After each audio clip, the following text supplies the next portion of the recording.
I'm uploading copyrighted content on Patreon at Cultivation Audiobooks*. You can follow and request any novel you'd like. Please like, follow, and comment on the videos of this YouTube channel. It's free for you and a great motivation for me. Assassination: a spectacled female magus, who seemed like a secretary, and was holding a thick notebook and quill pen, followed behind Wade. Only at this point did she seem to remember something. This suggestion obviously gave Wade an idea. He glanced at the members of the team he had brought from the Four Seasons Garden, took a look at Reynolds' office, and eventually rejected the proposal, though he looked as if he was struggling with the idea. I can't do that. The things here are more important. Even if it were Mentor Reynolds, he would choose to defend this area as well. Wade gazed out of the window. Through the fixed spying channel, he could see that the Four Seasons Garden was already engulfed in a sea of fire, within which countless dark magi in black robes were plundering as they liked. Damn it! The leader of the defense squad died in battle, Vice Team Leader Leylin is nowhere to be found, and the leaders of the hunting and battle teams are busy. If not, I would be able to assign a few of our magi to give support there, my lord, don't worry. Lord Pierre, who's in charge of the Merit Points Exchange Center, is also a peak rank 1 magus. Blood Rogue won't be able to pass through so easily. Beside Wade, that secretary with an hourglass figure adjusted her glasses, trying to console him. It's too late. Pierre has already died in battle. Our warehouse is going to fall into the hands of those wretched dark magi. Wade slammed his fist onto Reynolds' desk, leaving behind a deep imprint of a fist. Teacher, how great would it be if you were here? All of a sudden, weak thoughts began appearing in Wade's mind. Shortly after, he couldn't help but laugh at his moment of weakness.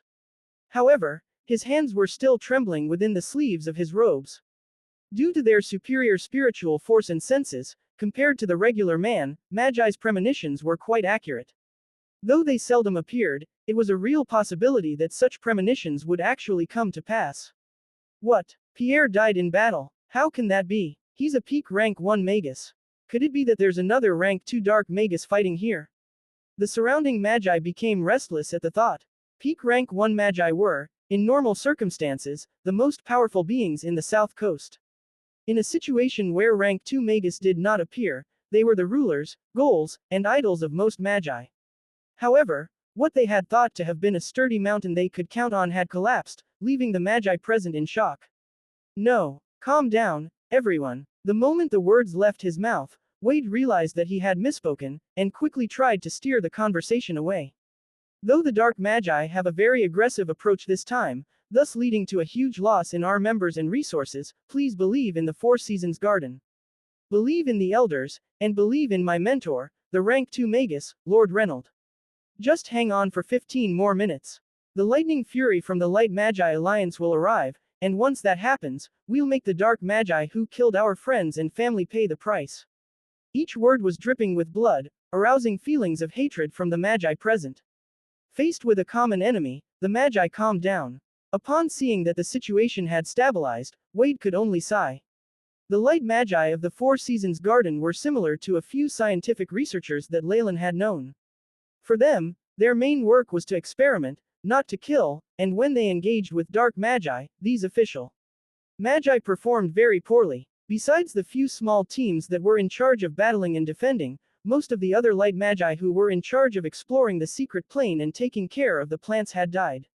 At this thought, Wade glanced at the teams from the Four Seasons Garden who were clad in crimson armor. They looked extremely calm, not even revealing the slightest change in expression even after hearing the news of Pierre dying in battle, and of all of their resource warehouses being taken over by the enemy. They were still loyally going about their duties. Fortunately, the Four Seasons Garden still has a trump card. With the members of the Four Seasons Corps here, at the very least, the core of the gate to the Eternal River Plain's secret plane will be safe. Wade consoled himself. As long as the core body of consciousness was in their hands, the light magi of the Four Seasons Garden would still be in control of the gate to the secret plane. In that case, even if they suffered a devastating loss, all could eventually be regained. It was with this in mind that after seeing the formidable attack by the Dark Magi in Experiment Zone 3, Wade had chosen to pull back his forces and relocate all his men to this place. Everything was in preparation to defend the core body of consciousness to the death. This type of core body of consciousness could only exist within the Eternal River Plain's secret plane. It could not be too far away from the Platinum Gate, and it was for this reason that a few light magi organizations were stationed nearby to protect it, rather than simply bringing it back to the headquarters for safekeeping. Ka-cha! All of a sudden, the crisp sound of bones breaking was heard twice. Two magi fell, shock still apparent on their faces, while they still had their eyes on the comrades that they had fought alongside. Matt, Ernie, what are you doing? The surrounding magi quickly retreated, fearfully roaring at the two magi whose hands were dripping with blood. Shua shua shua. What was even faster was Four Seasons Core, who were in the blood-red armor. They turned into a few red streaks and encircled these two magi. Hee hee. Every time I see you pitiful light magi, I immediately connect you guys to meek little lambs crushed in a lion's mouth. Amidst the sneers and taunting, the bodies of the two light magi underwent a very bizarre change. Pieces of skin floated to the ground like leaves, revealing two foreign figures. One of them was bald, spare a few pitiful strands of hair at the top of his head, while the other was short and obese, with incisors that were unique to mice. These two supposed light magi were actually impersonators. It's them, Thousand Faces and Shadow. They're rank 5A fugitives, and are on the wanted list. Be extremely careful. It's said that they are experts in shapeshifting, and can disguise themselves to resemble multiple different magi within seconds, and without being caught. Out of all the light magi present, someone recognized the two dark magi. Of course, the real Matt and Ernie had long since been killed. As for when this had happened, none of the light magi had any clue at all. Hee hee. The trump card of the Four Seasons Garden, the Four Seasons Core. I've long since heard of this name. Even while surrounded, the bald Thousand Faces did not seem nervous at all. His tiny eyes calmly scanned the area, and then snickered, what a pity. I don't seem to see anyone particularly exceptional within your group. In response to such taunts, the members of the Four Seasons Core gave a single answer. Voila! The armor on their body vibrated, blood-red thorny runes seeming to come to life as they shot into the air, forming thistle-like apparitions. The innumerable apparitions merged together and formed a dense cage, trapping Thousand Faces and Shadow within it. Haha! The only thing you have worth showing off is this thorny cage. Thousand Faces couldn't stop laughing, but from the fine beads of sweat on his forehead, it was evident that he was not as relaxed as he tried to present himself. Shadow, are you done yet? The members of the Four Seasons Core aren't so easily fooled. With just a slight misstep, you might even die here. Thousand Faces silently transmitted a message to Shadow. Soon. I'm almost there. I need silence. Shadow's answer revealed that his throat was parched, and an obvious sense of urgency. Alright, if not for the generous rewards that the organization is giving us, I wouldn't do this sort of thing even if my life was threatened. Shadow finally spoke. Boom. The huge, dull, red thorny cage kept compressing and shrinking the area within, and countless little thorns appeared, which, like bees, headed straight for the two dark magi within. BZZBZZ. TZZTZZ. The tiny thistle thorns were like flying needles as they relentlessly pricked into the bodies of the two dark magi, producing spots of fresh crimson blood. Strangely enough, their expressions were unchanged, as if their bodies were not their own. Be careful, one of the members of the Four Seasons Core warned, and the cage that was full of barbed thistles made contact with the two dark magi within. Woo-woo. At that instant, the surface of the two magi's bodies turned black, and a ring of fine red tassels exploded out of the duo's bodies. Wade was slightly suspicious about this, and he seemed to remember something, quickly yelling, "Get out of the way." However, it was much too late. The two charred bodies smirked, extending their arms. Boom. The tremendous sound waves from the explosion engulfed the office and were followed by a huge amount of black smoke. In the ensuing waves from the explosion, all of Reynolds' furniture and documents turned into dust, and what had originally been his work desk was sliced in two, revealing the ceiling spell formation underneath it. Clones in a high-energy bomb. Seeing the office that was in complete disarray, as well as the many magi who had fallen, Wade grit his teeth. My lord, are you all right? The frightened female secretary Magus hastily ran over. Don't worry, I'm fine, Wade waved his hands. After that, an odd expression appeared on his face, and his robes began to float. The plants that had originally been mere decorations seemed to come to life, turning into vines that grabbed hold of the female Magus in front of him. You, my lord, what are you doing? The female secretary had been held in such a position that her legs were spread wide apart, presenting a humiliating pose in front of Wade. She still held traces of embarrassment and confusion in her eyes. Thousand Faces. Don't try to swindle me. This female magus was on my bed just last night. I'm a lot more knowledgeable about her body than you will ever be. Wade retreated several steps, coldly viewing the female secretary magus caught in the vine. Hee hee. I guess I was found out. A maniacal smile appeared on the secretary's face, followed by a fluctuation that revealed a bald head. It's a pity that you forgot about me. The yellow floorboard under Wade's feet suddenly flipped over, and a dagger that was flashing with silvery white light stabbed towards his abdomen. A blink of an eye. This silver dagger was obviously a magic artifact. It even had a menacing, silvery glint on its blade. Wade's innate defense spell immediately materialized into an armor of vines to protect him, but he was still pierced through by the silver white dagger. As much as Wade was not resigned to his fate, he crashed to the ground, dyeing the area in a pool of red. The brown-yellow boards contorted, finally turning into the shape of a black figure. You guys had only noticed the changes that I, Thousand Faces, had made, but you forgot that the darkness can turn into a shadow and attach itself to any object. Wade was severely injured, and did not have much spiritual force or magic power left, so naturally, the vines that bound Thousand Faces had now slackened. Thousand Faces massaged his wrist as he smirked. Ka-cha! Suddenly, a flashing arc of red light pierced through his neck, causing blood to spurt out from his throat. It's a pity that you have also underestimated us from the Four Seasons Garden. Pooh. A member of the Four Seasons Corps, who seemed to be a team leader, retrieved his blood-red sword and pointed it at the location where the shadow was. With another flash of red light, the thorny prison appeared once more, encircling Wade. Not only could the prison of thorns be used to ensnare and kill enemies, it was also used as a form of a barrier for allies. Protect the Lord. Leave him to me. This team leader exclaimed. Shortly after, four long, blood-red shadows pierced the skies, appearing outside the prison of thorns. Thousand Faces died just like that. Shadow looked around in disbelief. In accordance with the current mess in the office, many magi had lost their ability to move after that high-energy bomb. However, with the protection of their blood-red armor and innate spells, the members of the Four Seasons Corps did not receive serious injuries. They had already moved and completely blocked Shadow's escape route. Damn it! Damn it! Damn it! Damn it! Shadow constantly surveyed his surroundings and roared with rage. Despicable. I was deceived. What happened to the support that the organization promised me? Where is it? Based on this situation, it seemed that Thousand Meddling Hands had issued them missions, but hidden a lot of important information. They had probably also promised some false rewards. HMPH. They are truly dark magi. When it comes to this sort of situation, they'll only care about themselves. The leader of the Four Seasons Corps snorted and then pointed at the place with the seal. Team 2 is to guard that area. Do not let anyone get in there. A small group from the Four Seasons Corps immediately dashed to the seal spell formation, and a red circle of light brightened again. The leader waved his blood-red longsword, aiming it at Shadow. You make me angry. In the 50 years that I've been carrying out missions, it's the first time that my target has been hurt. Are you ready to pay the price? Energy particles constantly shimmered around his body as a formidable spiritual force emitting from his body and engulfing Shadow. His gaze was especially sharp as if he was staring at prey that he had settled on, which caused Shadow to shudder in fear. Wait, we can discuss this. I know a lot of information about the Thousand Meddling Hands.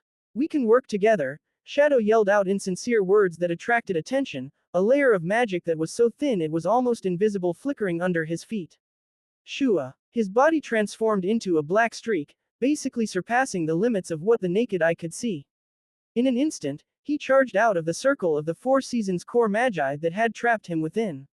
Shadow flickered a few times and separated into a few similar-looking black shadows that dashed in various directions. Ka-ka. In response to this, the team leader merely laughed condescendingly and fiercely stabbed his blood-red longsword into a wooden floorboard in front of him. Ripples that were like ocean waves extended throughout the area. A brown, human figure sprung out of the ripples.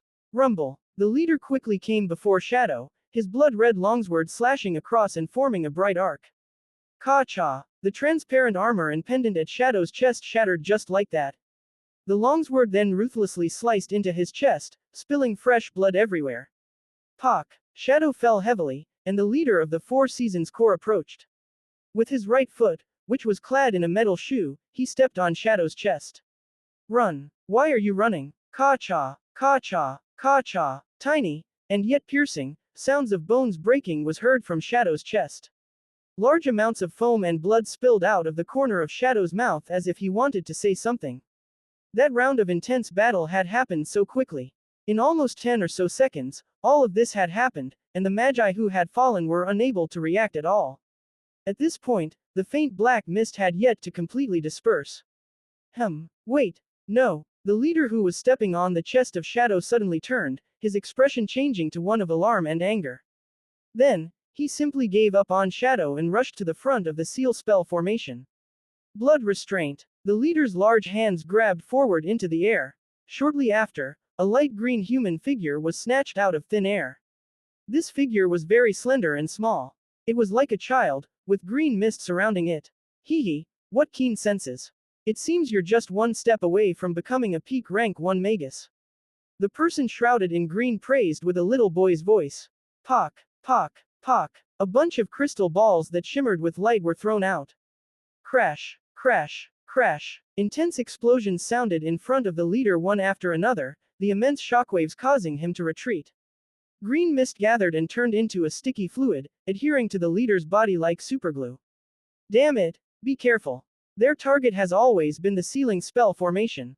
This leader had been caught by the sticky fluid and could only shout. Hee, it's too late. The little boy within the mist transformed into an apparition, which the red thorny spell formation had no effect on. He dashed into the interior of the thorny spell formation, large amounts of green mist emitting from his body. Boom. The 4 members of the 4 Seasons Corps in charge of defense fell to the ground, green mushrooms and spots growing on their faces. What a bunch of idiots, this leaves me no choice but to take action myself. While speaking, his movements were quick, and he took out a red crystal that was the exact same as the one that Leylin had, pressing it down towards the heart of the spell formation. This was a self-destructing spell design that completely matched with the spell formation. The moment it was activated, the whole spell formation would destroy itself, along with the body of consciousness that it was attached to. The moment the core body of consciousness self-destructed, the platinum gate which was the entrance to the secret plane would collapse. The situation had become extremely dire. The boy's eyes were glinting with excitement. He could already envision the destruction of the entrance to the secret plane, and the image of the light magi's flustered and exasperated expressions.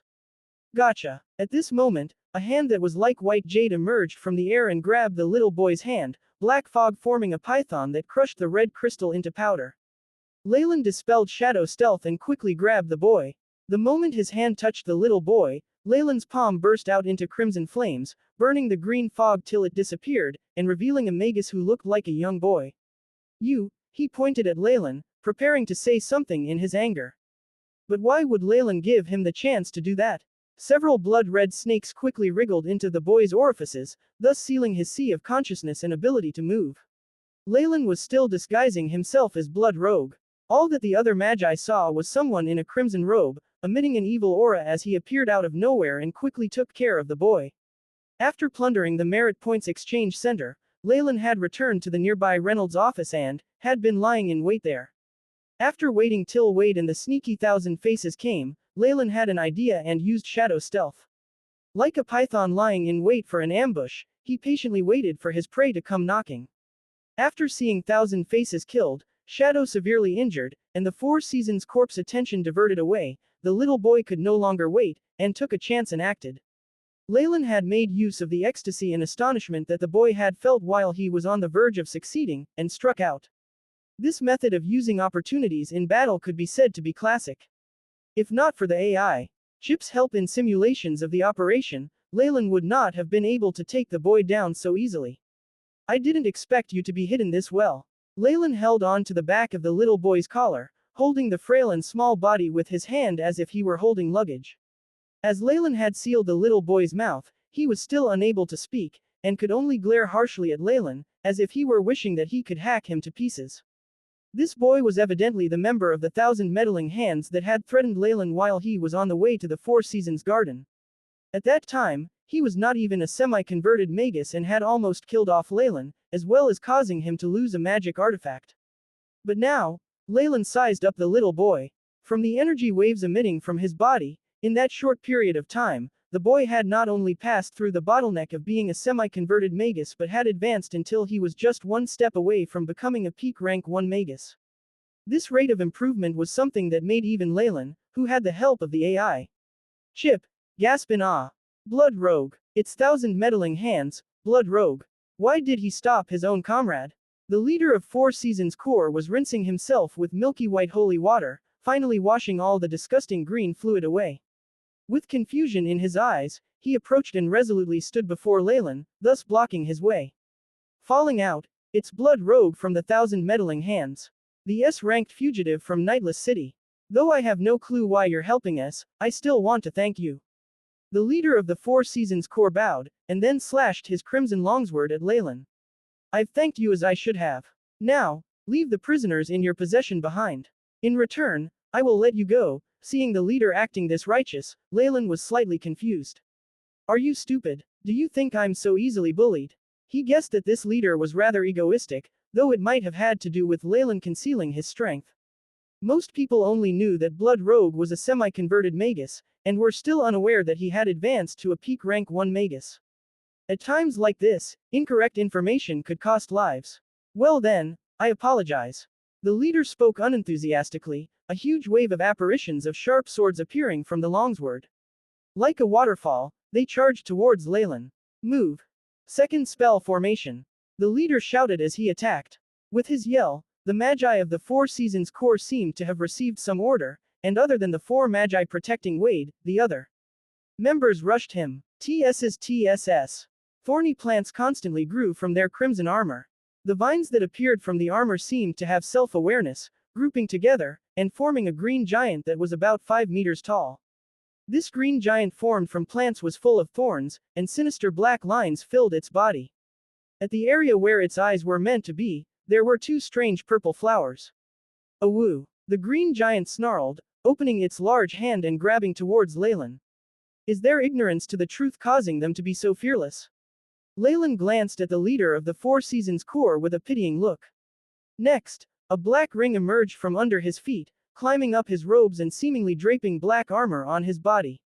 Cling clang, cling clang. After images of red swords struck the black armor, sparks flying everywhere as they produced the immense sounds of a metal sword and armor crashing against each other. The apparitions of the crimson sword kept falling apart, but the layer of black armor on Leylin's body became increasingly thick, to the point that it began to produce multiple black tendrils. This is bad. That level of strength. The leader's eyes widened and he immediately thought to warn his subordinates, but it was much too late. Whoosh! Before the green giant's massive thorny palm had reached its destination, the surrounding air fluctuated and a powerful air stream was generated, blowing so hard that the furniture in the office was strewn apart. You don't know when to stop. While facing this green giant's huge palm, Leylin raised his right hand clad in a black gauntlet, and gently gestured downwards. From an outsider's point of view, the situation right now was not the least bit balanced. Leylin was like a child in front of the giant, and yet he had raised his slender arm to meet the giant's palm. However, the green giant seemed to feel extremely threatened and kept roaring, the green rays of light in its hand constantly flickering as its speed increased by 3 times. Bang! Finally, Leylin's little fist met with the giant's fist that was the size of a water jar, a wave of immense vibration spreading out in all directions. The surrounding air seemed to distort, and then all went back to normal. Ka-cha! Ka-cha! One after another, the thorns broke off of and fell from the large hand. This disintegration quickly reached the entire arm, and eventually the large body of the giant. Bang! Bang! Bang! Bang! Thick plant roots and vines slid off the body of the giant, black cracks constantly extending until it was on the verge of tearing the body of the giant apart. Bang! Finally, after a rumbling loud noise, the green giant's body was broken down into tiny pieces that flew in all directions. Boom! Boom! Boom! The massive shockwave created extended miraculously to the bodies of the Four Seasons Corps members that were surrounding Leylin. The crimson armor on their bodies shook, and then broke apart. The Magi completely paled and retreated a few steps, some of them coughing up large amounts of blood. Peak rank 1 Magus. You've already reached the peak of rank 1. The leader of the Four Seasons Corps stared fixedly at Leylin's mask, as if trying to carve his appearance into his memory. In a situation where rank 2 Magi seldom appeared, peak rank 1 Magi were the most powerful beings in the South Coast. The rise in the power of Blood Rogue was much too fast and too astonishing. This leader definitely could not let his guard down. At this moment, fear was apparent in the leader's gaze. Sigh. Some things will be only resolved through violence.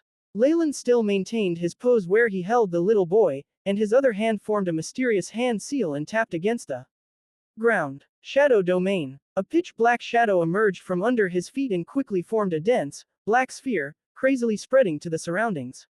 In that instant, black shadows engulfed the magi who were in the office, shua. Within the darkness, there seemed to be the sounds of someone moving quickly, and the low, miserable human moans that one would make before they died. Enshrouded by the shadows, where even light magic was useless, the magi of the Four Seasons core were basically blind. Thankfully, this was only sustained for a short period of time. Several minutes later, the dense darkness dispersed from the office, revealing the figures of a few magi. As for Leylin, who they had encircled previously, he was now nowhere to be found. Leader, what should we do? A magus struggled to stand and came to the leader of Four Seasons core. However, he found a very strange expression on his leader's face. There were hints of terror, as well as disbelief. Leader, what's with you? This magus suddenly began to feel slightly afraid, extending his right hand, and thinking of shaking his leader's arm. Pock. Just as this magus hand touched his leader's clothes, his body turned into black ashes like a bubble that had been popped, dispersing everywhere. Pock. As if triggering some chain reaction, some of the magi around him also exploded, leaving behind black mist. As the surviving magi gazed at the mist, a suffocating sense of dread weighed down on their hearts. Shua. While still holding the little boy, Leylin's body transformed into a black hurricane that traveled around the headquarters, which had turned into a battlefield. As he was moving at a very high speed, the magi of both domains could only see a flickering black figure, which then completely disappeared. Pock. Upon finding an empty area that was far from the battlefield, he threw the little boy to the ground. Blood Rogue, what are you doing? The little boy rolled a few times, body covered in soil and mud. However, he seemed to have regained his ability to speak and spoke coldly the moment he stood up. Stop with your nonsense and get Giant to come here. Leylin exclaimed. It's a very crucial time now, and even I can't contact him. A strange expression appeared on his face as he explained. Immediately after, however, he was kicked aside by Leylin. Though Leylin had allowed the little boy to regain his ability to speak, he had evidently not unsealed his sea of consciousness. The little boy's frail body spun in midair several times, and then fell. Crack. From the sounds of bones breaking produced from within his body, it seemed as if a few ribs had been broken. Looking cool and collected, Leylin advanced, and like holding a duck, he grabbed the boy by the neck and lifted him up. I don't have much patience, so it's better if you don't try to test my limits. Don't think that I know nothing about the relationship between you and him. Though Leylin sounded calm, the boy who Leylin was glaring at felt empty inside.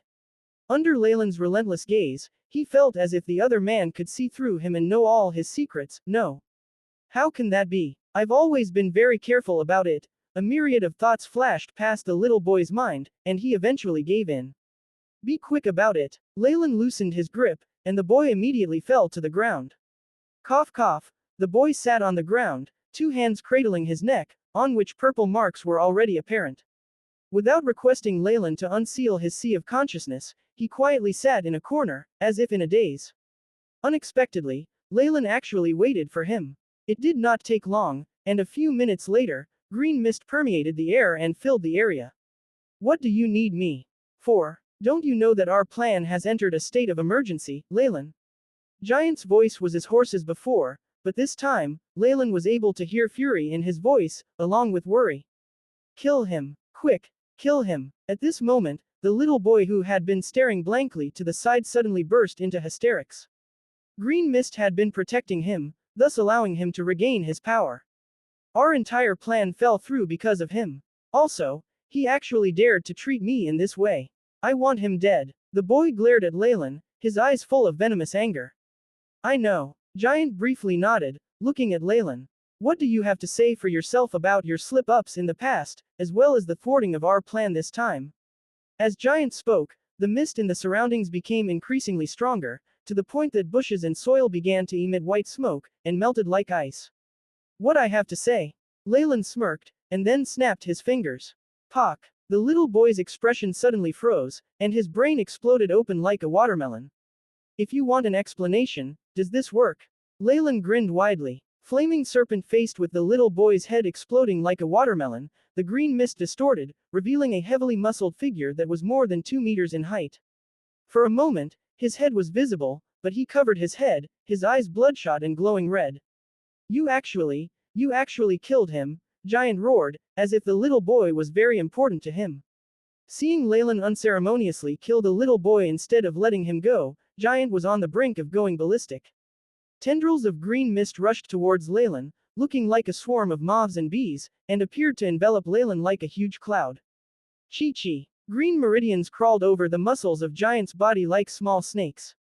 Then his body grew instantly, increasing in height by more than 3 meters. The hairs on his head stood straight up, facing the sky like small thorns. Why are you in such a hurry? Are you afraid? Leylin sneered, and immediately, black smoke billowed from his body, rising and dispersing into the air. A trace of the black gas condensed to form numerous black snakes. The bodies of those black snakes had fine black scales, and each had a pair of bean-sized eyes that exuded an unnatural, devilish red light. The snakes constantly hissed, and went to meet that green swarm of bees and moths. Pong! For a moment, the two big groups, the wisp of green gas and the den of black snakes, immediately mingled, and there were all kinds of sounds of biting, hissing, and other sounds all constantly emanating from within the green mist. Ah, I will kill you, I swear. I shall break all the bones in your body, I will make you regret being born into this world. Giant howled as he crouched and jumped. Boom! A huge pit immediately appeared on the ground, soil and rocks flying outwards like bullets, and creating sparks in the air. With this momentum, Giant's body was like a fiery arrow heading straight for Leylin. Chemoyan's scales. A layer of fine black scales covered Leylin's hands, from which spreaded rings of black light. The black color from the scales turned even more vivid, and vaguely formed a design that was similar to a rune.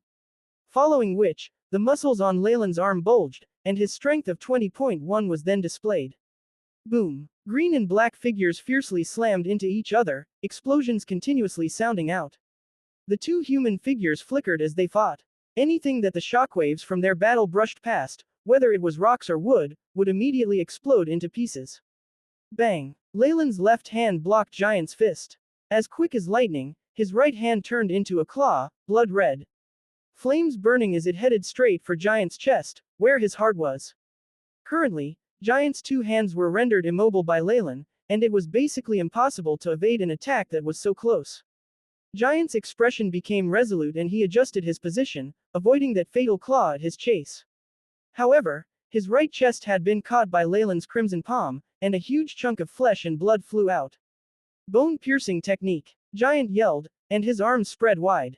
Not dodging nor avoiding any attacks, he charged straight for Leylin. TS's, TS's, TS's, TS's, TS's. White bone spikes rapidly pierced through Giant's skin, growing out from inside his body. Ka-cha! Leylin's right hand was the first to be struck by the bone spike. There were some spiral designs on the bone spikes that, upon contact, drilled into whatever it hit. The revolving spikes first broke through the crimson flames, and then struck the surface of Leylin's right arm, which was covered in Chemoyan's scales. The extremely piercing sound of metal scraping against metal sounded, it could also be said to sound like a woman's screams. Leylin's brows furrowed, and he quickly moved back. Ha ha, if you're only thinking of leaving now, it's much too late. Giant laughed heartily, ignoring the blood that was gushing all over his body, and spread his arms. His posture was like someone giving a bear hug, he brought his arms together and was ready to prick Leylin till he became like a porcupine. This distance, shadow stealth. A large amount of light appeared on the surface of Leylin's black, scaly armor. He then disappeared into thin air. You thought that I wouldn't have prepared against this. After losing track of Leylin, Giant looked around and suddenly shouted, and then breathed in deeply. Two streams of white gas that even the naked eye could see entered Giant's nostrils like dragons, bulging his chest to a noticeable degree. After this, Giant made a lengthy howl, a woo. The piercing sound traveled in all directions, and one could even see ripples in the air, with Giant at the epicenter. An entire layer of the ground was peeled off by the sound waves, and the green fog of moth and bees in the air, as well as Leylin's little black snakes, exploded from the sound waves, turning into vapor. The fog was pushed further and further away by the sound waves and eventually disappeared. As Giant's voice increased to a higher pitch, the insects and moles in the area simply exploded in the air, forming a bloody mist. Wang. With some undulations in the air and a flash of black light, Leylin's body flickered from his camouflage. I found you, you damned worm. Giant snarled, the spikes on his body growing more densely and constantly rotating. He was like a human killing machine, charging ahead blindly and turning all the trees and rocks that obstructed him into powder. Latent fireball. Leylin's gestured, and countless black fireballs converged into a giant jet black, flaming fireball. With the added bonus from Leylin's elemental essence conversion, the latent fireball currently had a power of 57 degrees. It could even be said to be the maximum amount of power that a rank 1 magus could produce. The moment the black fireball appeared, the temperature of the surroundings rose, and the earth began to melt, with some of it evaporating into black smoke. Go. Leylin pointed at Giant, and the black fireball kept stretching until it formed a python that blazed with black flames. The python's eyes were brimming with intelligence as it nimbly floated around, sometimes spitting out flames and blocking Giant's path. Giant's eyes were fixed on the flaming serpent, the fear in his expression more apparent. Being able to manipulate such a powerful spell that required immense precision showed Leylin's immense talent in this area. His rate of improvement had far exceeded Giant's expectations. Hiss. The flaming black serpent hissed while coiling around Giant's body. Ka-cha. The black flames that brought blazing heat with them crashed into the white armor made of bone spikes. Rumble. The raging flames constantly ascended, turning into a giant black inferno. At the heart of the inferno, Giant's figure that was filled with bone spikes stood silently within, looking quite pale. The air constantly distorted, shrinking inwardly and seemingly turning into a black hole. It kept sucking in all matter around, getting smaller and smaller. Rumble. Then, a huge black mushroom cloud gradually rose from the ground. Immense energy waves constantly dispersed in all directions, to the point that even magi from both factions who were battling at the Four Seasons Gardens headquarters could feel this power, which could destroy the heavens and the earth. Has the two great rank 2 magi's fight brought them here? A young light magus stopped what he was doing. What do we do? Should we go take a look? Those are rank 2 magi. I've never seen one fight before. Pock. Immediately after, the back of his head was firmly struck. The youthful light magus turned back and pitifully looked at a magus with a white beard. Teacher. Did I say anything wrong? The old light magus' face was full of wrinkles, but his eyes sparkled with wisdom. He did not hesitate in the least and struck the young magus' head again. Why are you still in a daze? Get out of here. Just the aftershocks from the rank 2 magi's battle is enough to annihilate you without leaving a speck of dust behind. The old magus was obviously very wise and had many life experiences. He knew that this high-level battle between magi was a disaster for regular people and even low-ranked magi such as themselves. What? The young light magus had yet to react. Look. The old magus yanked him by the hair and made him look in the direction of the battle. At this moment, the young magus suddenly discovered that the dark and light magi who had been battling had all given up, as if they had reached a mutual understanding, and were moving in the opposite direction of the mushroom cloud. Do you see that now? Only a rookie like you would even think of watching a battle between rank 2 magi. The old magus pulled the young magus along as he spoke, green hurricanes under his feet as he used invisible gusts to wind to send both of them far away. In the middle of the black mushroom cloud, the previous explosion had left a large crater that was more than 10 meters wide. At the heart of the pit was a seemingly bottomless hole that was sending out black luster, as if it was a direct pathway to the core of the earth. Boom! A white human figure surrounded by green mist fell to the ground, along with shards of bone that had shattered. Pock! Giant struck the ground, carving out long troughs as his body plowed through the floor. He looked to be extremely pitiful, with more than half the bone spikes on his body gone and his right arm missing. There were serious injuries all over his body. Shoo! A black figure appeared in front of him, and what appeared next was a pair of phantom, blood-red flaming claws. Crimson Palm. Leylin, on the other hand, was completely fine. He was also very satisfied with the strength of the latent fireball, which he had released with his full strength. There was no expression on his face as he calmly dealt out the final blow to Giant. Giant struggled and crawled a little, but the phantom crimson claws mercilessly caught hold of his 2 legs. Ka-cha! Giant's legs snapped, and there were even crimson flames climbing towards his body from the legs. The appearance of rank 2 magus, Giant, when you first decided to exploit me to detonate the seal, did you ever imagine that things would turn out like this? Leylin slowly walked forward, a strange look in his eyes. He calmly raised his blood-red right hand, preparing to send out another magical attack. Shoo! At this very moment, a figure separated from Giant's body, the energy waves from its body indicating that it was also a peak rank 1 magus. It pounced towards Leylin at a very high speed. Eye of hallucination. After this command, an apparition of a vertical eye appeared behind this figure. The apparition let out dusky light with various colors flashing past. Anyone who even chanced a glance at it would be dazzled and feel dizzy. Two black magic artifacts in the form of daggers appeared in the figure's hands, moving like a viper as they struck towards Leylin's vital areas. This attack was very sudden, and the assailant was a peak rank 1 magus who specialized in sneak attacks. Even if it was a magus like Marb, he would suffer greatly. Strangely enough, there were no signs of shock on Leylin's face. Instead, what appeared was a grin as if he had expected it. "You've finally appeared." Next, a cross-shaped, dark red pendant over his neck produced large amounts of dull red rays of light, and his body was covered with a layer of dense scales. Leylin's eyes had also turned into amber vertical pupils. Two rays of petrifying light were shot out of his eyes, piercing into the apparition of the vertical eye. Ashen gray rays of petrification ripped open the apparition, and a circle of petrification spread throughout the body of the black figure, causing him to yell miserably. Crimson palm. Leylin's hands were covered with 3 layers of protection. The innermost layer was black, the Chemoyan scales. The middle one was a dull red, an apparition from the falling star pendant, and the outermost one was the protection from Crimson palm's flames. The 3 layers produced different colors as they alternately sparkled on Leylin's hands. Leylin welcomed the 2 black daggers that were headed for him. Boom, boom. Though the black daggers emitted the energy waves of middle-grade magic artifacts, they bounced away from Leylin. Leylin's crimson palm then unhesitatingly struck the chest of the black figure.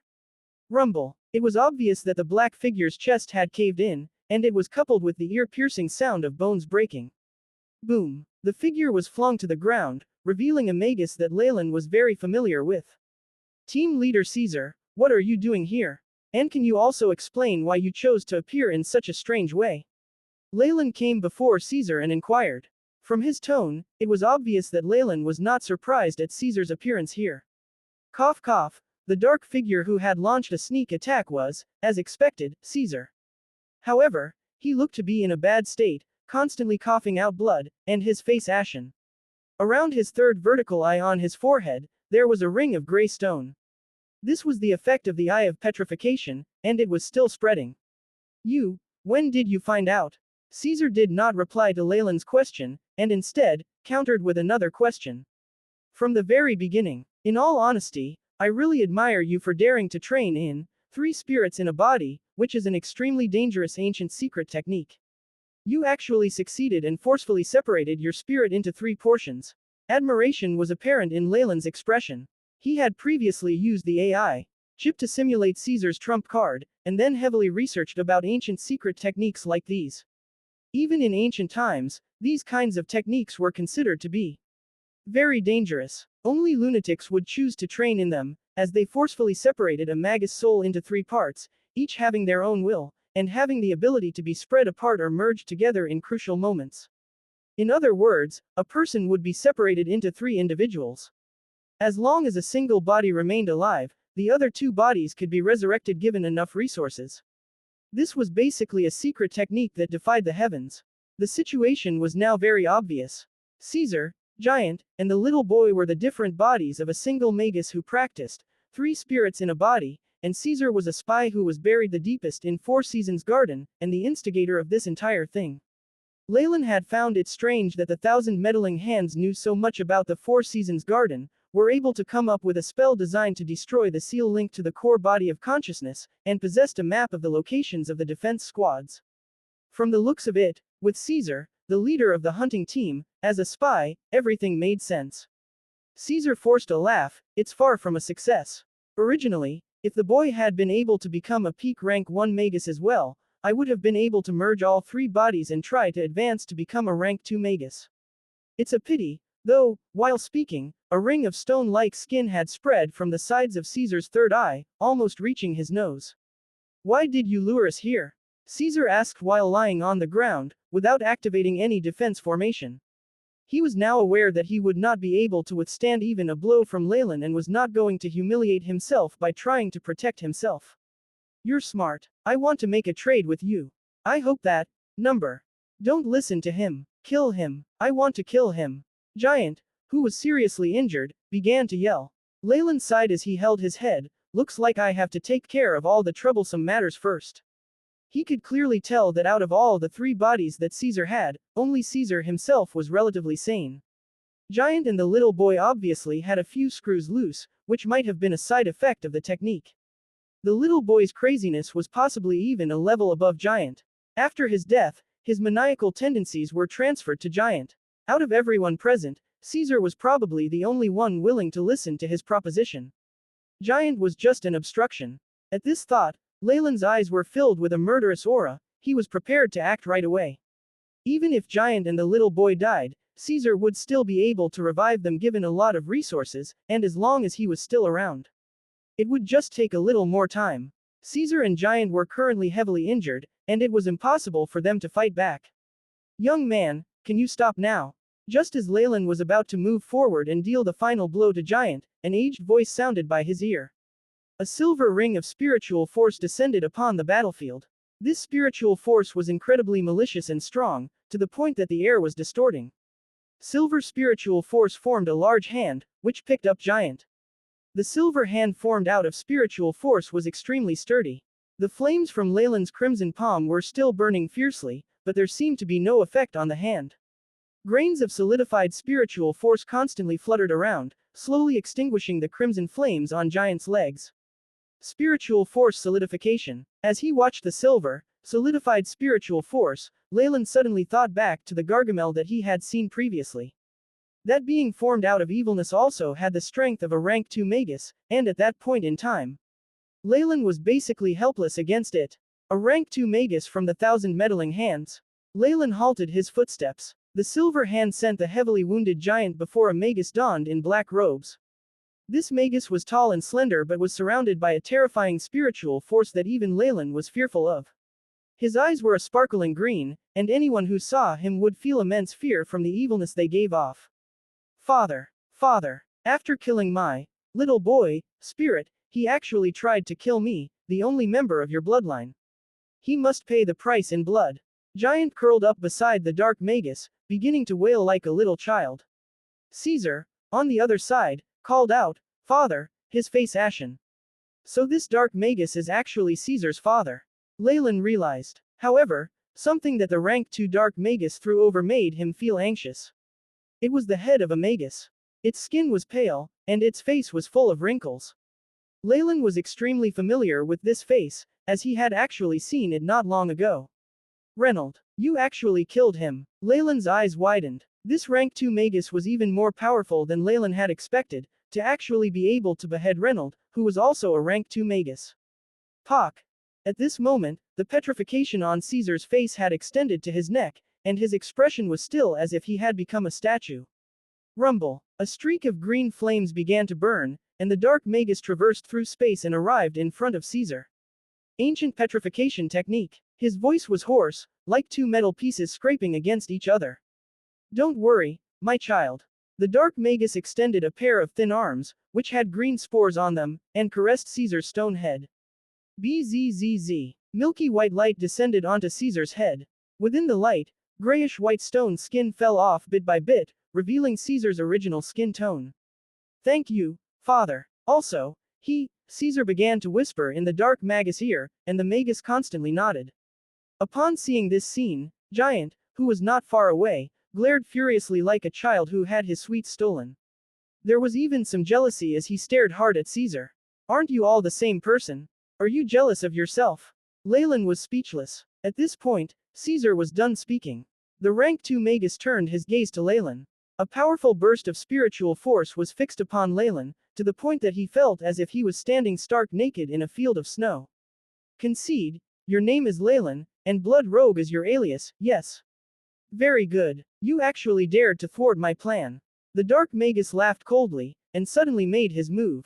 Silver solidified spiritual force controlled the energy particles in the air, turning into a large, colorful tide that was several times larger what Leylin was able to produce. It rushed towards Leylin like a tempest, covering the heavens and the earth. So strong. Whether it's to catalyst or cast a spell using solidified spiritual force, the effects are far greater than that of us rank 1 magi with our invisible spiritual force. Leylin's expression was grim as his pupils turned amber. Behind him, large amounts of dark energy particles converged, turning into the terrifying form of a large, black python. The python was 10 meters long, its eyes were the same amber color as Leylin's, and the scales on its body emitted rings of black rays while it kept hissing. Rumble. The python slammed into the tide of elemental particles like a huge ocean wave crashing against a reef, producing a monstrous sound like that of said ocean waves. In the midst of the colorful rays of light, the apparition of the black python and the elemental wave were extinguished. Immense pillars of wind rose towards the heavens, and then rushed down low, before forming immense gales that swept across the surrounding area. Leylin quickly retreated 4 or 5 steps, his face pale, and 2 streams of blood dripping from his nostrils. Ho ho, you're not half bad. Out of all the rank 1 magi that I've seen, you're probably the strongest. You're currently bordering a rank 2 magus. The dark magus was unmoving, the only sound being the wind rustling his clothes. But it's a pity. A rank 1 magus is still only rank 1, and there still remains a huge gap between us. The feeling of personally killing a genius is really making me feel intoxicated, the dark magus mumbled to himself, the dark green light in his eyes suddenly intensifying to the point that it started to solidify into 2 beams of light. Anguished howl of cough cough. Just as the dark magus was about to attack, the light from his body began to flicker, and he started to violently cough. Rings of green light flashed as things that looked like plants began to emerge from his body. The green spores on his hands began to sprout, and green plant tendrils grew and spreaded across his body. So, killing a rank 2 magus like Reynold was not without a price. While observing this scene, Leylin came to a conclusion. The dark magus must have suffered some serious injuries in killing a rank 2 magus like Reynold. This was advantageous to him for the next part of his plan. At this moment, the platinum gate to the secret plane suddenly rumbled. The energy waves produced were very distinct, to the point that Leylin could feel them from his current location. Afterwards, an unknown existence that must have been at least a rank 2 magus passed through the gate of the secret plane and approached them. You darn dark bastards! Receive the judgment of lightning. This voice was full of anger, seemingly full of raging flames.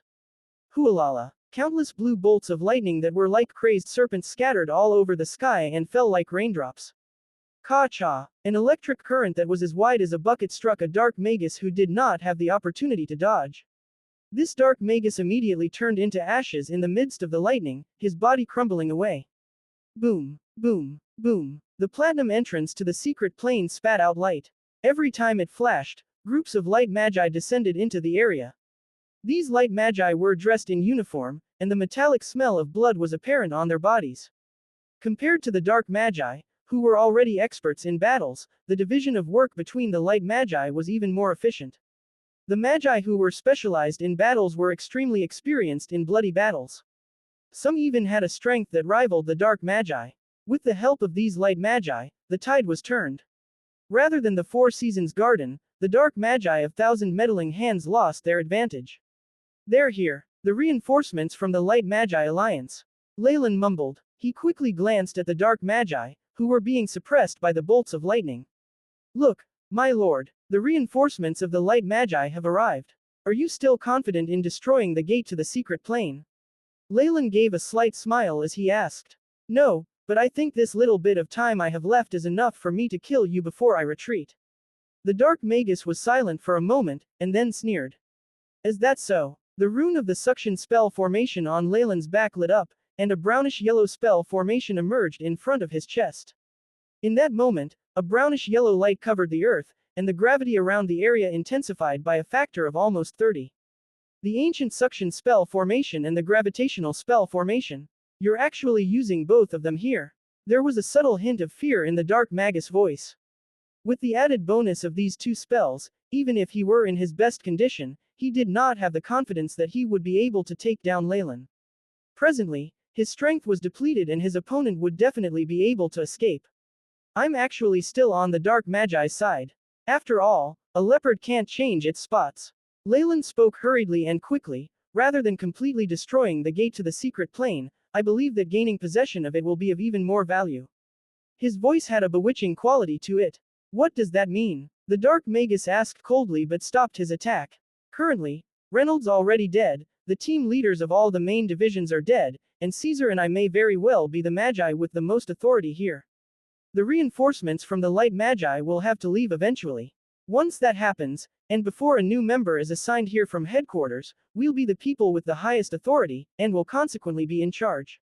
Leylin was expressionless. Once that happens, we'll continue to cooperate with you in secret, and give you access to the spell formations and defense formations here.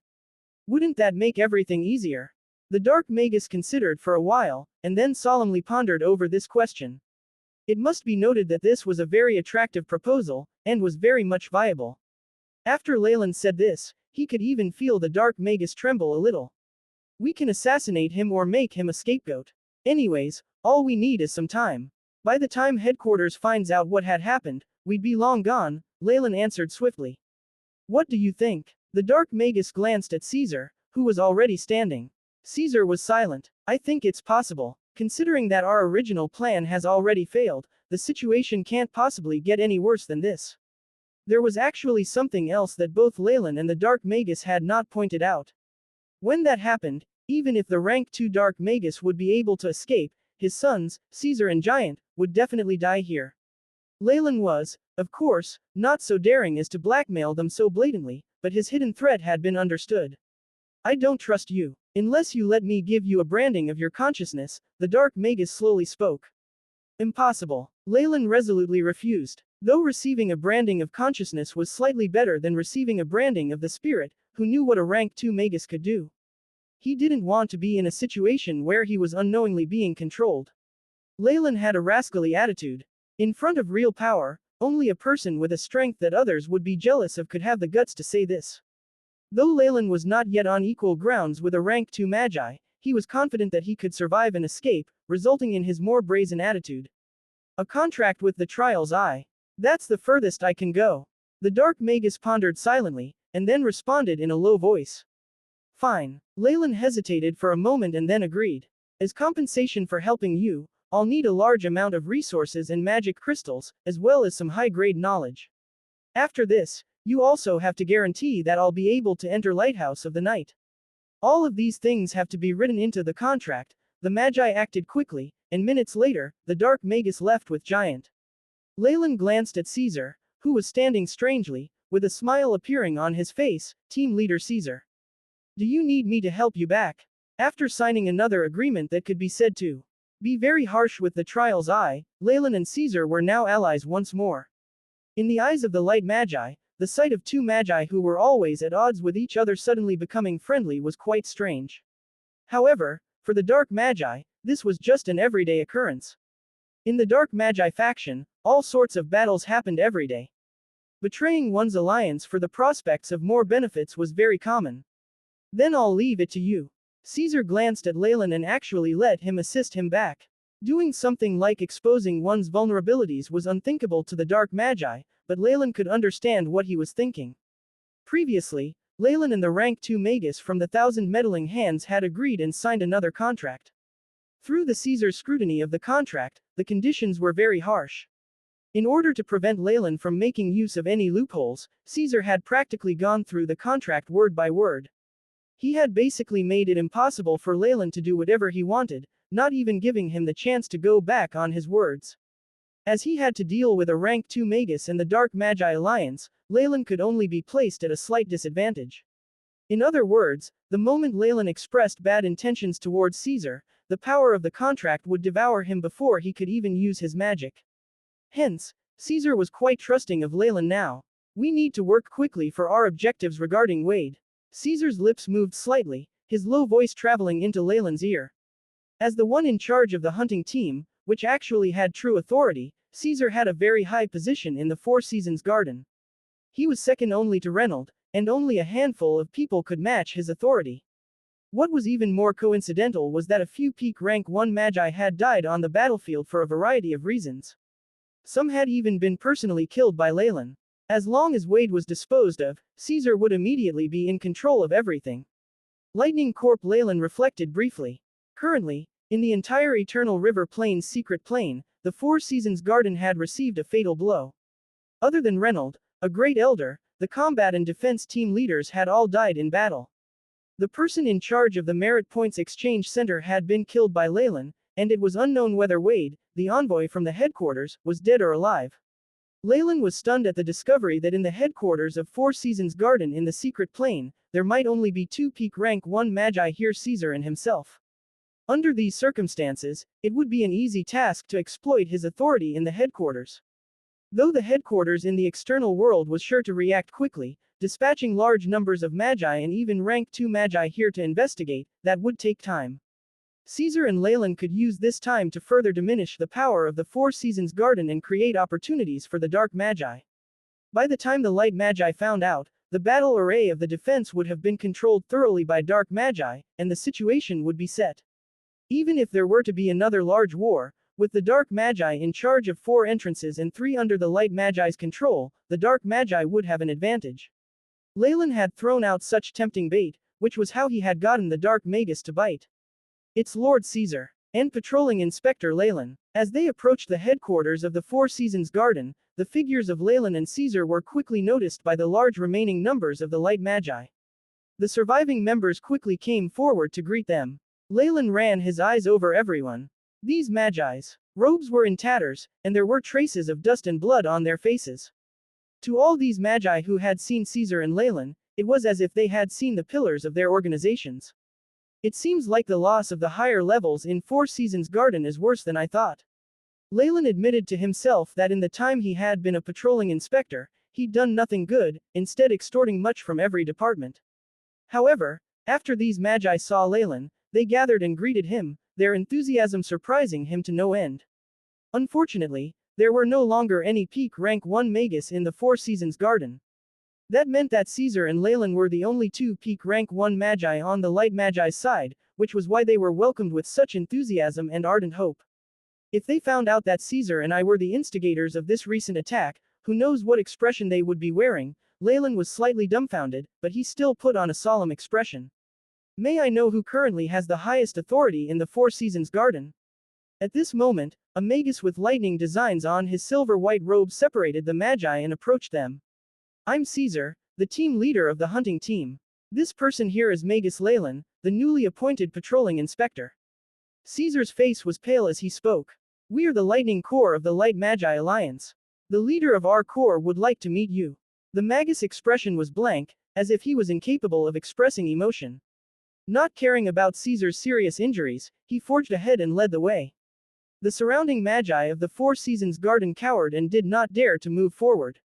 Compared to a something as large as the Light Magi Alliance, the Four Seasons Garden was just one of many allies. Also, every single member of the Lightning Corps was at least a semi-converted magus, which would make them equivalent to the elites of the Four Seasons Corps. Their numbers were greater, and the leader was coincidentally a rank 2 magus, which was something they could not contend against. Leylin shrugged his shoulders, met Caesar's gaze, and walked on. They were naturally familiar with the headquarters here. After walking through an area with destroyed walls, Leylin and Caesar met the leader of the Lightning Corps in a temporary guest hall. Are you Caesar? 19 years ago, we met at Reynolds' wine reception. Unexpectedly, this magus knew Caesar. Caesar quickly bowed in greeting, so it's Lord Desmond. Leylin ducked his head and bowed slightly, chancing a glance at this rank 2 magus. Desmond had a blue robe draped over his sturdy body, which proudly displayed his chest and bulging muscles. Under his blonde fringe, there was a blue lightning mark on the forehead. What garnered the majority of Leylin's attention was Desmond's eyes.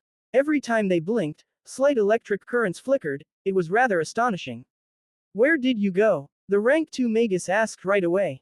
My lord, I was previously leading the hunting team in a battle with the Dark Magi, which resulted in many casualties. In the end, even I sustained injuries, and it was thanks to Magus Leylin rushing over that I managed to survive. Caesar began to narrate a story that he had previously made up. The gist of it was that he had been defeated in battle, but had been saved by Leylin in the nick of time. This was a version that he had previously discussed with Leylin, and they had recorded all of the casualties as well. Of course, Caesar was the sole culprit for the annihilation of his own team members, and the two of them had also shifted a few dark magus corpses from elsewhere to create the illusion of a battle. With a rank 2 magus helping to conceal this matter, it was a large possibility that they would not be found out. What made Leylin feel relieved the most was that Desmond merely had asked in passing. He nodded, and did not continue with more questions. Though they were all part of the Light Magi Alliance, Desmond was an outsider, after all. These were things that required the Four Seasons Garden to dispatch their investigation team and investigate everything properly. You two peak rank 1 Magi, and also Wade, would be the Four Seasons Garden's final force. Desmond looked solemn. Tang. Caesar fell back a few steps, his face full of disbelief. The last force. Does that mean, Lord Reynolds? Seeing Caesar's Oscar-worthy acting skills, Leylin was speechless. Although Leylin had appeared to be shocked, his expression was formed with the manipulation of his facial muscles by the AI chip. If not, with his current acting skills, he would have definitely been seen through by Desmond, a sly old fox. No matter how boorish he looked, he was still a rank 2 magus, and he would not lose to anyone in terms of intelligence or observational skills. In comparison, Caesar's performance was remarkable. No, I don't believe it. Lord Reynolds is a rank 2 magus, and Caesar's eyes glazed over as he kept muttering. Though I also find it hard to believe, this is the truth. Reynolds has fallen. I felt the extinguishment of his life force. Unfortunately, I arrived too late, else I would have definitely been able to save him. I'm sorry. Desmond touched his chest, his expression showing regret. As Reynolds' good friend, I will inherit his dying wish and carry out revenge on the Dark Magi. This core leader guaranteed. Thank you, esteemed Lord. Caesar's face showed his resolution. After I'm healed, I will immediately apply for missions to take revenge. HN. Desmond nodded, and then clapped his hands.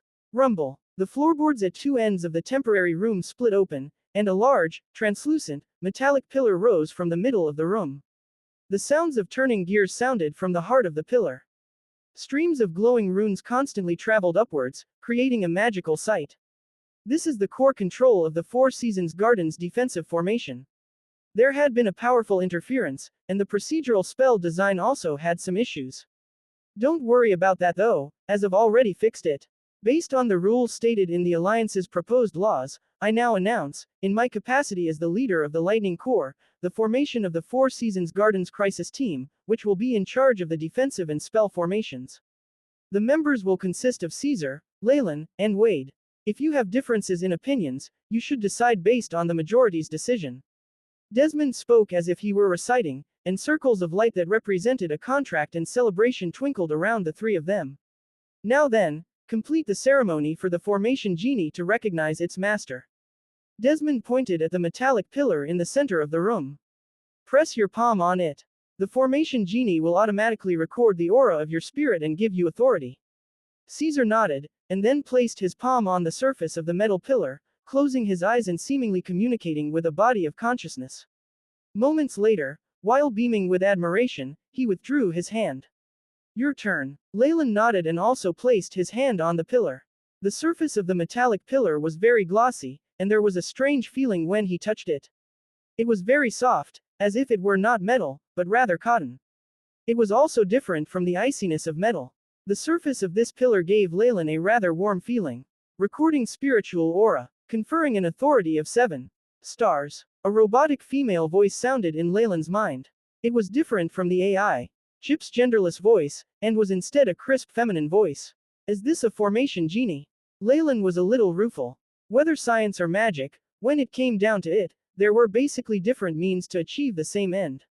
However, this formation genie obviously did not have any intelligence, and could only robotically answer Leylin's queries. Communication with this conscious was quick, and in a quick 10 seconds, Leylin was able to largely grasp what his authority extended to, and the function of the formation genie. This formation genie was the core of all the defensive spell formations that the Four Seasons Garden had set up. Through the formation genie, one could easily check any single region.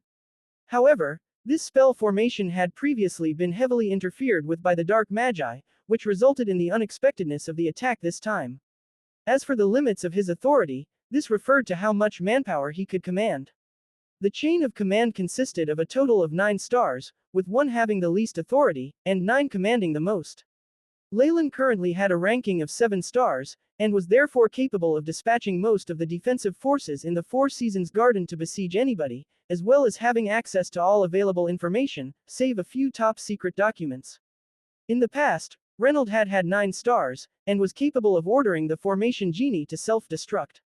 Leylin, Wade and Caesar were merely granted 7 stars temporarily to deal with this emergency.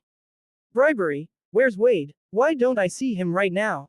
Caesar asked carelessly after Leylin had also completed the ceremony, and the metal pillar had automatically retracted into the ground. He sustained serious injuries and was also cursed by a very troublesome spell. Hearing this, Desmond's expression darkened. It was caused by a dagger soaked in the poison of the abyssal spider. I've never seen such a cruel match-up. Though he's already awoken, the poison and curse will eat his flesh and spirit, consuming all the nutrients in his body and turning him into a dried-up corpse. In this situation, I suggest that he return to the Four Seasons Garden headquarters as soon as possible. The high-energy purification pool is there, and the elders may be able to find a solution, but unfortunately, Desmond spread his arms. After receiving news of his teacher's death, Wade has been insisting that he stay behind and return only after the investigations end. This was troublesome. It would be the best situation for them if Wade had died or returned to the academy after having sustained injuries. For them right now, what had been a 2-man team had now been joined by another, who would be an impediment to them. Find an opportunity and kill him.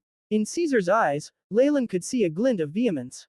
After that, Desmond, Caesar, and Leylin chatted for a while about the lightning core being stationed here, and other matters concerning living arrangements. Leylin had never concerned himself with these matters before, so he just shut his mouth and watched Caesar and Desmond speak. After everything was over, Caesar gave the excuse of treating his injuries and brought Leylin into his room. Pooh! A curtain that seemed like a spider web rose in the room, the light covering all blind spots. Alright, this is an early warning system that I designed myself. With it around, I'll be able to know even if a rank 2 magus were to eavesdrop on our conversation. Caesar carelessly picked a chair and sat down. Using the silk of the 8-clawed spider, which is extremely sensitive to spiritual force, what an interesting way of thinking. Leylin surveyed this curtain, eyes flashing with understanding as he sat beside Caesar. You're very learned. This type of material is very rare, and only a few people in Nightless City's scholarly institutions are able to recognize this. You should be able to go and pass the exam to become a professor there, Caesar sighed in admiration. It astounded him to no end that this spell formation, which had been developed for him by his father, had easily been recognized by Leylin. You don't seem to be that worried about Desmond. He's made his stance clear that before the reinforcements and investigation team from the Four Seasons Garden arrive, he will keep watch here. Rank 2 Magi have a lot of tricks, aren't you afraid that he'll discover something? Leylin showed no politeness as he asked this team leader, who had once been his superior. His relationship with Caesar was quite unique. He could now tell that the person who let out the word of his identity within the 1,000 meddling hands and transferred him here from Nightless City was definitely Caesar. His goal was probably to obtain another helper in the inner circle of the Four Seasons Garden, or perhaps just cannon fodder.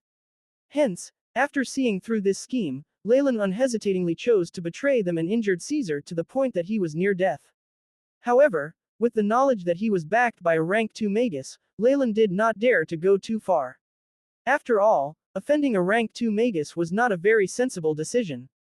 Don't worry about Desmond. Caesar waved his arms. Rank 2 magi all shoulder different responsibilities. When they oversee a place, they are usually unable to leave. I'm familiar with the place Desmond has been guarding. It's the lightning region at entrance number 2 to the Eternal River Plain's secret plane. As long as the dark magi apply pressure to him from there, Desmond will eventually be transferred back there. After all, that was the region that his academy is in charge of. Let's be real here, even if we fall to the enemy, their academy won't really be affected at all, but if entrance number 2 is taken over, their academy will receive a large blow. Caesar analyzed it very logically, displaying his exceptional situational skills and ability to think of the big picture. In order to attack entrance number 2 and put pressure on them, at the very least, a rank 2 dark magus has to attack. If only we had someone backing us. Leylin was speechless. Even he was able to come up with such a plan, but he lacked Caesar's background and backing, as to where dark magi could be dispatched according to his orders. I'll take care of everything regarding Desmond. Just focus on one person. Caesar turned to gaze at Leylin, his third vertical eye on his forehead blinking. Wade. Leylin touched his chin. Wade was the first magus from the Four Seasons garden that he had met. At the beginning, he had even passed the examination with his help. That's right. Desmond is an outsider, after all, and there are many things that he can't do. However, Wade is different. He's an envoy from the headquarters, so he holds a lot of power, and he is also the student of Reynold. He can easily take over the connections and resources that Reynold had, and is a huge obstruction to our plan. Caesar's tone was extremely serious and was practically one of fear. You don't want this plan to ultimately fail either, do you? You've signed the agreement, and the moment things fail, your spirit will self-destruct and leave nothing behind. Caesar's eyes seemed to give out dark rays that shot towards Leylin. Don't worry, I'll silence him. Leylin was silent for a while and then spoke. All right, I've contacted the Four Seasons Garden's headquarters in the external world. The elders are in a frenzy, and the entirety of the Four Seasons Corps will be dispatched here, along with a rank 2 magus. Caesar also gave more news, 5 days. We have, at most, 5 more days. What he and Leylin needed to do within this time period was to push out Desmond and Wade, and hand over the defensive spell formation and core of the secret plane to the Dark Magi. As long as all of that was done, all entrances to the secret plane would belong to the Dark Magi. 5 days is enough. Leylin stood up and left. As he walked out the door, he turned back and smiled at Caesar. Also, remember, I don't like the look in that middle eye of yours. It's disgusting. Pock. The door slammed shut, and the expression on Caesar's face darkened. Despicable. With a swipe of his arm, the cup, documents, and other items on the table fell to the ground, producing the crisp sound of objects colliding. If not for my 3 spirits in a body, still being incomplete, and me needing him to help me in my plan, I'll kill him. I swear on it. Caesar's facial muscles contorted. For him to be defeated by Leylin, who he had looked down upon in the past, was an absolute humiliation. Also, as he was not better than Leylin, and even had to concede in some matters, it was like reopening old wounds and exposing them to the scorching sun. What made him more furious was that Leylin had actually killed the little boy, and had inflicted heavy injuries on Giant. These 2 magi were the other spirits that were part of the trio from his body. Though they had different personalities, it could be said that out of the 3 people, including himself, one had been killed and the other 2 had been seriously injured. This hatred was definitely not something that a contract could restrict. Caesar had concealed it well, but Leylin could see through it. It's a pity, so what if he knows? I admit that you're a genius and even the kind that's 1 in a million. But so what? You're now bound by the contract and don't have much time to grow any further. Once the plan succeeds and you lose all your value, I'll retrieve your spirit and torture you for 200 years. I swear on it. Caesar lowered his head and began to laugh, like the murmurings of a patient who was nearing death. Caesar moved extremely quickly, and on just the next day, Leylin heard news of increased Dark Magus activity at entrance number 2 to the secret plane. For the sake of security, Desmond had led the Lightning Corps to guard the area again. Though there were many intelligent magi who could tell this was a ploy to lure him away, Desmond still left. For Desmond's and his superiors, if the Four Seasons Garden was able to eventually maintain the possession of their entrance, not only would the Four Seasons Garden would benefit, and they themselves would be able to obtain 10 to 20% of the resources. But entrance number 2 was different. There were resources there that they were in charge of, and as long as they took care of the entrance, profits would come in like a wave. Hence, even if there was just a slight possibility, Desmond did not want to risk anything. As for his good friend, Reynold, too bad. Magi were a bunch of practical people, and a dead friendship was a friendship no more. Without a similar strength and position, this friendship could not continue. After considering both sides of the situation, Desmond made the decision to return. After all, most magi were selfish people. When it came to their own benefits, even rank 2 magi could not resist temptation. However, Desmond still had to put on a superficial front and pacify the Four Seasons Garden members. Leylin strolled around, and the magi who walked past respectfully bowed to him. Whether it was in terms of power or authority, Leylin was one of the core existences in the headquarters within the secret plane. The rest of the magi in Four Seasons Garden could only duck their heads. What was more interesting was that most of the team leaders of those divisions that Leylin had extorted had died in battle. Furthermore, the the remaining members of those teams bribed Leylin by sending over even more resources and ingredients as they wanted to shirk their responsibilities. In the past, Leylin had needed to do the work himself, but now, bribes would appear on his doorstep on their own, and they were only afraid that he would not accept it. This treatment was vastly different from before. In this situation, Leylin, of course, accepted all these and promised them blindly to everything they requested. After all, the amount of time he would stay here could be counted in days. Once he was to leave, these magi would only be left in shock. Unrestrained, when the time comes, these magi who bribed me before will, unfortunately, be apprehended and accused of helping the enemy. I wonder what expression will be on their faces when that happens. Leylin thought to himself as a sly grin appeared on his face. His feet did not stop moving until he came to a building that was still being rebuilt. This had once been the Merit Points Exchange Center, and after having experienced the attack from the Dark Magi, which Leylin had been the leader of, it was now destroyed to a terrible extent. Most of the main structure had been destroyed and, what was even more serious, the huge loss of a few resource-based warehouses. Besides the main warehouse, the greedy magi also went after a few small-scale branch warehouses. There were some slightly valuable magic crystals, and if they had not already been stolen by the Dark Magi, then they had self-destructed under the protection of their spell formations. In the end, the Dark Magi who had grown green with envy had even burned up the whole area and torched everything. On the bare surface of the stones in the surroundings, one could also see the burn marks here. Lord Leylin, a light magus who appeared to be the person in charge here, quickly came over and greeted him. Leylin nodded. He had never bothered remembering this light magus name, and could only vaguely remember that he was the person in charge. How's the progress of the rebuilding? He asked. Though it seemed as if Leylin had posed the question on a whim, sweat beaded on the forehead of the light magus who was waiting by the side. Over 80% of our main infrastructure has been lost. This is not a large problem with earth elemental magic, but the key issue is that the spell formations have to be remade. This light magus pulled out a white handkerchief from his robes and unceasingly wiped his shiny forehead. I'm not worried about that. When is the latest we can start working again? Leylin stared hard at this magus who was slightly plump. 2 days. At the latest, we'll be able to resume our work in 2 days. The light magus could feel himself tremble under Leylin's gaze and quickly promised. 2 days? Leylin furrowed his brows and then shook his head. Far too long. I'll give you 2 more magi and 20 acolytes. The progress has to be 20% faster. Yes, my lord. From the aura that Leylin was unwittingly giving off, the light magus became even more afraid and the sweat on his forehead flowed quicker. He didn't even have time to wipe it off with his white handkerchief as he agreed. Leylin nodded, waved his hand, dismissed the person in charge, and began to stroll around the construction site.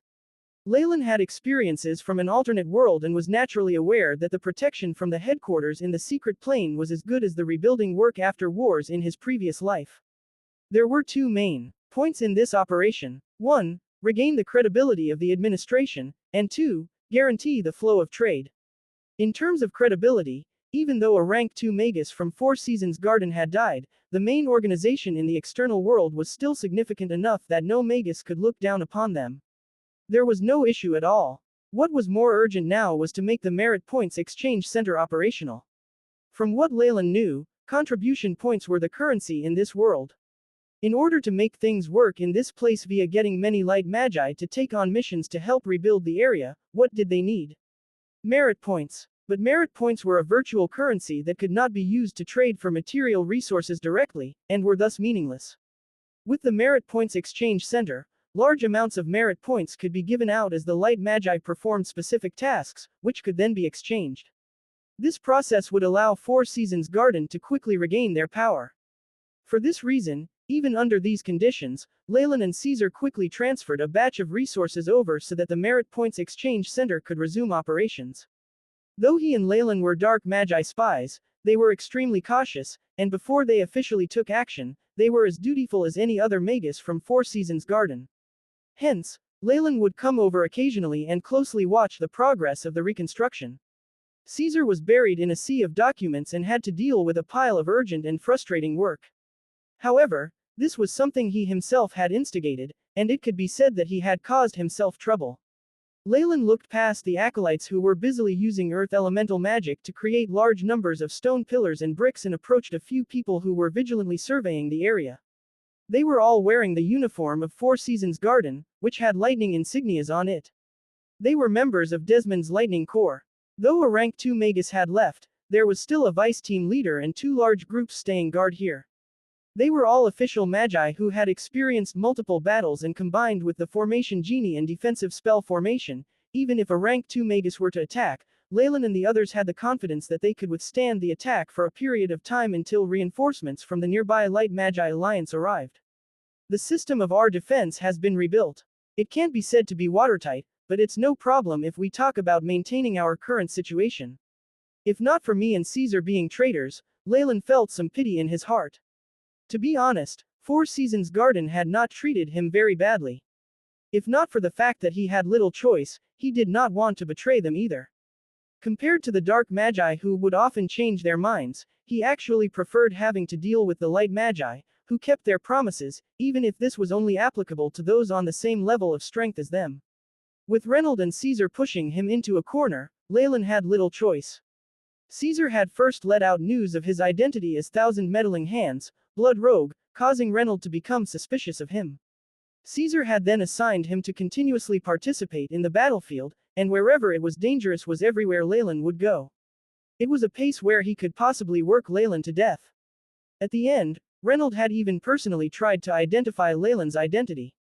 This was a very dangerous sign, as this implied that the higher-ups in Four Seasons Garden were already beginning to lose trust in Leylin.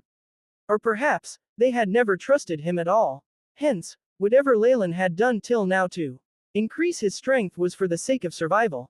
Now, after his bloodline's second transition and seeing firsthand the strength of a rank 2 magus from Thousand Meddling Hands, he could now somewhat defend himself and escape. It was for this reason that he could temporarily leave this cycle and worry about Four Seasons Garden and others. Leylin was not a heartless person. In a situation where his interests were not affected, he would definitely not mind helping friends and perhaps organizations. Under the name of changing the guards, George and the others have been transferred far behind the front lines, so they should be fine. Dark Magi wouldn't have any interests in a few pitifully poor acolytes, Leylin indifferently pondered. He was pretty much in possession of a third of the power within Four Seasons Garden's headquarters in the Eternal River Plain's secret plane. This amount of power was simply astonishing.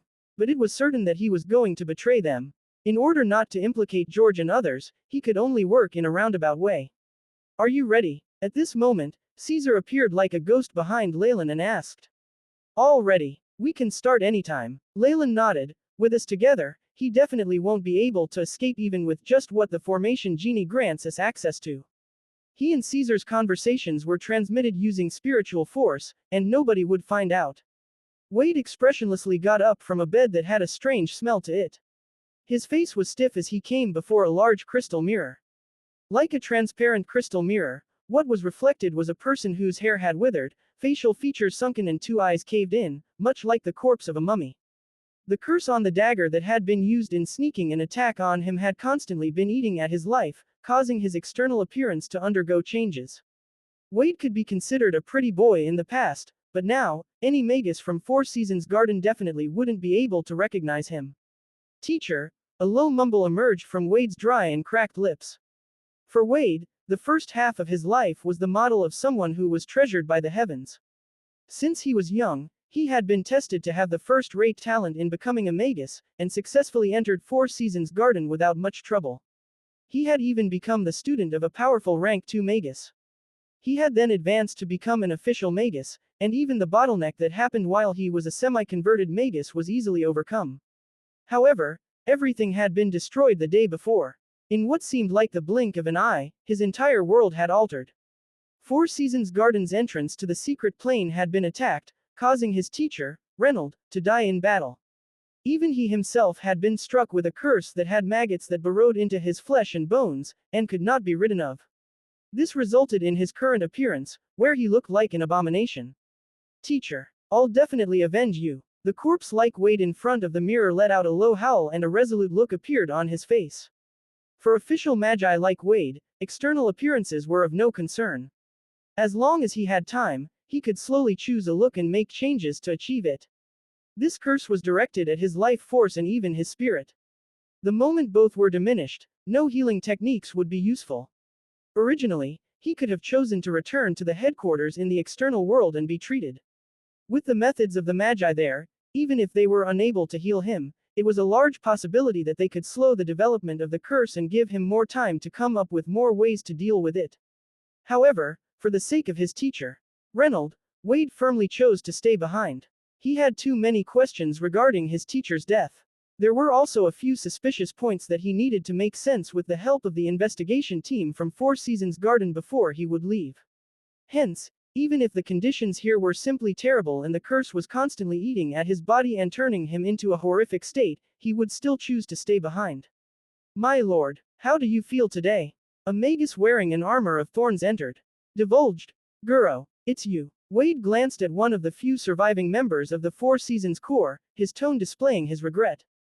That day, he had sustained serious injuries, and practically all of the small team from the Four Seasons Corps had died. All that was left was Guro. As he had fainted because of the explosion, he had narrowly escaped death. At the sight of Guro, Wade couldn't help but think back to that scene.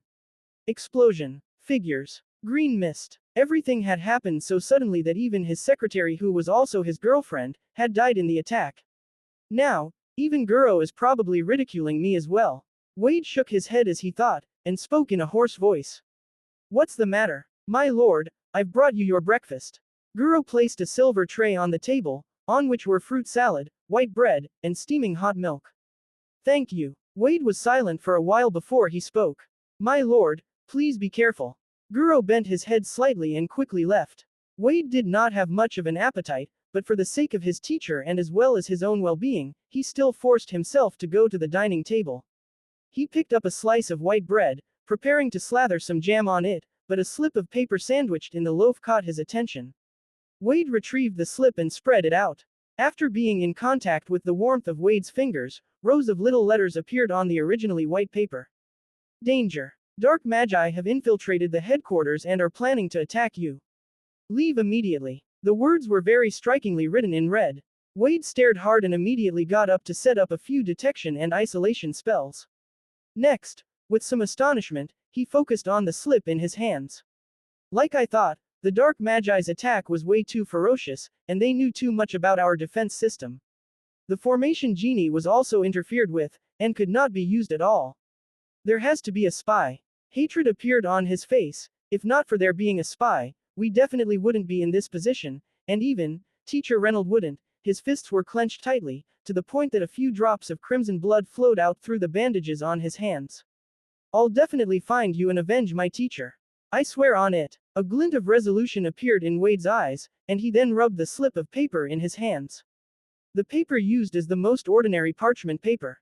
The words were designed to show after coming into contact with my body temperature, so the sender has to be someone I'm familiar with.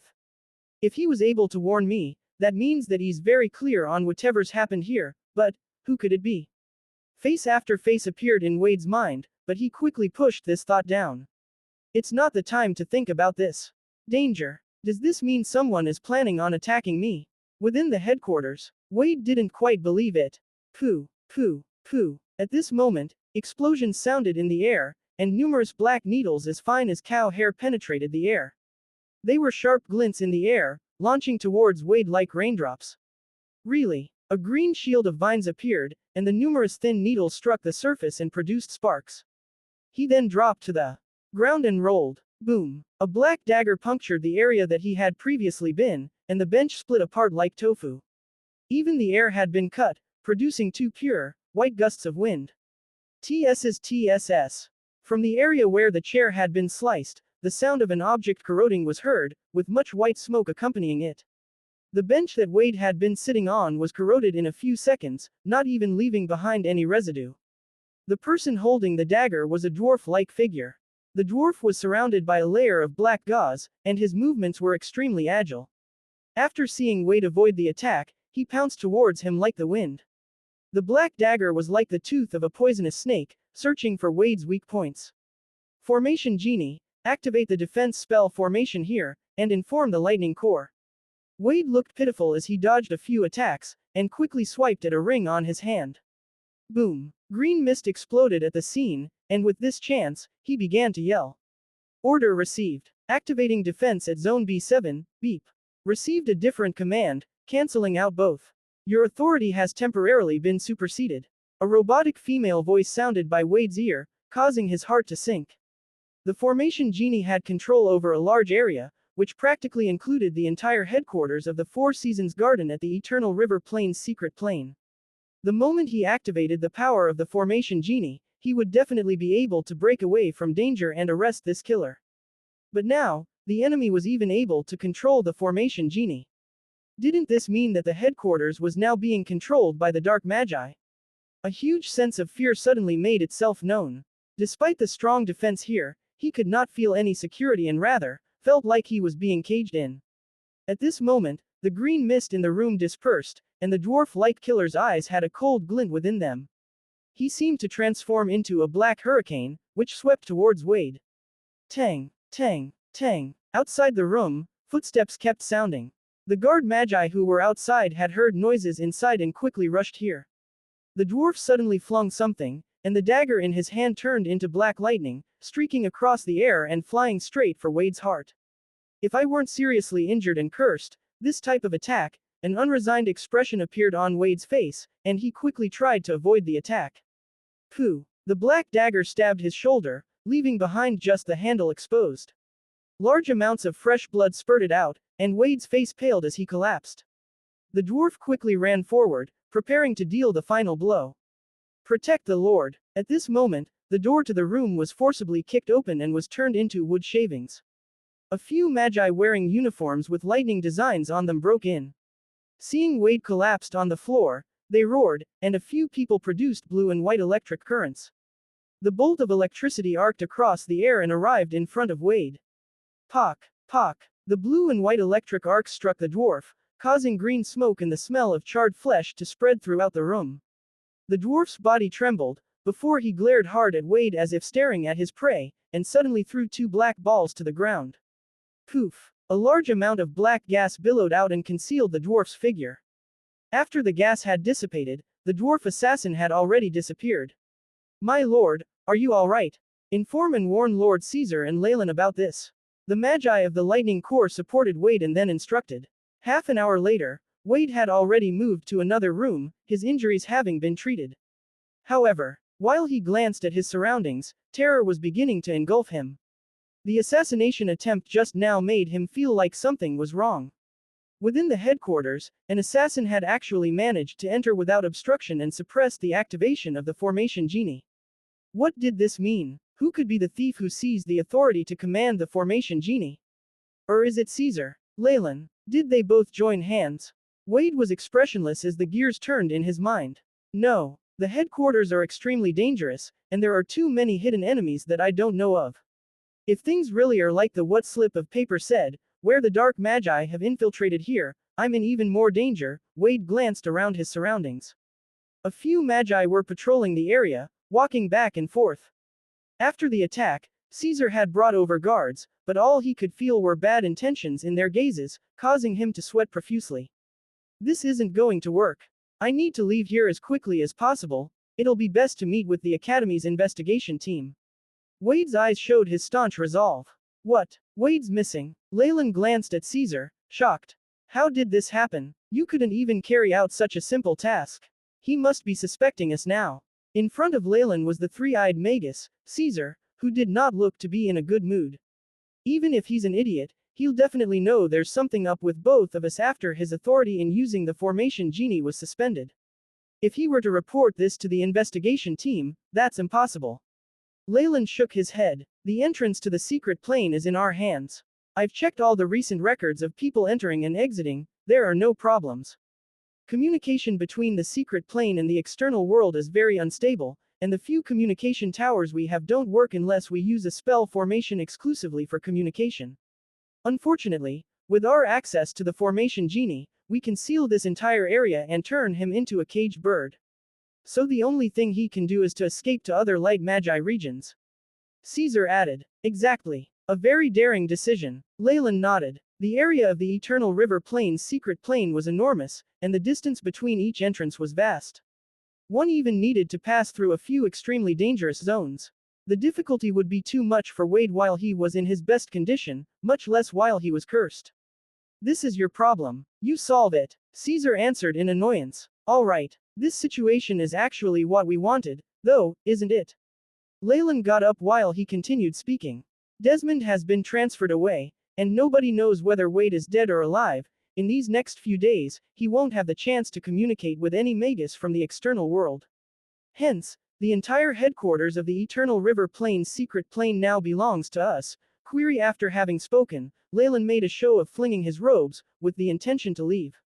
What are you doing? To take care of the mess that was left behind, and arrange for the Dark Magi to receive access to the information about our defenses and resources. Leylin's figure eventually disappeared into the distance, leaving behind the echo of his voice.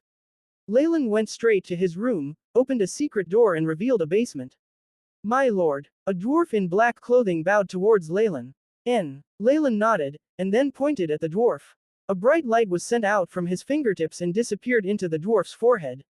The dwarf's body swelled in an instant, green veins wriggling on his flesh like little snakes.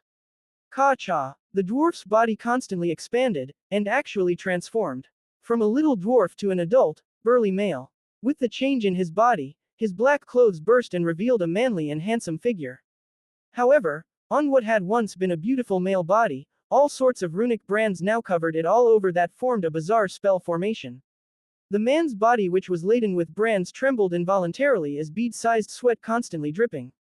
From the looks of it, such a transformation was extremely uncomfortable, but the burly man gritted his teeth and did not make a sound. You did well, number 2.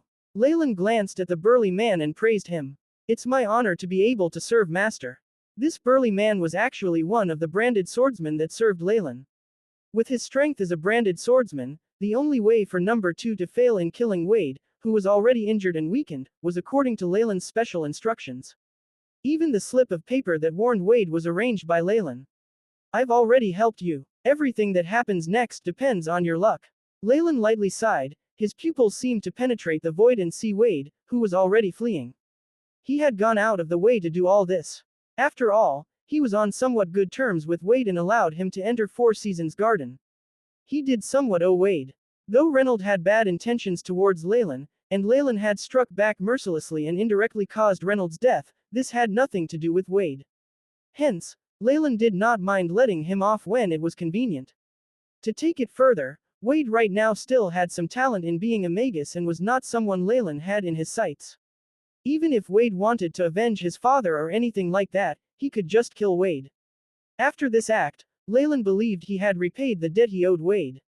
If he stupidly decided to provoke Leylin, Wade would immediately be killed. There would be no hesitation. In Leylin's mind, there was a very clear line. Wade was now a tiny bit helpful to Leylin, and they were on somewhat good terms, so he could let him off. If they were even closer, Leylin might even arrange for number 2 and number 3 to escort him out, rather than letting him fend for himself. Of course, before all that, the prerequisite was that none of this would harm Leylin's interests. If not, favors and things of that nature were not even worth considering. I won't chase after him anymore, but to make sure everything goes well, Caesar will definitely mobilize dark magi from 1,000 meddling hands to kill him. Good luck to you. Leylin estimated that the chances of Wade's survival in the external world were no more than 40%. This was in a situation where his own luck was factored in. However, this was much better than staying behind in the headquarters, where he was sure to die. Hence, Leylin sighed a little and quickly pushed this matter to the back of his mind, and ordered number 2 and number 3 to conceal themselves in order to be his trump cards. Without telling anyone, Leylin came to the region where the core of the formation genie was. Whatever Caesar had ordered him to do, had naturally been disregarded. Did Caesar dare to fall out with him just over such a trivial matter? The core of the formation genie was now situated at the heart of the headquarters of Four Seasons Gardens, not far from what had been Reynolds' office. Here, with every step he took, he could see many light magi who appeared quite solemn as they went about their tasks. Amongst these magi, not only were there magi from Four Seasons Garden, there were also a few magi from the Lightning Core. In Leylin's eyes, the core of the formation genie was just like a generator room essential for the upkeep of the defense spell formation. The defense spell formation that, Guarded Four Seasons Garden was extremely important, and with the previous attack, the status and need for such defensive mechanisms was elevated by several times. However, it was but a decoration in Leylin's eyes.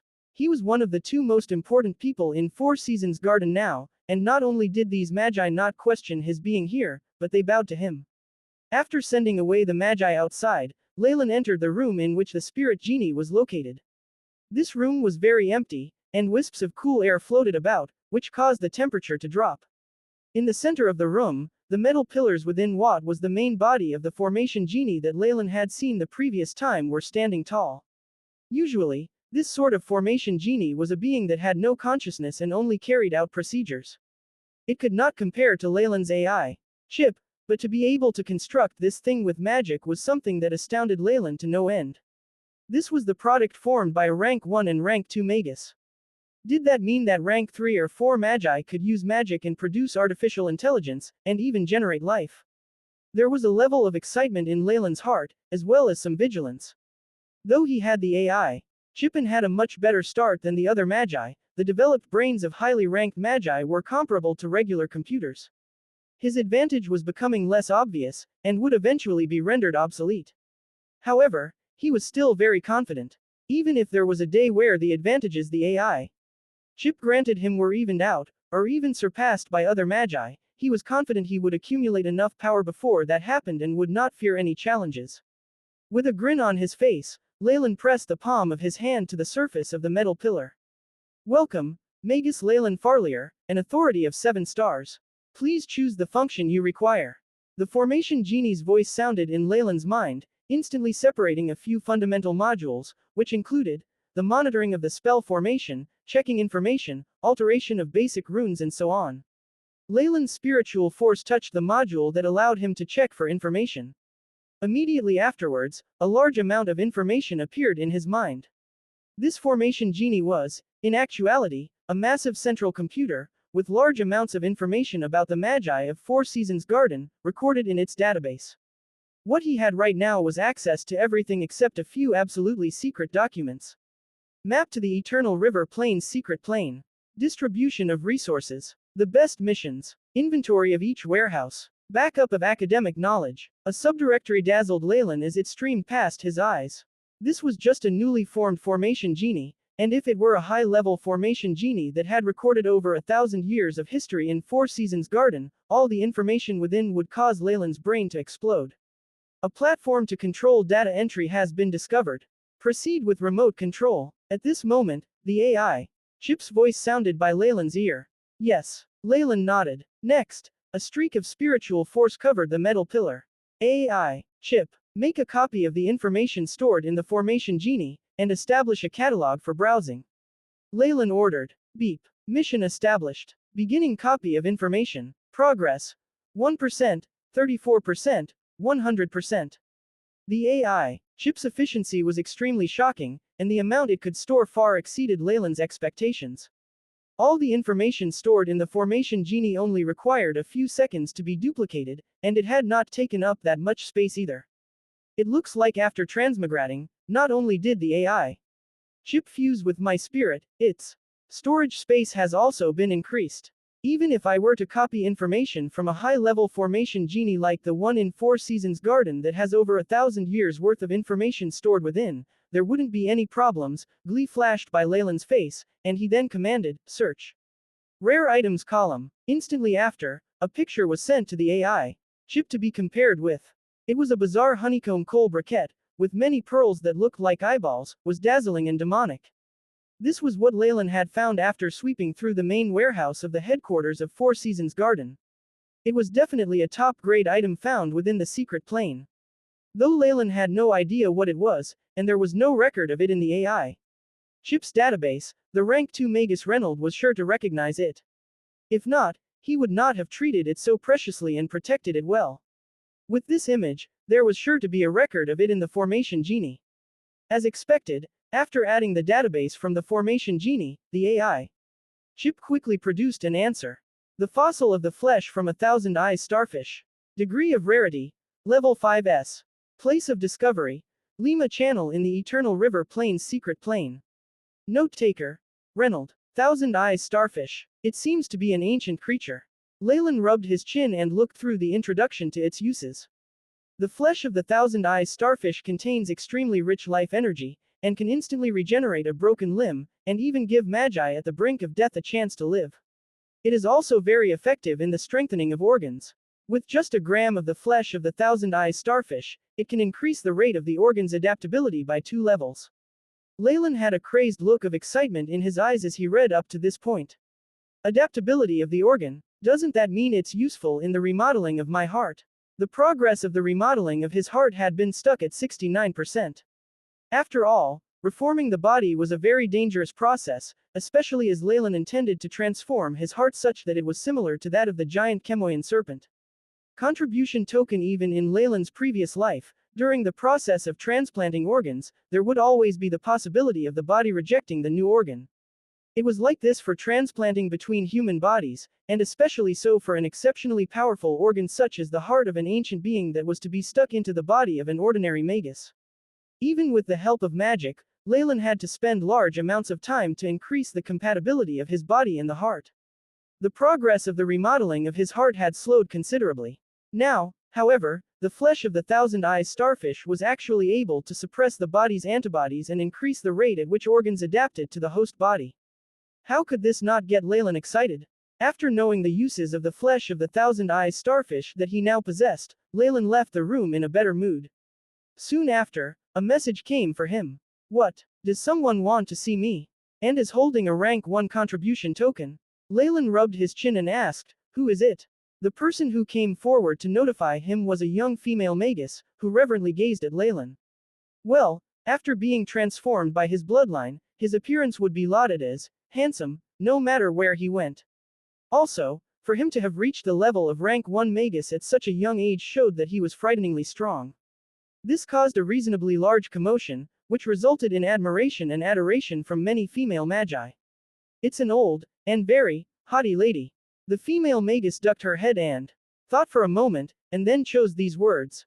An old, haughty lady. Leylin was stunned, and then a slight smile appeared on his lips. He had already guessed who it was. Bring her to conference room 3.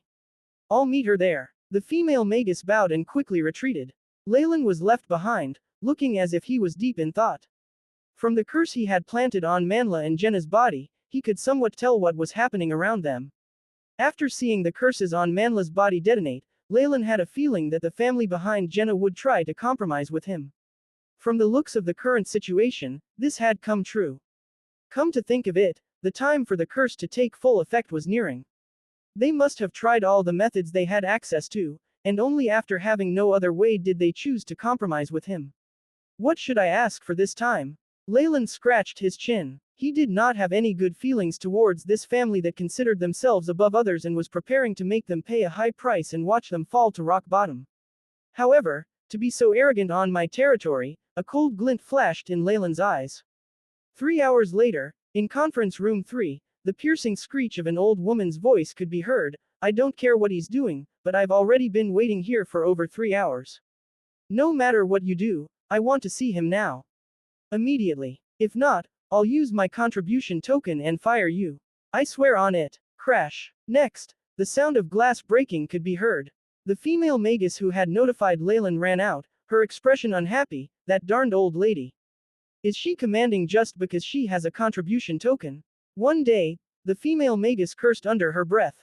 All of a sudden, a shadow loomed over her, revealing the figure of a magus. Lord Leylin, there's a guest who wants to see you.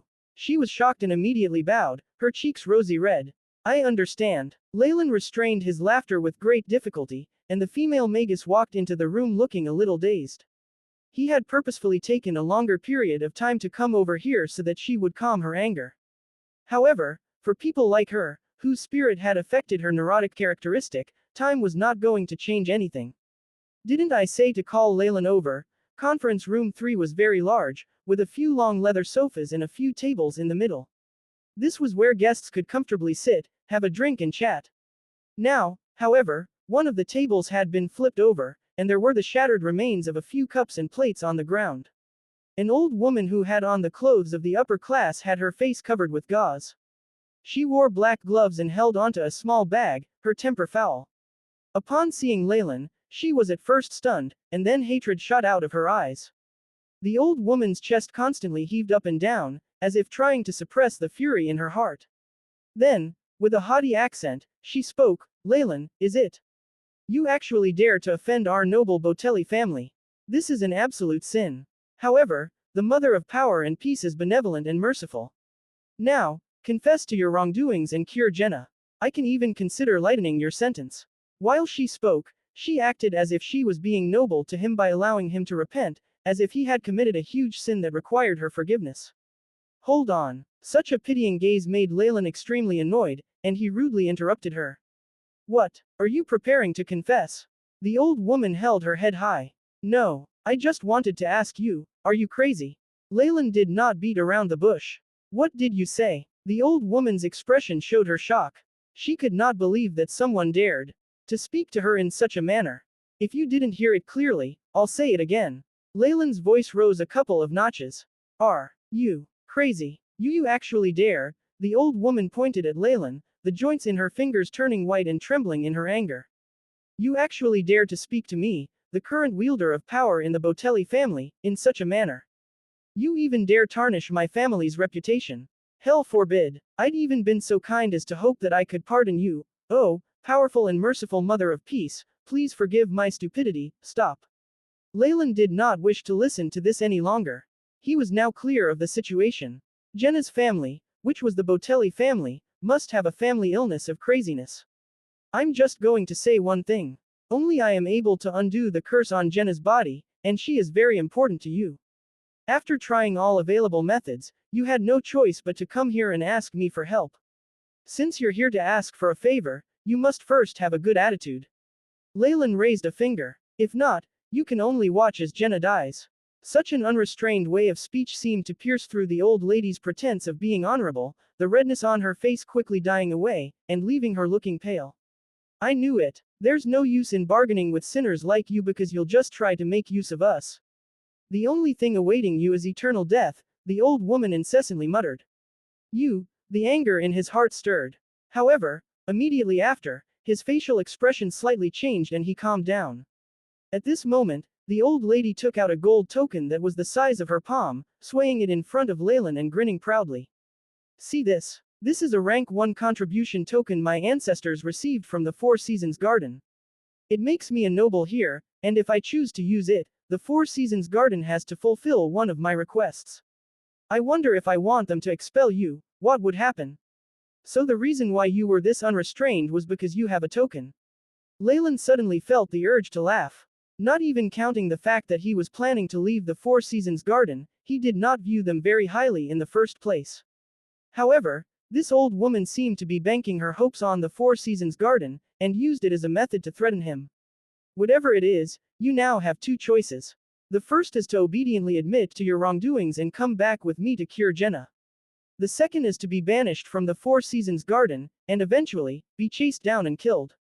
A victorious smile emerged on her face. Leylin was speechless as he glanced at this old woman, suddenly finding her a little pitiful. The Four Seasons did have such a rule, and the rank 1 contribution token in her hands was also authentic. Unfortunately, she was a few days late. If she had arrived here a few days earlier, she might have been able to use the power of this token, and, with the Four Seasons Garden to suppress him. But now, Leylin looked at the token in her hands. That's right, she probably still doesn't know about us being attacked, Reynolds' death, and me taking over. The attack had been classified as top secret, and the Four Seasons Garden entrance to the secret plane had even been sealed for a period of time. It was impossible for regular magi to know about this. As a result of a time difference and various other factors, this old woman was obviously still not aware that this branch of the Four Seasons Garden had already changed owners, what with her charging in so loudly and brazenly. What's wrong? Can't make a choice. Do you want me to help you? Leylin's long silence gave her the impression that he was afraid. Hence, the expression on her face was more arrogant, and she loudly bellowed, Guards! Guards! What is the matter? Minutes later, a few magi in white robes charged in. In the name of the Four Seasons Garden, I command you to arrest Leylin. The old woman raised the gold token in her hands, which flashed and glinted to form a four-colored ring. An energy wave with a very recognizable frequency was emitted. It's a rank 1 contribution token.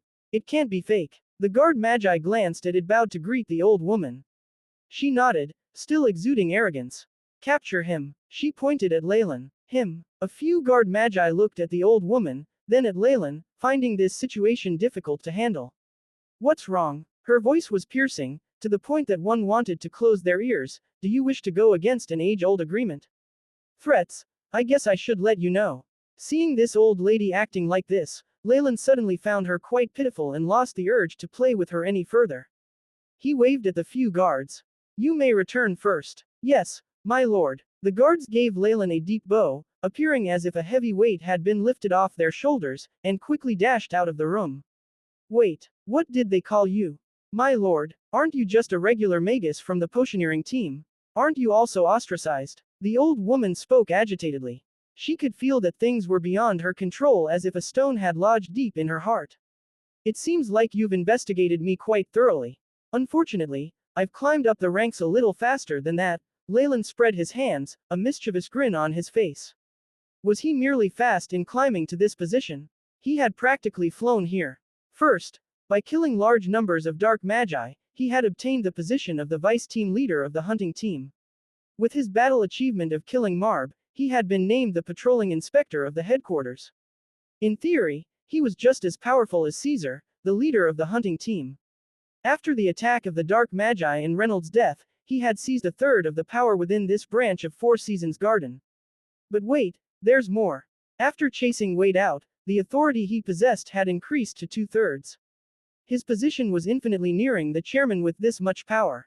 This old woman only had a rank 1 contribution token, which was useless against a team leader, much less Leylin. Next, the smirk on his face vanished, and his expression turned solemn. Formation Genie, record this down. This person who holds the power in the Botelli family overstepped her authority and ordered for my arrest, with a rank 1 contribution token.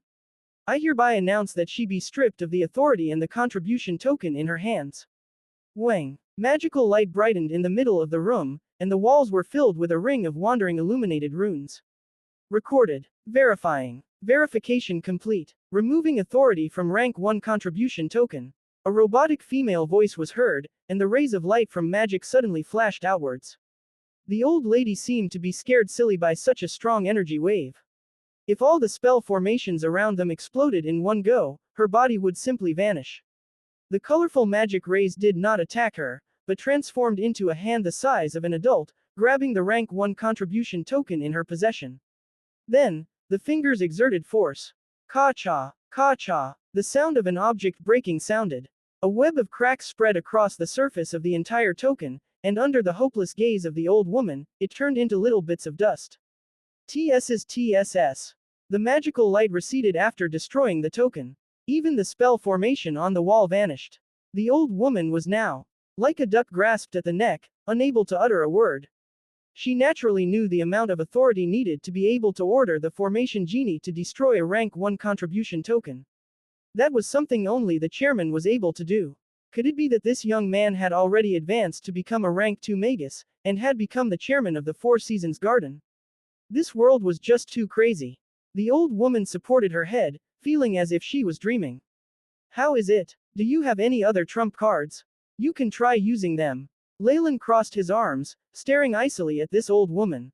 Her heart fell. Her family was now not in a very good position.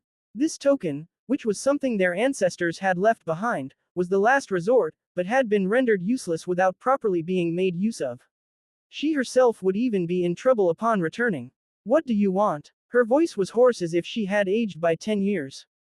She bent her back, and then released the pride from her tone, completely defeated. What do you want? Leylin sounded innocent. Your granddaughter came up to me, saying I'm the main cause of a war and wanted to purify me. I was forced to strike back and gave them a lifeline when I could have simply just killed them. I'm already being very kind, and now you even want to threaten me. Leylin was indeed the victim in this affair, except for the fact that he had retaliated with just a little too much strength. Jenna is the seer of our generation. Her predictions can't be wrong. The old woman persisted. Leylin was exasperated but calmed his heart. There was no point in arguing over a trivial matter such as this. All right, now it's time for me to name my conditions. My requirements are simple. I'm interested in that divination ability of Jenna's. Impart me this technique, and I'll release the curse on her. Oh, Mother of Peace. Not only does a sinner like you want to control us, you even dare to covet our family's meditation technique. She clutched her chest as if she was on the verge of going crazy. Is it a meditation technique? Or even a high-grade meditation technique? Leylin was suddenly very interested. Don't even think about it, you monster. Devil. Don't even think about trying to obtain our Botelli family's meditation technique. The old woman resolutely rejected him, a cold glint that could not be concealed flashing past her eyes. Hee, you may not know this, but the curse on Jenna's body can only be released by me. Otherwise, you could try finding a morning star magus, or else you'll just be waiting for a dead body. I'll give you 1 day. Think it through. Leylin clapped his hands and 2 guards immediately entered. Send this lady away to get some rest. Do not be negligent. Leylin's tone was slightly different, and the 2 magi who knew what he was implying quickly came before the old woman, ready to take care of her. Leylin nodded and left. Though the old woman had concealed it well, the coldness in her eyes was still apparent to Leylin. All that she was thinking had long since been discovered by Leylin. Trying to swindle me with a fake meditation technique. No. Magi are intelligent people. If you give me a fake one, I'll definitely know. If I can't tell, I can just find a few acolytes and perform tests on them, unless, if she really gives me a high-grade meditation technique, but it has a very obvious flaw. Only with these conditions will magi who lack high-grade meditation techniques be tempted to use it. What a pity. Leylin cracked a smile. If he was a magus without a high-grade meditation technique, he would definitely be unable to resist the temptation, and would end up training in it. After all, it represented an increased chance of advancing, as well as ensuring a better future. Unfortunately, he already had a high-grade meditation technique of his own Chemoyan's pupil. No matter how amazing the Botelli family's meditation technique was, he would only use it as a reference, and wouldn't do something so stupid as to switch meditation techniques. With a smile on his lips, Leylin went inside a secret room. The 4 walls of this secret room were made of thick stone, with numerous runes that could isolate energy placed all over. In the middle was a rather strangely shaped, little stone counter. 3 pillars supported a triangular section, large amounts of green vines crawled along it. Formation Genie, activate the communication spell formation. Leylin spoke. Authority verified. Activating communication spell formation. As the formation genie spoke, a dusky splendor shot out from the little stone counter, and all the runes in the room began to glimmer. Leylin nodded upon seeing this. Communication between the secret plane and the external world was all but impossible, and could only work through a particular communication spell formation. This was a specially constructed communication spell formation that could penetrate the isolation effect of the secret plane and was considerably expensive. The Four Seasons Garden only had this one formation in the entire Eternal River Plains secret plane. Before, Wade's authority to communicate with the outside world was sealed through the combined efforts of Leylin and Caesar. Hence, in a situation where he could not contact anyone, Wade had no choice but to flee. Leylin took out his own secret imprint book and flipped through to the most recent page. At the end was a blue imprint that looked like a beacon. Leylin lightly tapped it. Boom. The blue beacon suddenly became bigger, and the runes in the room unceasingly lit up. A red line shot out of the stone counter, connecting to the surface of the blue beacon's secret imprint. Is this Sir Hyder? How have you been feeling recently? Leylin asked, full of smiles. It's you. Quick. Give me the cure. From within the blue secret imprint, a haggard voice came on and off, as if the owner had been severely injured or was being tortured by some illness. The owner of this voice was Hyder, the magus who was on good terms with the Botelli family, who had been invited by the old woman to treat Jenna. Previously, he had failed in his treatment methods. Not only had he been infected by a poison that Leylin had made himself, but the poison had also come with a communication imprint. Hence, Leylin was able to know a lot about the Botelli family. The grin on Leylin's face widened. Sir Hyder, I want to tell you something quite unfortunate. The wielder of power in the Botelli family has already approached me.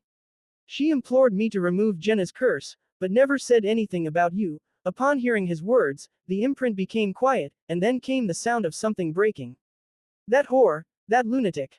To think I worked so hard for her. Cough cough. After just 2 sentences, Hyder began to cough violently. Leylin's smile was even brighter. Sir Hyder, how's the effect of my Shadow corrosion. I spent a lot of effort on it. You're also a very outstanding healing magus.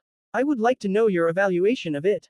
After a long time, Leylin once again heard Hyder's voice from the secret imprint.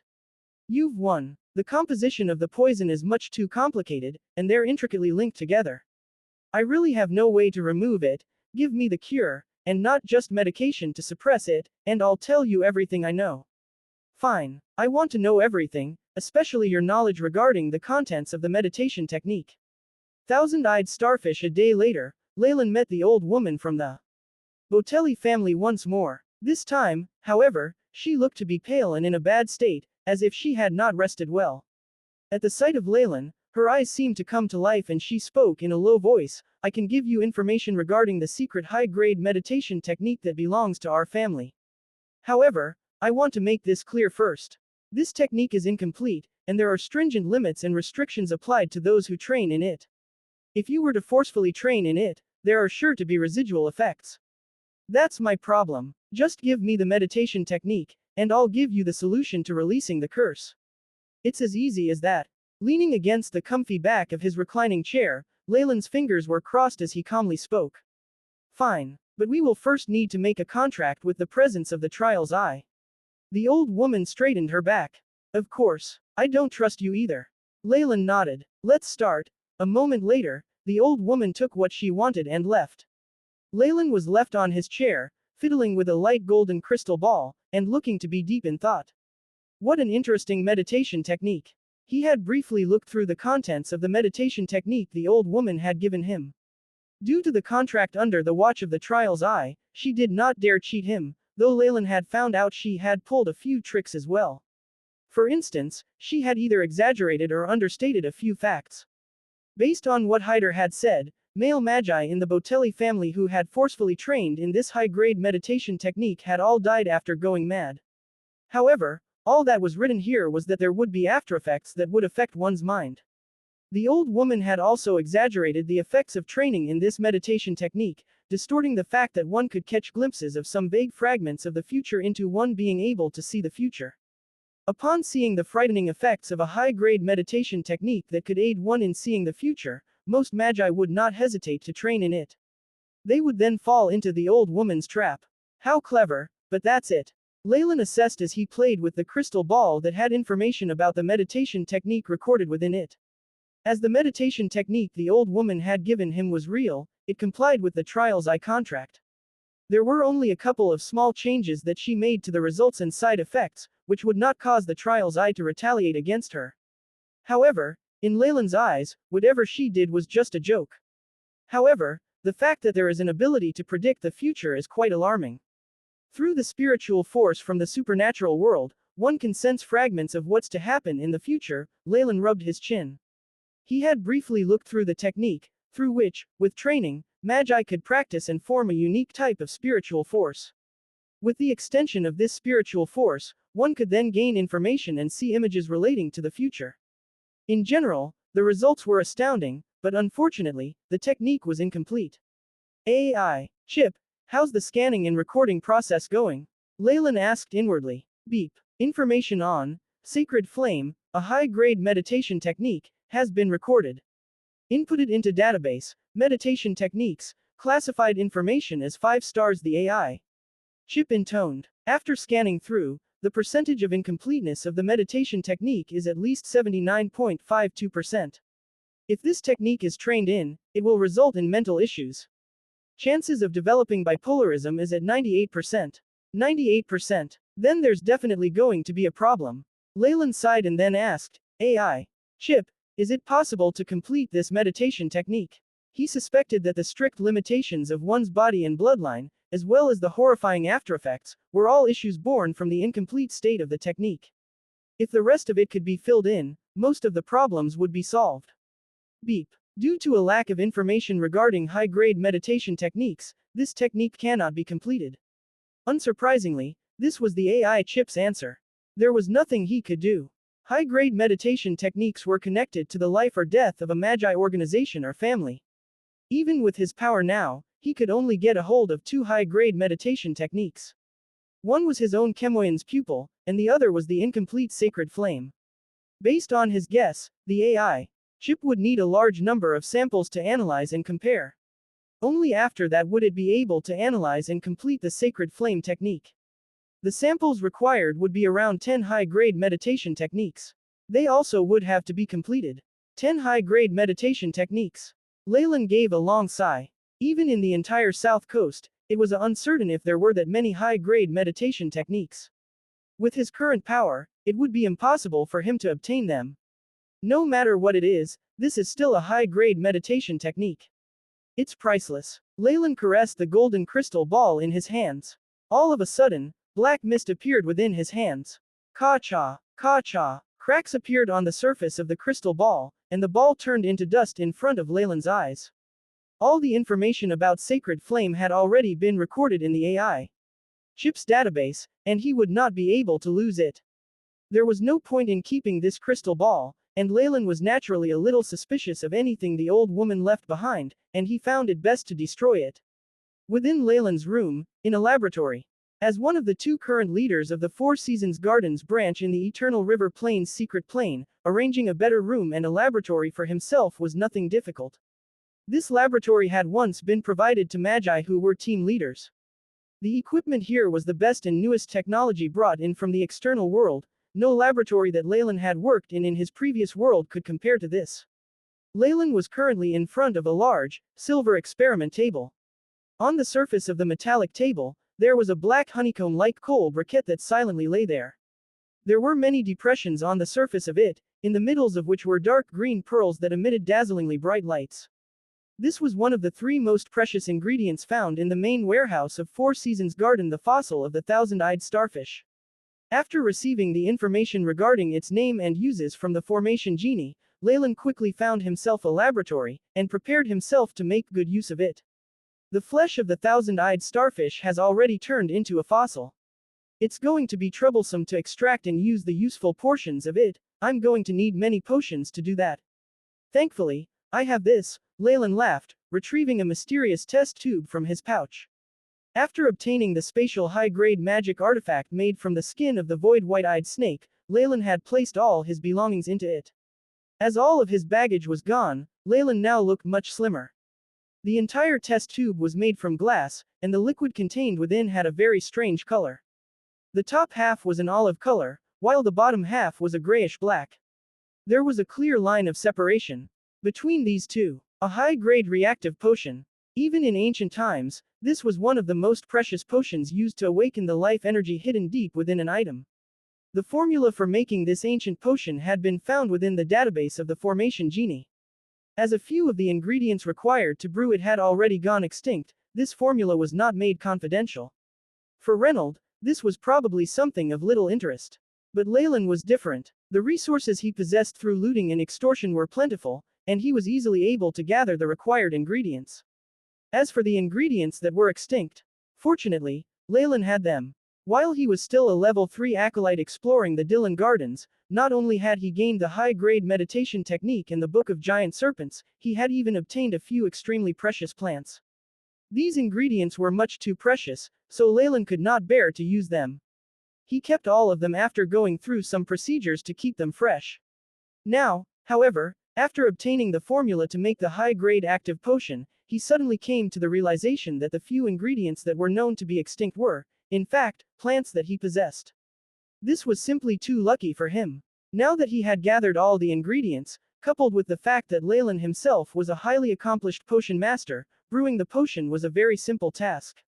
Along with Leylin's chance, the test tube opened up like a flower, and a putrid stench spread around the room. Drip by drip, Leylin carefully positioned each droplet onto the green pearls of the thousand-eyed starfish. Leylin's movements were extremely careful, smearing the amount evenly on every pearl. By the time the last of the olive-colored potion was used up, the fossil suddenly began to squirm. Awaken. His eyes flashing with excitement, Leylin's lips moved as he softly murmured. He had used the ancient Byron language, which seemed to draw power from the supernatural world. Wang wang. Invisible strength wrapped the thousand-eyed starfish within, and the potion evaporated and emitted black and white gases. The black and white gases merged in the air, forming the multiple black and white eyes. Whoosh! With what sounded like a big wave, the flesh of the thousand-eyed starfish constantly trembled, layers of rock falling off of it. TSS. Green eyes blinked open. Those olive pearls in the depressions were actually the eyes of the thousand-eyed starfish. Begin deep heating. Preset temperature at 1548 degrees. Complying with Leylin's voice, two large, mechanical arms suddenly rose from under the table. They were extremely shiny and seemed to be made of metal, but at the joints, there were traces of the slight movements that were reminiscent of real flesh. The large arms scooped up the thousand-eyed starfish and placed it into what looked like a furnace. Accomplishment: prepare the centrifuge. Beginning cooperation, Leylin shut his eyes, and black threads shot out from between his brows, connecting to the various apparatus in the laboratory. Ka-cha, ka-cha. The light flickered, and the apparatus in the laboratory were activated. Any instrument that had a measuring function began to show numbers and pointers on gauges moved. With the threads of spiritual force, Leylin worked on purifying his spiritual force and began the complicated separation process. 2 hours later, Leylin looked at the half-finished product on the table and nodded. On the surface of the table was a piece of pink flesh. This had been the fossil of the thousand-eyed starfish. Leylin had fully expended the life force within it and had gotten rid of all the olive-colored eyes. There was a very troublesome poison held within the eyes of the thousand-eyed starfish, and as such, they needed to be removed. The thousand-eyed starfish currently seemed to have returned to its original state, the tender flesh having a gleaming luster, as if it had only just been dug out, and was still covered in a layer of liquid. Yes, the separation operation was very successful. All that's left is the last step. Leylin took out the gray-black, high-grade reactive potion, of which only half remained. He poured all of it onto the pink flesh. TSS. The moment the gray-black potion was poured onto the flesh, large amounts of steam were produced. Through it, one could see the pink flesh decreasing in size at a rate that could be seen with the human eye. The flesh seemed to shrivel up and turn black. Leylin expressionlessly used up all the liquid, and then chanted some ancient incantations. Woo woo woo, these incantations were ancient, with a very boundless aura. It sounded like countless conch shells being blown at the same time. Blue waves of energy were like sweeping tides, wrapping around the flesh of the thousand-eyed starfish. After the blue light dissipated, all that was left was an object the size of a longan. The object was gray in color and even had lines that characterized muscle. It looked like salt-cured meat that had not been properly preserved. The salty meat began to emit the smell of something burning. Rumble. Upon smelling this, Leylin actually couldn't help but swallow his saliva, a distinct look of longing appearing from the depths of his heart. Eat it, hungry, hungry, hungry. This thirst seemed to come from every cell in his body. It was extremely difficult to resist, and this feeling was the strongest at his chest, where his heart was. Leylin could feel every blood vessel in his body pumping in excitement, urging him to swallow that piece of flesh on the table. Ah, ha, primal desires. How can a mere thing like it control me? Leylin's eyes turned a little red, and even his hands began to tremble. However, he did not choose to consume the flesh of the thousand-eyed starfish right away.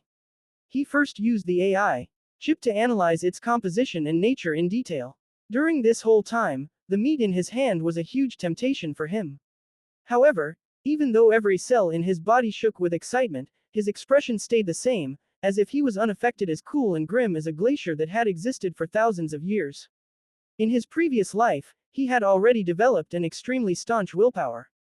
No matter how fierce and deadly the temptation, he could still control and stabilize his inner desires. Recorded composition of this object. Saved in folder. Material type ancient creature thousand-eyed starfish. The AI chip replied. Only after the stream of data finished working did Leylin gobble down longan-sized meat. Boom. Like a bomb that had exploded, his entire body was paralyzed by lightning, like a drunkard who had abstained for years and once more had fine liquor, or like a traveler who was on the verge of death from his thirst and had finally savored the sweet taste of spring water. Leylin felt as if his body was floating, lying on the peak of white clouds. There was joy coming from every cell in his body.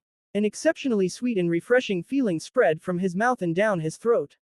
The flesh of the thousand-eyed starfish first went to his stomach. Gastric fluid rushed forward, and in just a few seconds, digested it completely. Streams of water like from a hot spring spread throughout Leylin's body, and especially his heart was like a person dying of thirst, greedily absorbing this warm flow. Leylin closed his eyes. He felt as if he was naked, flowing along a warm and comfortable large river. A droplet of something moist suddenly rolled down his face. It was exceptionally sweet, exciting his taste buds to the extreme to the point that he unconsciously began to tear up. For him, who had a physique that far exceeded that of a regular person, it was basically impossible for him to react in such a way, but the flesh of the thousand-eyed starfish was able to do it. I'm afraid such a taste might make one addicted. Leylin exclaimed in satisfaction. The process of consuming the thousand-eyed starfish was just too comfortable and pleasurable. The stimulation of one's body and mind was definitely enough to make any regular human addicted. However, Leylin was a magus, and he was basically invulnerable in terms of his mind. His awareness of himself was as strong as steel, which was how he was able to keep a hold of himself and resist this temptation. At this moment, the robotic voice of the AI chip was heard. Beep. Detected that the essence from the flesh of the thousand-eyed starfish has entered host's body. Determined to be useful to host body. Beginning absorption. In that moment, Leylin retreated 2 steps. He could feel the rate at which he was absorbing the hot stream increase by another level. At the place where his heart was, it was practically a black hole which steadily absorbed the essence. Beep. Host body has absorbed flesh of the thousand-eyed starfish. Rate of modification of host body's heart has substantially increased. The AI chip began to work hard, the screen in front of him changing rapidly. Immediately after, Leylin could see in the column that displayed his stats, the number that showed the progress of the modification of his heart flying up quickly. 70%, 75%, 80%, 85%, 90%. The number rose like a fiery arrow but faltered slightly at the 90% mark.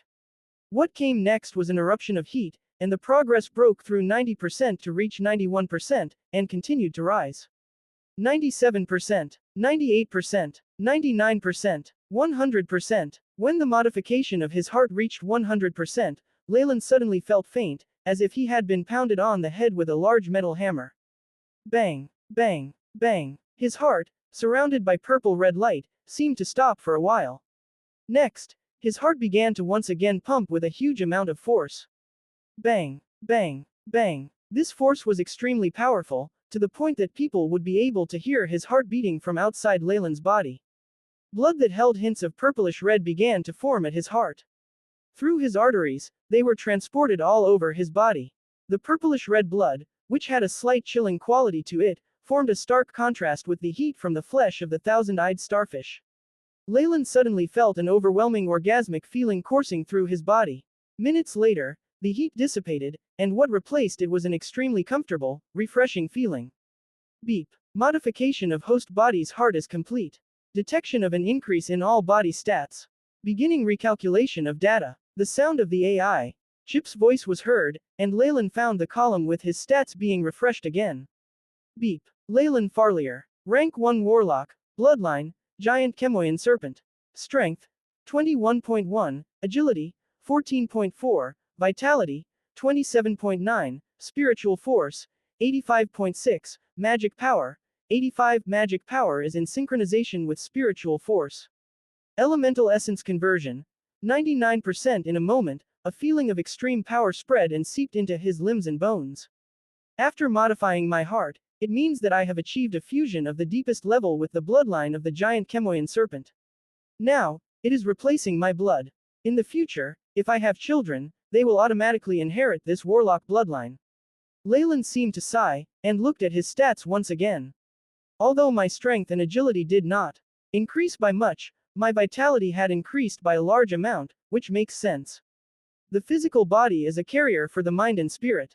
With a rise in spiritual force, it would naturally require an even more sturdy body to support it. From Leylin's perspective, the body was like a glass, and the spiritual force was like the water in it. The bigger the glass was, the more water and thus, spiritual force it could contain. Conversely, no matter how much water there was, it would be useless if the glass was not large enough to hold it. It might even cause the glass to break. Hence, many official magi would think up ways to strengthen their body to adjust and balance their powerful spiritual force. However, what shocked Leylin the most was the rise in his spiritual force and elemental essence conversion. Spiritual force actually went up to 85.6, and elemental essence conversion is even more terrifying. It actually rose to 99%. I think even ancient elemental beings would just be at this level. With these results, I can try my hand at advancing to become a rank 2 warlock. Leylin sighed in contentment. The requirements for a warlock to advance was largely similar to a magus, with the only difference being requirements in the bloodline. Leylin's current bloodline was directly from the ancient creature, the giant Chemoian serpent, so there was definitely no problem at all. The conditions to advance to become a rank 2 magus was for one's spiritual force to reach 80, and one's elemental essence conversion to be above 80%. These were the basic requirements to be promoted to be a rank 2 magus. In terms of spiritual force, many magi were able to reach it. However, they were often stuck in terms of their elemental essence conversion and were hence unable to proceed further. There were also ambitious people like Caesar and Descartes who had reached the requirements to advance but had not done so. They wanted to push their elemental essence conversion to above 90% to build a stronger foundation and pave the way for their future. Not only had Leylin currently exceeded the basic requirements in spiritual force, but his elemental essence conversion had even reached the shocking number of 99%. Besides ancient elemental beings that were made of elemental particles, there was nothing that could have a higher percentage than this. Leylin was a being made of flesh and blood, rather than elemental particles. To be able to reach 99% was basically reaching the extremes of his limits. He was extremely clear about this and did not look to increase it any further. With the bonus from my bloodline, all of my body's stats far exceed that of a regular magus. Now, my elemental essence conversion has even reached 99%. Even in the entire South Coast, I doubt that there's a rank 1 magus who's stronger than me. Leylin was extremely clear of his ranking. Preparation compared to the regular magi who did not have high-grade meditation techniques and were unsure of their futures, Leylin knew exactly what he was going to do. Over a long period of time, regular magi would need to search for or create a rank 2 spell that was compatible with the spell model they had chosen when they had become a rank 1 magus and then try to solidify their sea of consciousness within it. This would, of course, all be done after their spiritual force and elemental essence conversion had achieved a certain level. This was all a matter of luck. Even if one were able to succeed by chance, the two spell models could result in disharmony and wear and tear, having an adverse effect on the power of a rank 2 magus. But Leylin was different. He had a high-grade meditation technique. Every time he advanced, he would generate an innate spell that completely suited his body. What he needed to do now was raise the level of his meditation technique, and train till Chemoian's pupil went up to another level. Only then would he be able to be promoted to a rank 2 warlock. For magi who trained in high-grade meditation techniques, as long as they reached a certain level, the technique would automatically push and help a magus to advance at a rate far faster than regular magi. I've already reached the basic requirements for Chemoian's pupil to advance to the second level. Next, I'll have to gather spiritual force and produce immense energy to make a breakthrough in Chemoian's pupil. Information regarding breaking through the second level of Chemoian's pupil flashed by Leylin's eyes. This is a process that requires constant accumulation. With my current condition, this would need around 2 or 3 years. However, with some special methods, such as burning up large amounts of spiritual force, for instance, the process can be quickened. Leylin serenely closed his eyes, seeming to emit dangerous rays of light. Time passed slowly, and it was soon night. The sky was filled with clouds blocking the moon and they had no intentions of moving. In the eternal river plain's secret plain, it was immersed in darkness. Magical lights began to light up, connecting together like pearls as they brought light to the Four Seasons Garden headquarters. However, even if they used large amounts of light magic, in a huge area like that the headquarters occupied, there would still be much darkness and many shadows. Beside a flower terrace, dark figures emerged from the shadows, one after another. All of these figures were wearing black robes with traces of blood on them. The smell of blood on their bodies was so strong that it did not seem like it could dissipate, and their eyes showed no sense of human emotion, all there was a pure desire to kill and vent.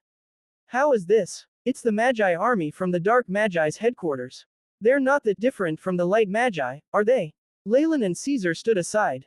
This time, they had used their authority to transfer the patrolling Magi away, personally removed the defense mechanism here, and welcomed these people. Caesar grinned at Leylin. They're not bad, and are perhaps a lot stronger. Leylin sucked in a huge breath. Due to the harsh environments they lived in, they had to have great battling prowess.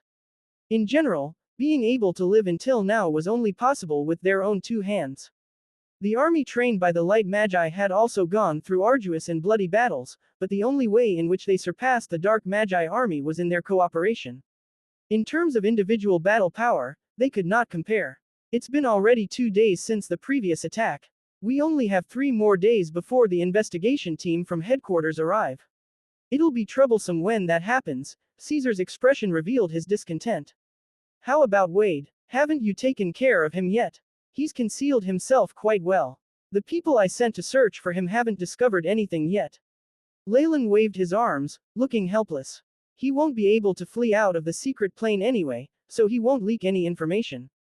2 days later, it won't matter even if he meets up with the investigation team. Let's hope so. Caesar stared coldly at Leylin for a long while and then forced the words out of his mouth. He had guessed that Leylin was not doing this work himself and had intentionally let Wade off. However, as long as Wade was not able to spread any information, it would only be a small matter. In terms of general benefits, as long as there were limitations from the contract with Trials I, Caesar believed Leylin wouldn't do anything that harmed their interests. After all, if this operation failed, it was impossible for Leylin to return to Four Seasons Garden. Instead, he'd become a fugitive. Isn't it too conspicuous to bring over all these people? What's going to happen if we get found out? Leylin looked at the line of dark magi trailing behind Caesar and asked, a little worried. The light magi from headquarters were no fools. With the lightning core around, every single action either he or Caesar took was susceptible to scrutiny, and if they were discovered to have dealings with dark magi, they would immediately be stared closely at. There's no other choice, we have no more time. In at most 3 days, or 2 days at best, we need to bring in enough people and transfer the authority to control the defense system to them.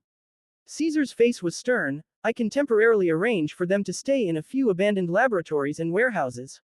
They're going to leave in a day or 2 anyway, so we don't even need to prepare a lot of food or water. Hide in the western warehouse. I've already minimized the patrolling officers and sentries there. Here's the map of the changing of the guards and the warning systems. Caesar instructed the dark magi behind him, and passed a piece of parchment paper to him. The leader took it silently, and with a fling of his robes he turned into black smoke and left with the dark magi behind him. The entire process was extremely quiet, displaying the results of the dark magi's training. Leylin was extremely aware that during the past few days, Caesar and himself had abused their own authority and brought several batches of dark magi into the headquarters of Four Seasons Garden. Due to the chaos after the attack, as well as he and Caesar helping to cover up this plan, not a single magus had discovered that something was amiss.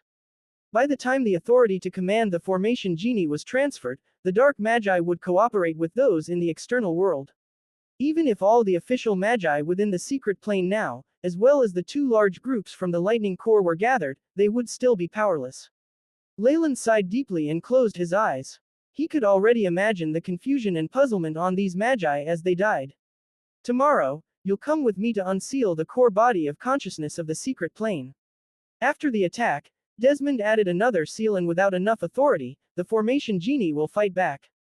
Caesar's face was grim. In the contest to seize the gate, what was most important was obtaining the core body of consciousness belonging to the gate into the secret plane. As long as this was in their possession, they could control the platinum gate outside and prevent light magi from the external world from entering. It could be said that the key to seizing control of the secret plane was the core body of consciousness. After Desmond had reinforced the sealing spell formation, just Leylin's or Caesar's authority was not enough to undo the spell formation and retrieve the body of consciousness. Only if they worked together would they have enough power to do so. This was why Caesar was so tolerant of Leylin. Don't worry, this has already been stated clearly in the contract, so I can't go back on my word. Leylin turned to look at Caesar. What's more important is what I requested of you. How has the preparation for that been coming along? When he had made a contract with the rank 2 dark magi that the trials I had bore witness to, Leylin was also able to gain some benefits. He had requested for a large amount of resources that were only available to certain dark magi regions, high-grade academic knowledge, research information, and even a promise that allowed him to enter Lighthouse of the Night. Lighthouse of the Night. That was the holy land for dark magi. It had a rank 3 dark magus in charge, and its reputation was spread everywhere. The original leader had even used his own strength and defeated, with a single blow, the combined attack from the director of Abyssal Bone Forest Academy, Siley, and a few other rank 2 magi. Leylin's request was a little difficult for the rank 2 Dark Magus to handle at first. Though he was a delegate from the Dark Magi Alliance, recommending someone so that they could enter Lighthouse of the Night also required him using a lot of resources and favors. As for materials, knowledge and the like, it was another huge issue. However, Leylin had absolutely insisted on this, and the Dark Magus had no choice but to include this in the contract. The moment he thought of this, Caesar's expression became dark and his chest heaved up and down fiercely. Even his breathing had become harsh. Don't worry. The black blood ores, bone flowers and other resources have already been sent to your room.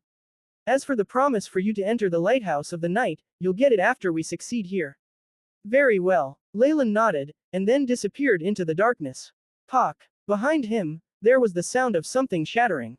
2 days later, the day before the investigation team arrived. It was noon, and the blazing heat shined hard upon the ground, resulting in a heatwave. Four Seasons Garden's headquarters in the Eternal River Plain's secret plane had already regained its vitality. Many light magi were entering and leaving the Merit Exchange Center as they completed all sorts of tasks. The magi from the outside with neutral stances went out to gather all sorts of resources within the secret plane before coming to the exchange point set up by the Four Seasons Garden and traded them for magic crystals to purchase useful potions and high-grade information. Everything seemed to be in order. With Caesar and Leylin heading this work, the headquarters had already returned to its previous prosperity and stability. Of course, this was just on the surface. Within the shadows, at least 50 dark magi had been smuggled in, and a few important places with defense spell formations were taken over by dark magi. The busy light magi had absolutely no idea that the headquarters of the secret plane here had already changed ownership. How is it? How does it feel to see the headquarters that you built up yourself be destroyed by your own hand? A voice traveled from behind Leylin. Leylin expressionlessly turned, and answered Caesar, who approached. I feel nothing. Another round after speaking, Leylin turned to gaze at the bustling market. Life and death happened all the time, much like the way flowers bloomed and withered away. Everything was being transformed in front of his eyes. Nothing in the world can escape the decay of time. This is why I'm so set on seeking eternity, which is something I live by. Leylin sighed deeply in his heart. The rebuilding of this market was not entirely without reason. At the very least, Leylin had gained quite a bit of experience from managing it. In the future, if he ever needed to take charge of an area where magi gathered, he knew he could do it much better than before. Seeing Leylin's expression, Caesar snickered inside without showing anything on his face. Then let us begin as quickly as possible. Someone will move the core body of consciousness today. All right, are we finally going to make a move? Anticipation flashed in Leylin's eyes, as they walked side by side as they left.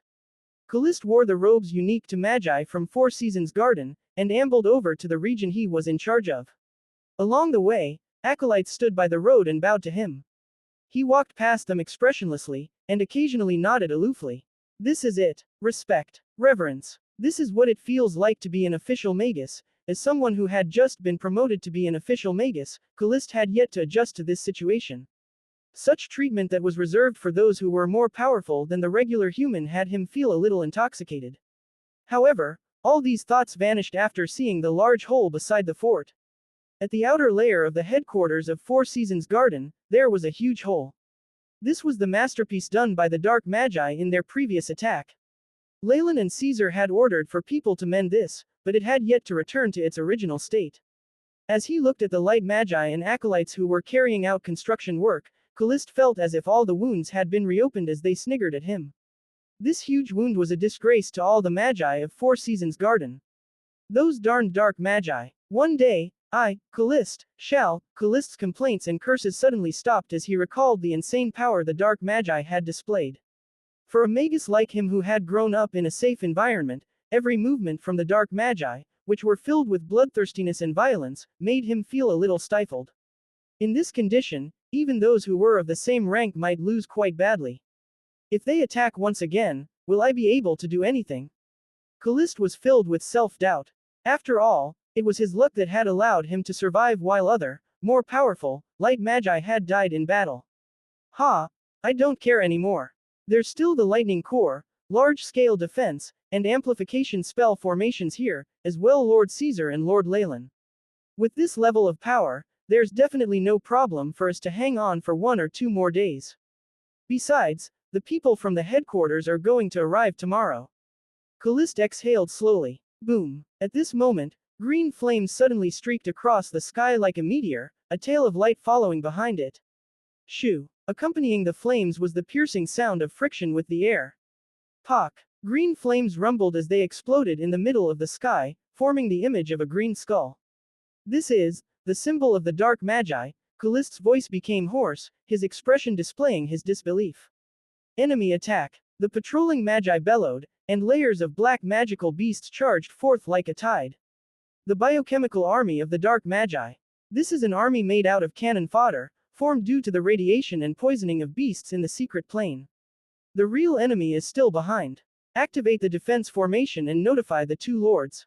Atop the watchtower, a magus who seemed to be the leader of a team icily roared immediately. Activate the heavenly fire spell formation. Magi on the ground are to prepare wind spells and fire rain scrolls. This little leader was obviously the commander of a zone, and he immediately began to seek permission from the formation genie with his spiritual force. Formation genie. Activate the energy amplification spell formation again. The targets are all magi of Four Seasons Garden. The energy amplification spell formation was a large-scale spell formation that would cover the entire area of the headquarters at the secret plane. It could cause magi who were semi-converted and below to have their power to increase by 10%. Received request, verifying authority. He could hear the emotionless voice of the formation genie in his mind. Verification failed. Spell formation will not be activated. However, the formation genie's next words seemed to throw him down into the abyss. What? It didn't go through. The commander's face changed and he fiercely smashed the stone railing beside him. Pock. A huge chunk of green stone fell. It happened again. There's a traitor. He turned his head, glancing in the direction of Reynolds' office. Is it Caesar, Leylin, or both of them? Magi were not fools in general. The failure to activate the formation genie could be said to be a fluke the previous time, but it had happened again. The scope of people he suspected had been made smaller, and no amount of concealing would work. Caesar and Leylin did not bother doing that either, as they were already prepared to leave Four Seasons Garden. Leader, what do we do? The female magus behind him asked anxiously. Let's go. This magus looked at the beast horde that was going to arrive soon, and then the platinum gate of the secret plane a distance away. He gritted his teeth and made his choice. The situation now is extremely dangerous, and there are also traitors here. The casualties here will definitely be more than the previous time. If you want to survive, leave with me.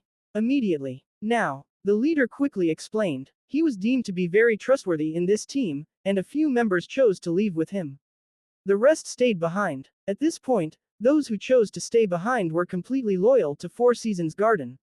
The expression on this commander's face changed, becoming icy as he led his team members and broke away from the beast wave. Before leaving, he turned back to look at Four Seasons Garden's defensive line. Though the ranged spell formation of the formation genie could not be activated, there were still a lot of defense magi who chose to stay behind. Hailstones, storms, flashes of lightning and thunder, and fire raining from the sky could be seen on the defensive line. I'm sorry. This leader apologized in his heart and immediately turned to leave. Magi were a bunch of logical and practical people. The team leader was very clear that the enemies were very aggressive in their attacks, and they even had a highly ranked spy to provide support. The magi of Four Seasons Garden here would not end up well. As the defense magi battled with the army of magical beasts, immense energy waves swept through Four Seasons Garden. In a second, Four Seasons Garden was in chaos once again. Wandering magi with no affiliation thought back to the previous time this happened and quickly chose to leave. Acolytes were as powerless as ants in this situation, and they could only wail in hopelessness. On top of that, a few magi also took the opportunity to conduct some illegal activities, and in a short period of time, the sound from quarrels, wails, and on top of that, the roars from magical beasts coupled with the aura of magic traveled throughout the region. How terrifying. Oh, Four Seasons, did my nightmare reappear? Too terrifying. It's too terrifying. Callist mumbled away. As a defense magus of Four Seasons Garden, it was his duty to protect his homeland. However, his legs were becoming jelly and started to shift backwards. Boom. At this moment, half a body, from which the other half had been ripped off by a beast, fell from the sky. As the corpse dropped, it sprayed a rain of blood that covered his entire face. Ah! Callist's facial muscles twitched, and he no longer hesitated to run in the opposite direction. While running, his lips moved slightly and a ring of green energy particles appeared, causing his weight to decrease by half. A layer of dense earth armor also emerged on his body. "I'm sorry." While Callist dashed off wildly, he apologized in his heart. Boom. Just when he passed by a building, the building suddenly began to shake violently, and then exploded in flames. The wave of flames and heat spread out in all four directions, with sparks and rocks flying everywhere. A few acolytes who were nearby turned into ashes instantly in this explosion. Bang, bang, bang. Callist had his innate defensive spell formation, so he was physically alright. However, a few larger rocks had struck his chest, causing him to pale and fall backwards. What happened? How could the dark magi enter so quickly? Confusion was apparent on his face, which would be the last expression that he would ever make. TS's. A large crimson sword that was still burning with yellow flames pierced through this magus' innate defensive spell formation, sticking into the area where his heart was. So there was one more official magus here. I almost let him escape. Behind the cold voice, a magus in black robes appeared before Callist's corpse and pulled out the crimson sword. He gazed at the ruins around him, unexpectedly producing a crazed look of enjoyment. Kill. Cry. Only after feeling the deepest sense of hopelessness will my weeping skeleton sword be able to exhibit its most formidable power. He glanced at the acolytes around him that were completely stunned, and the sword in his hand began to flame once more, charging into the crowd of magi. Corpses that piled as high as mountains, blood that flowed like the sea. Caesar had brought in many elite dark magi troops secretly using his authority, situating them at various core areas and had them unleash attacks together. Immediately, Four Seasons Garden was turned into a sea of flames once more. Dozens of areas went up in green smoke. Dark magi brazenly slashed and killed as they liked, venting their innermost desires. In this situation where attacks were coming from both within and outside, Four Seasons Garden was definitely not going to last long. Conflict? How is it? This is the masterpiece we created together. In what had originally been Reynolds' office, Caesar used the Formation Genie's observation spell formation to survey the situation in the headquarters of Four Seasons Garden within the secret plane. The sea of blood and flames gave rise to a morbid look of pleasure on his face. I don't feel much. Every living being is born, grows, and dies. Such is the law of nature. Leylin answered expressionlessly like a preacher. The reason why he and Caesar were here was naturally to do something of utmost importance to move the secret plane's gate's core body of consciousness. This process was extremely troublesome, and getting past the defense of the Formation Genie and sealing spell formation were trivial matters. A consciousness core was a very delicate and fragile thing that could be obtained from a body. If there was the slightest attack from the external world, it would instantly die. Previously, Caesar had planned on destroying it and had not thought through the process but simply used the most violent methods. However, it was different now. The person who would hand over the core body of consciousness to the dark magi needed to ensure its safety. This was an extremely delicate job and there were immense benefits to it. As long as they possessed the core body of consciousness, that meant that they could control the entrance of the Eternal River Plane's secret plane. Such a benefit would cause the Light Magi Association to lose their senses, much less the Dark Magi. Who's going to take over? Can you tell me now? Leylin stared hard at Caesar. Within the office were a huge crowd of Dark Magi. The group of commanders in charge of the core in the secret plane had been completely infiltrated and taken over by Dark Magi. This was simply hilarious. However, no Light Magus inside could laugh at the situation because they had all become corpses in the corridor outside. The Dark Magi gave off the feeling of people who had gone through specialized military training. They were swift and decisive in their actions. The smell of blood was so dense on their bodies that it could not dissipate. These were the elites of the Dark Magi. Their battle power was far from what an ordinary magus could compare to. Even the troops from the Lightning Corps were a level lower than them. Just standing there gave off a very intimidating pressure. Compared to them, Leylin only had number 2 and number 3 beside him, looking rather pathetic in strength. You should be quite familiar with who it is, Caesar laughed, seeming to be rejoicing in Leylin's misfortune. It's me. A hoarse voice sounded in the room. Dark green flames spread in the air, eventually turning into a door. A tall and slender magus with green eyes in a black robe emerged from the door of flames. Silver solidified spiritual force particles were hovering around his body. The waves from the spiritual force were like ocean waves spreading across the area. Lord Cavern. The surrounding magi quickly bowed. This rank 2 dark magus was the one that Leylin had seen previously. He was also the person that backed Thousand Meddling Hands, Caesar and Giant's biological father. Kiki. We meet again, young man. The dark green flames in Cavern's eyes was extremely vigorous, and he was measuring Leylin up with what seemed to be bad intentions. So it's Lord Cavern. Leylin's expression did not change and he gave a small bow. Inside, however, he was beginning to get nervous, and worked even harder at using the spiritual force compression method from the old witch. Fortunately, the rank 2 dark magus fixed his attention on the core body of consciousness. Cavern approached the place where the seal had once been. The seal had already been mostly removed by Leylin and Caesar, and this rank 2 magus would be able to easily dispel the rest. Cavern lightly tapped on the floorboard with his shoes. 2 sides of the desk split open, revealing the ceiling formation below. At this point, the spell formation had mostly been destroyed and the runes of the spell were dim. At the center of the spell formation that had split open, a translucent depression emerged. White gold flames the size of a pea were burning steadily. Is this the core body of consciousness of the Platinum Gate? Though these white gold flames were tiny and looked ready to go out, Leylin was able to sense the immense energy and solidified spiritual force within. This feeling was like lava that had yet to explode. It was like the sea during its tranquil stage, deep and enigmatic, enormous beyond belief. This is it. This is it. The rank 2 magus, Cavern, mumbled in a bewitched manner. Next, he turned to the magi present. What happens next is that I'll take over here until our people completely occupy this place. The core body of consciousness of the gate of the secret plane was basically like a key to the gate. It was extremely important. In order to prevent any accidents or unexpected situations, the rank 2 dark magus was going to take the core far away or destroy it right away.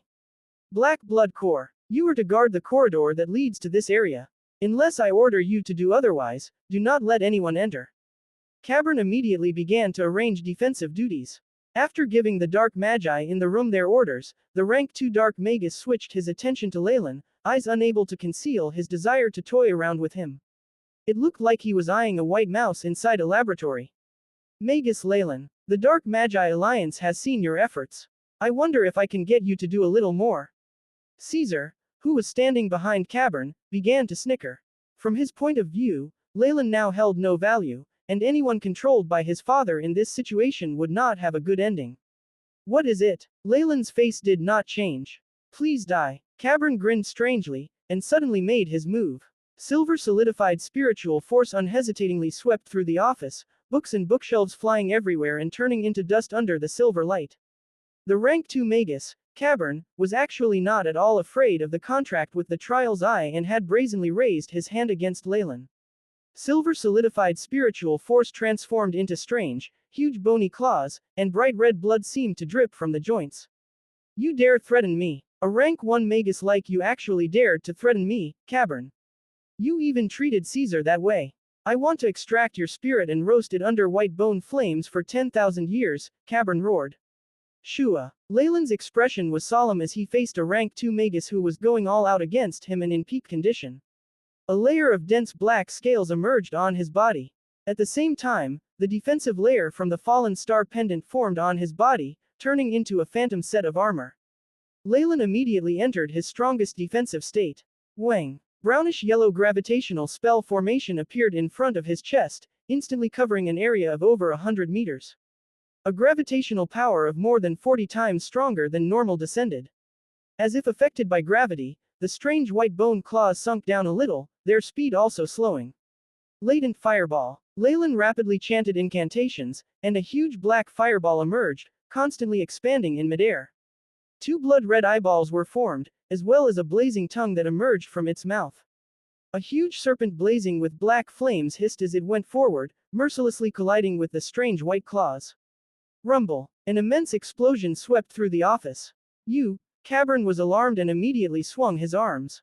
A black defensive layer immediately protected the area where the core body of consciousness was. Next, black and silver white energy began to extend and wreak havoc in the surroundings. First the floorboards, then the window ledges, roof, a giant black mushroom cloud ascended at the place where the 2 spells had collided and constantly became larger, eventually turning into a large round shape that devoured everything. The tremendous explosion even caused the battle going on not far away to be silenced. The dark magi who were manipulating the magical beasts and the light magi who were defending to the death had all halted, fearfully glancing at the scene at the center of the headquarters. By the time everything quietened down, what had been Reynolds' office had been leveled, and the buildings nearby had all disappeared. Even a few layers of the ground had been shaved off. The dark magi who Cavern had sent to stand guard had all been hit and they were lying around, fresh blood and broken limbs all over the place. If not for their immense power and formidable innate defensive spells, they would most likely be corpses instead of being heavily injured. Caesar, who was behind Cavern, was in an even worse state. He had been swept by the immense energy to over 100 meters away, buried in a pile of ruins. It was unknown whether he was still alive or dead. Leylin staggered backwards, paling. Behind him, number 2 and number 3 had lost their robes, revealing their firm muscles and the runes branded onto their bodies. You, Cavern raised a bony finger and pointed it at Leylin, his expression full of disbelief. Though he had split his attention to taking care of the core body of consciousness, he had spent 70 to 80% of his power on the white bony claws, and Leylin had actually been able to take it on. Compared to a few days ago, he was now able to exhibit his full strength. He had not held back at all. To think that this level of attack had been taken on by Leylin. Had he reached the level of a rank 2 magus? Cavern was speechless. Looks like my guess was right. You still have a way to evade the contract made with the Trial's Eye. At one side, Leylin fell back and stared hard at Cavern. For him, there was only one magus, Cavern, who would be able to threaten him. Everyone else could be disregarded. Though Leylin and Cavern had signed the contract with the Trial's Eye, how could he, who liked to engage in wordplay, actually believe in it? To inform it wasn't as if there was no way to undo the contract with the Trial's Eye. The last time, 1,000 meddling hands had given Leylin the solution of the nefarious filthbird feathers which had destroyed one side of the contract. What made Leylin more uneasy was that this liquid had come from the hands of Cavern, this rank 2 magus. Though it was impossible to find another solution of the nefarious filthbird feathers, for magi like them, they did have ways to achieve a similar effect. After all, the people behind 1,000 meddling hands was the Dark Magi Alliance, which had at least a rank 3 dark magus in charge. If Leylin actually believed in that contract, then he must be a fool. Caesar in front of him was a very good example. He was a magus of 4 Seasons Garden that was highly regarded.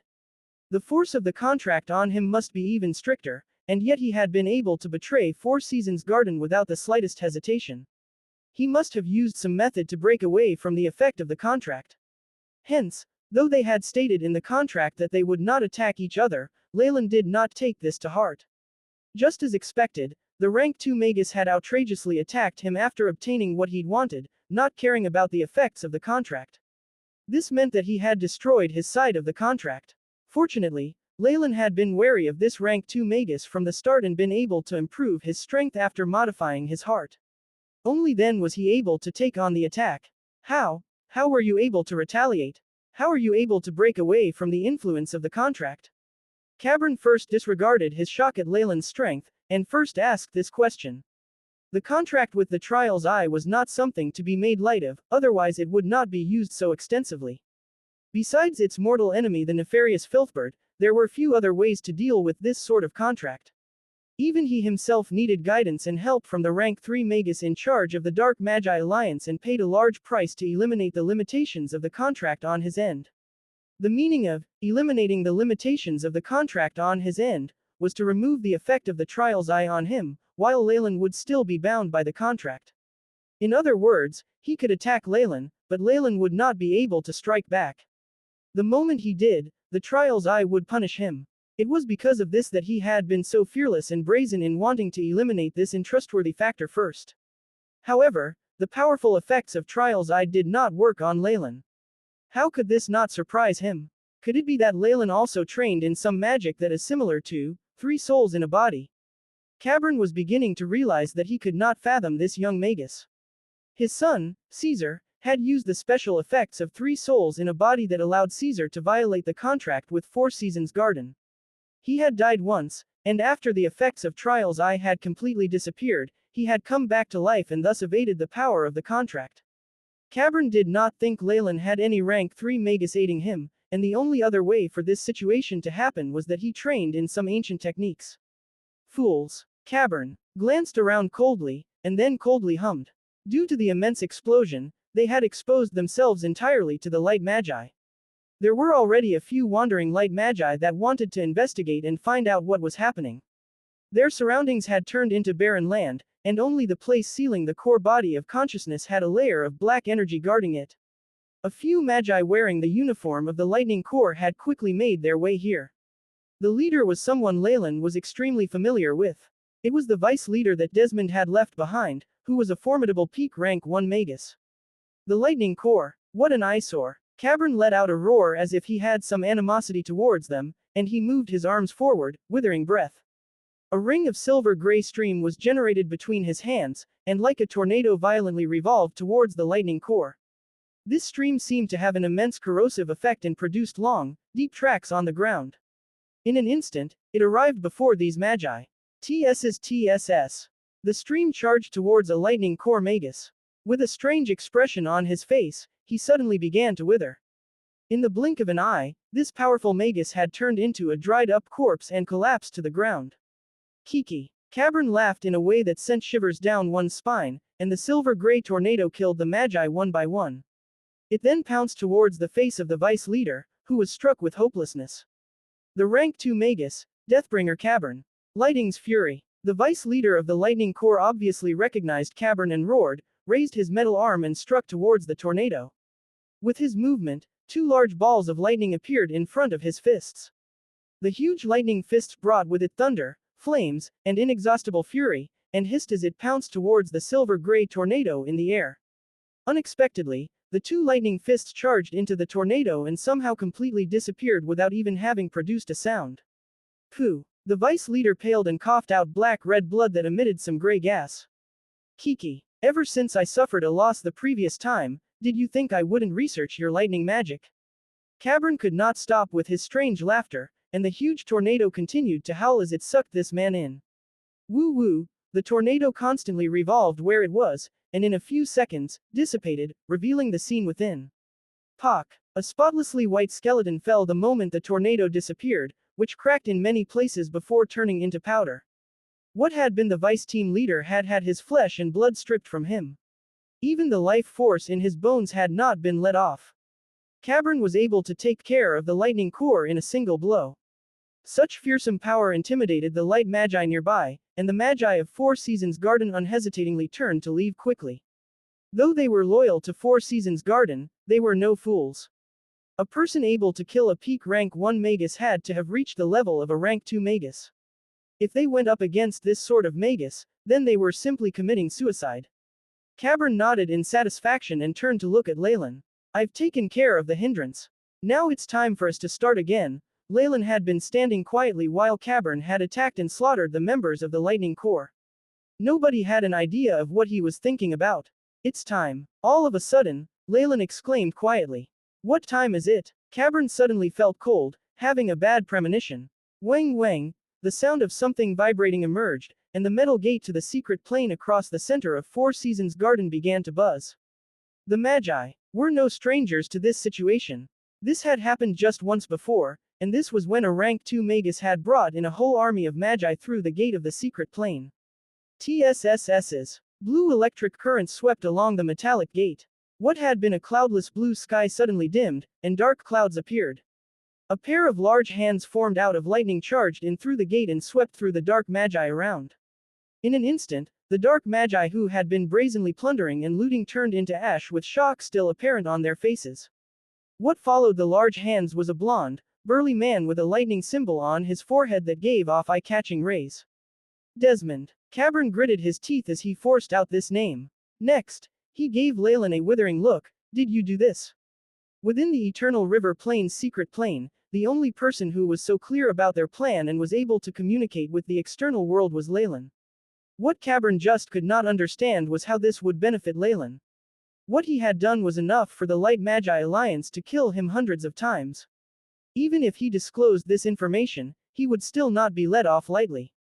In addition, Leylin had offended both the Dark and Light Magi, so there was no way he would be in a good situation. However, Cavern did not have any time to think about this. Desmond looked at the scene around them, shocked, and blue rays of light floated from the bodies of what had been the lightning core, launching into the mark at Desmond's forehead. This burly man was immediately overcome by fury. Cavern, you despicable maggot. A cowardly fool that only knows to run. I'll definitely twist off your head and trample it for 10,000 years at my Parliament Hall. Desmond roared and covered himself in blue lightning. Ka-cha! A tremendous lightning bolt split open the heavens and, in a straight line, landed on Desmond's hand, turning it into a weapon that looked like a pike. Shoo! Desmond's figure streaked across the sky and appeared before Cavern. Repulsive. Cavern's eyelids blinked rapidly, and 2 lines of silver-gray tornadoes shot out from his hands. Large tornadoes thundered and combined into a larger tornado that wrapped him within. Like a lightning god, Desmond charged into the midst of the tornado, and one could vaguely see 2 figures wandering within. The violent tornado floundered around at will, and any magus which came into contact with it instantly turned into a withered corpse or was burnt to ashes by stray lightning bolts. They're finally gone. Leylin glanced at the 2 rank 2 magi that were fighting and revealed a smile of relief. Though he had already modified his heart and was indefinitely closer to the world of a rank 2 magus and could be said to be the strongest rank 1 magus in history, he was still a rank 1 magus. There was still a huge divide behind him and a rank 2 magus. Though he had been able to take on an attack from Cavern, but if they were to continue battling, he was only confident in his abilities to escape. This was something that was simply unacceptable. Activation. Though there were a few issues, everything is mostly going to plan. With a smile about his face, he walked towards the ceiling spell formation that Cavern was protecting. Leave this place. All of a sudden, a familiar voice traveled to his ears. The instant he heard this voice, 10 black figures appeared and surrounded Leylin. Leylin was very familiar with the leader. It was Giant of the 1,000 meddling hands. His legs had been regenerated, and the mist about him was denser than ever before. Beside him, Caesar had been rescued and was full of dust. He looked to be in a sorry state, and stared hatefully at Leylin. Leylin, you dare betray us. You dare betray the honor of us dark magi, stop. Leylin was a little speechless as he interrupted Giant's speech. Aren't dark magi a group of creatures that only look up to benefits? Since when was there anything about honor? He glanced at Giant, who looked pale. If you want to seek revenge, tell me. Don't bother with the pretense. Giant paused, his face turning red. Yes, I want to seek revenge. What I have here are elite dark magi whose elemental essence conversions are all over 70%. I admit that you're strong, but as long as you're not a rank 2 magus, you definitely won't be able to survive the attack of so many of us magi. Giant pointed at the dark magi around him. You actually dared to kill little boy and treat me this way. His facial muscles began to twitch. Being defeated so thoroughly by Leylin was the worst kind of humiliation for him. Ah, I want to kill you, peel off your skin, and make it my carpet. Giant roared. Your threat is absolutely lacking in creativity. Leylin heaved a tiny sigh. Even though he was encircled by so many dark magi, he still had the mood to scan his eyes over the situation in the Four Seasons garden. Even number 2 and number 3 behind him seemed to be influenced by him, and were not the slightest bit worried. With the addition of the lightning core, the complete defeat of Four Seasons Garden's end seemed to less certain. The dark and light magi had now broken into countless smaller groups and were battling. In the heart of it all was the large tornado, within which Desmond and Cavern were fighting. The tyrannical tornado turned everything, whether it was magi or buildings, into powder in an instant. At the heart of the tornado, 2 figures could be seen rapidly exchanging blows. Lightning currents were scattered everywhere, sometimes penetrating through the tornado and causing large numbers of casualties. It's really chaotic, Leylin sighed, seeming to pity Caesar and Giant while he looked at them. Leave immediately, and I might even let you off. Are you trying to humiliate me? Caesar and Giant spoke at the same time. Though they had seen how formidable Leylin was, they did not think that Leylin would be able to survive the joint attack of so many magi. Naturally, they thought of Leylin's words as a bluff. Giant was even more angered, and he waved his arm. Attack. Immediately, all the dark magi around him attacked. Corrosive curses, exhausting hand, toxic clouds, acid lightning, ice bolts, and all sorts of insidious spells turned into colorful rays of light that hurtled towards Leylin like a wave. Every single attack had an offensive power of at least 45 degrees. This level of attack was something a peak rank 1 magus would definitely be unable to handle. Without even being able to flee, they would be seriously injured and die under this joint attack. However, Leylin was different. After the successful modification of his heart and the mixing of his bloodline with the bloodline of the giant Chemoian serpent, he was infinitely close to a rank 2 magus, despite not yet reaching that point. It could be said that he was the strongest peak rank 1 magus in history. Shadow Domain. In the face of such an attack, Leylin loudly chanted an incantation and made a weird sign with his hands, and then pressed them to the ground. Wang. A strange ring of black quickly extended everywhere with Leylin in the center, instantly covering hundreds of meters. This was a domain-type attack which Leylin had come up with by studying shadows. Though the effect could not compare to true domain-specific magic, its power was still rather similar. In the Book of Giant Serpent, the great magus Sir Holm had once mentioned that magi of high ranking had a skill that could affect large areas. They were able to control a large territory and suppress the innate skills of any magus with a lower ability than them, causing the power of lower-leveled magi within the area to become weakened. If a magus was of a high enough ranking, they could even come up with their own laws within the domain. It could be said that in one's own domain, a highly ranked magus was basically a godly existence. Leylin obviously had yet to reach that level. The shadow domain he had come up with was just an imitation that didn't even have the effect of suppressing the abilities of magi within. All it did was amplify his own attacks, but this also represented his ambition. Shadow Domain. Rank 1 area attack effects. Instantly produce a shadow domain of 100 meters by 100 meters, within which the host body's agility is increased by 30%, rate of recovery of spiritual force is increased by 10%, and resistance to elements is increased by 10%. Duration. 5 minutes. Consumption. 15 spiritual force and 15 magical power. In the blink of an eye, darkness consumed the dark magi beside Leylin. All types of magical attacks soundlessly vanished after the appearance of the shadow. Not a single wave of energy was produced. Immediately after, like a fish in water, Leylin seemed to become the devil king of the night. He began to harvest the lives of the magi within the domain. The low and horrifying shrieks of exclamation was heard in the darkness. In just 10 or so seconds, the shadows in this area pulled back and returned to Leylin's feet. The dark magi who had surrounded him were in a state of shock, their emotions frozen on their faces. Pooh! A stream of air blew past, and a sound was heard. A magus in front of Leylin exploded into foam. Pooh! Pooh! Pooh! Pooh! As if causing some chain reaction, the dark magi exploded one by one, turning into pulps of human flesh. Bright red blood mist pervaded this area. Within the blood mist, there were still 2 figures that were not dead. They were the Caesar and Giant, who were parts of a single spirit that had been split into different bodies. They were now full of wounds that looked like they had been caused by metal slicing against their flesh, blood dyeing their clothes as they collapsed into an unconscious heap. Leylin was still not a rank 2 magus after all, and did not want to attract Cavern's attention. If Cavern ever decided on giving up on his current opponent, and decided to cause him trouble, it would be a huge headache for him. Hence, Leylin had chosen to leave them alive. Latent Fireball. Seeing the dark magi elites having been taken care of in an instant, whether it was the dark or light magi, nobody dared to provoke Leylin, and they came to a tacit understanding, leaving the area right away. They left this place to Leylin. Leylin came to the place where Cavern had set up the black lair, and raised his hand, a black fireball the size of a fist appearing in his palm. Go! Leylin made a tossing motion, and a black fireball streaked through the air, colliding against the lair and beginning to burn. Drops of black liquid melted on the lair, and were quickly evaporated. Leylin's control over his spiritual force was now extremely refined. In his hands, the latent fireball was able to have an immense destructive force, and even attack while not making any sound and limiting its power.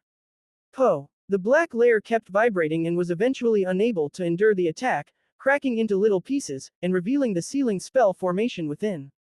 Due to the special attention Cavern, a rank 2 dark magus had put into protecting it, the area in which the sealing spell formation was perfectly fine despite Leylin's previous attack. One could even see a circular trace on the floor as the boundaries of the layer broke off. The core body of consciousness of the gate to the secret plane. Leylin's eyes saw nothing else.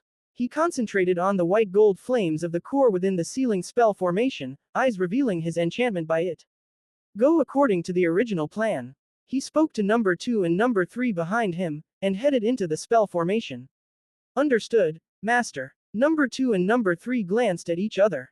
In their eyes, one could see a resolute expression and even preparation to die. As slaves bound spiritually to Leylin, even if Leylin wanted them to commit suicide, they would do so without any qualms. Next, they each produced a crimson, diamond-shaped crystal. For the glory of Master. Number 2 and number 3 roared, and shattered the crystals. A crimson screen emerged from the fragments of the crystal, and encased the area encompassed by the spell formation. These 2 crimson crystals were actually single-use spell formations. Judging the defensive power of the crimson screen, it could be said that this was very valuable. Woo-woo, like the howls of a grieving spirit, or perhaps the laments of suffering, the wails of sorrow that came from the spirit sounded throughout the headquarters of the Four Seasons Garden. Along with the sound, tiny black runes appeared on the buildings around them. These runes twisted here and there like little tadpoles or stretched out snakes, seeming to be very mysterious and strange. The runes assembled and eventually formed a large-scale spell formation. The spell formation had quite a wide range and included basically the entire headquarters. Whether it was the defensive area at the front lines or the entrance to the secret plane at the back, they were all covered in these black runes. Streams of black light constantly combined, and due to the continuous battles, even a few layers of the earth were scraped off. However, these black streams arranged themselves and immediately filled in the craters. This massive spell formation had been immediately activated. Spiritual force crystallization woo-woo, along with the sound of wails, milky white and dull red rays began to appear and shine all around the battlefield. These spots of light were very bright, with some of them even illuminating a vague human face.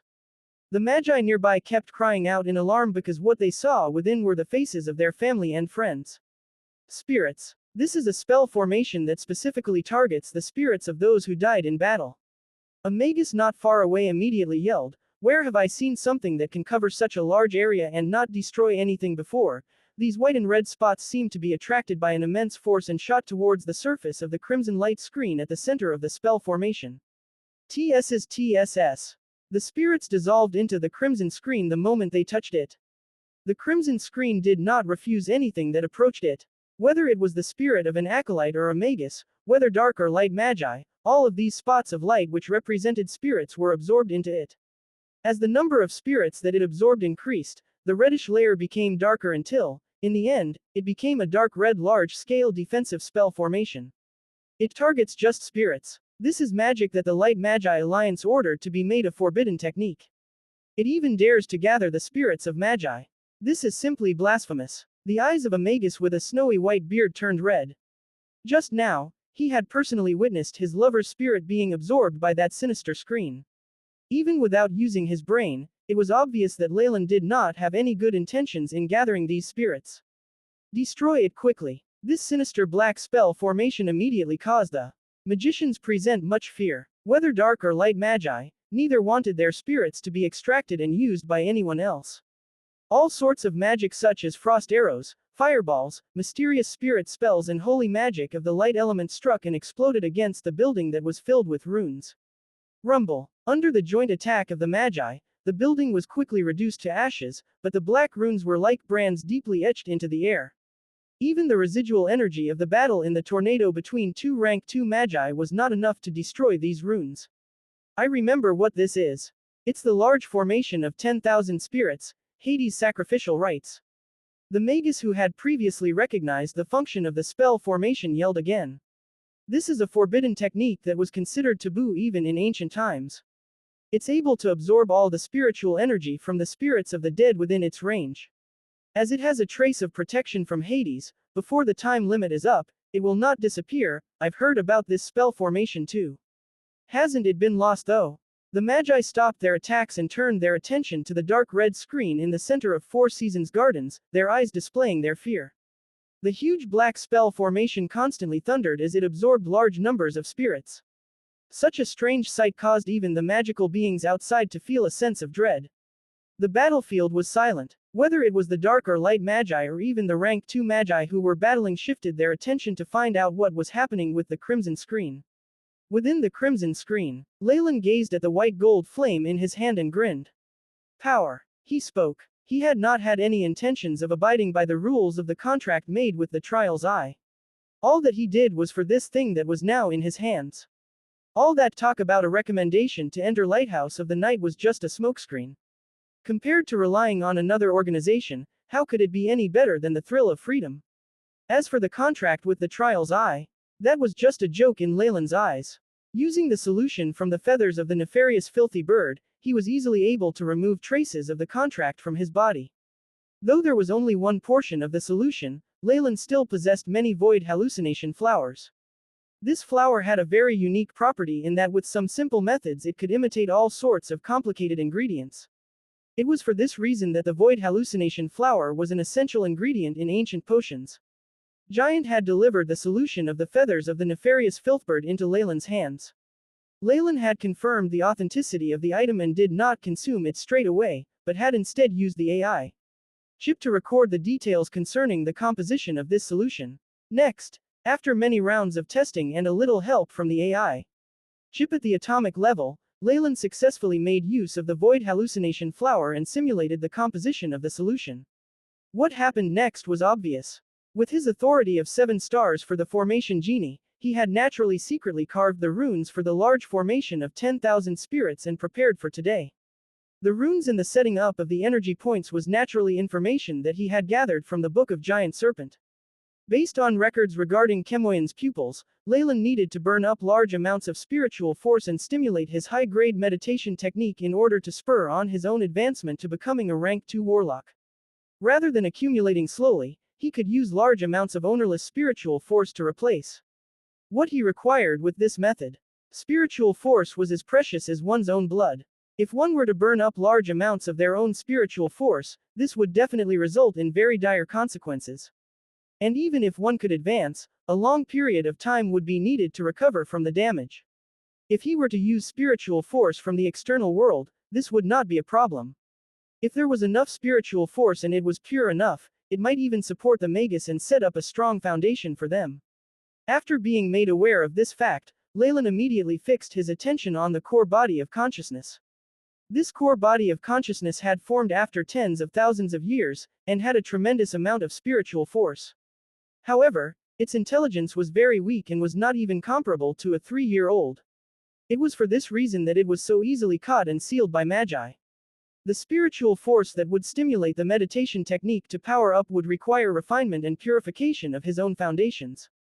Hence, Leylin chose to use the large formation of 10,000 spirits in the Book of Giant Serpent, which was a formidable forbidden technique used specifically to accumulate spiritual power. What this formation needed was a battlefield, and the deaths of many Magi who were extremely powerful in terms of their spiritual force. Leylin had therefore decided to activate it at this point of time. In the external world, most of the light and dark Magi had already died. The spirits of these Magi and acolytes, and even magical beasts, had turned into fuel for Leylin's advancement.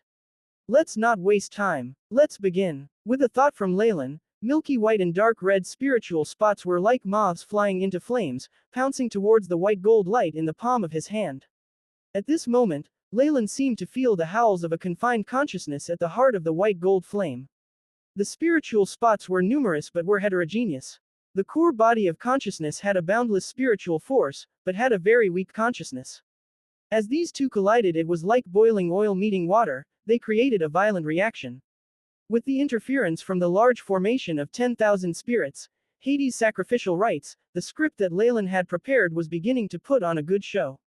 The flames, which had only been the size of a bean, suddenly expanded and burned furiously. Just like that, the spirit spots were raised to ashes.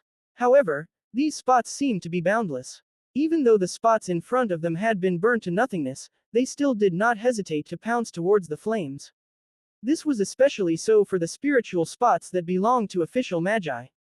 They could survive in the flame for a long time, almost extinguishing the white gold flames. Eventually, the consciousness of the white gold flame became increasingly weak. All the impurities in the spiritual spots had disappeared, and the consciousness vanished, causing it to be extremely pure. A clean, pure, ownerless spiritual force began to be produced from the heart of the flames. Sometime later, Leylin focused on the silver flames in front of him. His eyes revealed his joy. This was the crystallized spiritual force that he had refined. It combined the spiritual force that the Platinum Gate had gathered after many years, with the spiritual force essence from the Magi that had died in battle. The effects are even better than I expected. Total amount of spiritual force has increased by 22%. Leylin mumbled quietly, and then looked towards the silver flame. There, a white gold ball of light like a ping-pong ball hovered, emitting spiritual waves that Leylin almost did not notice.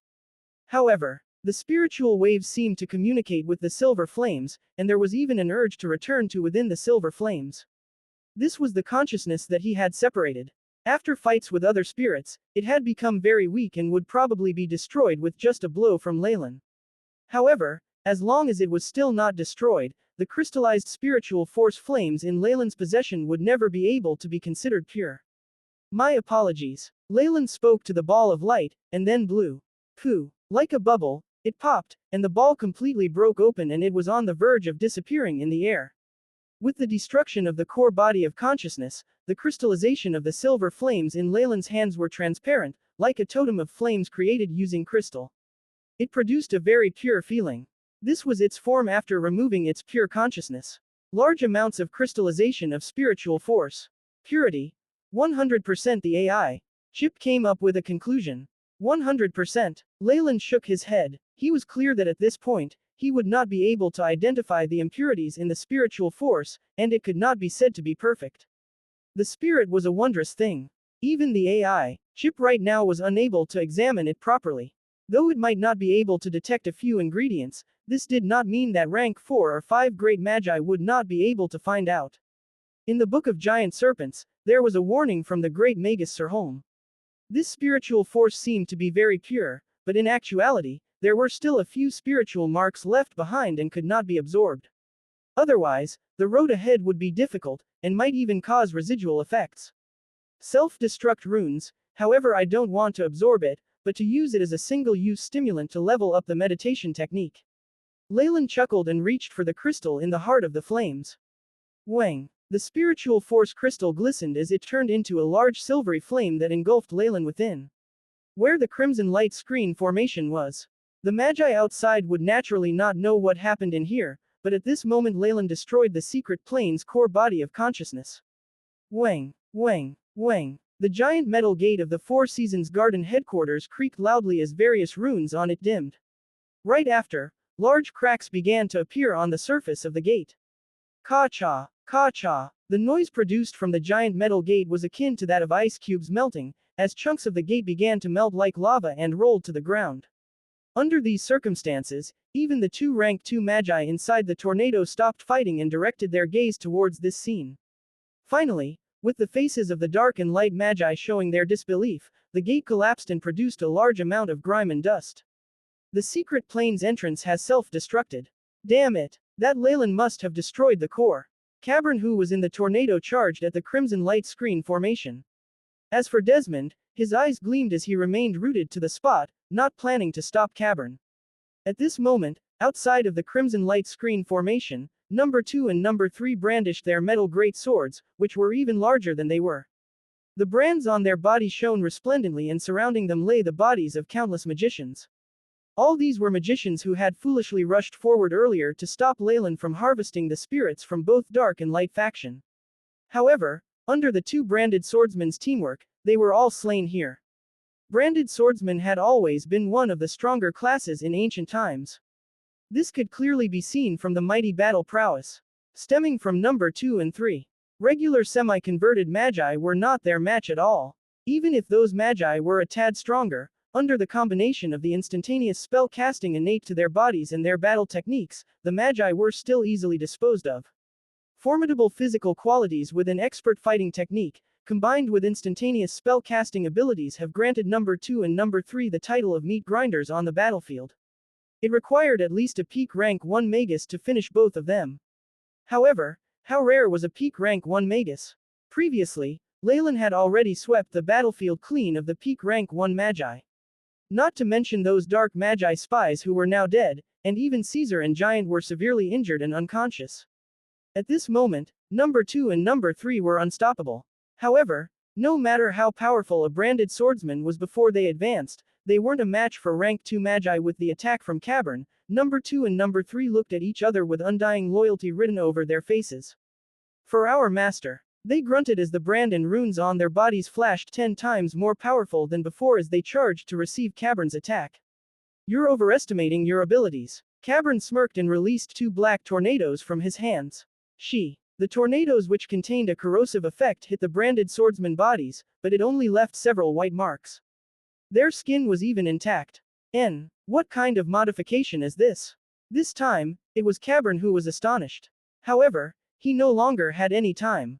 At this moment, number 2 and number 3 bodies began to bloat, like 2 overinflated balloons, as they came to Cavern's side. Boom, boom. 2 huge explosions sounded. As a branded swordsman, in front of an unbeatable foe, there was always a final move. This was to fully detonate all of the brands on their body to generate a powerful one-time attack. In theory, this attack was to use the life force of the branded swordsman, the energy particles attracted by the runes and even the spirit that would be detonated all at once. A rank 1 branded swordsman's self-detonation, which could even be a threat to a rank 2 magus. When Leylin made modifications to the branded swordsman, he also increased the explosive effect of the detonation. As this information of the branded swordsman's trump card was not known to many, even Cavern as a rank 2 magus had never heard of it before. Hence, he had received 2 such explosive attacks without any suspicions. 2 giant red mushroom clouds formed in the air, whistling through the skies as they engulfed Cavern completely. These flaming mushroom clouds even had scarlet flames at their edges. Anything that the flames touched, be it magi or concrete, would be instantly dissolved. What kind of spell is this? The might is infinitely nearing that of a rank 2 spell. The eyes of the surroundings magi twitched as they scrambled away as if having seen a ghost. Rumble. The splendor of the giant red mushroom cloud displayed its terrifying radiation and might. Several minutes later, the 2 clouds completely dissipated, revealing a black-robed figure within. Cough cough. Cavern's appearance now was terribly miserable. His robes were all tattered and torn like a beggar's. Especially noteworthy was his left hand, which was in an unusual angle with evident traces of burns. It seemed like the effects of the self-detonation of number 2 and number 3 were substantial. Damn it! Cavern was now enraged. After advancing to a rank 2 magus, when did he ever receive such a large loss like this? All the more so done by 2 unremarkable-looking fellows, how could he be appeased? Right now, Cavern was in fits. If not for number 2 and number 3's spirit being destroyed in that explosion, he would have definitely held their souls captive and let them feel the greatest pain and despair. Bang, bang, bang. At this moment there were some changes coming from the crimson light screen formation again. The formation continuously shrunk and expanded like that of a heart beating. On the surface of the light screen, the Hades, sacrificial rites had black patterns inscribed on it, just like veins which bulged. With the continuous beating of this red heart, an energy so immense and overpowering which made Cavern feel apprehensive began to form and grew increasingly bigger. This aura even caught the attention of Desmond, who was merely spectating, as his expression turned solemn. A rank 2 aura, that Leylin is advancing into a rank 2 magus. Cavern's eyes opened wide. How is this possible? However, he was extremely clear that no matter how Leylin reached this stage with the advancement requirements, he could not let him advance, no matter what it took. Cavern retrieved several items from his robes as he chanted an incantation. Along with the incantation, layers after layers of energy waves emanated from Cavern's body. It's a rank 2 spell. Several magi who were looking on at a distance exclaimed in shock. At Cavern's level, casting rank 1 spells was almost instantaneous and required no chanting. However, once he was to use ingredients to aid him in spell casting, there was only one possibility. He was going to use a mighty rank 2 spell. In the South Coast, a rank 1 spell model was extremely difficult to acquire. Regular level 3 acolytes had to at least amass contributions points for over 5 years before they could have enough to exchange for a spell model. If rank 1 spell models were this difficult to acquire, one can only imagine how much rarer a rank 2 spell model was. Even most rank 2 magus did not own many rank 2 spell models. Each and every one of the spells were enough to obliterate a small village. As for now, Cavern was casting a spell which contained such a might. As Cavern chanted, he continuously fused the magic items which he took out, and eventually it held the form of a giant lance used by knights. The lance seemed to be metallic with a green sheen on it. At the same time, malevolent skulls began to emerge from the void and attached themselves to the lance. Wailing Lance. Cavern even used this rank 2 spell. It seems like he's really agitated now. Desmond, who was watching from the sidelines, sniggered.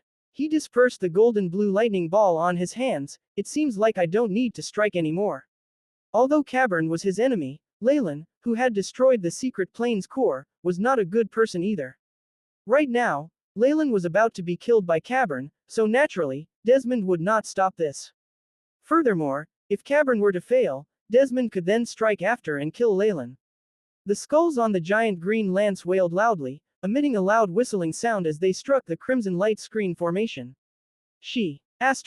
The crimson light screen shuddered as the red and green merged and spread through the skies. The air in the surroundings contorted wildly as energy waves were violently released. Rumble. The green and red light began to shrink after stretching to their limits, and a mighty explosion erupted as the flames lapped everything in the surroundings.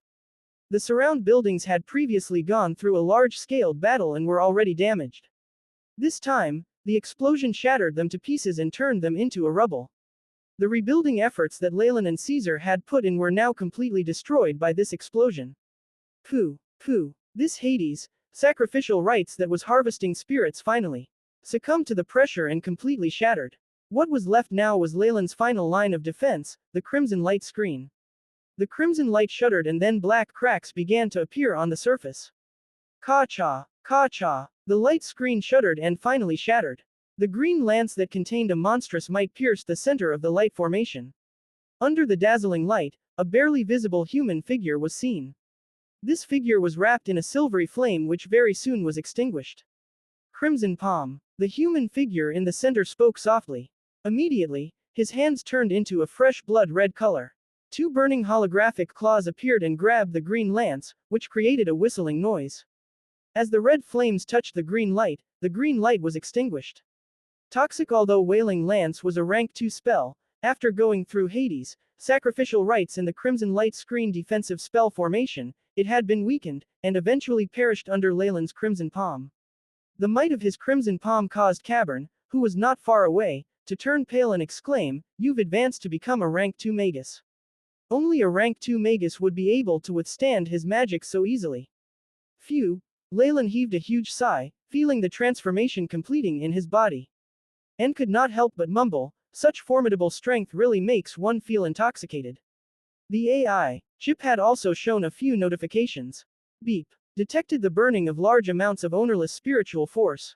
Chemoyan's pupil in the process of advancing. Host body's high-grade meditation technique, Chemoyan's pupil, has risen to the 2nd level. Driving the advancement in host's rank. Host has advanced to become a rank 2 warlock. Rank 2 innate spells have been generated. Modifying host body's sea of consciousness. Beep. Host has advanced to become a rank 2 warlock. Stats have been substantially increased. Recalculating data. Next, the AI chip refreshed and displayed his new stats. Beep. Leylin Farlier. Rank 2 warlock. Bloodline. Giant Chemoyan serpent. Strength. 21.1. Agility. 14.4. Vitality. 27.9. Spiritual force. 104.3. Magic power. 104. Magic power is in synchronization with spiritual force. Leylin took note of the large changes within his sea of consciousness. His red sea of consciousness had now expanded by a huge amount, but the core essence in the middle had experienced the most changes. Originally, there had been a prismatic crimson crystallization of his spiritual force. This was Leylin's foundation as a warlock, and all sorts of complicated runes were carved onto it. These runes were like little black snakes, seemed to be formed from nature, and made up his 2 rank 1 innate spells. Currently, within the crystal, another smaller prism-shaped crystal had been produced. It looked exactly like the outer prism except for the size. It looked as if a tinier version of the original crystal had been placed inside of itself. The only difference was that the runes on the surface of the inner crystal were different from the runes for Leylin's innate spells on the outer crystal. These runes formed even more formidable innate spells. If one peered at the 2 crystals from the outside, they would observe that the runes on the outer and inner layer were integrated to create an image of a crimson symbol-looking rune. This symbol was very mysterious, and seemed to contain some terrifying strength that could communicate with strange entities from the underworld. However, as it was not complete, it could not exhibit its strength. This was the innate spell that completely suited Leylin, something that was only possible for those who had high-grade meditation techniques. As these spells perfectly complemented him, they would not have any negative effects. If he were like a regular magus, the runes and imprint would clash, and the two layers of the core essence would not be able to stabilize. Even if one found a rank 2 spell that suited them well, it would still have a high consumption rate, and they would not be able to fully exhibit the strength of a rank 2 magus. However, Leylin did not have to worry about this. Glancing at the rank 2 magus, Cavern, who was a distance away, Leylin sucked in a deep breath and looked at the rank 2 innate spell that Chemoyan's pupil had generated. Toxic Bile. This was the name of the rank 2 spell that Chemoyan's pupil had formed. After sensing the information emitted from the crystal in his sea of consciousness, Leylin was left a little speechless. Looks like it's another ability from the modification of the body. This probably has to do with awakening the poisonous nature of the giant Chemoyan serpent. Every time a high-grade meditation technique advanced by another level, it would generate an innate spell for the magus. However, the magus would have no choice in this method, and likewise, Leylin had no choice but to accept it. However, the innate spells produced by these high-grade meditation techniques were extremely powerful and would not leave Leylin disappointed. At this point, the AI chip had finished organizing all the information regarding toxic bile, and displayed it in numerical form. Toxic bile, rank 2 spell. The ancient giant Chemoyan serpent possessed terrifying toxic abilities, and its mature form could even corrode the void. Through modification of their bodies and bloodline, ancient warlocks were able to transplant this ability into their own bodies. Prerequisites: modification of heart to that of giant Chemoyan serpent to 100%. Effect: through neurotoxins let out of any part of the body, carry out an area of effect attack that attacks all living beings. Consumption: 10 spiritual force, 10 magic power. As a rank 2 magus, the consumption of his spiritual force and magical power were simply both to a degree of 10. This was obviously because it was an innate spell. In addition, Leylin had needed to modify his heart, and had cultivated his body to be able to use this power, causing him to be even more expectant for the power of this rank 2 spell. I'll use you as a guinea pig. Leylin glanced at Cavern, who was not far away, and the spiritual force in his sea of consciousness rushed out, the twice-layered core essence flickering with dim light. Leylin could feel from deep within that in his body, the purple-red blood of the giant Chemoyan serpent was congealing inside his gallbladder. Following the consumption of energy and spiritual force, a mysterious liquid was produced. This liquid could disseminate to all parts of Leylin's body and be secreted from any pore on his skin. With a single thought, the poison from the giant Chemoyan serpent spread through the air. Mysteriously enough, when his rank 2 innate spell, Toxic Bile, was used, there was no energy fluctuation, nor was there any special scent or color. It concealed itself very well. From the time Leylin broke through to rank 2, to when he used Crimson Palm and let out Toxic Bile, only a few seconds had passed, and even the magi outside had not been able to react. Opposite to him, Cavern looked at Leylin, who had just emerged, the expression on his face complicated. First was regret, then pity, and then fear and the will to kill him. Leylin Farlier. To be able to advance to rank 2 before reaching the age of 30 means that you're a genius found only once every 1,000 years in the South Coast. But today, you destroyed the gate to the secret plane and have committed an unforgivable sin. We dark magi shall judge and punish you. Cavern spoke, righteously, finding an excuse for him to kill Leylin. The more potential Leylin had, the more danger he posed to Cavern. Currently, Leylin had just advanced to rank 2, so other than his own innate skill, he would surely not have a rank 2 spell. This was the best opportunity to eliminate him. Desmond, who had originally come to watch the show, now slowly walked behind Leylin upon finding out he had advanced to rank 2. Together with Cavern, he surrounded Leylin. After seeing the strange methods Leylin had used to advance, Desmond had become fearful of this newly advanced rank 2 magus. He did not mind joining hands with Cavern if it meant that he could take care of Leylin. For a moment, the magi of both factions were extremely coordinated. The two rank 2 magi surrounded Leylin, while the other dark and light magi encircled him as well. It seems like they aren't afraid of death. Glancing at the official magi who had encircled him, Leylin was expressionless, though he was sighing inside. The degree of power of a rank 2 spell was at least 80. An attack of such a level was basically fatal to any rank 1 magus. The attack of Toxic Bile was invisible and did not differentiate between enemies and allies. The nearer people were to Leylin, the faster they would die. Thump. The light magus who was closest to him collapsed, a strange purplish black color appearing on his face. Thump. Thump. Like a chain reaction, whether it was light or dark magi, all who were around Leylin turned stiff, and collapsed to the ground. What's happening? He's poisoned. Be careful, it's a toxic attack. Use a spell that stops you from breathing or a barrier. TSS. Large amounts of white gas were emitted, and the bodies of the magi who had collapsed began to corrode. One could even see the white bones within. The white bones eventually darkened, and then melted into a black liquid. The magi who saw this scene instantly paled, shrieks and yells sounding everywhere. Ah! Yet another miserable shout was heard. A magus with a thick barrier fell to the ground, his body beginning to rot. The official magi near Leylin instantly collapsed and turned into black liquid. There was no time for anyone to rescue or move them. Such a terrifying effect intimidated the two rank 2 magi. Even a protective layer is useless. Blinking rapidly, Cabern and Desmond flew backwards. Desmond produced large amounts of lightning, cleansing his body over and over again, while Cabern grew huge green warts that continuously absorbed something. Hoo-hoo. With the passing of time, the poisonous attack increased its range.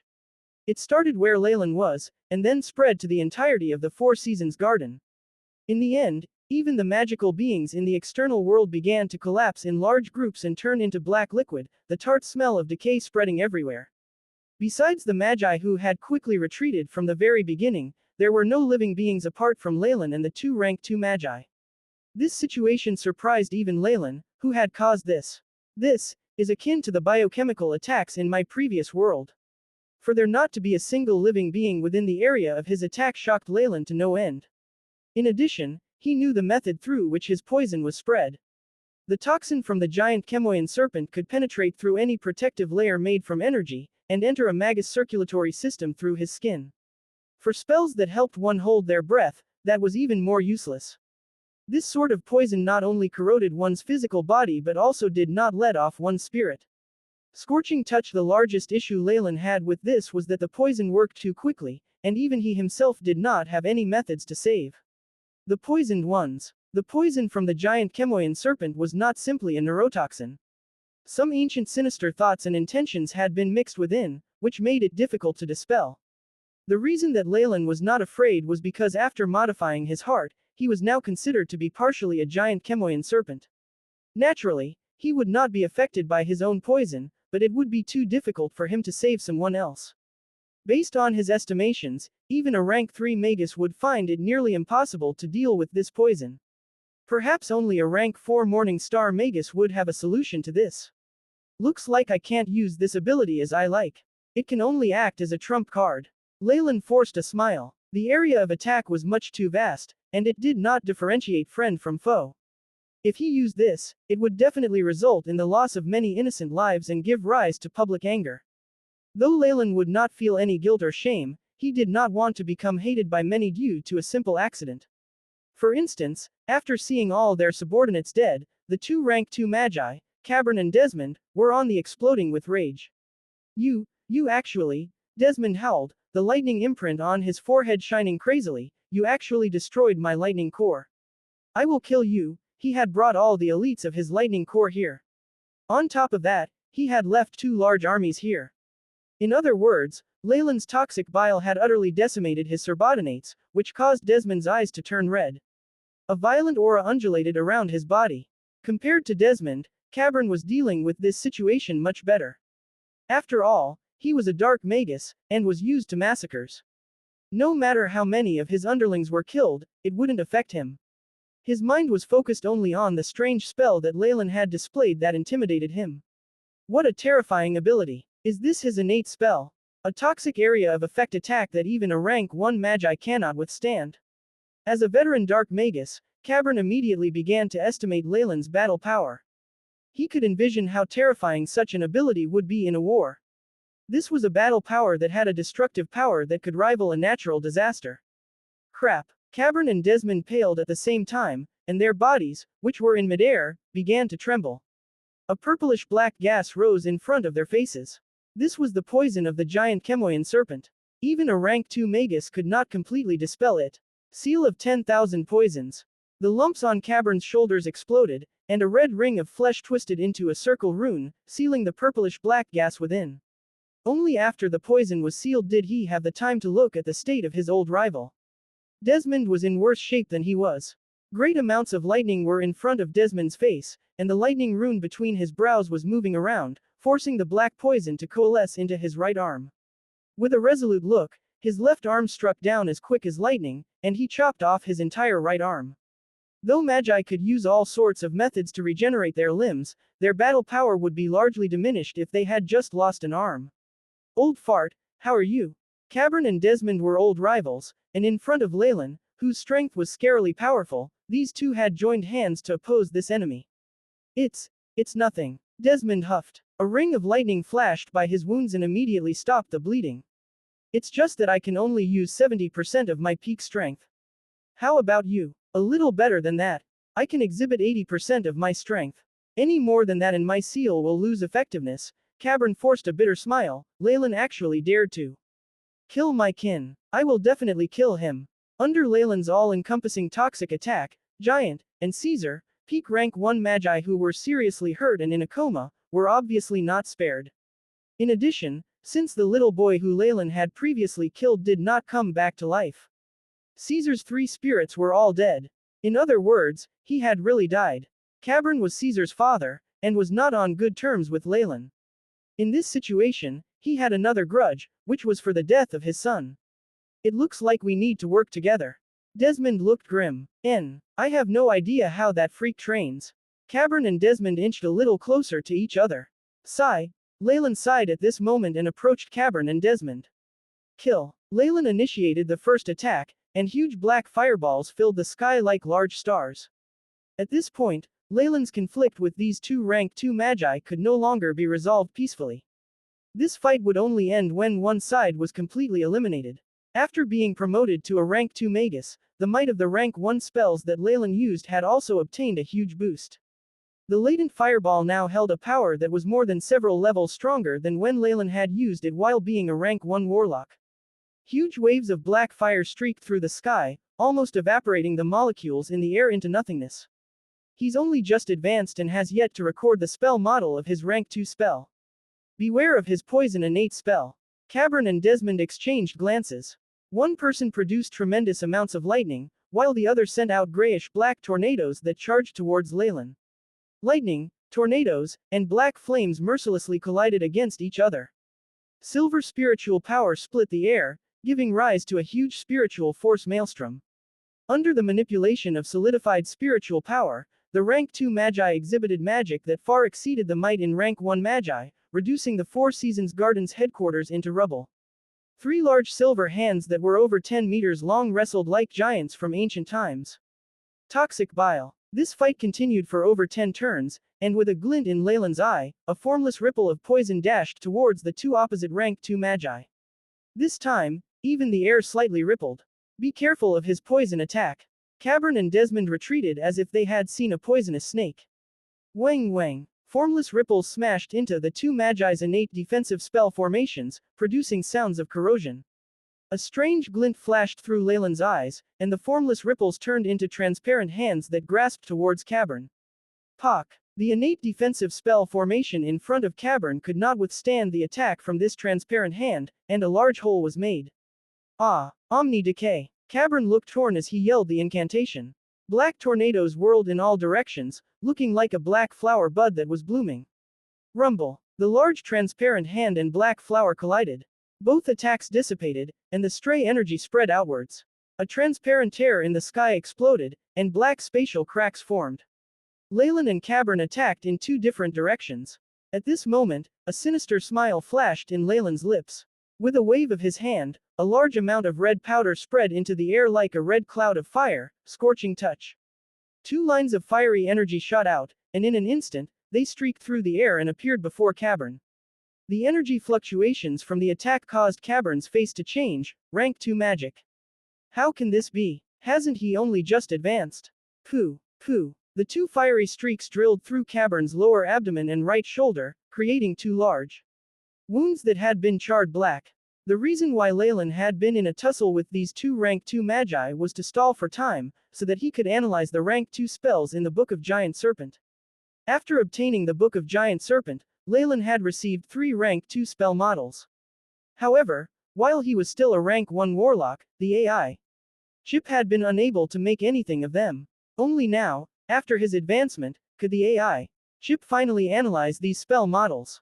Leylin chose a fire elemental offensive spell and ordered the AI. Chip to analyze it. With the powerful calculative abilities of the AI. Chip, the spell model was finally analyzed, and the information was sent to Leylin's mind. Thunder Tempest. Upon seeing his ally injured, Desmond immediately charged out to help. A powerful storm of lightning surged up like a wave and swept towards Leylin. Chemoyan's scales. Leylin steeled his expression, and fine black scales appeared all over his body.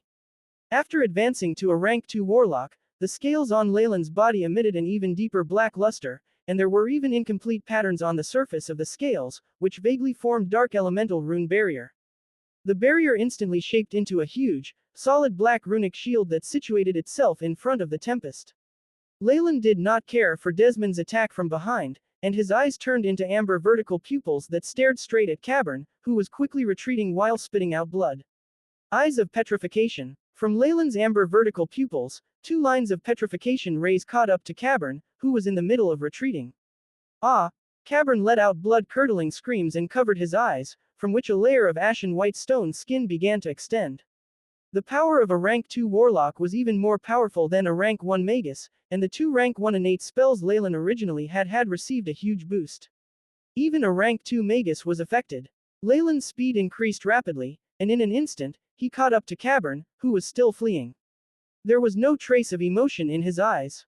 The fiery red scorching touch was casted again. 3 fiery streaks combined and became as thick as a person's arm, and penetrated through Cavern's brain. Bang! Cavern's head exploded open like a watermelon, and red and white cerebrospinal fluids and blood dripped all over the ground. Boom! The large black shield shattered, and lightning leaked through the cracks and headed towards Leylin. TSS. Blue lightning exploded behind Leylin, and he turned pale. Obliteration in a region called the Land of Eternal Light. A castle-like building that was upside down was somehow standing upright. The defensive runes on the surface of the building constantly flickered. This was where the Botelli family, who were rumored to hold divination abilities, resided. Though their power had declined in the past few hundred years, they still retained some of the power from when they were at their peak. Beside the gate to the castle were 2 strange stone guards. In front of the gate were 2 statues with large swords plunged into the ground. These 2 statues were over 10 meters tall and 2 to 3 meters wide. Whether it was their appearance or weapons, they gave off an intimidating aura. Within the castle, in a basement filled with white chilly air. It was filled with translucent blocks of ice. At the center of the cold room was a transparent ice coffin. With a pair of hands placed on her lower abdomen, a girl of noble blood and an elegant temperament was quietly lying within. Though Jenna was still in a coma, the curse on her body was already beginning to spread. Black lumps of flesh and veins constantly spread. On Jenna's face, black gas would not dissipate. And it looked something like little snakes constantly spiraling. With these snakes attached to her, Jenna's eyelids kept moving and she looked to be in immense pain. It had been almost a month since Leylin had set up the curse, and it was already on the verge of completely exploding. Without a cure, Jenna would likely end up like Manla, who had turned into a set of dried-up bones. Boom! The door to the ice room was pulled open, and the old woman who had met with Leylin walked in. Jenna, the guide of our generation. Based on the will of the mighty Mother of Peace, you shall continue to exist in this world. The old woman mumbled, and then placed a blood-red key on the freezer. Wang wang. Red rays were emitted from the key and began to seep into the ice coffin. The red light covered Jenna's body in an instant. Under the illumination of the red light, the black gas on Jenna's face began to vanish. The terrifying might of the curse waned at a rate that could be seen by the naked eye. The talisman to undo the curse provided by Leylin is effective, as expected. The old woman looked at the freezer that was emitting red light, and her expression brightened. After having traded to Leylin the incomplete high-grade meditation technique that was inherited generation to generation in exchange for the talisman, she was able to rush back before the curse completely exploded. Leylin Farlier, you sinner! You shall be punished and judged by the Mother of Peace. The old woman made a few hand signs and prayed in a low voice. Drip, drip. Droplets of blood-red liquid formed from the key and penetrated through the layer of ice, and dripped onto Jenna's pale, snow-white neck. TSS. White gas rose from the area on Jenna's neck that was covered by the blood-red liquid as it began to recover at a visible rate. Wang. Jenna, who had been unconscious all this time, suddenly opened her eyes. Boom, boom, boom. The ice coffin shattered into pieces, and strange undulations traveled throughout the ice room. The old woman was extremely familiar with this energy fluctuation. This was a phenomenon that happened when their guide was making a prophecy. She's going to start now. A bewildered look appeared on her face. I see countless deaths. Demon King. A demon king with toxic abilities is approaching. Jenna's eyes suddenly rolled back to show whiteness, and a low and gasping voice was heard. Toxic. Demon King. Could it be? The old woman was startled and suddenly recalled the latest news. Wang wang. The blood-red key from before suddenly hovered in the air, producing glaring rays of light. A tracking imprint. This is bad. The old woman's eyes widened. At this moment, outside the upside-down castle, Leylin in black robes appeared. Is this the rumored upside-down castle? It really is quite strange. Leylin lifted his hood and sized up the building in front of him, sighing in admiration. After killing 2 rank 2 magi, he knew that he would be chased by both light and dark magi factions. Hence, he had changed his clothes and escaped out of the secret plane via another exit. Though there were strict testing methods at each entrance, these were all tests that picked out the aura of precious materials gathered from the Eternal River Plane's secret plane, preventing them from being smuggled out. With Leylin's abilities as a rank 2 warlock, it was naturally effortless for him to escape. As for the sensing of any items, Leylin had placed them in the spatial leather pouch. With the isolation from spatial runes, even the most refined detection spell formations would not discover any traces. Leylin raised his right hand, and on his wrist, a red key-shaped imprint was pulsating with light. It's here. Leylin grinned as he looked at the tracking imprint. The place where Jenna's family was located was hard to find. It could be said that even Hyder needed the old woman's directions in order to enter. There was no real map. In the trade with this old woman, Jenna's family's grandmother did not have good intentions and wanted Leylin to take this incomplete high-grade meditation technique and be taken over by it. Leylin, similarly, was not kind and added a tracking imprint into the talisman. With the help of the imprint, he was finally able to locate the nest of Jenna's family. Though the high-grade meditation technique, Sacred Flame, is incomplete, it is still unique. Its nature is extremely troublesome, and only one person in the world is able to train in it at a time. Leylin's lips curved as bloodlust overcame in. He did not have a good impression of this egocentric family. Since he'd found where they were, it was natural that he would want to get things over and done with. Halt! The 2 statue guards at the gate came to life and their muscles rippled as they yelled in a low tone. 2 magical beings. Together, their power is almost equivalent to a rank 1 magus. Leylin's eyes flashed, already pinpointing information about these guards. This level of defense for a magus family is not half bad. Leylin waved his arm and 2 large black fireballs flew out, meeting the large statue guards that had whipped out their weapons. Bang! Boom! The fireballs smashed into the large stone swords, and like water engulfed the bodies of the guards. The 2 guards immediately turned into 2 huge, black torches that burned furiously. Under the attack of Leylin's latent fireball, the 2 statue guards that had been around for thousands of years instantly turned into a pile of black powder. Enemy attack. Who is it? Countless urgent voices sounded in the castle, and then the mournful, piercing sound of a copper bell. The runes on the surface of the castle began to move.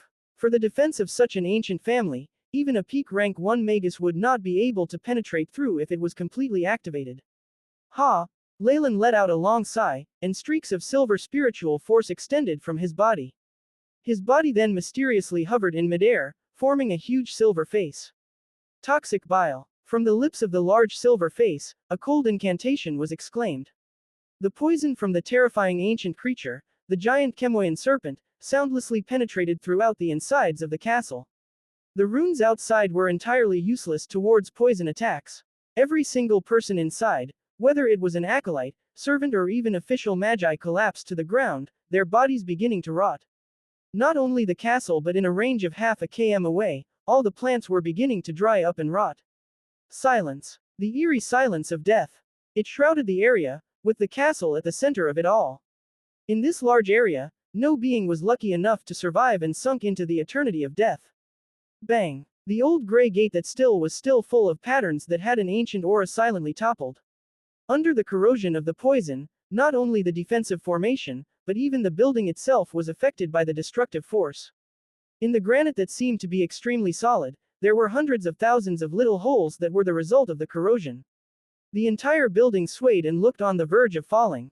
Leylin felt as if at a light push, the entire castle would fall with a huge rumble.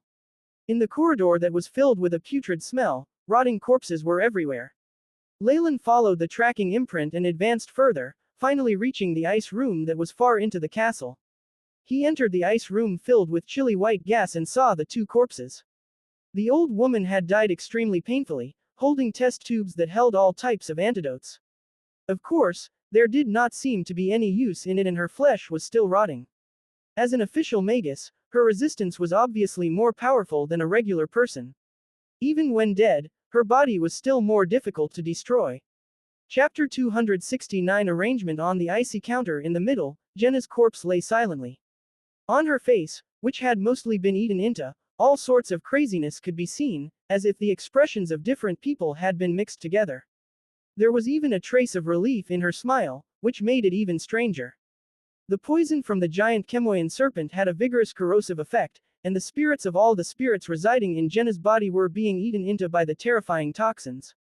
How pitiful. After obtaining the high-grade meditation technique, Sacred Flame, Leylin had used the AI chip and simulated the characteristics of this meditation technique. Gathering generations of ancestors and keeping it in the body of descendants, this high-grade meditation technique was something even dark magi would find furtive and terrifying. In addition, Jenna, who was the host body, would become schizophrenic and turn into a pitiful state. To some extent, after training in Sacred Flame and inheriting the spirits of her ancestors, Jenna had already died. What a strange meditation technique, and a pitiful family. Leylin touched his chin. The properties of Sacred Flame caused him some hints of fear. Before he completely made sense of it and researched methods to evade these effects, he was not willing to go anywhere near it. Half a day later, Leylin left the castle. Crash after he left, little stones constantly slid off the castle, and huge cracks appeared on it. Rumble. The castle completely collapsed and turned into a pile of rubble. From here on, the Botelli family was no more. Dense clouds covered the sky, thunder and lightning occasionally could be heard. Moments later, black raindrops descended from the horizon. At the Teljos volcano that was not far away, a great pillar of flames suddenly erupted towards the heavens. Large amounts of volcanic ash flew to the air, and along with some man-made structures, they turned into fertilizing raindrops and descended, which provided the Teljos plains with great vitality. The peasants who were farming quickly knelt by the roadside, singing praises to the Magi of Nightless City. With the protection of the Magi they had plentiful harvests that were enough for them to live on without fear for lack of food or clothing, even after paying the large taxes and contributions to their lords. A large black handsome horse streaked through the rain, and one could vaguely see the figure of a young man. Hawk, what a shame, while urging on his horse, he lamented inside. In the eternal river plain's secret plane, the range of his toxic bile was too fast and powerful. Even Hawk, who had been kept at the edges of the headquarters, could not escape. In this attack that did not differentiate friend from foe, Leylin lost this very convenient mode of transportation. Leylin had needed to deal with Caesar and set up the 10,000 spirit spell formation. He even needed to secretly notify Desmond, and his mind had been whirling at high speeds. The venom wyvern Hawk was just a pet that was a means of transportation.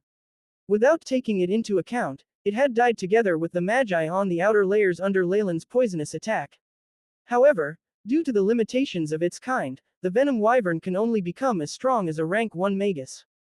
After I was promoted to a rank 2 warlock, Hawk's usefulness will only decrease bit by bit. I was going to find an opportunity to set it free, but, Leylin sighed, taking a moment of silence for Hawk's unfortunate passing.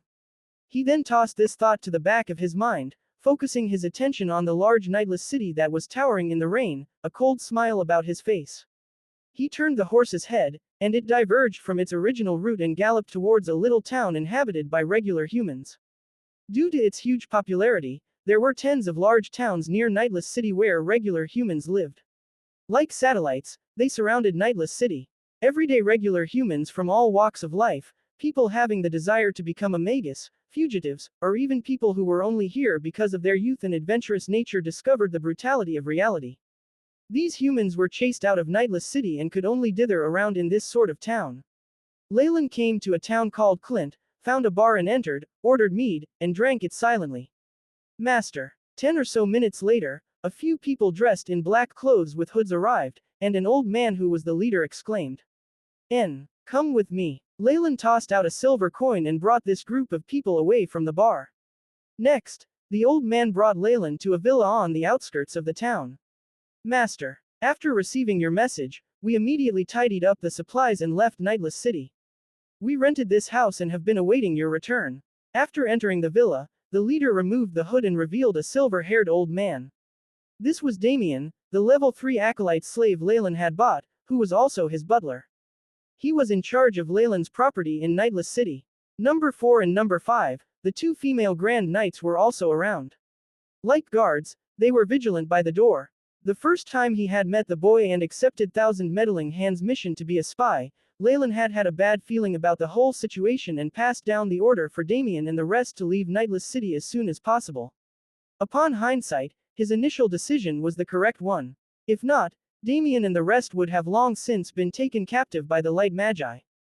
Damien. Number 4. Number 5. Can I trust you? Leylin looked grim. Master. Your wishes are command.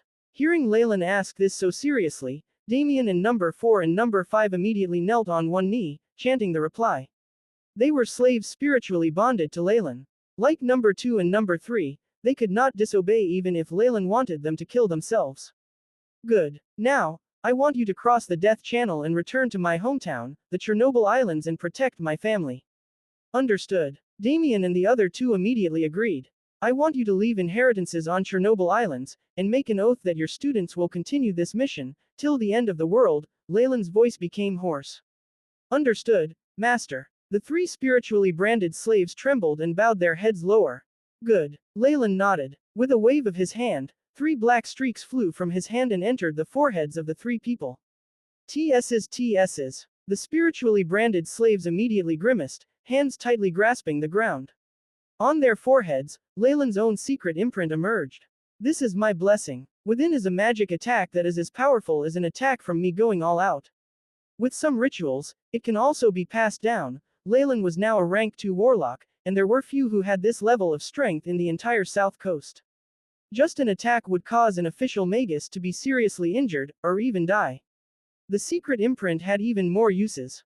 The South Coast had a few magi who were proficient in divination, such as by astrology and making prophecies. With this imprint, they would be mostly immune to these spells. Just Leylin's current might as a rank 2 warlock meant that ordinary divination methods were useless against him. Magi were a source of terrifying radiation and pollution, and this was even more potent for a rank 2 magus. Leylin could feel that he was like a constant energy furnace, constantly emitting frightful energy undulations that even caused the air to distort. At a certain level of strength, even the external world would be affected. If there was anyone who wanted to make a prophecy about Leylin right now, an ordinary rank 2 magus was far from enough. At least a rank 3 magus who was proficient in divination would be able to do so. With the protection from the imprint, the 3 of them could find a place to find and take care of the Farlier family. Leylin did not bank on them being able to withstand the attacks from dark and light magi. All he wished for was for them to safeguard and defend the Farlier family from dangers in the Chernobyl Islands. Based on standard practice in the Magus world, before confirming that Leylin was dead, any dark and light magi would not dare strike against the Farlier family. If not, they would be met with the crazy retaliation from a magus who had already reached rank 2 and had a terrifying destructive might.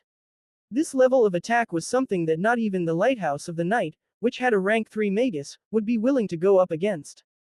Hence, with the protection from these spiritually bound slaves, the Farlier family that was on the Chernobyl Islands were completely safe, and would also receive a huge boost to develop further. These 3 people and their successors should be able to protect the Farlier family for at least 500 years. In that case, I do not have to feel any more guilt towards them. Leylin huffed out a sigh. His body belonged to the original Leylin Farlier. No matter what kind of person he had been, he was still apologetic for having possessed someone's flesh and blood. But if he had to return and acknowledge a bunch of strangers to be his relatives and even parents, then he was not going to do that. In the end, not concerning himself with them was his best choice. If that did not work, it was still possible for him to wait a few hundred years and wait till everyone Leylin knew died, and then give their family some advantages. And this. Leylin pondered for a moment, and then removed the dark red cross pendant from around his neck. This was the middle-grade magic artifact he had carefully made the Fallen Star Pendant. After becoming a rank 2 warlock, the help this magic artifact rendered him was insurmountable. Due to the limitations of the resources he had, it was difficult for the Fallen Star Pendant to be powered up any further.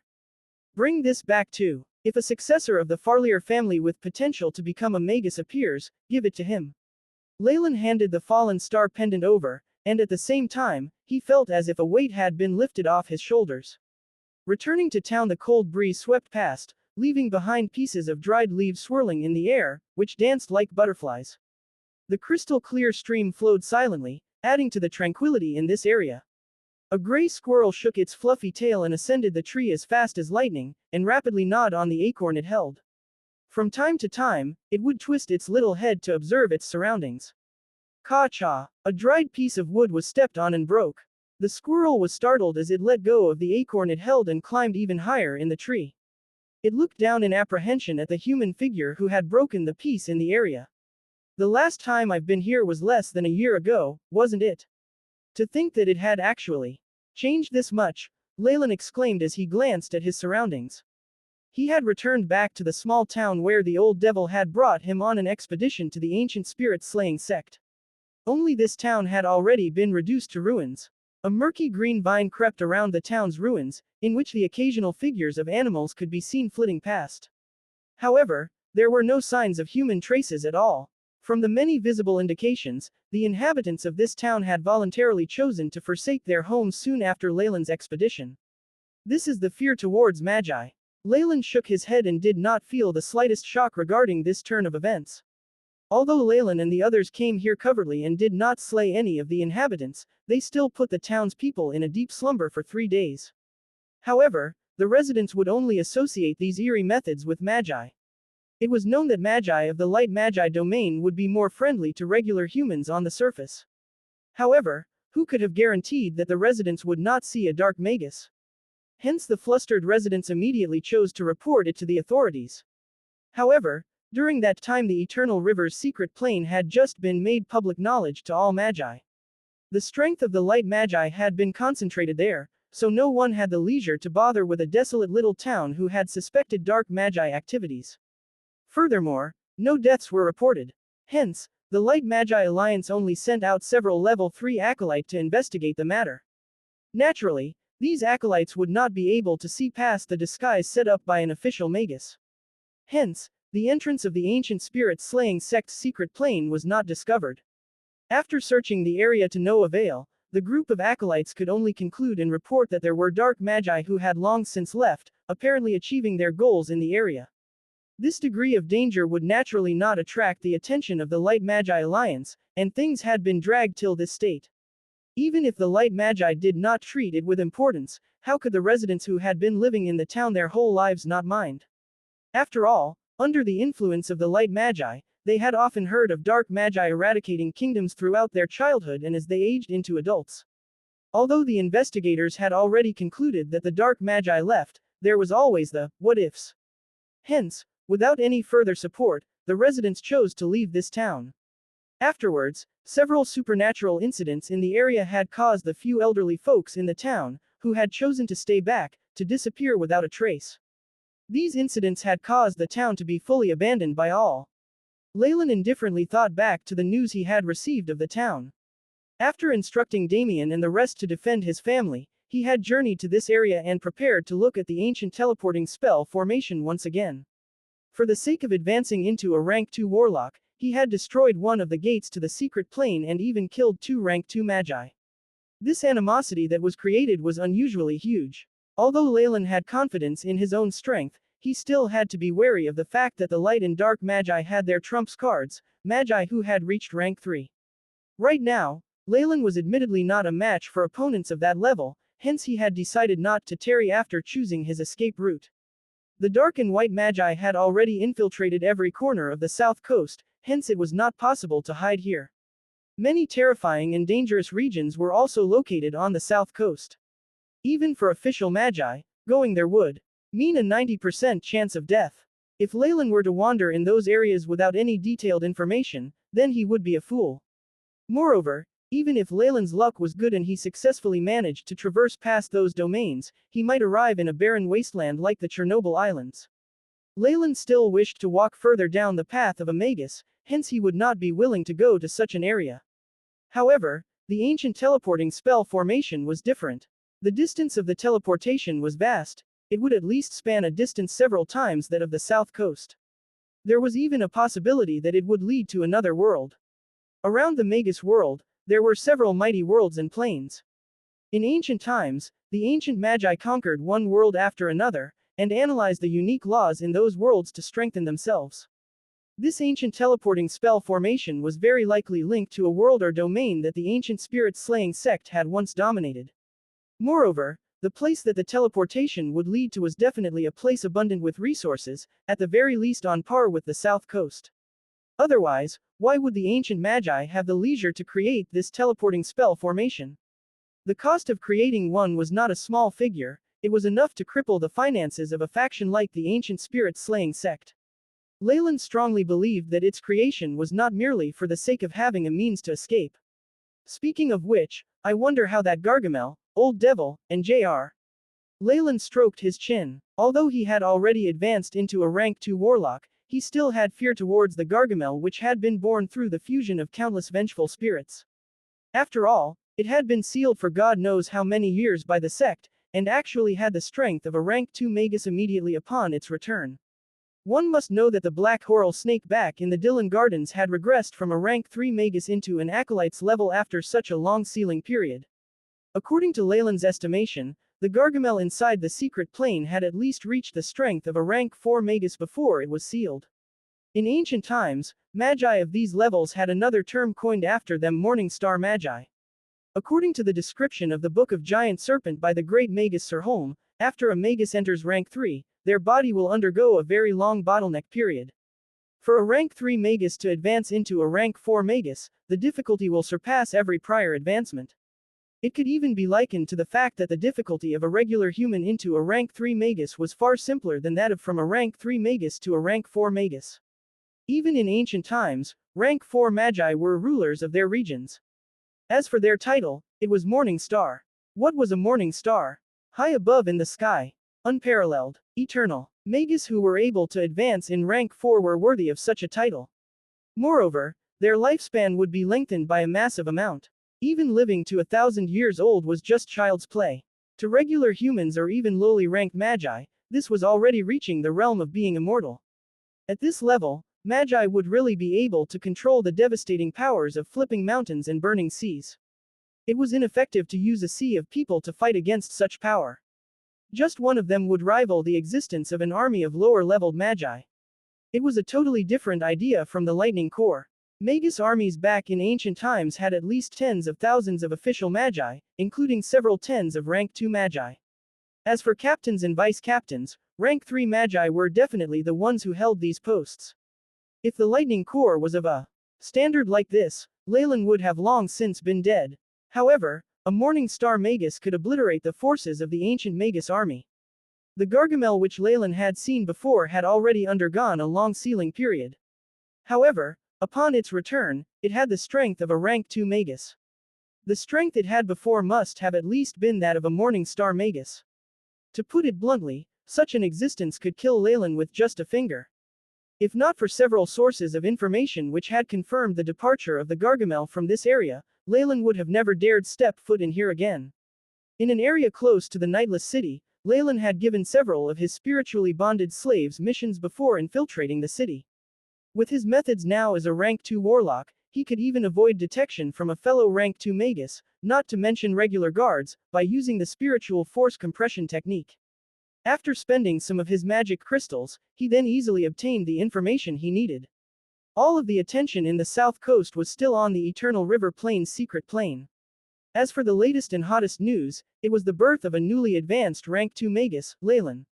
As someone who had destroyed a gate to the secret plane and killed 2 rank 2 magus, Leylin had already been put in the crosshairs of the dark and light magi alliances. Even the danger level attributed to him was of the highest level. In the south coast, a rank 2 magus was already a force to be reckoned with, like Chairman Siley of Abyssal Bone Forest Academy. If Leylin was still in the academy, He could even participate in the turmoil for the chairman's successor. Although Leylin was listed as wanted, on the surface, many organizations had secretly offered him a position and even promised abundant benefits. However, Leylin only chuckled at such ideas. The resources he had pilfered were enough for him as a rank 2 magus.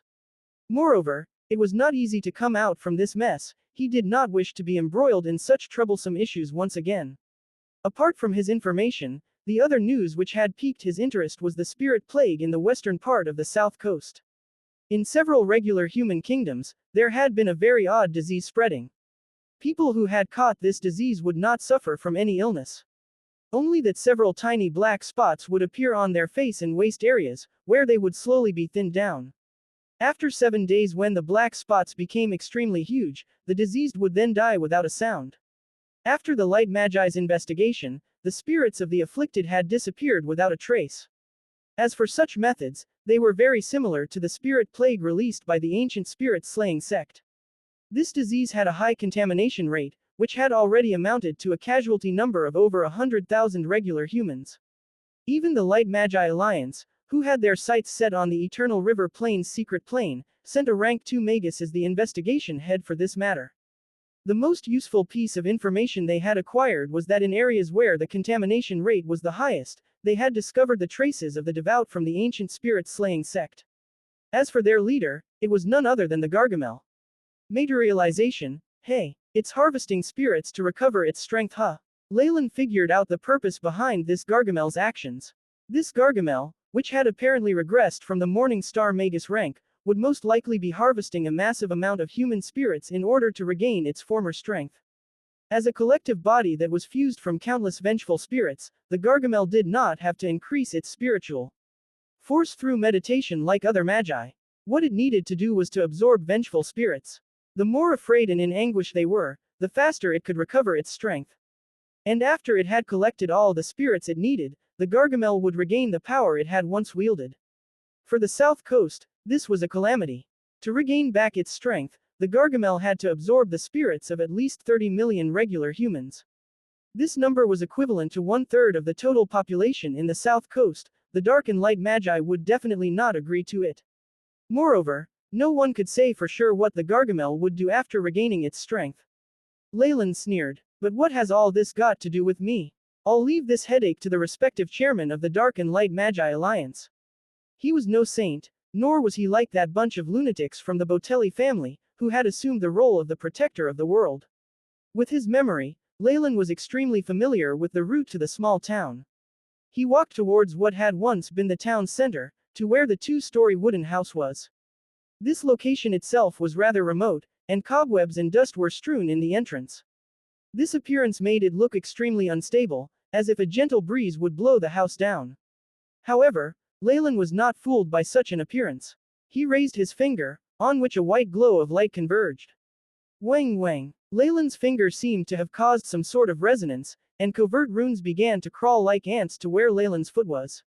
The barrier to hide this area is actually still present. Leylin was somewhat astonished. Soon afterwards, he walked to the second level, to where there was an oil painting of an upper-class lady. This was the entrance to the secret plane that had long since been destroyed by Leylin. This secret plane was only a small-scale one, and the barrier of the space and isolation were not so strong. If they had strength comparable to the ones in the Eternal River Plain's secret plane, that Gargamel would most likely still be confined in here.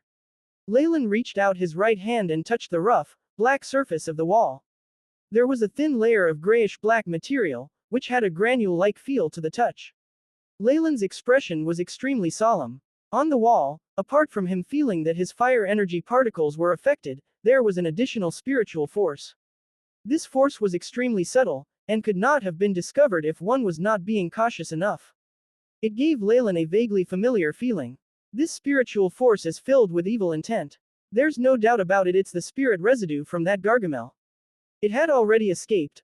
Although he could surmise the escape of the Gargamel from the information that he had received, Leylin could only relax after confirming the evidence with his own eyes. However, it even laid an alert-type barrier. Huh. It seems to have been set up for me, Leylin grinned. This Gargamel's methods were extremely covert. However, it was only useful against regular magi. The Leylin from before might already have noticed it using the AI chip, not to mention now, when he had the strength of a rank 2 warlock. This Gargamel's tricks were ineffective against him. Furthermore, Leylin's strength had increased by leaps and bounds, and that Gargamel had only set this alert to match the strength it had witnessed when it had first seen Leylin. Hence, such a miscalculation could occur. AI chip scan. Leylin ordered. Very soon, a layer of scanning ripple that only Leylin could see was on the field.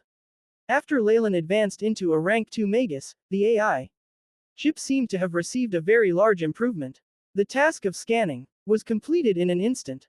A concealed type of spiritual force was discovered, determined to have been left behind by a rank 2 creature. The type is attributed to that of an ancient spirit's barrier of the second form. Analyzing, the AI chip's voice intoned. In the database of the AI chip, there was an immense collection of pictures and information. Furthermore, after Leylin had gained control of the headquarters of the Four Seasons Garden in the secret plane, he had obtained all of the data that were available to him, and had saved it inside the AI chip's database. Right now, Leylin could be said to be a true scholar, an existence that was extremely rare on the south coast. A silver thread of spiritual force released a unique glow that was filled with a strong yet mysterious quality.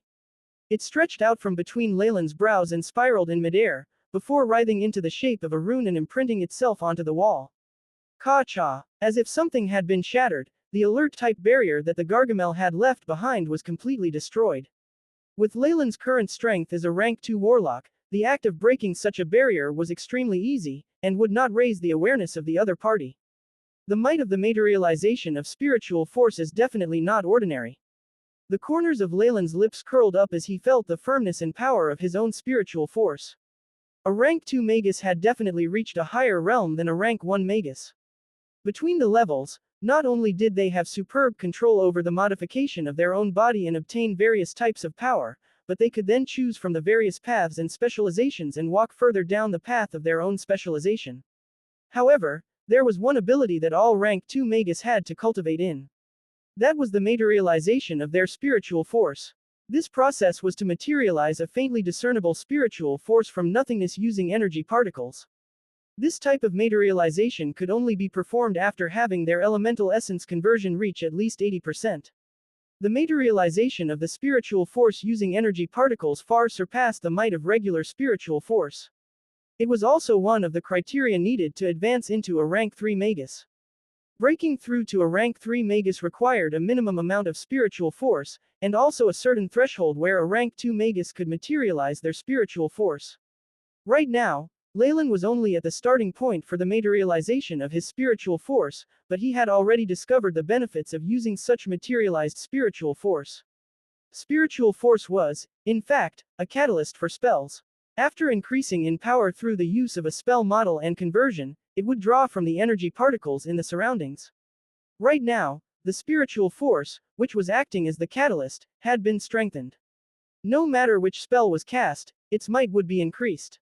Hence, the power of a rank 1 spell from a rank 2 magus would far surpass the one that a rank 1 magus had cast. Fortunately, I made preparations to overcome the isolation of the secret plane. After expelling the Gargamel's spiritual force, Leylin looked at the already broken entrance, and sized up the surroundings, before withdrawing various items from his spatial pouch. Through several past instances of extortion and plundering, Leylin had amassed a huge cache of resources that would even leave a rank 2 magus gaping. The insatiable bottomless pouch was almost filled with stocks of various ingredients.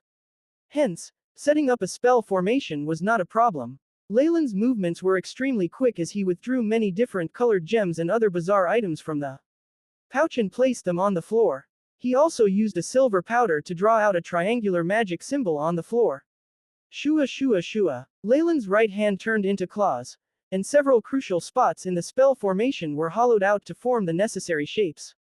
Soon after, he crushed the gems and energy jewels on the floor with his left hand.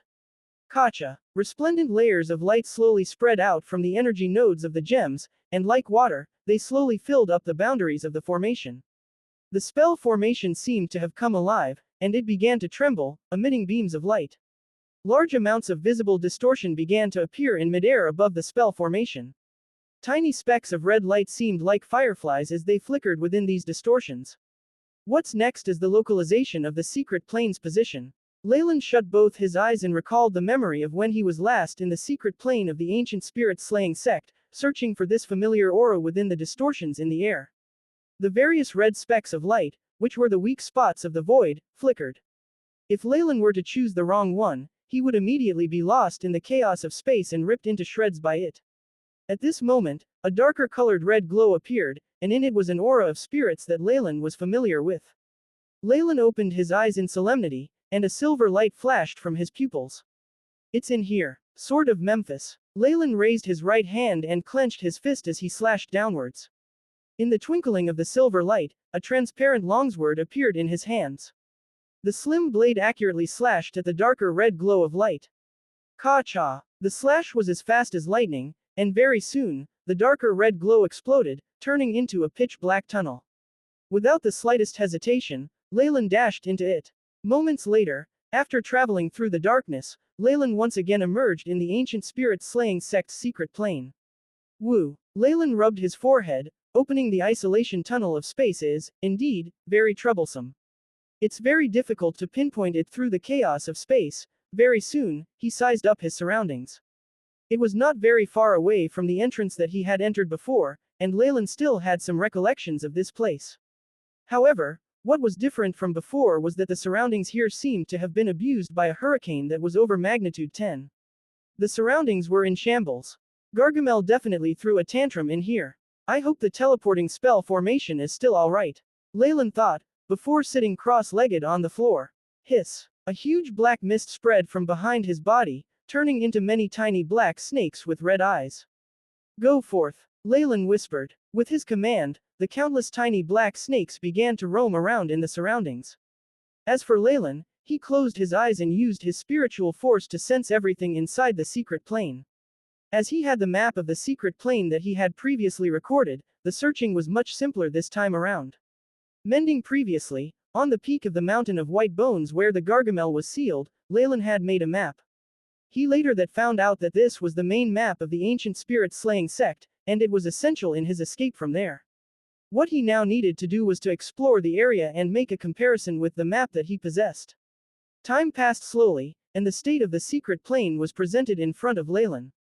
The secret plane of the spirit-slaying sect was largely ruined. Not only had all sorts of mechanisms been completely destroyed, but Leylin could not even find a single complete building. It seemed that the Gargamel that had been sealed here must have been full of grievances. That huge mountain of white bones and all the materials in the laboratory were all gone. Even the cabinets full of information were all empty, and it was obvious that the Gargamel had ransacked the area. The little black snake that Leylin controlled with his mind approached a silver passageway meant to be used as an emergency exit. The metal was well preserved and seemed to emanate a strong power that could subdue spirits. However, there were a few large stones that had been thrown inside, which were now obstructing the way. The black snake easily slipped through the gaps in between the rocks and came to the place where Leylin had initially found the secret room. Rumble. After pressing the power switch, a side of the wall slowly opened to reveal a secret room. This room was extremely small, with a black spell formation in the center that was surrounded by 4 stone pillars. Beside one of the pillars was the remains of a magus. The little black snake circled the spell formation and suddenly began to hiss. Black flames began to burn from the surface of its scales. The flames became increasingly intense, gradually forming a doorway with abstruse spatial runes on its frame. It's here. Leylin came out from the door of flames, and upon seeing that the spell formation had not been damaged, he looked satisfied.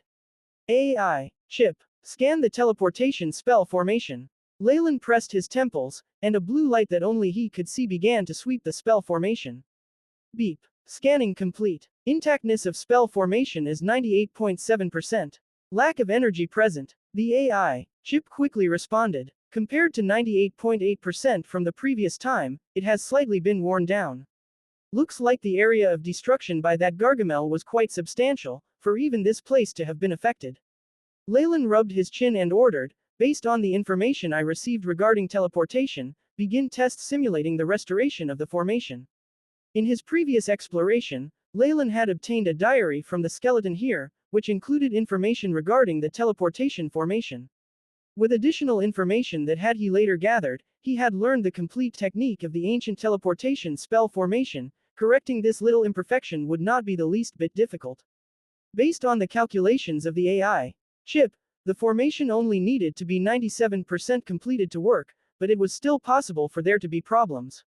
Leylin was not going to risk anything when it came to this long-distance teleportation. Whether it was spatial distortions or the explosions of spatial elemental particles, anything could leave him dead without leaving any traces. He did not want to die in some stupid accident. Beep. Scanned incomplete portion, beginning simulation of restoration process. As the AI chip sounded, Leylin felt as if he had arrived right at the spell formation. His fingers slid like the most precise surgical scalpel as he mended the teleportation spell formation. The runes carved onto the spell formation were extremely dense and complicated. They were more than 10 times tinier than a strand of hair, and Leylin himself did not have the confidence that he could do this in one try and without errors. However, with the aid of the AI chip, his every movement was filled with grace and fluidity. In less than an hour, he had already completed mending the few areas that were incomplete. Wang. The blue light disappeared, and Leylin returned to normal. The feeling he had just experienced lingered in his mind. In front of him, the black teleportation spell formation still retained its original state without any signs of change. The AI chip's simulated experiments are becoming increasingly vivid. Leylin's hands flashed as they moved, his fingers forming all sorts of symbols and hand gestures. These were techniques that he had used while mending the spell formation. All sorts of complicated and profound signs were flawlessly made with his hands, as if they had been practiced countless times. Such a unique feeling had already been put to muscle memory. Seeing the signs being made so fluently despite only being used once in the simulation, it looked as if Leylin had trained for a decade. A flash of awe appeared on his face. Leylin immediately thought of other areas in which this would be useful. For instance, learning rank 2 spells. Though he had used the AI chip to aid him in using magic spells through the use of spell models, the movements were stiff and robotic, just like magi who were training in something for the first time. But this situation was different. If he used the AI chip's simulation, his manipulation of his spells would reach a whole new level. Though this was just a short simulation, Leylin now had a rather in-depth knowledge regarding the teleportation spell formation. Though he might not be able to set it up, simple maintenance was not a problem. Leylin approached the side of the spell formation. Thank you for your teleportation spell formation, Lord Magus.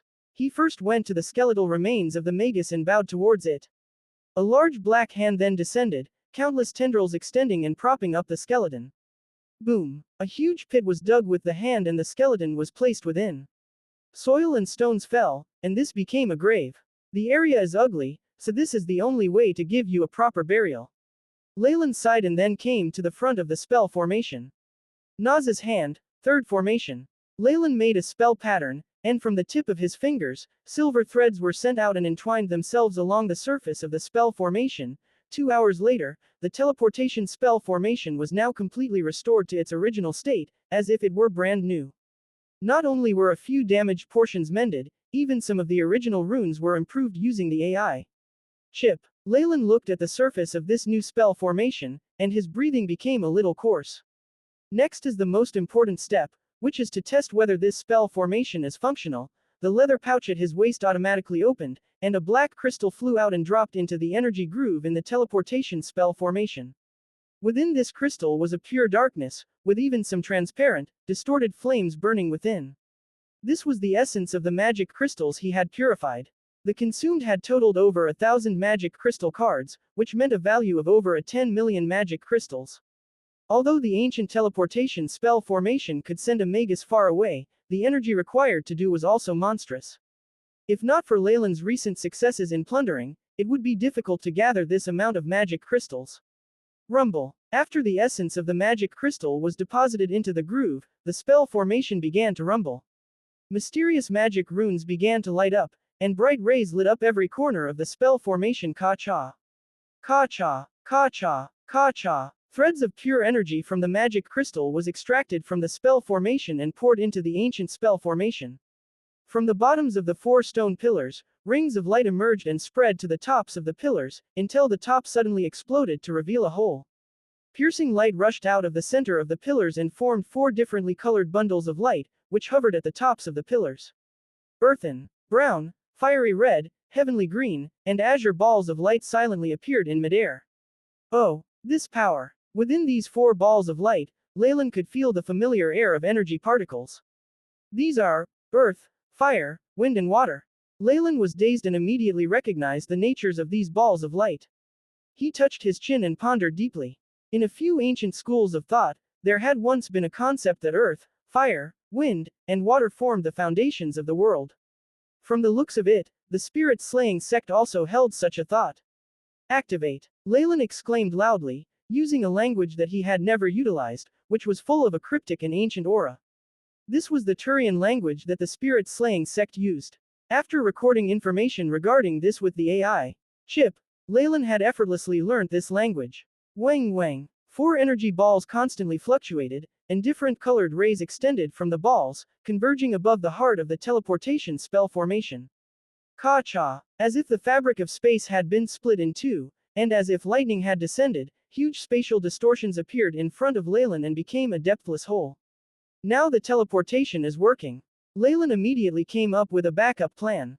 No matter whether or not he would need this teleportation spell formation, it would be an escape route if he ever required one.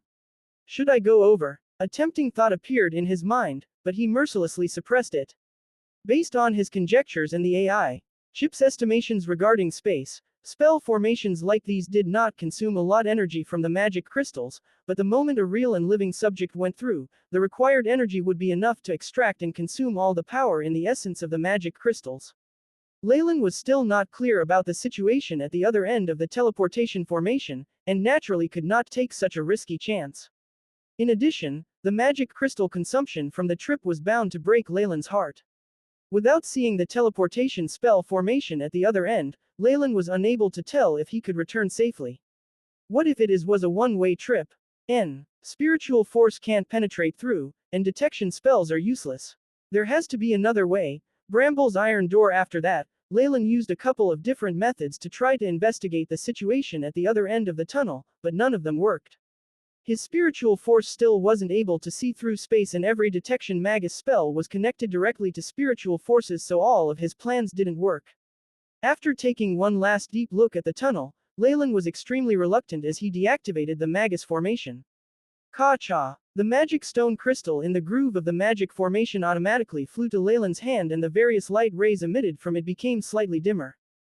10% of its power was consumed. Leylin frowned a little when he felt the loss in power of the magic stone crystal.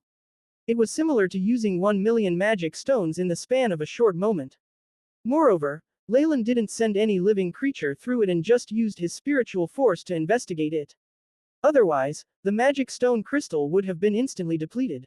In this case, I must use something like a puppet or spirit slave that can automatically move by itself so that it can head in to check it out before being summoned back. Leylin rubbed his lower jaw. Following this thought, he did not hesitate any longer to leave the secret plane of the spirit-slaying sect. As he was leaving, he purposefully set a formation at the entrance to replicate the scene before he arrived as much as possible. Even though he could observe from various signs that the Gargamel would not be able to break through to the interior emergency pathway, Leylin did not want to take the risk. With the help of the AI chip's meticulous calculations, even if the Gargamel were to personally come here, it would not be able to discover anything. This meant that his personal safety had greatly increased. After laying down the formation, Leylin left the place. Bramble's iron door, located in the western part of the south coast, was a large-scaled magus market.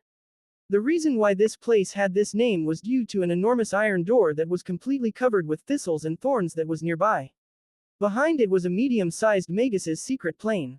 In the south coast, the secret planes were mostly controlled by the various large magi organizations, and this particular resource secret plane was being controlled by the Wandering Magi Alliance, Iron Crown. Since the dark and light magi had suppressed them both openly and secretly, and, after having experienced countless suppressions, many wandering magi who were sitting on the fence had finally chosen to rebel against the major alliances. This Iron Crown was a power that had been formed from wandering magi. In this location, numerous wandering magi grouped together, took charge of the nearby domains, and even controlled a middle-scaled secret plane. Even though the middle-scaled secret plane could not be compared with the Four Seasons Garden's large-scaled secret plane, it was still extremely rare and precious. The existence of the Iron Crown was like a torch in the dark. It attracted the various wandering magi and acolytes from the various lands of the south coast and constantly expanded. However, it was to this point only. Since it was a magi alliance and controlled the management and contract agreements, the Iron Crown had always been weaker than the powerful magi alliances. When it dealt with the outside world, it always kept a neutral position. Moreover, it only recently had flourished to the point to being just slightly stronger than the Abyssal Bone Forest Academy. Furthermore, the Dark Magi organization Abyssal Bone Forest was only ranked as a mid-tier power. It was also unknown what the higher-ups of the Dark and Light Magi organizations were thinking. Perhaps they couldn't be bothered to make a plot to share that piece of land and just allow the Iron Crown to continue existing. This place had also turned into an enormous bazaar for all magi. Since the wandering magi kept a neutral position, it had become the South Coast's irreplaceable free market. No matter if it was a dark magus or a light magus, non-affiliated magus or one from an alliance, all magi had free entry to this place. Since the Iron Crown watched over this area, the security could be said to be great as there were no terrible incidences that happened, which resulted the rapid creation of a good reputation. Leylin climbed to the summit of the mountain and looked with an elated gaze at the unfortified gathering city within the flat plain not far from his position. Is that the Bramble's iron door? Its scale is almost comparable to the Nightless City. He took advantage of his high altitude and surveyed the area. He could see flat summits and large infrastructure gathered together. It seemed to be like a spider web that was expanding outwards from the numerous pathways. Moreover, what made him feel amazed the most was that the gathering city unexpectedly did not have fortified walls or guards. Leylin could casually see various magi moving about in various transportation devices as they moved in the gathering city in all directions. Leylin had not felt this kind of atmosphere when he was in the Nightless City. When the Iron Crown was first founded, it was born from blood and flames. Initially, the 13 wandering magi had their hands covered with the blood of the dark and light magi in order to run this place and to enable a place for the wandering magi to live. Leylin sighed as he put on his hat before heading towards the Bramble's iron door. The specialty of the gathering city was that there were no obvious boundaries.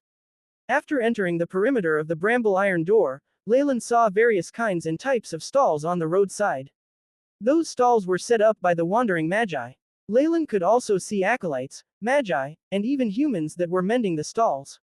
It seems that this place isn't inferior to the Nightless City. I wonder if I'll be able to obtain the materials that I need here. Leylin thought to himself that his motives in coming here were to gather information, to replenish the ingredients he used most often, and to test his luck on whether he would be able to find any detection spell models. If it really was not possible to obtain them, then he would purchase a few puppets or spirit slaves to explore the plane. Leylin walked without a destination in mind, but his gaze suddenly focused. At the side of the main road, a group of magi gathered and they appeared to be looking at some form of public notice. Various images and words were shown onto an enormous black wall so that magi from a few hundred meters away would still be able to see it. The words were blood red with the words, "Wanted List," written in large. Below the words, pictured of the magi, their danger levels, and bounty rewards were mentioned. Leylin had seen this before in Nightless City, but here, he was the top on the wanted list and was described to be incredibly dangerous. His valiant achievements in his life up until this point in time were recorded, including the fact that he killed 2 great rank 2 magi. What made Leylin astonished was that currently on the wanted list his picture had shifted a position as he was replaced by an unfamiliar magus. It seems that during the period that I disappeared, the South Coast has experienced some major events. Leylin was a little curious, so he walked forward to see the words that were being shown. In the South Coast, the majority of the wanted people were people that gathered souls, such as a black magus that committed crimes including slaying cities and eliminating countries. Once a rank 2 magus entered the board, it would definitely be enormous news. A rank 2 magus would be counted as a big shot that oversaw an area on the South Coast. There was not any news about such a person being wanted within the past few hundred years. The rank 2 magi on the wanted list had always been those few and there wasn't any news that they made a blunder and were caught. Moreover, in this few short months, there was unexpectedly 2 rank 2 magi on the board, instantly attracting the gazes of numerous magi. That was right, the person that was positioned in front of Leylin was a rank 2 magus. Leylin squeezed to the front row to read up on that magus. Alistair Farron, rank 2 magus. Title: Solitary Wolf. Crimes: During an exploration, he had killed the tree protector Alekin from the same faction, resulting in 3 army squads of the Light Magi Alliance to be annihilated, and vast resources from the Eternal River Plain's secret plane to be stolen. Risk level: extremely high. If any Magus has any news regarding his locations and report it to a member of a nearby Light Magi Alliance, they will immediately be rewarded with 1,000,000 magic stones as their reward. Killing the target will enable them to earn 1 billion magic stones or resources and rewards of equivalent value. In the image on the wall, Alistair had a mix of gold and white hair and was a youth which was smiling candidly. His eyes expressed the intelligence that he had accumulated from the passing of time.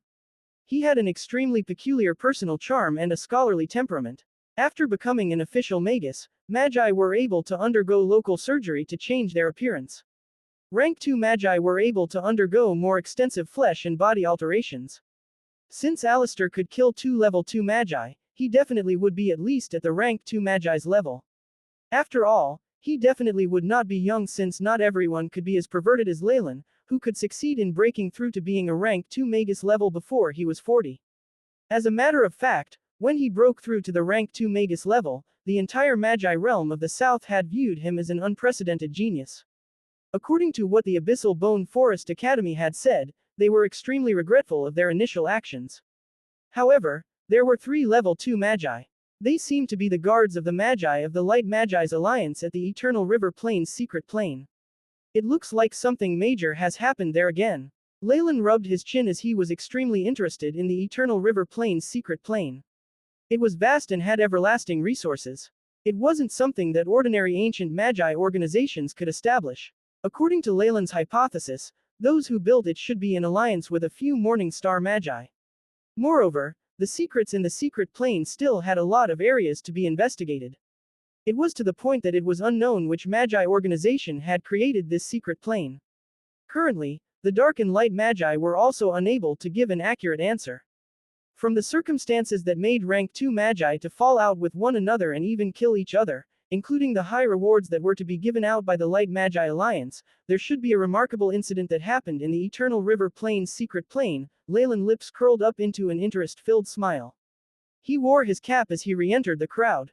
After a short moment and spending sufficient magic stones, Leylin received a report that he had wanted. Information gathering, an important treasure.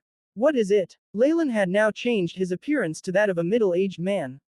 As he stared hard at the human figure made entirely out of black fog, discontent appeared on his face. We don't know either, but it's definitely extremely valuable and has to be very tempting for rank 2 magi. Upon seeing that treasure, Alistair betrayed the Light Magi Alliance without any qualms and plotted against Alex and Juna, and then snatched it away. The voice of the person in the black fog was very hoarse and its body seemed to be on the verge of disappearing at any moment. All right, one last question: where is he now? Leylin heaved a long sigh and asked. I'm not sure. Somebody seemed to have found traces of him in Nightless City. We made a conjecture of where he's going, and he's probably fleeing towards the Endless Ocean. Upon hearing this answer, Leylin shook his head. The Endless Ocean was on the east side of Nightless City, and was in the complete opposite direction from the Bramble's iron door. Even if he were to chase after him right now, he would not make it in time. Also, to dispatch a large number of people for a piece of news that he was still unsure whether it was genuine was simply not worth it. There were definitely a lot of magi after Alistair. There were even rumors of a rank 3 magus around, and Leylin was not going to participate. He himself was a significant fugitive as well. Do you have any more questions? The figure in the fog asked. No. Leylin got up to leave this room. Clang. The large door rumbled as it closed shut, and the room sunk into darkness while the figure in the fog gradually dissipated. Dear customer, you have asked a total of 2 4A level and 3B level questions. The total cost comes to. After Leylin walked out, a woman dressed in a revealing manner emerged, swinging her enchanting hips. She looked like the boss of a pub. A pair of ample breasts were almost pressed onto Leylin's chest. All right, I understand. Leylin seemed to be provoking her as he smiled, and a small black pouch with gold edges made a long arc in the air and accurately fell between the female boss's ample breasts, causing her to pout playfully. After rejecting her intentions and attempts to make him stay, Leylin quickly left. Hualala. The bricks on both sides of the door shifted, revealing a secluded and dirty pathway. A distance away the sounds of magi clamoring could be heard.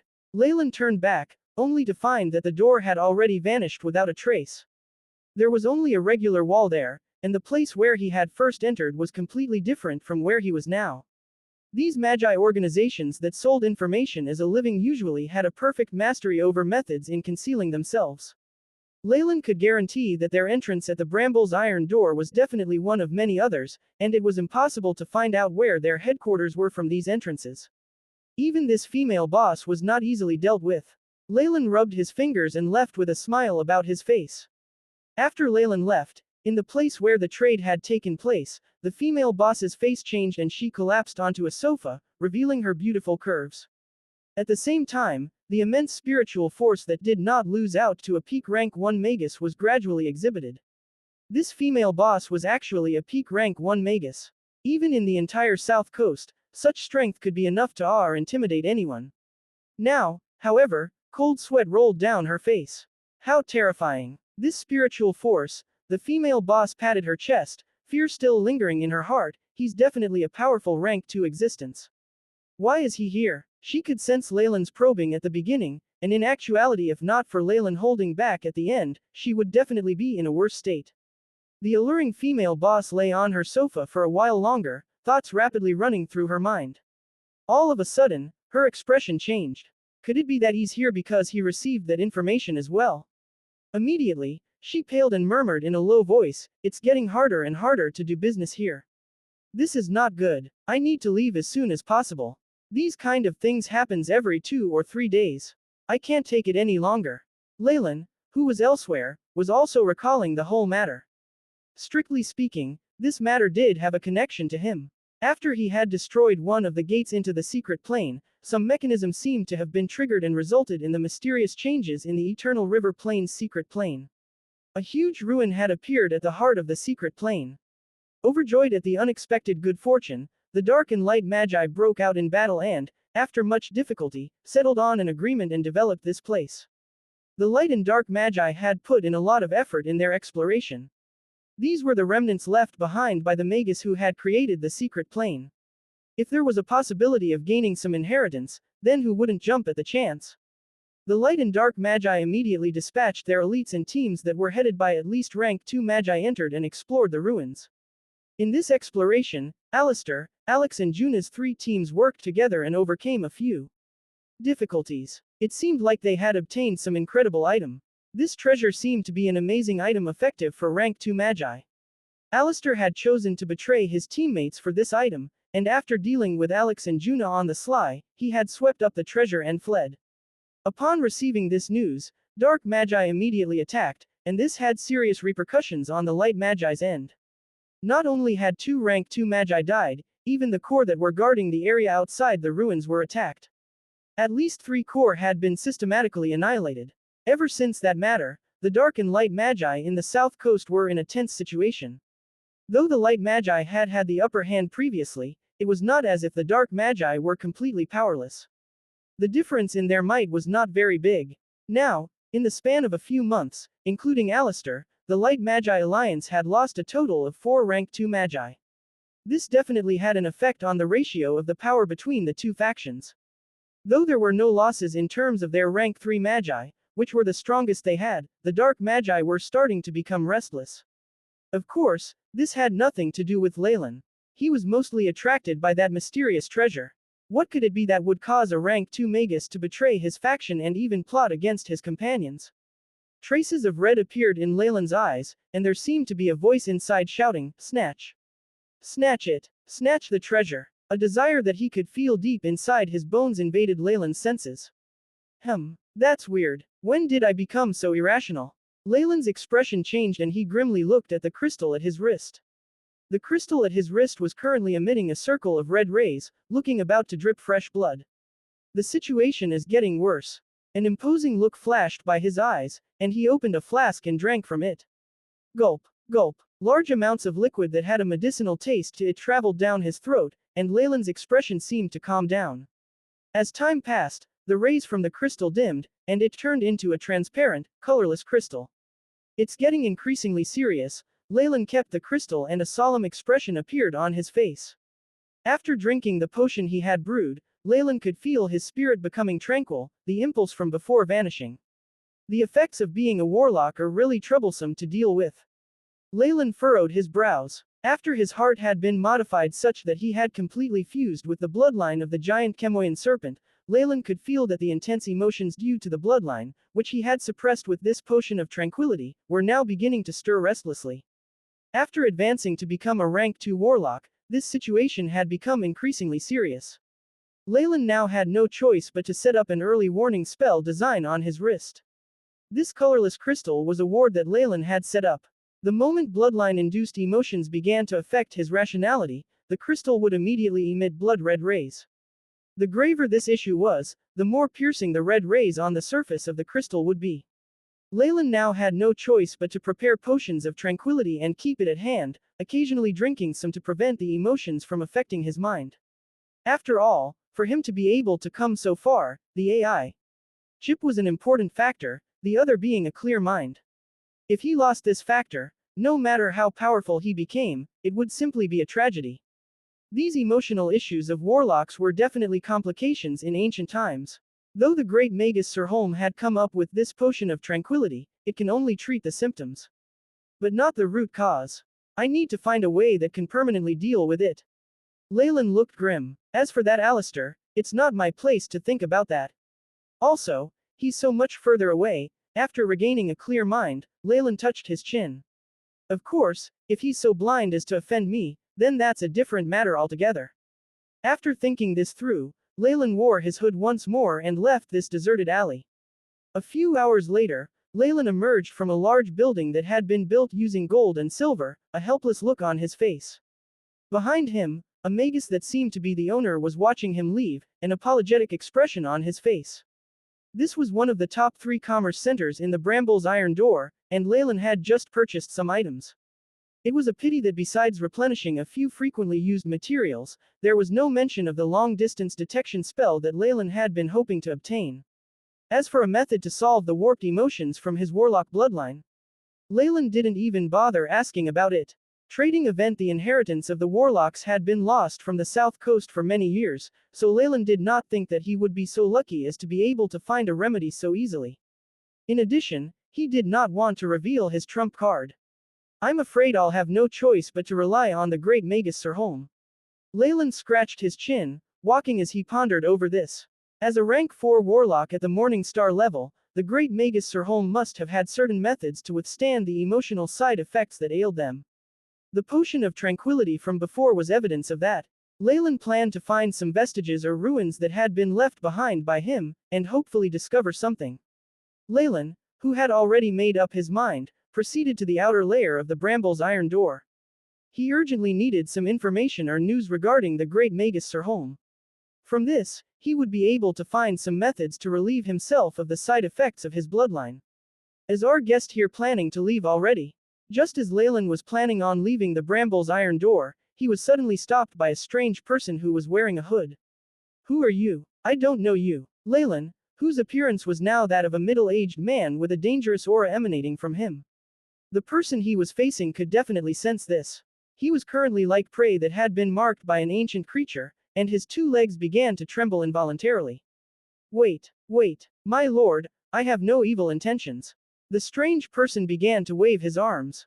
To prove his identity, he even produced a metal disc and showed it to Leylin. On the surface of the black disc, a symbol of the Iron Crown had been deeply engraved. There was no ornamentation on it, and the style in which it had been carved was with smooth, firm lines. Someone from the Iron Crown. Leylin's tone became less aggressive, and his aura also calmed down. He sized up the strange man, who was also an official magus. What do you want from me? My lord, we from Iron Crown are extremely respectful and humble towards the many powerful Lord Magi. To be honest, the moment you entered the market, we had already noticed you. The strange person bowed towards Leylin. Please come with me. Leylin scratched his chin and followed behind him. From this person's actions, Leylin could assume that the Iron Crown had already discovered his true strength. Then again, as the ruler of this area, a rank 2 magus like him could easily disrupt everyday life here if he was not monitored. Iron Crown must have developed some sort of probing methods. How did you find me? Leylin, who was behind the strange person, couldn't help but ask this. question. After hearing this question, the hooded person in front proudly patted the pouch on his waist. Shoo! A black shadow instantly crawled up to his shoulder. This was a high-energy being that was similar to a mole, with eyes that brightly shone like shining sapphires. As it looked at Leylin's body, it couldn't help but shiver, even wedging its tail in between its legs. Pardon me. The hooded man patted the head of the mole-like being to comfort it. This is my lifelong magical companion, a Krona mouse. Krona mice have a heightened awareness for powerful spirits. Hence, I was able to take charge and become the leader of the defense team of the Iron Crown. Leylin glanced at the mole on this leader's shoulder, a look of understanding in his eyes. To be able to make this creature that has already gone extinct your pet, it seems like you have pretty good luck. A magus magical pet or companion wasn't just some mount. They needed to sign a strict spirit contract, and could only have one magical pet or companion in his or her entire lifetime. Not only did many top-grade magical pets have amazing battle power, they could also enhance a magus magic or body. It was said that some legendary magical pets were able to help magi break through bottlenecks. Leylin had been looking for a magical pet that was completely compatible with him, but alas, such a thing was difficult to find. One could only depend on their luck, and as a result, Leylin still had yet to make a decision on his pet. The Krona mouse completely lacked the ability to fight, and did not have any special abilities that could increase the might of one's magic or his resistance to spells. Its meager ability to sense things was basically useless. This magus had completely abandoned all these possibilities in favor of obtaining a powerful ability in detection, and it was hard to determine whether or not he had made the wrong choice. Leylin followed the defense team leader into a private room that was opened up by other magi. It was extremely quiet, and there were even a few magi. It seemed that the entrance was tightly guarded, and was only open to members. All right, can you tell me why you brought me here now? I'll give you 5 minutes. Leylin was becoming a little annoyed. The leader, who had realized this, quickly launched into the main topic. If I'm not wrong, you must already have stepped into the realm of rank 2, right? The team leader seemed to be probing as he asked. Upon seeing Leylin admitting to this by staying silent, he straightened even more in his excitement and bowed once again. In the South Coast, rank 2 magi were the absolute highest level, and were the leaders of large-scaled academies or the wielders of power in families. No matter where they went, they would enjoy treatment that was reserved for honored guests. O revered Lord Rank 2 Magus! We of the Iron Crown have recently been holding a small trading gathering between highly ranked magi. Seeing that you did not look very satisfied, I was hoping you would be able to obtain what you wanted there, the leader began to explain, and a look of understanding shone in Leylin's eyes. In general, though the resources on the south coast were quite plentiful, this was only so for acolytes and regular magi. The moment one was promoted to become a peak rank 1 magus or even a rank 2 magus like Leylin had been, it would be difficult to find a market that could meet their needs. Hence, trade meetings that were held by individuals, in which only magi of a certain level were invited, became mainstream. Many magi resumed their habits of using material items to make trades after being promoted to a higher ranking, exchanging items for what they needed with magi at the same level of strength as themselves. Before, Leylin lacked power, and was not qualified to participate. Now, however, he had been especially sought out and invited. Is this a trading event organized by the Iron Crown? When is it? Where will it be? Leylin questioned. He already had plans to take a look there. Meeting with other magi at the same level of strength as him would be extremely helpful to him, and in this sort of setting, the appearance of amazing items was almost certain. We are extremely honored to have you participate. Seeing that Leylin had agreed, a hint of joy appeared on his face. With both hands, he then passed a black card to Leylin. The trading event will be held 3 days later, and the address is on the card. When the time comes, you'll just need to bring the card and reach the place on time.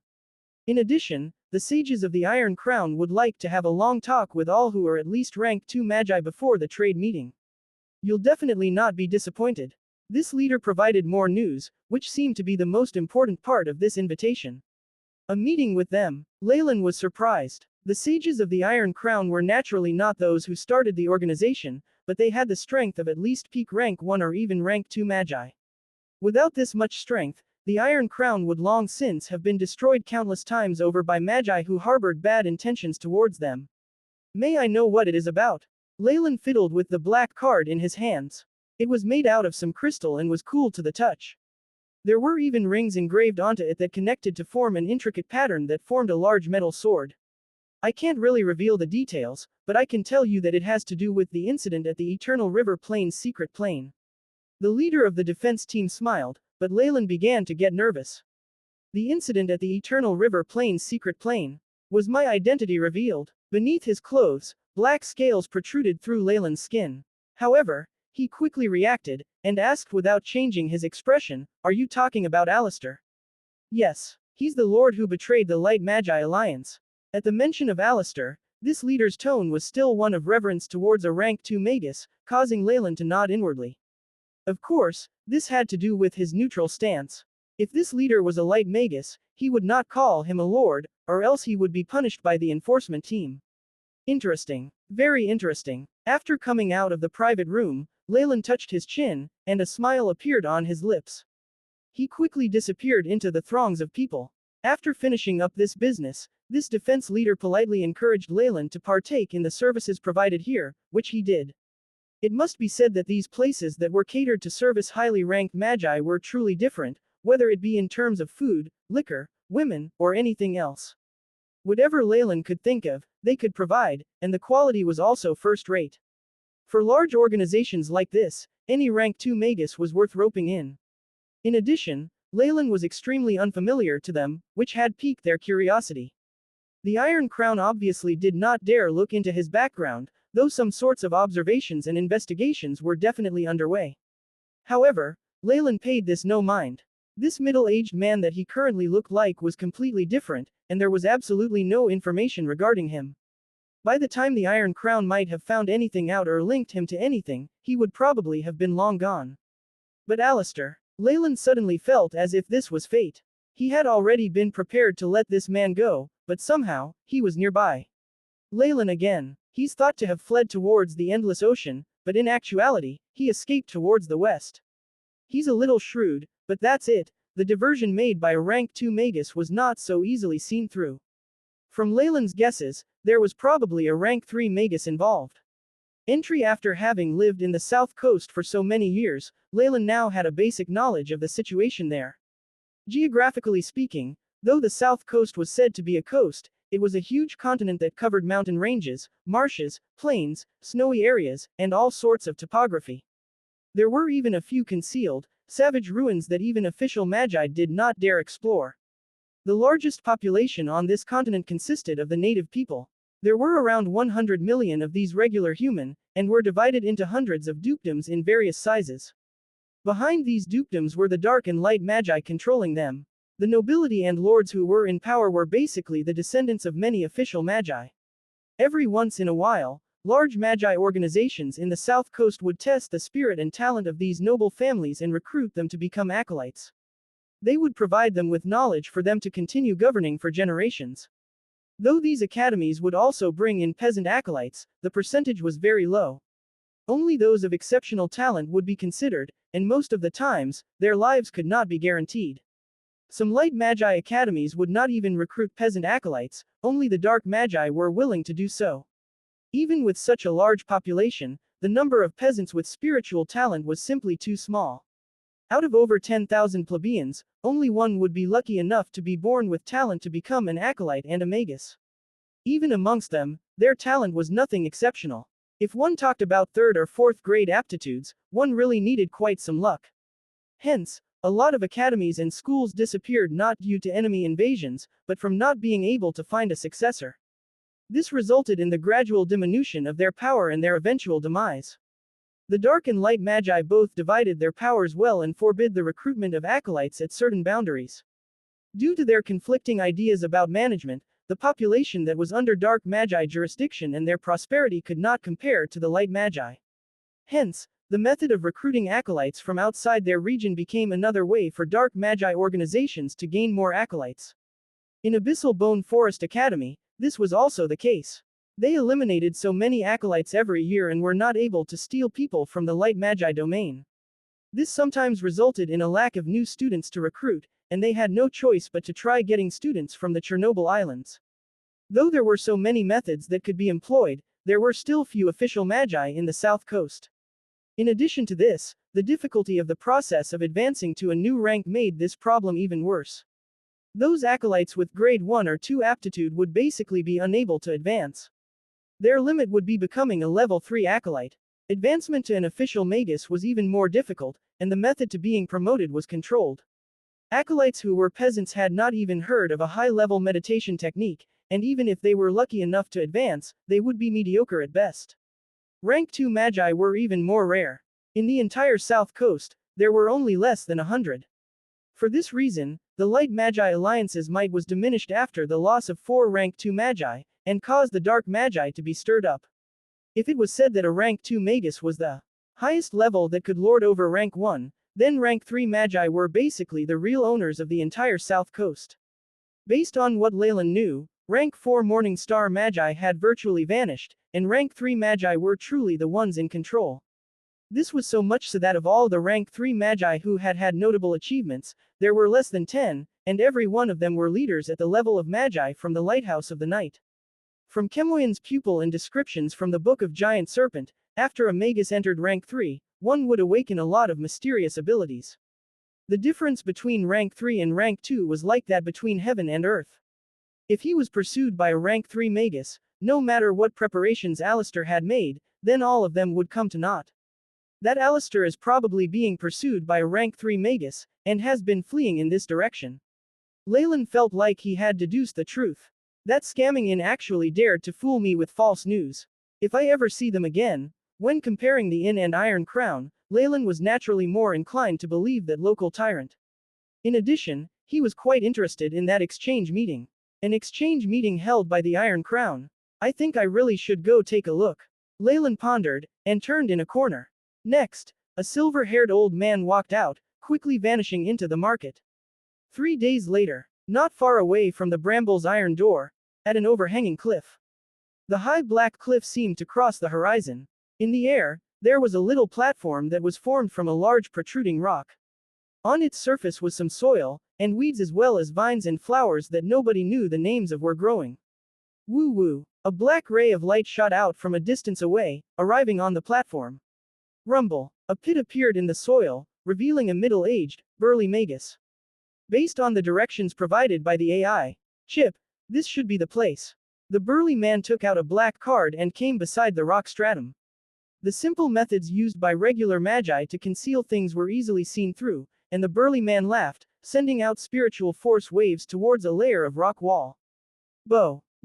The rock walls were separated like waves, revealing 2 magi in uniform, a metallic insignia on their chests. At the sight of the man, they were extremely polite, so it's Lord Black Snake.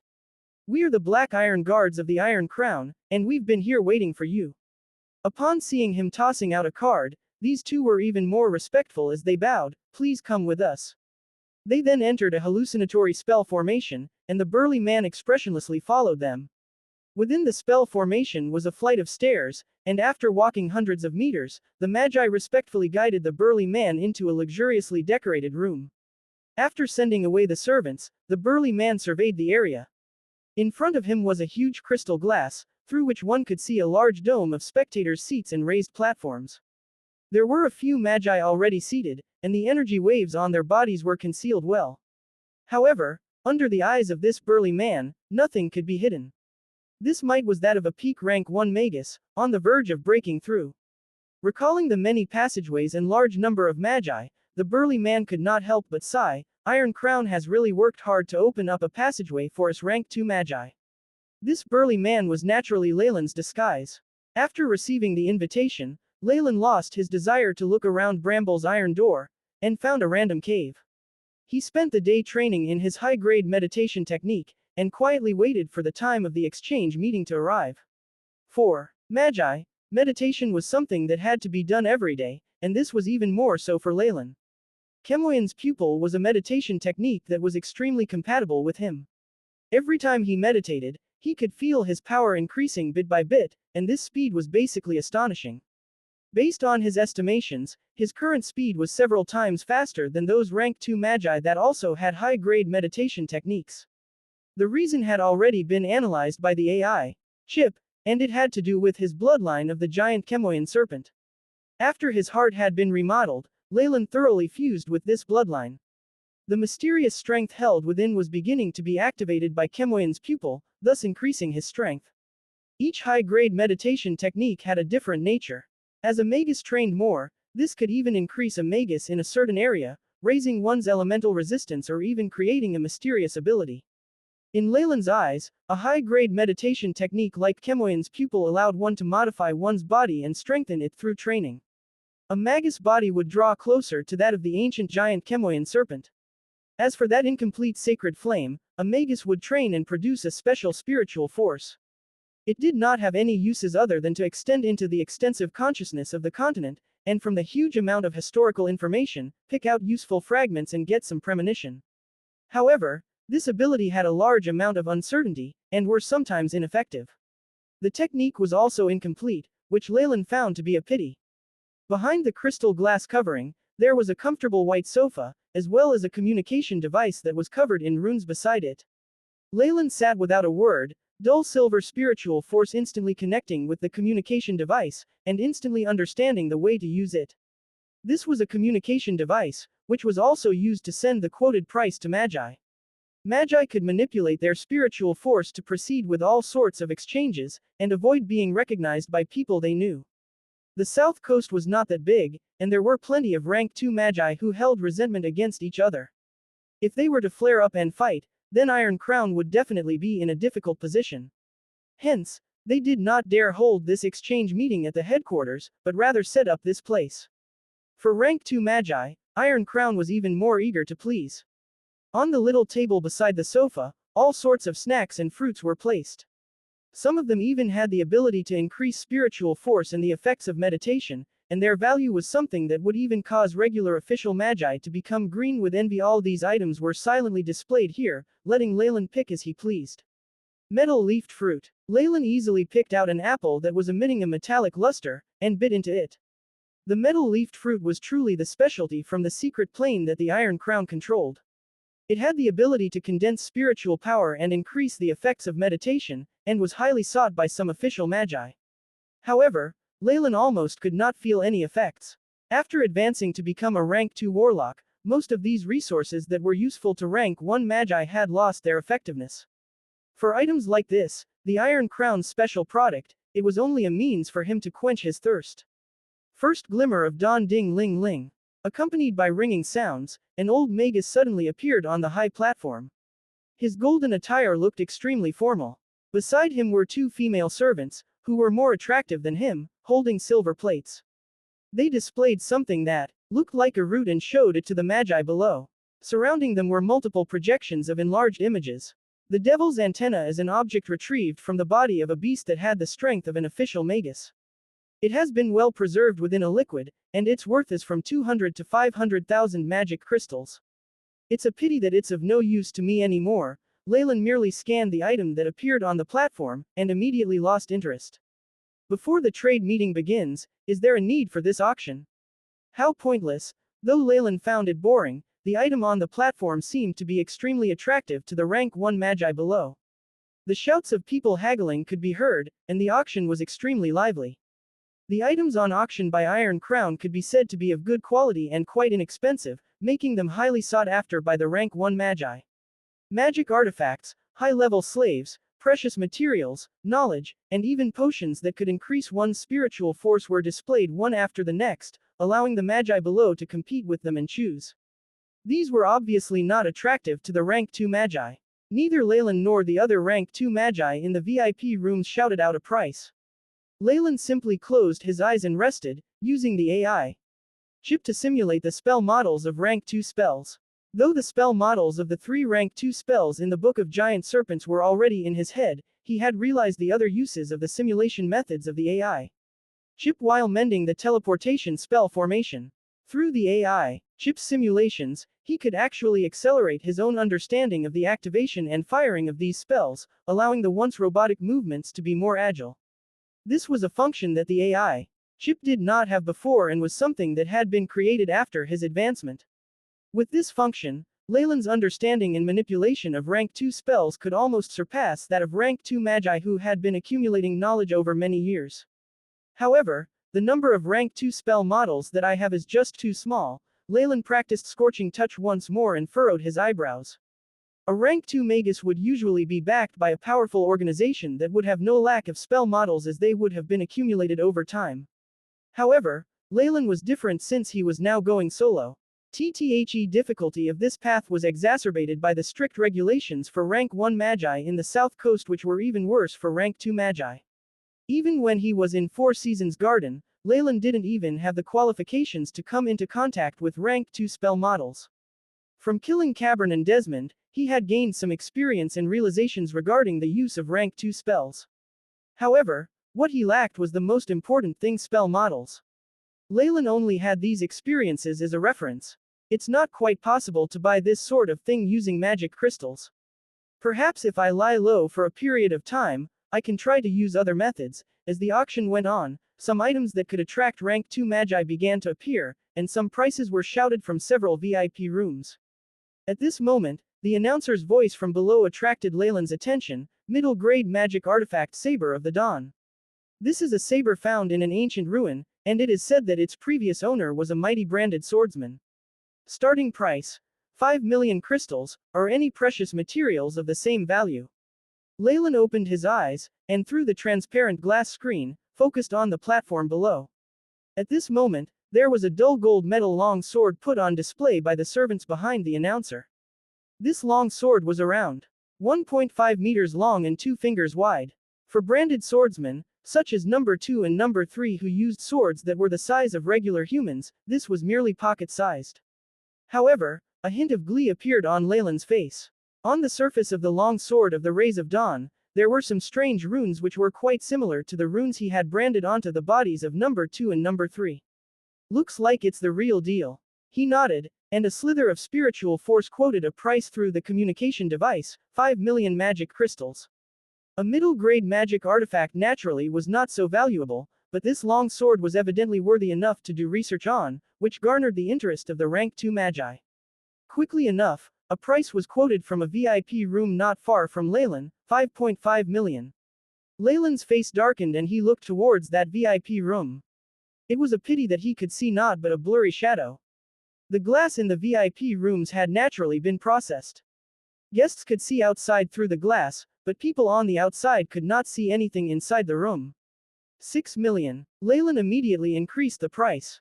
Other than the magic crystals he possessed, he also had materials he had obtained from the secret plane and the wealth of 2 rank 2 magi. This would obviously cause rank 2 magi to be jealous, and it was natural that he could be so generous. As if able to sense Leylin's resolution and immense wealth, the rank 2 magi nearby stopped raising the price and this long sword became Leylin's. The guest at VIP room 7, please take note. Our staff is bringing your auction item to do the exchange. Please prepare magic crystals or items that are of similar value. News traveled through the communication device, and after just 5 minutes, an expressionless man brought the servant who had been holding the silver plate to Leylin's room. May I know where this long sword was created? After the delivery, Leylin's eyes flashed as he questioned them. My apologies. This belongs to the client and it is our duty to keep this a secret for him. Though they were speaking to a rank 2 magus, the staff still rejected Leylin's demands. This exhibited their manners and professionalism. Very well. Leylin nodded and waved for these 2 people to take their leave. Next, he picked up the long sword on the table, and gold rays shined in Leylin's hand. A regular middle-grade magic artifact could no longer satisfy the needs of a rank 2 magus. What was more useful was a high-grade magic artifact or even a magic device. However, Leylin had no desire to use it. He was merely interested in the runes on this long sword. AI. Chip. Scan and record the runes, and then compare it with the runes of the branded swordsman. Leylin thought in his mind. Beep. Recorded runes, now comparing with the runes of the branded swordsman, the AI. Chip loyally intoned. Right after, Leylin received the results. Similarity to fire elemental branded swordsman runes recorded by host body is 67.1%. Similarity to foundation metallic runes, 34.2%. Similarity to basic sharpness, 13.9%. Estimated to be the runes of the weapons of the branded swordsman. Estimated time required to perfect an altar, 294 hours. Like I thought, glee appeared on Leylin's face. The information he had on the branded swordsman was extremely limited. Even with the AI chip perfecting and supplementing information, he was still only able to gain the fire elemental runic spell formation suitable for males. As for the runes for other elements and the weapons suitable for branded swordsmen, he had no clue at all. Now, with the appearance of this long sword of the rays of dawn, Leylin could finally see some hope. He also had another thought. The fallen star pendant, which was a magic artifact that had accompanied him all these years, was beginning to be unable to meet his needs. He had hence sent it back to his family. He now lacked an offensive type magic artifact. Perhaps, he could carve these branded runes on a magic artifact by imitating those on the long sword and create a weapon that was meant for him. Leylin touched his chin and pondered over the feasibility of this plan. While Leylin scanned and analyzed the sword in his hands, a few magi were quietly discussing in the VIP room that had been competing with him for this magic artifact. Torp, why aren't you quoting another price? It's just 6 million magic crystals. That's nothing to you, right? A female in purple gold magus robe spoke to a red-bearded old man, a bewitching aura surrounding her. The magic crystals aren't much, and I don't actually want that magic artifact that much. I just want to analyze the runes on it, and I'm sure this kind of special magic artifact has very strict requirements for users. I've even come to suspect that those who aren't branded swordsmen will be unable to use this long sword. The ancient branded swordsmen have already vanished from the south coast for thousands of years. It's not worth it to spoil our plans for this item. The red-bearded Torp touched his beard. You are truly a master blacksmith. To be able to glean this much information from just a look, the woman seemed to be in awe and then continued on worriedly, I keep having this feeling that the plan is much too hurried. Will he really come? Don't worry. He'll definitely be here. The red-bearded Torp spoke with conviction, we've put out bait this time that is definitely irresistible to him. In order to use that item more effectively, he'll definitely come. That's great. The woman patted her chest, and then glanced at Leylin's room with some conjectures in mind. Say, do you think he's inside? Should I sound him out? Don't do it. Torp immediately stopped her. Don't act rashly. If it really is him, would he dare be so bold as to compete with us? Besides, offending an unfamiliar rank 2 magus would probably be unfavorable to us, I'm just joking. You actually took it seriously, the woman giggled coquettishly, and her figure disappeared into the darkness, leaving behind the old man who looked to be in a difficult position. On the platform, the last item on the public auction was sent out. The announcer went on, the auction has ended, and we will now enter the segment of the exchange meeting. Those who wish to leave may exit through the passages at both sides. Rumble. Along with his words, the large doors at two ends of the hall opened loudly. Many rank 1 magi left the hall on the first floor through the two doors. Though they did not know much, from the serious atmosphere that emanated through the hall after the announcer's words, they felt as if they were being pushed down by a mountain. Walala. The masses dispersed quickly and in an instant, only a few rank 1 magi were left in their original seats. On the second floor where the VIP rooms were, not one magus left. Boom. The doors closed, and the solemn atmosphere shot up to the extreme. Oh, is it starting? With a smile about his lips, Leylin watched the center and prepared for a good show. Alright, let's start with me. From a VIP room on Leylin's far right, there traveled a very robotic voice that was neither male nor female. It had obviously been heavily processed. I have one portion of the potion sea of the ocean. I wish to exchange it for the hearts of 3 fire scorpions, or the core of a lava tyrant. Is anyone willing to make this trade? Along with the words, a projection of the potion was sent over, and could clearly be seen by everyone in the hall. I have 2 fire scorpion hearts, and wish to replace the rest with magic crystals. How does 6 million sound? A hoarse old voice sounded. No, I only need fire elemental materials. However, I can buy those 2 hearts from you for whatever price you name. It was a pity that this offer was rejected by that magus. Next, these 2 magi spoke through the communication device, their conversation now a secret to the magi outside. The MC on the platform was already just standing aside, leaving the area for the rank 2 magi to use. Leylin waited silently and watched as all kinds of precious items were traded. His expression was calm, like that of a cheetah waiting for its prey to rise up to the bait. After discussions with Iron Crown and Leylin's own judgment, he could now confirm that this exchange meeting was a setting that Iron Crown or the Light Magi faction were using to lure out Alistair. All that they were putting out were items that Alistair could not resist. At this moment, an item that made Leylin's eyes twinkle was exhibited in the hall. A high-leveled alchemy notebook, recording terrifying information from the abyss. Those who possess too little spiritual power will see illusions while flipping through it. The previous owner has already gone completely crazy and died, so the next buyer has to be careful. Along with this voice, a book that was black on the outside and had blood-red eyes projected in the middle of the notebook was displayed. This notebook looked to be extremely torn, and even a few corners were damaged. However, the red eye in the middle was still extremely agile. Though it was just a projection, Leylin felt as if this eye was focusing its attention on himself, causing him to tremble inside. In addition, Leylin also noticed something interesting on the surface of this black notebook. Beside the red eye, there were countless veins and black runes. These runes were all twisted together, and actually seemed to resemble little black snakes.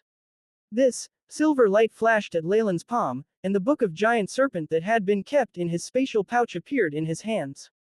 The runes on the surface of the book of giant serpent were extremely similar to that on the notebook.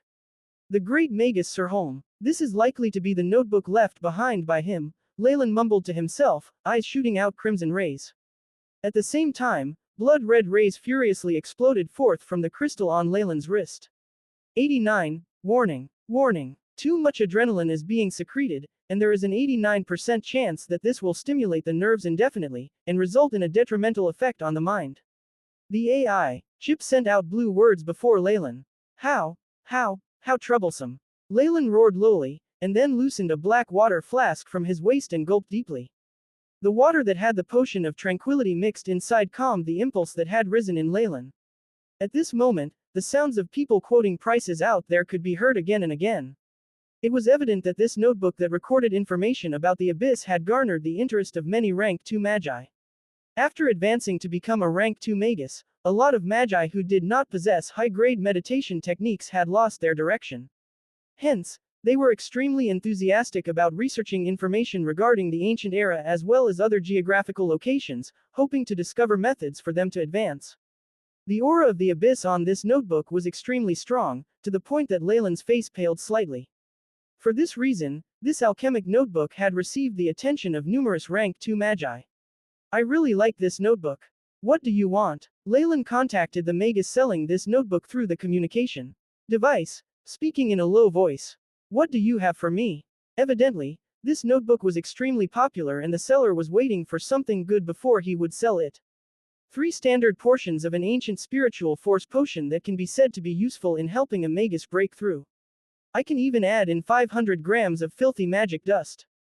Since you have this notebook, you must have done some research on items in the abyss. This filthy magic dust is a precious ingredient that came directly from the abyss. Leylin thought for a moment and immediately showed his bottom line. The Tears of Mary potion was now of little use to him.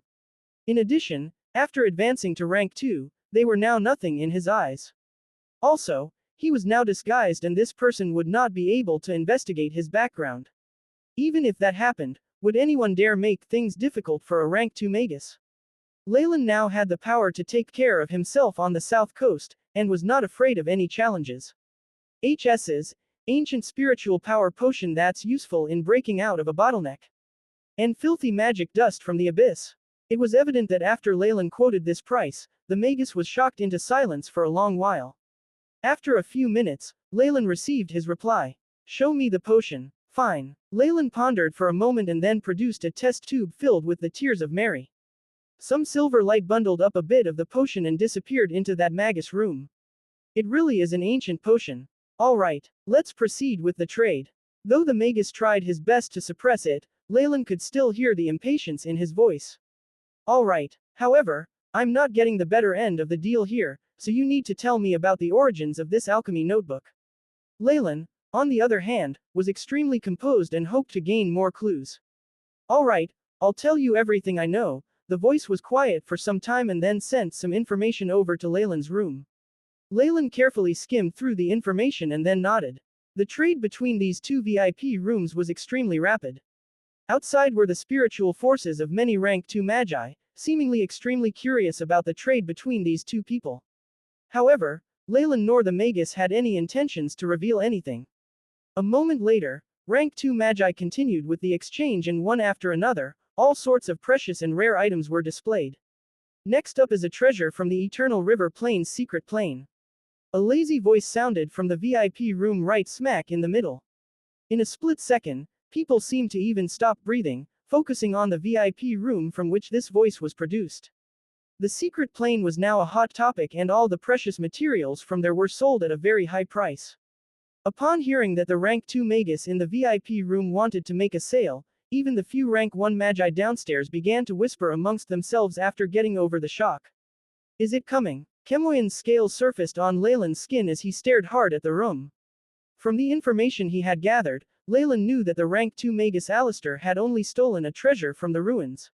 What he did not know was that this treasure could display its might only when coupled with another item in the ruins. It could even help a rank 2 magus to advance. With his fervent desire to break through, Leylin could confirm that even if he knew this was a trap, there was a high chance that Alistair would still come charging in. What appeared on the screen was a concentrated green liquid that formed a ball, floating in midair. This is the extract of a wisdom tree. Its purity is at 5, the highest level. The ancient wisdom trees have the intelligence of an enlightened magus, and its extract has the effect of raising one's spiritual force. When used with other treasures to break through, it is extremely effective. The hall broke out into a large commotion. Even potions that could help acolytes or rank 1 magi to increase their spiritual force would result in a mad scramble for them. A precious item like this that could help a rank 2 magus break through to rank 3 was something that had not ever appeared in the entire South Coast. Wisdom tree. Understanding flashed in Leylin's eyes. Indeed, only the crystallization of ancient wisdom like that in the legends has enough spiritual force to help a rank 2 magus break through. In myths and legends, the wisdom tree was a very amiable old being, and many famed ancient magi had received its teachings and enlightenment, and even its blessings and gifts, which helped them to accomplish much. In the information in ancient texts, Leylin had seen how magi had received gifts from the wisdom tree. After drinking the extract, the magi were able to break through. For rank 2 magi, just the effects of the extract are hardly enough. It needs to be stored for a period of time, and for this reason, the item in Alistair's hands is necessary. Leylin quickly discovered the entire story. We'll just have to see if Alistair's coming. Lone Wolf. Usually, the extract of the ancient wisdom tree would be stored securely in the Light Magi headquarters, and there might even be a rank 3 magus keeping watch over it. It would basically be impossible for Alistair to obtain it. To lure him out, they had brought the real essence of the ancient tree. That rank 3 magus had also temporarily left his post. Magi were not idiots, and Alistair was no exception. Before confirming that there was no rank 3 magus around, he would definitely not appear. Alistair's nickname is Lone Wolf. He's definitely used to working alone, and has the strength to overpower groups of people. He must have a certain level of confidence and strength. To be able to heavily injure 2 rank 2 magi in a single move, he himself must be rather difficult to deal with. Leylin was sure about this. Even within rank 2 magi, Alistair was definitely above the middle level and might even have reached the peak, and was just a step away from advancing to rank 3. Once he verified there was no rank 3 magus here, there was a large possibility that he would attack and attempt to rob this item. When that happens, it's all up to us. Leylin surveyed the VIP rooms. How many of the ones inside were dark magi, and how many were light magi? How many were like him and harbored ulterior motives? Evidently, the extract of the wisdom tree had attracted the attention of all the rank 2 magi present. One after another, spiritual force from multiple magi, each carrying a strong desire to complete the trade, rushed into the room that magus was in. For regular magi, rank 2 was usually the limit if they did not possess high-grade meditation techniques. When that happened, magi's innate spells would have already been finalized, and even if they were to switch to a high-grade meditation technique, it would be impossible to advance further. To forcefully alter a crystallized core consciousness that had already taken shape required a method that did not exist in the South Coast.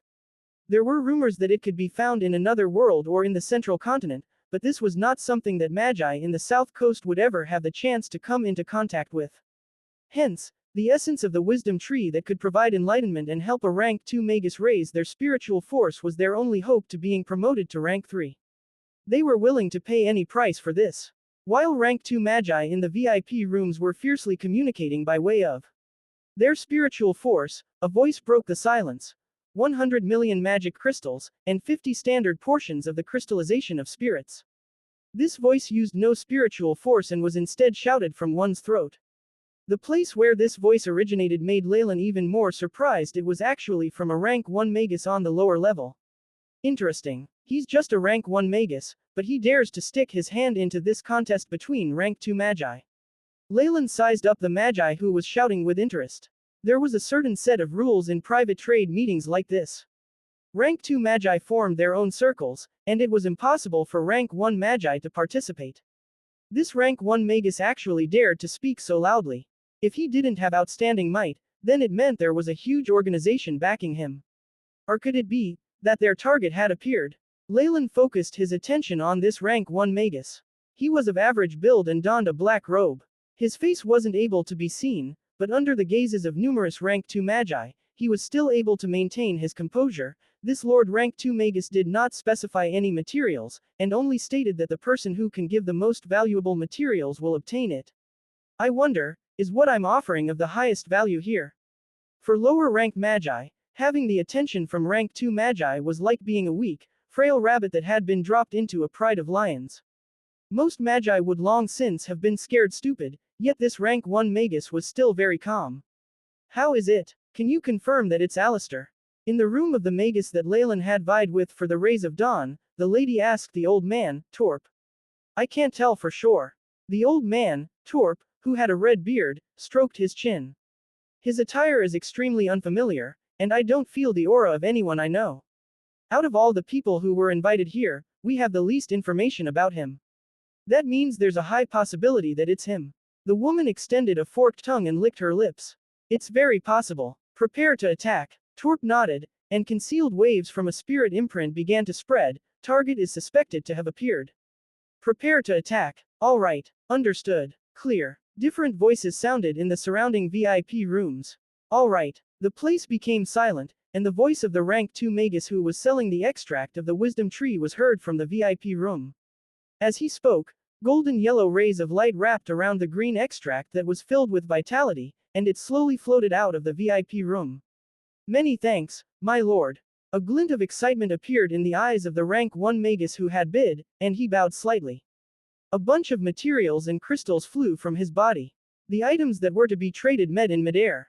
Bang! All of a sudden, fierce red light shone from the green extract. The extremely dazzling red light looked intense, and was very similar to an alert signal. It's him. It's Alistair. Move. As if triggering some switch, the VIP rooms belonging to rank 2 magi exploded. Each and every one of the magi who had reached rank 2 brazenly showed off their strength, and immense energy waves were constantly produced, causing an earthquake in the surroundings. Binding of Azora. A streak of golden white light fiercely attacked the area where the rank 1 magus was. Awoo. At this moment, the magus that was suspected to be Alistair suddenly ripped off the clothes on his chest, revealing fangs and a black tattoo of a huge wolf still dripping blood. With his roars, a large black wolf leapt out of the magus' chest, its large and sharp claws reaching forward. Bang! Golden yellow binding lights were smashed by the giant claws and were rendered to bits of gold. Light that quickly dispersed. The totem of the giant wolf. It can't be wrong, this is Alistair. More magi charged out of the VIP rooms, streaking towards the rank 1 magus like sharks that had found their prey.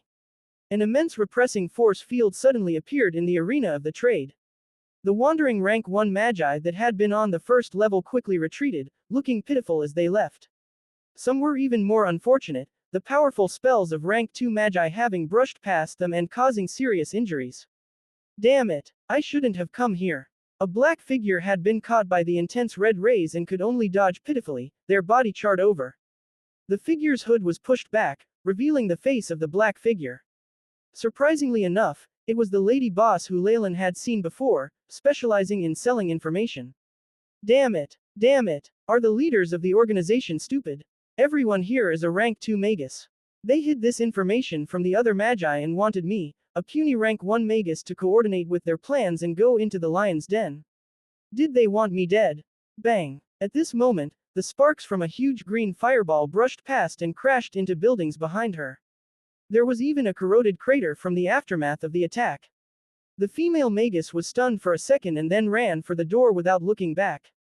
Damn it, do whatever you want. I don't care anymore. Compared to a rank 1 magus, the spells of rank 2 magi may not be as flashy, but the strength within were like mountains or seas. Just brushing against an object would cause it to turn to dust. Ka-cha! Numerous black figures that were like ancient savage beasts pounced out from the surroundings and sealed all the entrances from which Alistair could escape. Amongst these magi were white-haired elderly, grand and dignified ladies, as well haughty gentlemen in formal attire. The common trait between them was the symbol of the Light Magi Alliance on their chests. Alistair, you actually dare betray the glory that represents the Light Magi. The Supreme Alliance will punish you. The red-bearded Torp yelled, and with a wave of his hand, immense flames and lava were produced from his hands, turning into a fiery red hammer. Lava hammer. Lava kept boiling at the surface of the red hammer, emitting energy waves that belonged to rank 2 spells. Kiki. I only temporarily entered the Light Magi Alliance. All that I have obtained are items I've gained through trade. How have I betrayed anyone? Alistair, who was in black robes, laughed in a strange manner that sounded like the howls of a wolf. This is definitely Alistair's voice. Go. What else is there to say to traitors who can't even repent? The many rank 2 Light Magi roared and colorful spells surrounded Alistair.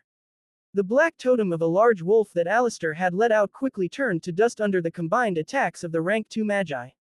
Surprisingly, Alistair opened his arms and sneered at the rank 2 Magi that surrounded him. I have done no wrong. I need to advance to rank 3, and after that, darkness will eventually descend on this land. He chanted words that sounded like a prophecy, and his body began to crack under the continuous onslaught of spells. Pock, pock. Black fragments flew in all directions. This is a dark magus corporeal body puppet. Noticing that something was not right, Torp immediately yelled, beware. This is not Alistair's real body, but a temporary flesh puppet. A ring of lava surrounded the puppet's body. Pock pock. The black fragments from the flesh puppet melted into liquid in midair, forming large black nets that were similar to spiderwebs, which covered all the nearby rank 2 magi. Boom. The roof of the exchange hall shattered, and a magus that looked exactly the same as the flesh puppet from before emerged from the rubble and dust. He howled at the magus who was selling the extract of the wisdom tree. Awoo. Faced with the wolf howl, that magus' eyes seemed to glaze over, and he seemed to have been temporarily stupefied. The howl of the lone wolf. Alistair's unique mental attack. The rank 2 magi who were trapped let out expressions of immense hatred. Rank 3, however, it was too late. With a sly grin on his face, Alistair suddenly transformed. Muscles bulged, and thick, coarse fur that was characteristic of wolves covered his body. Fangs grew, and there was even fur on his face. Even his ears had turned into those of a wolf. He threw himself forward, and in that moment, he turned into a werewolf. Pock! Sharp wolf claws twisted in the air, and a rank 2 magus head was smashed into pieces. Red and white brain juices spilled all over the ground. The large werewolf did not stop and fished out a vial of green liquid from the corpse. His eyes revealed craziness along with his elation, and he was prepared to jump and leave the area. Alistair. At this moment, the announcer, who had retreated to the sidelines, suddenly stood forward. Under white rays of light, the announcer's body underwent a huge change. His face became elongated, and a white beard dragged across the ground. An overwhelming, tremendous, and unparalleled spiritual force descended onto the area. Giant tree. As the old man spoke, a huge plant suddenly grew from the center of the platform. The thick vines on the tree constantly extended, even crushing firm rocks into powder. The huge tree blocked the entrance at the top, giving the werewolf no routes to escape. Awoo! The werewolf that Alistair had transformed into howled at the old man. A rank 3 light magus. Leylin, who was in a VIP room, widened his eyes in surprise. This was the first time that he had seen someone at the most powerful rank amongst the light magi. A rank 3 magus was the absolute peak in the south coast. They were indomitable powers that controlled both the dark and light magi. The moment this light magus attacked, magnificent and splendid life spells ignited within the auction area. The wooden tables and chairs seemed to grow lives of their own, spores growing on their surfaces and turning into vines and plants. In that instant, the entire area turned into a green plant heaven, with the giant, ancient tree right in the center. It reigned like an emperor, standing tall and unyielding. When plant-type spells reach this level, it's already touching the surface of being a domain. Leylin, who had the guidance of the Book of Giant Serpent, had foresight that far surpassed all the rank 2 magi present. he was able to recognize how remarkable this rank 3 magus was. But, plant type. This somehow feels very familiar. Dark energy particles exploded in Leylin's hands, and the green plants in the VIP room instantly turned to dust. This rank 3 spell immediately made him think of Reynold, the rank 2 magus from Four Seasons Garden. Whether in terms of spells or aura, they were much too similar. Could it be that this rank 3 magus is Reynold's mentor or relative? With this thought, all of Leylin's plans to participate disappeared. In the auction hall, there were very few magi who had chosen to just observe without lifting a finger. There were 2 or 3 magi in VIP rooms that still maintained their silence, not planning to do anything. Alistair had dared to utilize a flesh puppet to hinder the light magi, even risking his life to steal the essence from the wisdom tree. Furthermore, he had almost succeeded. Leylin could not help but be in awe at his decisiveness and patience. It was a pity that with the suppression by a rank 3 magus, any plans were all in vain. No matter how well Alistair was able to deal with rank 2 magi, he was definitely not a match for a rank 3 magus. Ka-cha, ka-cha. Within the boundaries of the green plants, the large black nets of mucus were quickly broken through by the many vines from all sorts of plants. The rank 2 magi that struggled free quickly assembled behind the rank 3 magus and secretly dispersed, trapping Alistair, who had turned into a werewolf, in the middle. The furry werewolf in the middle kept howling at the magi, a cunning look glinting in his eyes. Something's wrong. Leylin suddenly found an issue. Alistair, who was being surrounded, was much too calm about his current situation. Grab him. The rank 3 magus whose beard reached the ground seemed to have noticed something. His brows furrowed, and he quickly commanded the magi behind him. Bang, bang, bang, bang. Several streaks of translucent magic arrows cut through the skies and produced whistling sounds, causing several magi's heads to explode. Bang, bang. A few light magi immediately collapsed. What's going on? The light magi around quickly retreated, all sorts of innate defensive spells flashing and appearing on their bodies. Unfortunately, this was all useless. The translucent arrows seemed to possess some terrifying magical power, and even the defenses that rank 2 magi spent all their energy on could not withstand them at all. Greta Abyssal Arrow, Fedlin, it's you. The rank 3 light magus roared in surprise, and green rays of light were produced from the foliage. Under the green rays, the green vines turned into large hands that seemed to break through space and appear in front of the translucent arrows, canceling each other out. The light magi that had survived stuck close to the rank 3 light magus, surveying their surroundings fearfully. You dark magi actually dare betray the contract with the Alliance. Aren't you afraid of punishment? The rank 3 old light magus seemed to know his opponent's identity and immediately exclaimed. Hee. Light magi, the contract with the Alliance, they've long since become things of the past. From here on, darkness shall unify the continent. Along with the strange laughter, a dark green figure suddenly appeared within the auction hall. After the figure appeared, green fluids and light rays began to take over half of the area, competing with the plant domain of the light magi. There were immense energy waves emitted from the body of the dark green figure that were on par with a rank 3 magus. Hoduk, my old friend, isn't it obvious? The continuous betrayal and fall of rank 2 magi implies that there's a large issue with your light magi's values. Only dark magi are qualified to rule the south coast. The dark green figure seemed to be narrating some sort of insignificant issue, but the faces of the light magus who heard this immediately underwent a violent change.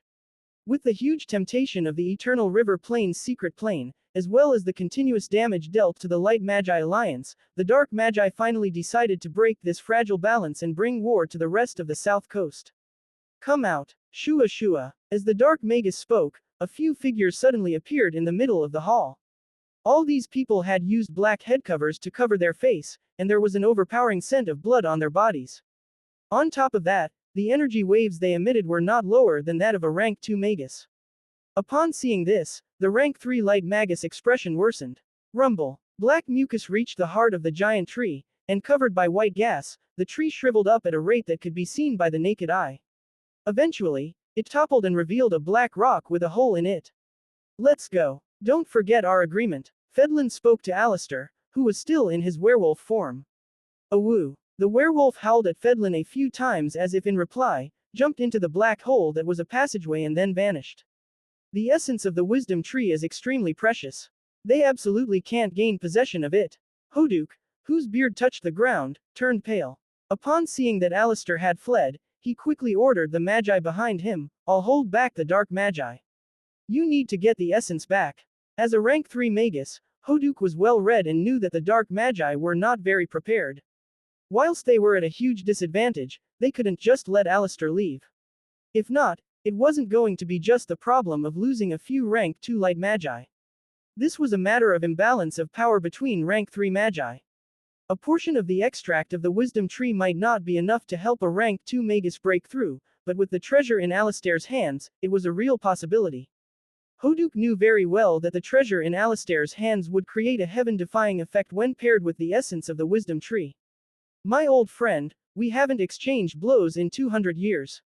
I wonder what kind of changes your Wailing Earth technique has undergone," Hoduk muttered, while the power from vegetation began to vibrate. "Hee. 20 years ago, I finally succeeded in my experiments and refined 3,000 pure-blooded quarks, and I blended their innate talents into Wailing Earth. I'm sure the result will not leave you disappointed." Fedlin laughed again. A huge phantom image filled with skulls and gravestones appeared, and it struck against the green mirage filled with plants. "Is this the domain of rank 3 magi?" Leylin observed the 2 rank 3 magi exchanging blows and commanded the AI chip to record everything down carefully. Battles between 2 rank 3 magi were very rarely seen, so this was extremely precious information. Leylin, who possessed Chemoyan's pupil, the Book of Giant Serpent, as well as much information from the Four Seasons Garden, naturally knew that the power displayed by these 2 rank 3 magi was still not a true domain. A real domain was a terrifying might that only rank 4 Morning Star magi would be able to produce. In a domain, all magi who were weaker than rank 4 would have their abilities suppressed by a few levels, perhaps even to the point that they became like regular humans. These 2 rank 3 magi were only able to grasp a hint of this concept, and lacked the terrifying ability to suppress a magus might. However, now that he had been forced into these 2 rank 3 magi's domains, Leylin couldn't help but emit a few large darkness elemental runes, as if wanting to have a standoff with the domains. The domains of these 2 rank 3 magi are already beginning to affect the magi around them. Though the effect is very slight, it still isn't weak enough to be ignored. Leylin gave the 2 figures, who were now hard to differentiate, a long look, and stood without any hesitation. Sage, Shadow Stealth. After standing up, Leylin used the spell that had the most outstanding concealing abilities out of all of the rank 1 dark elemental magic he knew. With the added bonus from his solidified spiritual force as a rank 2 magus, Shadow Stealth was now terrifyingly formidable. Leylin's figure disappeared from the VIP room in an instant, such that even the rank 2 magi outside were not able to detect him. Alistair actually sided with the dark magi. With him as the leading cause, this sets the background for the Third Magus War. Leylin was unmoved by this, his body like a mirage as he hurried along. "He's not my business anyway. I just need to know if he has anything I need in his possession." The essence from the wisdom tree must have some extraordinary effects for ancient magi to view it so highly. Though Leylin possessed a high-grade meditation technique, he wouldn't mind some extra assurance for when he wanted to break through. Boom! Alistair leapt, his powerful hind legs leaving behind 2 deep pits in the ground. With much momentum, he fiercely jumped out of the hole and began to run wildly on the field. "He's over there." Following closely behind him was that group of rank 2 magi from the Light Magi Alliance. Upon seeing the situation, the leader immediately waved his sleeve. Wang wang! A concentrated volley of countless bugs was produced from his sleeves, and immediately after, a huge gray cloud floated out from the large sleeves of his robes. Upon closer inspection, this cloud was actually comprised of many densely packed bugs. These bugs had 2 compound eyes, and their mandibles were fierce and sharp. A pair of translucent wings flapped at a high frequency, producing waves of an ear-piercing sound that would cause one to feel fidgety. "Go!" This light magus pointed at Alistair. The bugs chirped in a way that shook the heavens, forming the image of a human face without eyes, and chased after Alistair, who was currently still in his werewolf form. The huge human face streaked across the sky, looking like a black cloud of gas in the air. It quickly caught up to the werewolf who was fleeing, opened its mouth, and roared at him. Awoo! The werewolf faced the heavens and howled, gathering 2 large masses of wind elemental energy particles that turned into wind blades, one horizontal and the other vertical. It turned into a huge cross shape, and chopped towards the human face in the air. The wind blade trembled slightly as it streaked past the face. In that moment, the bugs scattered and then regrouped, completely unharmed by the attack. Chi-chi, along with the cries from the numerous bugs, a great gray flood was spat out from the human face, which engulfed the werewolf within. Upon closer inspection, within the flood were several worms that were even tinier than most insects, their sharp mouths glinting with light. Chi-chi. The gray worms wrapped around the werewolf in an instant, and the horrifying sounds of something being gnawed into were heard. Woo-woo. From within the gray worms, the werewolf's pitiful howls could be heard. All right, now that he's been caught by the death insects, he can't run. The light magus who manipulated the worms grinned, go, get him. Steal the treasure and essence of the wisdom tree. As expected from the death bug manipulator, Jajon. The rank 2 magi following him exclaimed in admiration and hastened towards their target. At this moment, a beautiful melody from a recorder traveled from some distance away. The formless sound waves swept through the area, and swarms of gray bugs fell one after another. Boom! The surface of the earth cracked open, and 2 rank 2 magi donning the robes of the dark magi rushed out, accompanied by 2 huge white fireballs striking the human face in the air. Ah!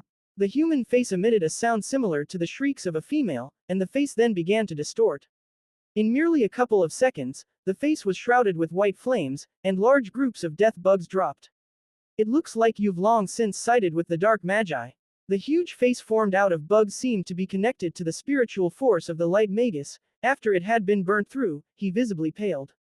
However, he cared not about his injuries, and instead focused his attention on Alistair, who had escaped from the attack of the worms. The werewolf was now in a pitiful state. More than half of the pretty fur on his body had disappeared, revealing patches of pink skin and flesh. On his body were some very large wounds, revealing muscle tissue that had been severely damaged. One could even see bone. Chi-chi. The blood vessels and muscles visible on the wounds constantly wriggled, and layers of flesh covered the injury and stopped the flow of fresh blood. At areas which were barren of fur, a fine layer of fur began to grow. The abnormal healing ability of werewolf exhibited its strength here. Let's go. With a wave from a rank 2 dark magus, countless white ribs and bone spurs appeared in front of the light magi, forming a large wall. The wall seemed to have a life of its own, cunningly moving and trapping the light magi within. Then, with Alistair in tow, the 2 dark magi left. Bang! Bang! From within the white bone cage, the dull thuds of people ramming into the cage were heard. One after another, hemisphere-like shapes appeared all around the cage, and around these shapes were even some minute cracks. These cracks increased in size, and eventually, the cage exploded open. The white dust from the broken spurs dissipated, revealing the figures of a few light magi. There are still rank 2 dark magi reinforcements. The situation is getting more troublesome. Send out the signal. The magus who was the leader of the light magi roared. A magus nodded and swiped upwards, and a shooting star with alternating red and green colors streaked through the sky. Shoo shoo shoo. Minutes later, 13 magi in black robes with iron crowns on their heads arrived at the scene. Alistair has already sided with the dark magi. There's now a rank 3 magus holding Lord Hoduk back, and there are also 2 dark magi who took Alistair away. The light magus looked to be in a difficult position. It's the same situation that we are in. Don't worry though, we've sprinkled large amounts of the pollen of the 9-threaded flower at the auction area. As long as he was there, he'll definitely be unable to escape the pursuit of the patchy bees. A magus whose crown was a lot larger than everyone else answered. We are extremely confident in the setup of the great sage. The leader of the light magi bowed, displaying his respect towards the sage. These 13 magi were actually sages of Iron Crown, and were absolute existences in terms of their might. Their neutral stance also caused the light magus leader to have to do away with his haughty attitude. Now that the dark magi are also involved, we may not be able to provide you with more help. You know that the very reason why we have been able to maintain our reputations as towering existences is our neutral stance. The great sage continued. Great sage, the leader of the light magi's face fell, and turned icy. We signed a contract stating that you would pursue Alistair. What do you mean by those words, great sage? But, what about the dark magi? The great sage looked to be in a difficult position. Meanwhile, the leader of the light magi had a vile look on his face. Just attack. We will take on the pressure from the dark magi. The conditions in the contract we agreed on can be altered, and I can even concede on some matters. The leader was silent for a moment and then chose to make a compromise. Besides, they did not have much time left. After hearing this, the great sage of Iron Crown smiled, looking as if a weight had been lifted off his shoulders. He produced a transparent glass bottle from within his robes, a creature with numerous compound eyes at the center within the bottle. This creature looked like a bee with an image of a black eye on its yellow wings, and was quietly resting within the glass bottle. Traces of intelligence and quick-wittedness flashed through its eyes. The great sage opened the neck of the bottle, and after flying in circles a few times, the little creature, the patchy bee, began to fly in a certain direction. It has found them, the great sage exclaimed, dense metal plating appearing on his body and forming the armor that knights usually wore into battle. Bang! The white skeleton of a large horse rose from the ground, green spiritual flames burning in its eye sockets and being snorted from its nostrils. My old buddy, I'll have to use you again. The sage in armor stroked an old and tattered pair of reins and sighed with regret. He fiercely rode the skeletal horse, and roared from deep within his throat. Iron Crown. Glory for life. Advance for our responsibilities. The sages present answered in a loud voice. The skeletal warhorse neighed, and black liquid metal covered the entire body of the horse. In an instant, the skeletal warhorse turned into a giant metallic beast with sharp barbs protruding from the surface of its body. Lulu. One after another, metallic warhorses struggled out of the ground and carried the other sages. Some of the sages wore dazzling magic robes, while others donned metallic armor. Powerful spells were sent out in a constant stream. In an instant the 13 sages with iron crowns turned into steel knights possessing immense power. Chase after them. Following the orders of the great sage, the 13 warhorses charged forward, leaving behind traces of burning hoofprints. The inheritance from ancient magi. This is definitely a branch of the ancient magi. The light magi's eyelids twitched as they uttered these words in their hearts. In the south coast, there was a rumor floating around about the magi organization with a neutral stance, Iron Crown. These 13 sages of Iron Crown had received the power of the inheritance from some ancient ruins, and were henceforth able to set up and establish Iron Crown. Obstruction, a full body armor, and a spirit animal with formidable attack power as a mount. The light magus mumbled to himself. This must be the inheritance from the ancient steel knights. Beside him, another light magus sighed in admiration. In ancient times, magi were able to obtain very abundant resources. Even high-grade meditation techniques weren't anything special, and mere official magi were able to obtain them as well. Many magi discarded all prejudices they had towards factions and sects, learning and improving together. They even formed a huge alliance, conquering one world after another. That was the golden era of the magi. He repeated, eyes burning with fervent passion. But for some reason, the ancient magi received some huge blow, and historians made a conjecture that there was a world that was especially strong, and our magus world's attack on them was thwarted. In order to prevent the war from spreading to our world, the ancient magi made the painful decision to close the channel that connected them to this world, and sealed the other channels that were connected to other worlds. Even then, the ancient magi who had suffered greatly lost their ability to pass on their abilities, and eventually declined. The leader of the light magi sighed ruefully and then narrated this history like it was some ancient poem. Even if magi were able to receive the inheritance from ancient magi, they still lacked some of the required materials from other worlds, which made it impossible for them to progress. Hence, the magi of today now use meditation techniques to progress, because this is the best route, and many could use the experiences of their seniors to advance. The ancient magi who had acquired the inheritances were extremely pitiful. If they were lucky, they were able to find resources that were compatible with their bodies and improve, but most of them were stuck at rank 1 for their whole life. The leader said, the ancient steel knights are said to be from a world close to us. It's a specific profession unique to the steel lava world. After conquering that world, the ancient magi altered our bodies with some methods, which resulted in the special state of evolution that the steel knights can achieve. Without an enormous amount of luck, their strength will stay at this point forever, so you don't have to envy them. What should we do now? Should we proceed at a faster pace? A magus with an inverted crimson cross in his eyes asked. Whoosh, whoosh, whoosh. While traveling, the rank 2 magi used their minds to continue their conversation.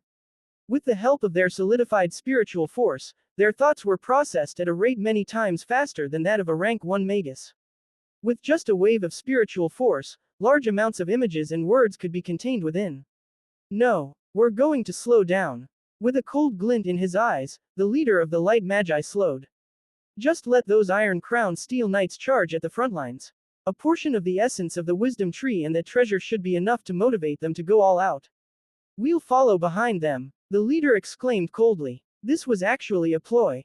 The steel knights were well aware that the light magi might take advantage of them by following them behind, but under the temptation of the treasures, they still chose to pursue their targets. As for the contract with the light magi, if they really managed to obtain treasure, the light magi would pay a large amount for it anyway. These steel knights were very confident in their abilities, they were sure that they would be able to end the battle before the light magi arrived. Alistair and the dark magi who were fleeing at the front also stopped at this point.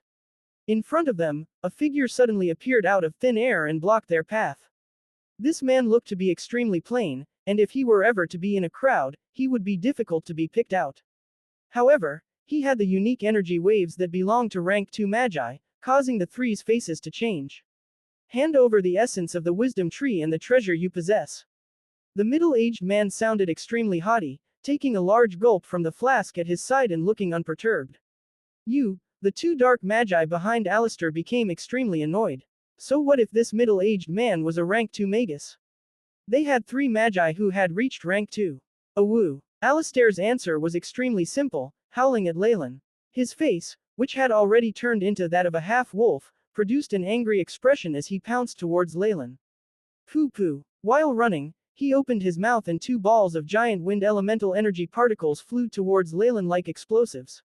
Meanwhile, the werewolf seemed to transform into wind and hid in the intense draft, approaching Leylin like a hurricane, his sharp claws filled with an iciness and bloodlust. The second stage of beast transformation. Leylin focused on the werewolf who was nearing him, blue lights occasionally flashing in his eyes. With a sweep of his right arm, red powder spread in the air. Scorching touch. 2 streaks that brought about intense heat penetrated the wind elemental energy balls and shot towards the werewolf. Awoo. Alistair howled repeatedly, his body constantly changing directions. However, the 2 lines of scorching torch seemed to have a navigation system and turned a circle in the air, blocking the werewolf's path. Based on the drills from the simulations performed by the AI chip, the way in which Leylin was using the scorching torch was similar in familiarity to one who had been analyzing it for decades. He had even researched and created a few tiny tricks that were uniquely his. Woo. The werewolf tried his best to dodge the attack on his chest, but instead, his right arm was directly struck by the red ray of light. Alistair howled, a furry arm with a claw on it flying away.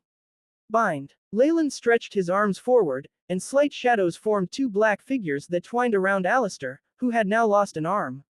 Come help. Bang. Under the pester of the shadows, Alistair was forced to undo his werewolf transformation and roared, producing the voice of a human. The 2 dark magi with him exchanged gazes, and suddenly made their move. A bald magus placed his hands on the ground, chanting a few mournful-sounding incantations that sounded like the howls of a spirit seeking vengeance. Chi. A black thorny bone spur forest suddenly emerged from the surface of the ground. Whether rocks or plants, they were all penetrated through by these black bone spurs. The thorny bone spur forest increased in area, its blackness approaching Leylin. Bow. The 2 black figures were pierced by the bone spurs, but it did not hurt even a hair on Alistair's body. Hee, Siley, you did well. Another dark magus laughed, and the black rod in his arms extended. Spirits laying silent in the weeping abyss, come back to life. A green fireball suddenly formed in front of the black rod and exploded, turning into starry specks that shot into the bone spur forest. Ka-cha. The black bone spurs Siley had summoned forth levitated, forming thousands of large skeletal soldiers holding bone nail hammers and white giant hatchets, charging towards Leylin. A combination spell. Leylin cried out involuntarily. Within rank 2 spells, if the spells displayed by 2 magi were similar in terms of their effects, there could be a combo effect if they utilized secret methods that allowed them to combine attacks. This type of magic would then be called a combination spell, and its power far exceeded that of regular rank 2 spells. However, there were few rank 2 magi whose body and spiritual force were at a similar level. The conditions for releasing this type of magic were very harsh, and there was only a small number of magi who fit the requirements. Leylin never imagined that he would get to see this. Bang! The large white nail hammer slammed down, bringing with it the ear-piercing sounds of an explosion. The air nearby seemed to have its pressure sucked away by the strong wind, and Leylin momentarily felt suffocated. Estimated might of target's purely physical attack, 90 degrees. The AI chip provided in time. Leylin dodged the hammer, and a red layer appeared on the surface of his body. Purely physical attack. Does that mean there's still a magical attack? Gaga. At this moment, a large skeletal soldier that saw Leylin escaping opened its mouth. Multiple white bone spurs flew powerfully like white raindrops, covering all the areas that Leylin was planning on retreating to. Rumble. The white bone spurs slammed into the layer on Leylin's body and then exploded. The immense energy waves wreaked havoc on the red layer, and the rays flickered inconsistently, illustrating its difficulty in withstanding this attack. Gaga. Behind that skeletal soldier, large groups of soldiers began to shoot out spurs as well. Ka-cha, ka-cha. Under their attacks, the red protective layer on the surface of Leylin's skin shattered loudly.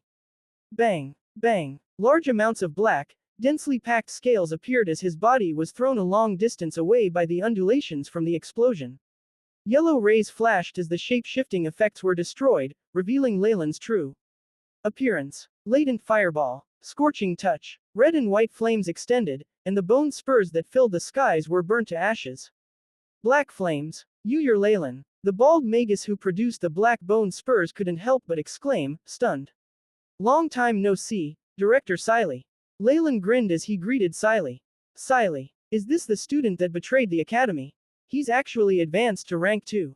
The rank 2 magus who cooperated with Siley gained interest as he looked Leylin up and down. He's quite talented. Goodbye, Leylin. Do you also wish to obtain the extract from the wisdom tree? Siley looked at what could be said to be the most outstanding student in the history of the Abyssal Bone Forest Academy, a complicated expression on his face. On one hand, there was no need to prove Leylin's talent as a magus. To be able to advance to rank 2 at such an age and at such a speed was something rarely seen in recent years of magus history. Siley believed if Leylin could maintain this rate, it was definitely possible for him to become a rank 3 magus before he turned 100, and advance to the most powerful ranking in the entire South Coast. If he was still in the Abyssal Bone Forest Academy, the school would definitely be in its golden age. On the other hand, Leylin had already betrayed the academy, and his fierce strike back had resulted in the death of Marb, the elder of the Lilitel family, one of the 3 large families in the academy. He had even killed off a large number of rank 1 magi, causing the Lilitel family's power to decline by a large amount and almost have their name removed from the magus world. Hence, Siley had many thoughts regarding Leylin's appearance. Yes, Director. Since his shapeshifting spell had already been removed, Leylin no longer had anything to hide. I hope you don't interfere, as the essence of the wisdom tree and the treasure Alistair obtained are items that I need. Leylin bowed slightly. Looking back on things, the Abyssal Bone Forest Academy had treated him quite well, not taking into account the actions of the Lilitel family. They had abided by the basic principle of trading using equal values, allowing Leylin to be enlightened as a magus and walk the path of the strong. Hence, unless there were some special circumstances, he did not wish to exchange blows with Siley. How arrogant. You're just a newly advanced rank 2 magus, and yet, you actually dare. Before Siley had the chance to react, the dark magus with him had already furiously lashed out. In his eyes, no matter how much of a genius Leylin was, he had only just advanced. Though he had the terrifying battle achievement of killing 2 rank 2 magi, who knew if he had taken advantage of the situation and killed them while they were seriously injured. Hence, his attitude towards Leylin was a little too much. Young man, let a senior like me teach you how you should act in the circle of rank 2 magi. 2 masses of black rays were produced from this rank 2 magus hands, forming a skull. What pointless preachings. How bothersome. Leylin muttered to himself, the red in his eyes becoming increasingly intense. On his wrist, the transparent crystal had begun to emit a dim red color. What did you say? The rank 2 magi who was speaking was startled. I said you should do something about your habit of preaching. Otherwise, I don't think you'll live to see the sun tomorrow. Leylin suddenly raised his head, smiling brilliantly. TSS. Large amounts of white smoke poured out of the body of one of the large skeletal soldiers from before. Suddenly, the frame of the soldier scattered, turning into a pile of bones on the ground. The fragmented bones were corroded again, and ended up as a pile of black powder. From a circle of charred earth, Corrosion began to spread in all directions with Leylin at the center of it all, the grass rotting in an instant and turning into something similar to mud. Numerous bugs fell to the ground, and a mole flipped over, body stiff as it lay upside down, rotting. As if the Grim Reaper had arrived, the entire region sank into deathly stillness. Slam. Thud. One after another, the large skeletal soldiers fell, their frames falling apart as they turned into powder. You used a poison attack that affects a large area. Alistair was already injured from before, and under the powerful attack of Leylin's toxic bile, his right arm began to fester. Alistair looked miserable as he gritted his teeth, producing a test tube and pouring it on the wound on his right arm. Rumble. A tongue of flames covered the area down from his right shoulder, and the smell of flesh burning was produced. Alistair grimaced. After the flames disappeared, blood was no longer flowing freely from the wound on his shoulder, and the festering from before had disappeared. Go. I'll stay behind and teach him a lesson.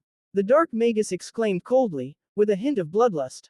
All right. Be careful of the light magi, I suspect that they have made some agreement with Iron Crown. Alistair quickly replied, moving to ride a magnificent flying carpet that appeared from his body. All of a sudden, his eyes glazed over and he fainted. Bang! Alistair's body hit the ground, there were mysterious black patterns that looked like snakes slithering on his face. Even the flame potion from earlier was unable to deal with the toxins. What ferocious neurotoxins! It can lie dormant before it completely flares up. This is bad. The expression of the dark magus who found Leylin a nuisance changed vastly. Immediately after, a pitch-black gas surrounded his body. The toxins of the terrifying ancient beast, the giant Chemoian serpent, began to corrode his body and spirit. I told you before, you can't stop me. Like a grim reaper that had descended to earth, the phantom image of a huge python appeared behind Leylin as he headed straight for Alistair, who was in a dead faint. After taking the essence of the wisdom tree from his lap, Leylin went through the pouch on Alistair's waist, and dug out a crudely made wooden cup. The surface of this cup was an aged dark yellow, with the unique lines of the ancient tree. It also produced the slightly sweet smell of vegetation. Though the appearance was nothing spectacular, Leylin could feel a very ancient and aged aura. Even if it was an inanimate object, the cup still gave off a feeling of intelligence. This is a wooden cup made from the bark of the wisdom tree. Leylin touched his chin. The reason why he was so sure was that besides the AI chip's tests and his own conjectures, the essence of the wisdom tree he now possessed was beginning to emit a slight green luster, which was a huge indicator. Bo. Leylin relaxed his right hand, and the green bundle of light disappeared into the wooden cup. Like ice melting, the extract of the ancient tree and the wooden cup fused together. The cup was instantly covered by a layer of green light, and the inside of the cup was filled halfway with a transparent liquid. This liquid emanated an aura of vitality and intelligence. Leylin sniffed the liquid for a moment and felt his mind clearing. The usual myriad of thoughts that went through his mind kept appearing, and the questions that he had been faced with while training began to be solved, causing him to feel more open-minded. As this enlightenment, joy appeared on Leylin's face, and a layer of light from his hands sealed the cup. The ancient wisdom tree. It truly is the crystallization of ancient intelligence. Just breathing in a little resulted in such a dramatic effect. What will happen if I use it all? A fiery look appeared on Leylin's expression, and with a flash of silver light from his hands, the wooden cup and the essence within disappeared. Unexpectedly, the person who had been a student has already surpassed me. Siley was also surrounded by a layer of black gas.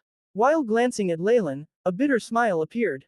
With the corrosion from the toxins, neither he nor his partner was able to exhibit even 70% of their true strength. Even if they worked together, it would still be difficult to win against Leylin. The dark magus who did not like Leylin had long since fled, body flashing with the energy waves of spells used to dispel toxins. Unfortunately, the black poison became denser, and did not seem to be able to be removed. At the thought of what he had said, this dark magus face turned red. Thankfully, his face had been completely obscured by the black gas, so nobody could see what sort of expression he had. Seeing Leylin holding the target of their mission, this dark magus had all sorts of thoughts and his lips twitched, but in the end, he didn't say anything. Leylin's might far exceeded his expectations. He was basically at the level of the elite within rank 2 magi, and he or Siley were unable to handle him by themselves. Attempting to fight may incur the hatred of their opponent, as well as cause more unnecessary deaths. Dark magi were very shrewd people. Even if he was able to hold onto the essence of the wisdom tree, there was no way he would have the chance to use it for himself. Why would any dark magus risk their lives for it then? Leylin naturally did not know about the complex thoughts running through their minds. Based on experience, however, he was largely able to guess their train of thought. Hence, after nodding briefly towards Siley, he turned to leave. Step, step. The sounds of the hoof steps of horses constantly sounded, and from the horizon a distance away, a team of steel knights appeared. Though there were just 13 people there, the knights were like a flood of steel that was charging towards them. It's the 13 sages of Iron Crown, who form the Steel Knight squad. Siley gulped. Since when did they work together with light magi? Or was this just a simple dispatchment? At this point, he couldn't help but chance a glance at Leylin. Their target could only be Leylin, who had stolen the essence. Lulu. 13 giant steel beasts that spewed out flames and had green light in their eyes stopped before the group. They fanned out and surrounded the magi. Ka-cha, ka-cha. The leader's helmet automatically opened, revealing the face of the great sage. Who has the essence of the wisdom tree? He looked around with suspicion. Their target, Alistair, was now collapsed on the floor, and nobody knew if he was alive or dead. There was a high possibility that the essence had been divided amongst the magi here, or had been stolen. He naturally did not recognize Leylin, who had only just showed up. What made him the most annoyed was that all of the magi present were staring at him the way they would a dead man. Prowess, what's going on? The great sage was surprised, and all of a sudden, his body lost all its strength. Boom! Multiple steel creatures fell to the ground, the spirit flames in their black eye sockets died out. In a few seconds, they turned into dried up bones once again. Old friend, the great sage wailed sorrowfully. His connection with his steed had been completely severed. In other words, the spirit of his companion of many years had been destroyed and no longer existed in this world. Who is it? His eyes turned red. That dark magus and Siley turned in the same direction to look at Leylin, who had a helpless look on his face. It's you. The great sage's face began to twitch. You wretched trash. You dare? How pointless. Solidified blood-red rays shot out of Leylin's eyes, and the red light on his wrist was now extremely intense, to the point that it hit its limit. Bang! The early alert warning system crystal exploded, turning into sparkling powder. Shadow domain. Toxic bile. Total blackness filled the entire region, and behind Leylin, a large number of shadows that looked like snakes forming the terrifying features of a devil king. The large shadow was like a beast that swallowed everything as it spread, the terrifying sounds of corrosion and the low huffs of those meeting the face of death sounding at the center. Bang! A moment later, the black shadow disappeared, leaving the 13 sages with no light in their eyes as they collapsed. Even the spirits in their bodies had been eaten through by the poison. Demonic Poison King. It's Demonic Poison King Leylin. In an area not too far away, the few light magi who were planning to take advantage of the decision turned pale in fear at the rotted corpses under the black mist. Though they had heard of Leylin's nickname as the Demonic Poison King before, they had never understood how terrifying he could be. Leylin, you, not just that dark magus, even Siley was a little stunned as he looked at Leylin, whose eyes were still shooting out blood-red rays. The 13 sages of the Iron Crown were a firm force that had been safeguarding this region. Every one of them had the strength of a peak rank 1 magus, and their leader, the Great Sage, was even at rank 2. Siley knew that if he were to be trapped by this group, things would very troublesome. Even fleeing would be an issue. The terrifying vitality of the spirit beasts was something that magi who developed their strengths based on spells were unable to contend against. Now, however, this little group of steel knights that had been around for hundreds of years had died, just like that. And their killer was a newly advanced rank 2 magus, Leylin. Siley scratched his bald head, wondering if he had been caught in some rank 3 magus illusion.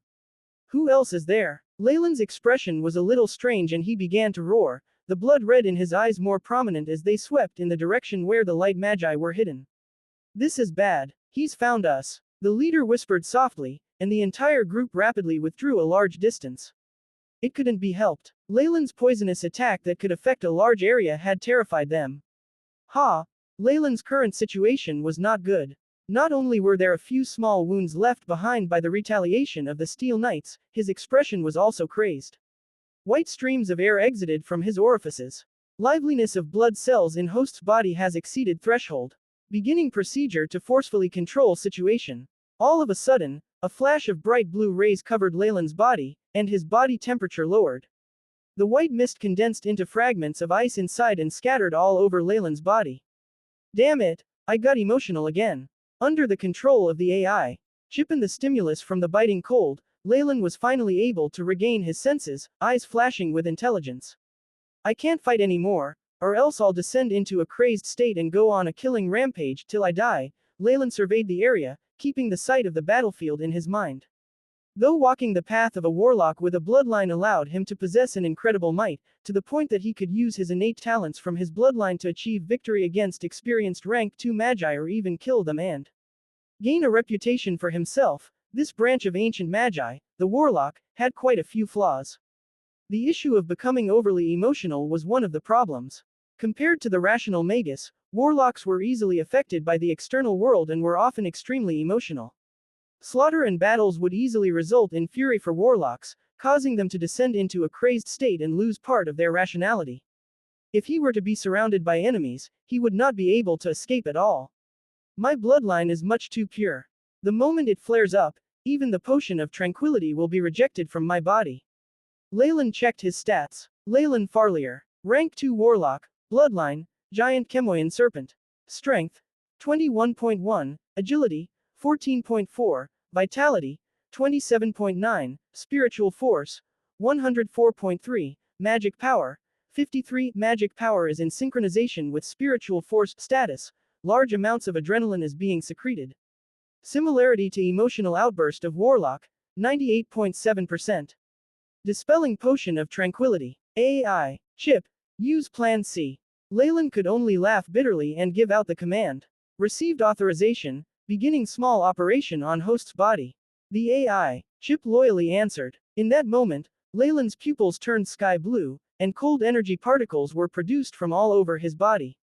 He seems to have a problem. Go. The light magi who had been pursuing them saw Leylin acting weirdly. Excited, the light magus who was the leader waved his sleeves and countless flying bugs came together to form half a human face, flying towards Leylin. You just don't know when to stop. A fire rose in Leylin's heart, but with the force from the chilliness, it was quickly suppressed. His right hand slashed downwards, and a formless, translucent ripple spread like a wave in the air. The formless ripple immediately collided with the sea of bugs. Bang! The half-formed human face stopped moving for a moment, and large amounts of flying bugs fell to the ground, their compound eyes no longer moving. The bodies became stiff and began to rot. Hua hua hua. Like rain, the bugs fell from the sky and formed gray droplets. The formless poison seemed to be able to go through the void and connect to the magus' spiritual force, corroding his actual body. The magus who manipulated the flying bugs staggered back, black tendrils that looked like snakes spreading on his face. Quick! Protect me and help me leave. At this moment, the leader of the group of light magi finally regretted his greediness. Even when Leylin was in a strange state, he was not somebody he could handle.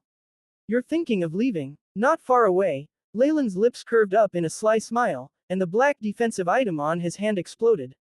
Black rays were pulled into a shape, turning into a longbow. Toxic Bile. Leylin used his innate rank 2 spell once more, his left hand pulling the string and releasing an arrow in the direction of the fleeing light magi. Bang! With vibration from the string, a formless toxic arrow streaked through the sky, distorting the air as it passed. On its way, the ground was charred black, plants died, creating a unique path that showed the arrow's route.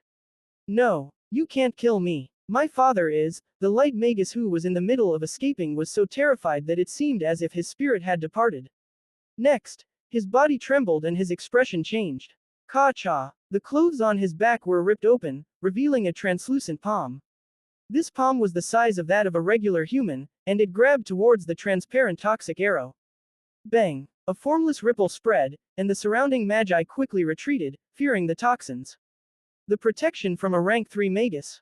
Leylin watched on not far away, his desire to kill. Even stronger now, nobody can save you today. He pulled the string again. Bzz. Along with the sounds of vibration, the toxic arrow that had been at a deadlock with the transparent palm exploded, forming countless tiny arrows that went flying in all directions. TSS. The translucent palm exploded in such a manner that there were numerous holes in it, which caused it to break down. From within, the roar of an old magus could be heard. With an expression full of disbelief, that light magus stiffly collapsed. On his back, a large wound from the explosion had been inflicted. His innate defensive spell that he had been so proud of had not been the slightest bit useful. You actually killed him. His father is a rank 3 magus. Siley's voice trembled. Leylin, who was still under the influence of the warlock bloodline effects, paid no heed to this. He turned, cold glaze piercing as he focused on Siley. Siley quivered, suddenly remembering that his life was still in the hands of his opponent. He forced a smile. All right. I was just pointing it out. You can do whatever you want. Hesitation and struggle appeared in Leylin's expression, and dense black gas wrapped his body. Whoosh whoosh. Strong black gales blew madly towards the distance, and in a moment, disappeared into the horizon. That crazy guy is finally gone. Siley and his partner glanced at each other, and then Alistair, who was heavily injured and unable to get up, with bitter smiles. What should we do? Jajon's dead. Lord Eric won't let us off. The other light magi made sounds of indignation in unison. Kill those dark magi and avenge Jajon. A light magus stared hard at Siley and the rest with deep hatred. Siley steeled his expression and stood with his partner, a ring of defensive energy particles appearing. Pooh, pooh, pooh. In that instant, the looks on the faces of the magi present changed. The fierce toxins suddenly flared up. In the havoc that Leylin had wreaked previously, the magi present had somewhat been affected by the toxins of the giant Chemoian serpent, and this was difficult to remove. The light magi had been affected by the attack towards Jajon, and their injuries were even more serious. The two groups of people exchanged gazes, and eventually decided on leaving in a huff, rather than clashing. The chase in a grassland filled with blood-red pastureland. An old male magus with a head of white hair and a kind smile was guiding a few acolytes along the pasture. In their hands were a few metallic items used for harvesting. The reason for our existence is to seek truth. The path of a magus is a continuous search for the truth, researching about phenomena and objects, and finding the rules in them and applying these concepts to ourselves. This is the source of motivation and strength for magi. While walking, the old magus taught the acolytes who were following behind him. I've already told you about the unique characteristics of the bloody grass. However, you've only seen pictures and samples. Now, I've brought you here, where it is naturally grown, Arnold. Take a look at this. Is this bloody grass any different from the rest? The old magus asked a male acolyte with freckles on his face. Yes, it's thinner than others of its kind, and the veined pattern of blood on the surface isn't very clear. It might have met with some natural predator. Specifically, Arnold was still a large boy, with some hair growing above his lips. He walked ahead and extended his right hand towards the bloody grass, wanting to take a closer look. Shoo! In that instant, a red shadow shot out from the bloody grass, heading straight for Arnold's face. Ah! Arnold staggered and fell back, alarmed. Pock! A black flash of light was shot out from the old magus' hands, striking the shadow down. It was a red beetle-like organism with gray spots on its back. Its sharp mouth let out cold glints, its teeth that were half the size of its body still moving. This is the sawtooth beetle, the natural predator of the bloody grass. It loves to gnaw at the roots of the bloody grass. If it is cultivated by hand, one must patrol every day and eliminate this sort of insect. Arnold, you didn't even perform the most basic defense before observing the grass. This carelessness will cost you your life in the future. The old magus shook his head and then headed off into the distance. Arnold turned a little red as he rubbed his head, quickly stood up and caught up. Hey, big guy, you really are lucky. The spiral sawtooth attack of the sawtooth beetle is something even level 2 acolytes might not be able to take on. If not for Mentor, you would now be a cold corpse. A female acolyte approached him, snorting in disdain. Hee hee. Arnold scratched his head, making him seem even more thick-headed. Let's go. How could you even become an acolyte with that level of intelligence? It's basically a disgrace to us and to our mentor. A boy wearing fancy clothes and seemed to have received education on the etiquette of the nobility walked past, leaving Arnold far behind. Mentor. The bloody grass can strengthen one's body to a certain extent, and is a huge temptation to some high-energy beings. It is usually found in places where high-energy beings hunt, so should we be a little more careful? The acolyte of nobility ran in front of the old magus. You're on the right track, but I've already scouted the area. The only high-energy being here is just a gale-shackled weasel, which is about the limits of what you are able to handle with your abilities. The old magus nodded, praising him. Though bloody grass can strengthen the body to a certain extent, its poison is too strong for us humans. It needs to be processed before it can be turned into a potion. Your mission now is to harvest enough bloody grass to brew a standard portion of body-strengthening potion, as well as remove the poison within. The old magus began to issue the task. Understood, mentor. A few acolytes immediately brought out their apparatus and separated, with the old magus at the center so that he was able to help every one of them in time. Good. Seeing this, the old magus nodded in satisfaction. Shoo! A sawtooth beetle shot out of the bloody grass, brushed past Arnold's face and scared him so much that he fell. Ha ha! Look at that idiot. Mentor had already demonstrated that there could be beetles hidden in the bloody grass that looked less healthy, and yet you still try to harvest it. The acolyte of nobility coincidentally walked past. He raised his hand and chanted a few syllables, and a corrosive ball shot out, putting an end to the beetle before mocking him relentlessly. Look, I've almost gathered the required amount of resources, and you haven't even filled the bottom yet. The acolyte opened his bag and proudly showed it to Arnold. Don't bother with him. Levi, come help me. The roots of this bloody grass are too hard. The girl from before hummed in dissatisfaction. All right, I'll be right there. Levi quickly cast Arnold away, approaching the girl and being particularly attentive to her. Though they were still children, the youngsters of the South Coast usually matured early. There were already indications of this early on. Upon seeing this, the old magus reminisced, "This is youth," he mumbled to himself, producing a pipe with golden decorations on the surface and beginning to smoke. White circles of smoke were constantly puffed out and appeared in the air. However, while he was recalling the past, a slight tremble of the ground began. This is. The old magus immediately put out his pipe, this peculiar situation immediately arousing his interest. In the next few seconds, the tremors became more intense till the ground began to shake substantially. From a distance away, a group of strange beings, such as two-headed wolves, four-legged mutated elks and all sorts of high-energy beings, normal beings, carnivorous and herbivorous animals banded together that formed a wave that was hard to avoid. At the very front, the old magus even found a few large terrifying beasts that gave him a sense of danger. Assemble! Assemble here! The old magus yelled, his voice a little hoarse from his nerves. What the hell is going on? The acolyte of nobility, Levi, raised his head and stared at the scene, stunned. All of a sudden, he was drowned by the large numbers of sawtooth beetles that flew out from the bloody grass. The girl with him could not escape the fate of death either, the sound of flesh and blood being gnawed on constantly being produced. The group of beetles were like gray spots constantly rising from the bloody grass, forming a cloud that entered the wave. What's going on? Why are there animals fleeing from danger in this season? Is there some extremely dangerous being chasing after them? The old magus wondered to himself, not even sparing a glance at Arnold who had been running pitifully. Shoo shoo. A human figure streaked through the sky at an incredibly fast rate, creating two air waves that had long ripples trailing behind. You can't escape. A massive voice traveled from behind the figure. Following the sound, a large bundle of white light immediately appeared in front of the black figure, turning into a large shield. Scorching touch. With a wave of his hand, two streaks of red rays shot out from the shadow and created two large holes in the shield. Under the constant shimmering of the white rays, the shield quickly returned to its prior state. Under the hindrance of the shield, the black figure stopped, revealing the appearance of a young magus. He had black hair, his features handsome yet sinister. Behind him, a line of white light brought with it immense pressure as it burst towards him. Wang! A formless energy boundary dissipated in all directions with the light at the center. A fantastical land of light and beauty suddenly descended upon this region. This is the domain of a highly ranked magus. It's a rank 3 magus.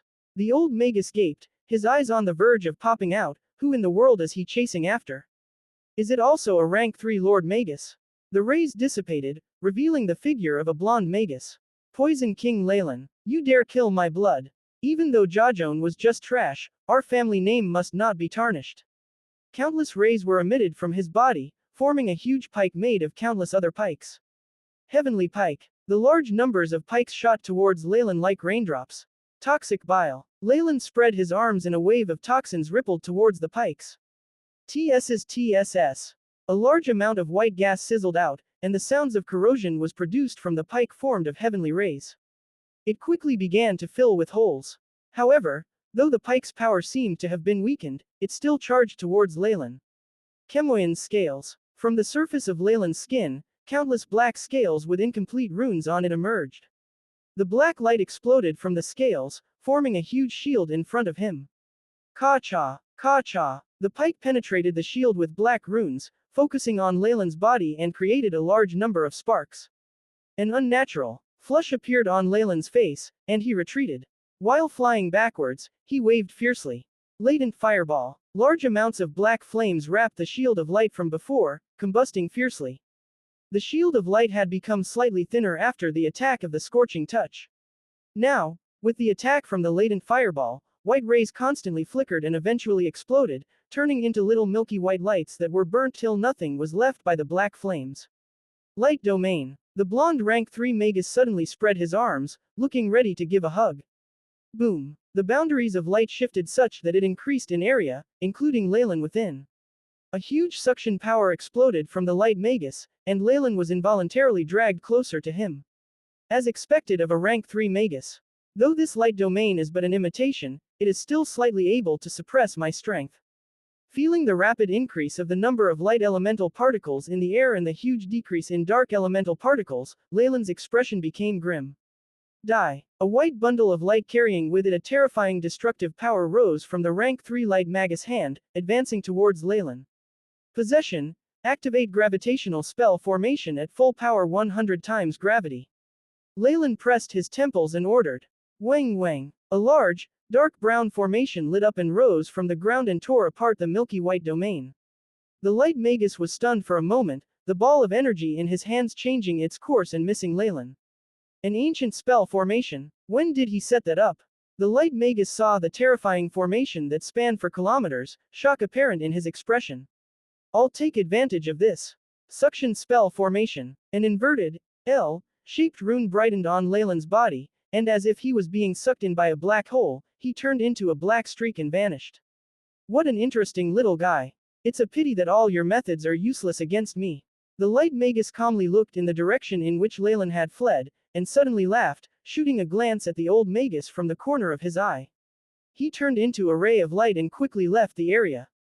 Poison. Then he should be the demonic poison king Leylin, whose name has been going around. I wonder which faction and organization that rank 3 magus is from, the old magus mumbled to himself in a daze, not noticing the look of envy in Arnold's eyes. Boom. A black shadow slammed into the spell formation, the powerful suction spell formation smashed to pieces. Leylin let out a long sigh. A rank 3 magus is someone I can't deal with yet. In the beginning, under the influence of his emotional state, Leylin had killed off Jojane, who had a powerful backing. Under his enraged state, he had not even taken the most basic protective measures. When he had killed Jojane, the death mark from a rank 3 magus was left on Leylin's body. All magi usually had this method. For Leylin, a mark from a rank 2 magus basically had no effect on him. However, the mark from a rank 3 magus was evidently not so easily dealt with. Leylin forced a smile and took a look at his sea of consciousness. Within the crimson sea was a little, maggot-shaped, milky white ray of light. While Leylin was not paying attention to it, it would expand. A large amount of time and spiritual force would be needed to wear down and expel this mark. This was the best solution provided by the AI chip, but Leylin would be found by his opponent every so often. There was not enough time to deal with this. After a few battles, Leylin had a better understanding of his own strength. In his current state, he was a terrifying existence to rank 2 magi who were lucky enough to rank up. With a high-grade meditation technique, as well as a powerful bloodline, Leylin's advancements in rank as a warlock always brought immense benefits and increases in strength. However, for similar rank 2 magi who also possessed high-grade meditation techniques, the gap was not so obvious.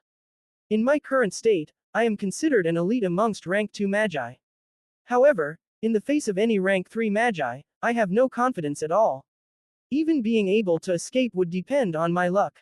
Leylin shook his head and walked out. In front of him was a small, desolate little town, with dust, rubbish and all sorts of vines growing on the ground. No, the mark on my body is constantly emitting waves to track my location. No matter where I am on the south coast, I'll easily be found. I need to go to a place far, far away, to the point that the distance can interfere with the mark's transmission of information. Leylin's eyes showed his resolution. This was the desolate town where the ancient spirit-slaying sect's secret plane had been. If this really doesn't work out, I can just use the teleportation spell formation and leave this place. If I'm quick enough, he won't be able to find out about this place, and I may still be able to return. If the Magus did not find out about this secret plane, Leylin could remove all traces of the mark, and then confidently strut back into the south coast. The moment the entrance to the secret plane was found, no matter how much Leylin did not want to do so, he could only hold back the pain of having to abandon this place, destroy the teleportation spell formation there, and leave this place forever. I didn't think I'd need to use my last resort so soon. Leylin laughed bitterly, and from a spell formation at the villa, entered the secret plane. While going through the spell formation that went through the void, Leylin moved his hand and a red ray disappeared into the wall. I haven't been able to obtain probing spells or spiritually branded slaves. If I'm going over, I'll need to do it myself. Though I've already ascertained that the teleportation spell formation is alright after checking with the AI. Chip, gambling like this really leaves a sour taste in my mouth. Leylin furrowed his brows and came to the secret room in the narrow pathway. Though he was sure that the teleportation spell formation was fine, the state of the surroundings around it might not be alright. What he could confirm, though, was that the other side of the spell was in a place that was very far away. As long as he escaped and broke the connection between the two spell formations, he would be able to break away from the chase of the rank 3 Magus. I'll take a look over there, and if it really isn't a good environment there, I can still come back.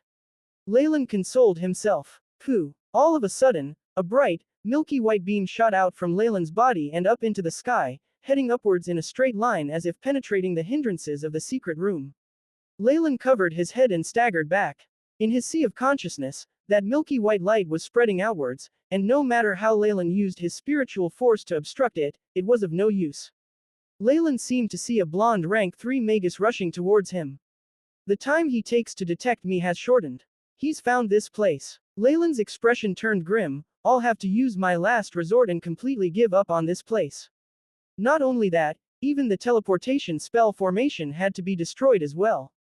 If not, the Magus could give chase through the spell formation. With the mark, it was impossible for Leylin to hide. TSS. Numerous black tendrils of smoke were emitted from Leylin's body. Meanwhile, in his sea of consciousness, a vast amount of red rays charged towards the milky white spiritual force and encircled it, temporarily isolating it from external influences. Rumble. The secret plane began to shake as if there was a powerful existence attacking the area from outside. Ulrich is attacking the secret plane. Leylin grit his teeth as the crimson ring on his finger exploded. The alert spell formation that the Gargamel had set up on the wall had been damaged by Leylin in the past. However, the moment the red rays shone, it began to work once more, and a hidden spiritual force traveled through a special path. Hualala. In an area surrounding the little town, the grass and soil flipped over, and a strange corpse crawled out. This corpse was shriveled up and small, and resembled an old woman. Moreover, it had a couple of deformities. Not only were there 2 extra arms and legs, there was also a young face growing at the back of the head of the old lady. It looked like a body that was shared by 2 people. The alert system set up by Master has been activated. The only person who can find this place has to be Leylin. Wisps of green light shot out of the old woman's eyes. It has to be him. Leylin, the offering that escaped. The young woman's face behind the old lady opened her eyes. Yes, if not for him, you would have gained a body of your own and not have ended up in this state. The old woman grit her teeth, a deep-rooted hatred apparent in her eyes. She was Old Devil, the female magus who had conducted secret dealings with Leylin in Nightless City. She had tried to use him as an offering to the Gargamel in the secret plane, in order to allow her daughter, Jay, to regain her physical body. Unfortunately, due to Leylin's escape, her wish had been realized with a strange method. Somehow, the Gargamel had forcibly induced half a corporeal body onto the old woman's body, and had placed Jay's spirit within. It could be said that Leylin had played a very big part in causing the 2 of them to end up in this way. I want to kill him. Old Devil roared. Have you forgotten Master's orders? He's an offering for Master, so only Master is qualified to enjoy him. Jay's eyes, behind Old Devil's head, suddenly glazed over as she muttered. No, I wouldn't dare offend Lord Gargamel. The old witch quickly knelt down and begged for forgiveness. Then say your prayers, and report the happenings here to the great Lord Gargamel. Jay closed her eyes after speaking, and the next time she opened them, she seemed to have turned into another person. Mother, my illness seems to be getting worse. After implanting the spirit, the Gargamel had mixed in a few things into Jay's spirit, and had set up a core of consciousness that would oversee the old witch. Old Devil, whose daughter was being controlled, had no choice but to submit to the Gargamel. Oh, great Gargamel, home of all spirits. You are the master of all, as well as the beginning and ending of all. Please listen to the prayers of your servant. The old witch took out something like a communication device and chanted a long verse of prayers from a scripture. Wang wang. After Old Devil explained the current situation, the communication device began to vibrate. Yes, Lord Gargamel, it will possess me. The old witch was stricken with fear, but her body involuntarily knelt to the ground after the modifications. Her body was now no longer her own. A powerful spirit that was brimming with evil thoughts used a special method to rush out of the communication device and possess the old witch's body. Old Devil's body trembled violently, her eyes rolled back, and white foam frothed at her mouth. Finally, her body was wrapped up in a black spiritual body and turned into a large, black, human figure. On the figure's face, there was a mask of a devil's skull with a horn on it, which looked immensely strange. Chi-Chi. The Gargamel that had possessed Old Devil's body made a sound and charged towards the secret plane. Teleportation, oh, a unique, diseased spiritual force, and spiritual power full of hatred and resentment. You are a Gargamel, the main cause of the plague in the West. The rank 3 light magus, Ulrich, immediately identified the Gargamel. Chi-Chi. What came in response was a loud roar from the Gargamel. The human figure with a bone mask waved his cape, and a great number of crazed and indistinct spirits pounced towards Ulrich, many of which began to self-detonate in midair. Rumble. The power of the explosion of spirits brought with it toxins of an ancient plague, causing Ulrich's face to change as he staggered backwards.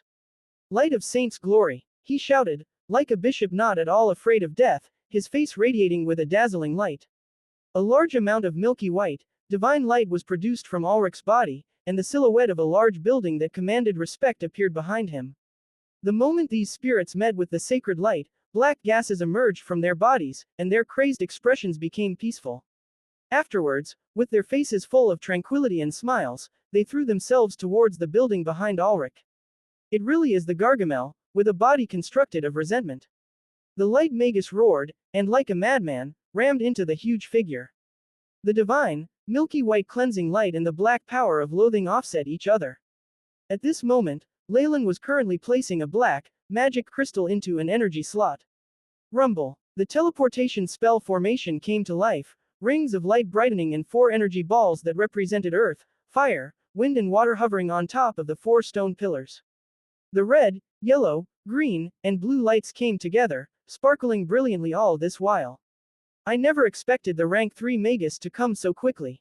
Luckily, I made some preparations. Leylin looked at the spatial passage that was forming, and heaved a long sigh of relief. He had anticipated that the rank 3 magus would follow him. After all, every once in a while, the rank 3 magus would use the mark to detect his position, not giving Leylin the slightest chance to rest or remove the mark. To give himself more time, Leylin immediately thought of the Gargamel. It had obviously remembered Leylin, and had determined that Leylin would definitely return to the secret plane. Hence, it had set up a secret alerting spell formation at the entrance.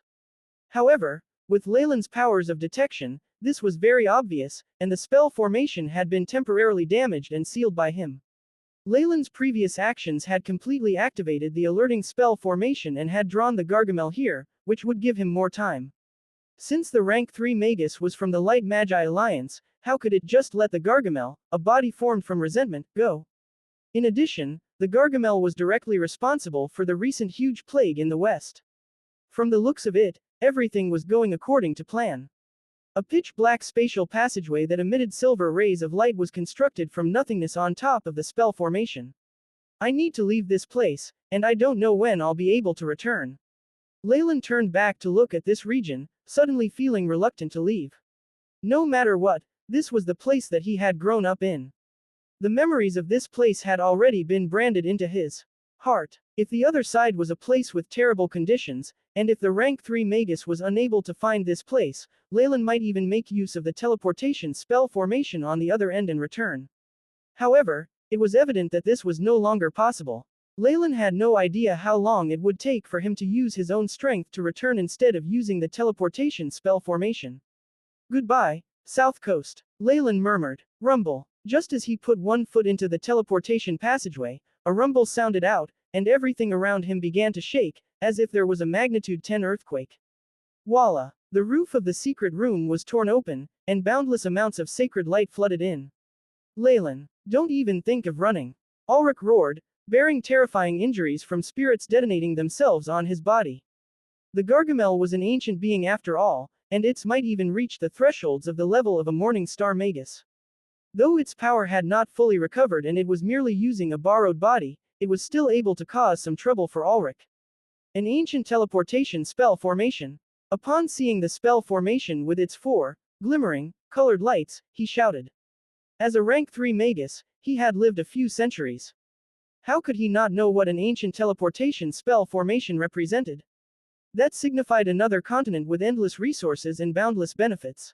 Stay here. Ulrich's eyes turned red as he approached the ancient teleportation spell formation. He could give up on anything for access to this teleportation spell formation. He roared, 2 large arms made of sacred light grabbing towards Leylin. However, Leylin merely gazed at Ulrich coldly, and 2 words came out of his mouth. Too late. Rumble. A layer of Chemoian scales covered Leylin's body, and with a huge leap, the silverish spatial passageway swallowed him. TSS. After teleporting one person, all the energy of the spell formation was sucked dry, and the various rays of light dimmed. The passageway disappeared. No, seeing the spatial passageway, which was gradually closing like a beast's mouth, Ulrich shouted. Whoosh. He appeared in front of the teleportation spell formation, fishing out a high-grade energy crystal and throwing it into the energy slot. Quickly. Activate. Though Ulrich did not know the Turan language, he still had other methods. Under the solidified milky white holy rays that wrapped up the spell formation began to work. With large amounts of effort on Ulrich's end, the spell formation worked at twice the speed that it had with Leylin. Faster. However, Ulrich was still not satisfied, and kept inserting his immense spiritual force into the spell formation. He knew very well that the moment Leylin reached his destination, he would immediately destroy the spell formation at the other side. When that happened, they would be on 2 different continents, and his revenge for his son, as well as the benefits from the teleportation spell formation, would come to naught. All he needed now was a little bit of time. With the urging of Ulrich, a rank 3 magus, the spell formation worked quickly, and rings of energy constantly ascended. Once again, a pitch-black passageway opened up. Exactly. That's how it should be. Ulrich mumbled, eyes full of excitement as he watched the spatial passageway begin to open. Whang! Bang! However, just as it was about to completely open, the teleportation spell formation suddenly halted, the lights turning dim and the space cracking. The passageway then disappeared. This situation meant that Leylin had already destroyed the spell formation on the other end. Damn it! Ulrich roared, milky white holy light that could be seen by the naked eye emitting from his body and destroying the items in the secret room around him. Next, a light beam struck the teleportation spell formation, turning it into a huge crater. Without the spell formation on the other side, this spell formation was merely a decoration. He obviously wouldn't leave any chances for Leylin to make use of this spell formation again. Despicable. Repulsive. Damn it! Ulrich yelled, the pain of being on the verge of gaining something only to lose it right after feeling like a poisonous snake devouring his soul. Chi. At this moment, with the wails of spirits that had departed unjustly, the secret plane of the ancient spirit-slaying sect began to shake. A pair of translucent, black arms broke through the hindrance of the secret plane, as if tearing through cloth, and charged towards the center of the secret plane. The main body of the Gargamel has actually reached rank 3, Ulrich's face turned grim. Without even having the opportunity to lament over letting Leylin go just like that, his clothes began to flutter despite there being no wind, and he flew in midair, confronting the Gargamel. After Leylin entered the spatial passageway, regret was apparent in his expression. The immense spatial power was like several hundred tons of seawater pressing against him from all directions and tearing his body apart. Chemoian scales constantly produced crisp explosive sounds, as if about to crumble under this power. If that happened, Leylin, who no longer had an innate defensive spell, would turn into minced meat in the flow of space. I miscalculated. I overestimated my own body's capabilities and the defense of Chemoyan's scales. Leylin's expression was serious. This is a spatial passageway connecting two continents. The pressure within is something that not even rank 2 magi are able to withstand. There must have been some method used in ancient times to avoid this, but I haven't found it yet. This can't go on. Leylin saw his Chemoyan scales contracting, so he produced a red test tube from his pouch and smashed it. Puff! A defensive layer formed from the red potion appeared on the surface of his body, and it began to vibrate for a while. After only 3 seconds, it shattered. A middle-grade defensive potion can only withstand this for 3 seconds. Leylin was expressionless as he produced another potion. As a potioneering master, he had tens of different types of defensive potions in his spatial pouch, which would be enough to last him for a long time. Bang! The layer formed by the potion cracked, and was then quickly replaced by another layer of defense. Leylin constantly went through his reserves to withstand this. Finally, the potions were completely used up and a large pressure was once again put on Chemoyan's scales. Ah! Leylin shouted in a low voice, spiritual force and magic constantly being consumed as incomplete black runes that formed a full-body shield was produced from his scales. Ka-cha! Ka-cha! After being in a deadlock for a period of time, Leylin's spiritual force was exhausted and the defense of the Chemoyan's scales shattered into pieces. A tremendous pressure began to tear Leylin's body apart. Injury under the pressure of the space tearing, the sounds of bones cracking were constantly produced from Leylin's body, and fresh blood spurted out like a stream. Alert! Alert! Host body is currently in critical condition. Estimated time until cells completely fall apart from the pull of space, 8 seconds. The AI chip projected a paragraph of red words in front of Leylin's eyes. This is happening even with the sturdiness of my body. What method did ancient magi use to deal with the power of space? Leylin's expression suddenly turned sinister, his veins all popping out and his eyes turning red. Just as the AI chip counted down to the last second, the silver rays of light dissipated to reveal a pitch-black cave. Leylin's mind jolted and he rushed towards the cave. Bow! As if penetrating a shapeless water membrane, Leylin arrived in a physical world, and the immense pressure from space vanished. That was close. It was all a blur in front of Leylin's eyes. With all his strength, he drew a red line and destroyed the runnel on the spell formation beneath his feet, and went into a dead faint. Drip! Drip! The stalactite above him in the cave constantly dripped light red droplets that fell on the ground, producing a rhythmic sound. Leylin's eyelids flickered and he opened his eaves. He held onto his forehead, feeling the pain that was all over his body. AI chip, check my current stats. Leylin immediately spoke inside. Leylin Farlier. Rank 2 Warlock. Bloodline, Giant Chemoyan Serpent. Strength, 15, 21.1 Agility, 4, 14.4 Vitality, 19, 27.9 Spiritual Force, 0.01 104.3 Magic Power, 0, 104 Magic Power is in synchronization with Spiritual Force. Status: serious injuries all over body, exhaustion of spiritual force. The AI chip quickly intoned. At the sight of his condition, Leylin could only force a wry smile. As he had underestimated the dangers of spatial teleportation, he had not made enough preparations. This trip through the spatial passageway had almost cost him his life. Not only had his overall stats decreased, even his spiritual force had been nearly completely exhausted. This state would probably spell the end for regular magi. However, Leylin had a shocking vitality, and was even able to maintain his consciousness. I really got seriously hurt. Ulrich, I will return one day. A cold glint appeared in Leylin's eyes, and he shifted his gaze to his waist. Seeing that the black leather pouch was still there, a look of relief appeared on his face. This spatial leather pouch was a high-grade magic artifact. Though it did not have any offensive powers, its own defense was extremely startling, and with the spatial runes on the surface protecting it, it was not the least bit damaged. Thankfully this was the case, if not all of Leylin's assets would have vanished into thin air. Any regular magus lucky enough to survive my injuries would also require a large amount of time to restore their strength. Their strength might even go down a rank from the injuries. Leylin checked the state of his body. Though there were serious injuries all around, he could feel a cold stream of air full of life and vigor being sent out from his heart. With his blood being pumped to all parts of his body, the stream of air within began to help heal his injuries. Though this process was very slow, the good thing was that this was a continuous process. The regenerative abilities of a warlock's bloodline are this powerful.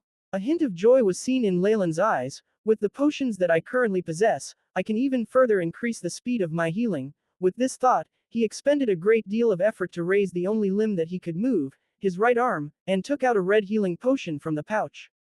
He used his teeth to remove the cork and began to drink in huge gulps.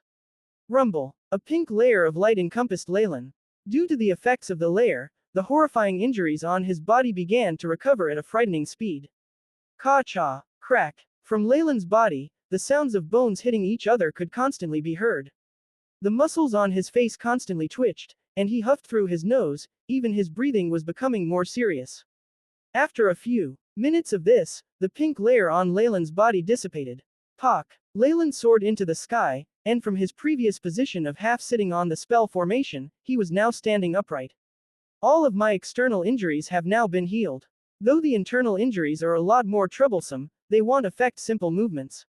Leylin exercised his 4 limbs, did a few motions that were standard in night drills, and furrowed his brows. No. With my body, I can only withstand the movements equivalent to that of a preparatory knight. If not, it would affect the recovery of my internal injuries. In other words, before his injuries were completely healed, Leylin could only use the strength and speed of a preparatory knight. Leylin touched his skin, retrieving armor from his pouch and putting it on. His magus robes had been torn apart by the pressure of the space, and they had long since turned into what looked like a beggar's rags, hanging from his body while being full of holes. Leylin simply tore his old clothes off. After inspecting his body, Leylin focused his attention on the sea of consciousness within. The state within was even worse. As a large amount of spiritual force had been used, his sea of consciousness even showed signs of drying up. The crimson color had turned dimmer, and there wasn't even a hint of silver spiritual force. Leylin's expression immediately turned grim, as even fine cracks had appeared on the walls of his sea of consciousness. If his sea of consciousness shattered, it wouldn't be as simple as falling in rank. Upon seeing a little white ray still stuck in a corner in the sea of consciousness, Leylin's face turned even darker. This was the mark that Ulrich had left on Jajon's body. After Leylin had killed Jajon, this mark had transferred itself to Leylin's sea of consciousness, sticking like a piece of sticky candy. No matter what Leylin did, it just would not disappear. The only way to deal with this sort of mark was to use large amounts of spiritual force and slowly wear it down. Though it was from a rank 3 magus, they were currently a huge distance apart, and without boosts from the original magus, the mark would not be able to persist under Leylin's spiritual force. However, this required a lot of time, which Leylin did not have. Now, however, it seemed like this was the time to deal with this thorn in his side. Leylin sat down cross-legged, recalling the core information regarding the high-grade meditation technique, Chemoyan's pupil. Meditation in your spirit. With your eyes, make eye contact with the giant Chemoyan serpent and gain its strength. The daily training of meditation techniques was something every magus had to do. Every time Leylin used Chemoyan's pupil, adjusting the frequency of his spiritual force until it was the most compatible with the operation of the meditation technique, he was able to penetrate through time and space and see the ancient, terrifying amber vertical pupils of the giant Chemoyan serpent. This state was a phenomenon written about in the Book of Giant Serpent, which only occurred after one had studied it to a very profound level. As Leylin meditated to a deeper level, the crimson rays in his sea of consciousness gradually grew stronger, and traces of silver spiritual force welled from the bottom from his sea of consciousness, refilling the dried-up spring with new vitality. In the dark cave, spots of dark red light fluttered in the air like fireflies, and entered Leylin's body. This entire process was silent, but the terrifying apparition of a giant serpent appeared behind Leylin. The huge body kept rotating, becoming more and more substantial physically. After one round of meditating, Leylin had regained half of his spiritual force, and a look of satisfaction appeared on his face. As expected of a high-grade meditation technique. Whether in terms of rate of improvement or recovery, it's the best on the south coast. It's a pity that there are only 3 levels. Worry appeared on Leylin's face. Though Chemoyan's pupil was a high-grade meditation technique, of all the inheritance he had gained from the great magus Serholm, there were only 3 levels of information. The level of a high-grade meditation technique and a magus rank corresponded to one another. In other words, unless he could find the rest of the information regarding Chemoyan's pupil, his spiritual force would be at a standstill due to the lack of a meditation technique. Based on the information that the great magus Serholm provided, the second half of Kemoyan's pupil should be on the central continent. Where exactly am I right now? Leylin stood up, surveying his surroundings. I'll go out and take a look. Hopefully, this is the central continent. Before anything else, AI. Chip, are there any remedies for the damage to my sea of consciousness and the mark by the rank 3 magus? Leylin inquired in his mind. Large amounts of data, images and graphs flashed past, and the AI. Chip worked at an extremely high speed, quickly giving an answer. Based on host body's requirements, as well as comprehensive calculations of current conditions, this is the best solution. Solidify large amounts of spiritual force in host body's sea of consciousness, until all damage is healed and the mark completely disappears. Solidify large amounts of spiritual force. Leylin was surprised. This meant that before all his injuries were recovered, he would always need to solidify a portion of his spiritual force in his sea of consciousness, and would not be able to use that part at all. In that case, his overall strength would largely diminish. How much do I need to solidify? Leylin glanced at the cracks that were constantly expanding in his sea of consciousness, face falling while he asked cool-headedly. Requires 51.2% of host spiritual force. The AI. Chip quickly answered. In other words, before completely taking care of all damages, I can only use the strength of a rank 1 magus. Leylin stroked his chin. Baron, to heal the damage done to my sea of consciousness, as well as dispel the mark from Ulrich, half of my spiritual force can't be used during this period, right? Leylin stroked his chin while contemplating. A moment later, he decided. Let's start. Wang wang. The moment he gave the order, silver spiritual force in his sea of consciousness clung on to the nearest cracks at the edges, and then crystallized and solidified. The silver crystals covered about half of the sea of consciousness, and within the crystal, the milky white spot was frozen, like a little worm frozen in amber. After solidifying about half of his spiritual force, Leylin realized that the fine cracks in his sea of consciousness had stopped expanding after having been reinforced by the solidified spiritual force. He heaved a huge sigh of relief. This way, he had completely dealt with the troublesome parts of his body. The price he had to pay for this was that he could only use the strength of a rank 1 magus. After stabilizing his injuries, Leylin was now in the mood to survey his surroundings. It was rather dim, with some moss that gave off some faint light, which allowed him to see just a few meters away. Everything else was just pitch black. This must be somewhere within a cave. I wonder what direction leads to the outside. Leylin gave a long sigh and took another look at the teleportation spell formation. The spell formation here was the same as that in the ancient Spirit Slayer sect's secret plane. However, a rune at one of the corners had already been destroyed by Leylin. Leylin believed that if he was the rank 3 magus on the other end, if he was not going to personally keep watch, he would destroy the spell formation at the other area. Hence, this teleportation spell formation would not be able to be used for a long period of time. On one end, the setup by the Magi of the Spirit Slayer sect was very simple. There was only the spell formation in the cave, and other than that, there was a very long and narrow passage that seemed to be carved out from the stone walls. Night vision. Leylin used a support-type acolyte level spell on himself. A black glint flashed in his eyes, and darkness no longer hindered his sight and he took his surroundings in. The dark elemental particles here are very dense. It seems to be more than in the south coast. While using this spell, Leylin could tell the large difference between the two continents. If it was said that the concentration of dark elemental particles in the air in the south coast was 1, it would be at least 1.5 or even up to 2 here. AI. Chip. Test the concentration of elemental particles in the air and make a comparison with that in the south coast. Mission established. Beginning collection of data. Generating comparative diagrams. Quickly enough, the AI. Chip transmitted 2 different pie charts to Leylin. In the pie chart, the ratio of colors that represented different elemental particles had various percentages. These were all presented in front of Leylin clearly. On the right is the average data found on the south coast, while the one on the left is the newest data. Leylin compared the differences between the two. The newest set of data revealed that the concentration of dark, shadow and death, as well as other negative energy particles, rose to about 2 times that of in the south coast. The positive energy particles such as that of light, plant and life were a little lower. Also, the concentration of earth elemental particles is quite high, while fire and water are quite meager. Leylin touched his chin, looking thoughtful.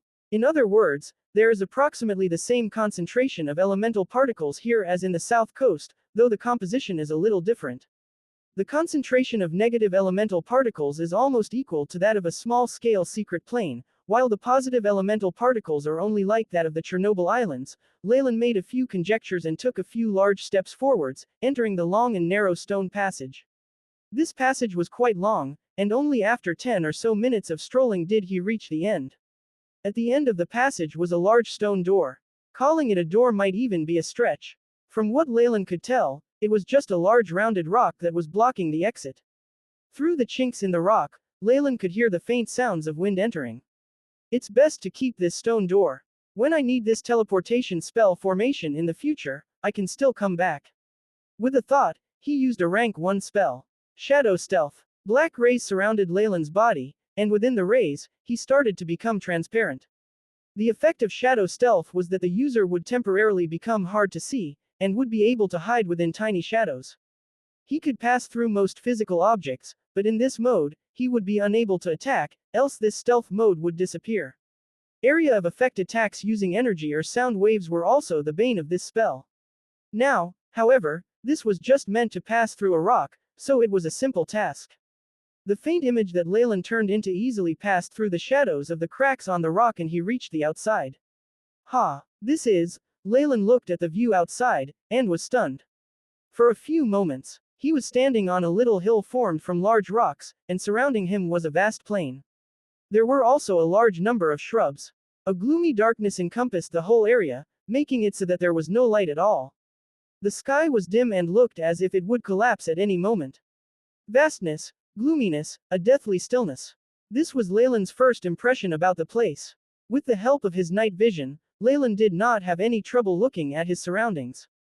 This plant looks quite strange. Leylin picked up a dried-up twig on the ground. It has no leaves and at most, just has some thorns.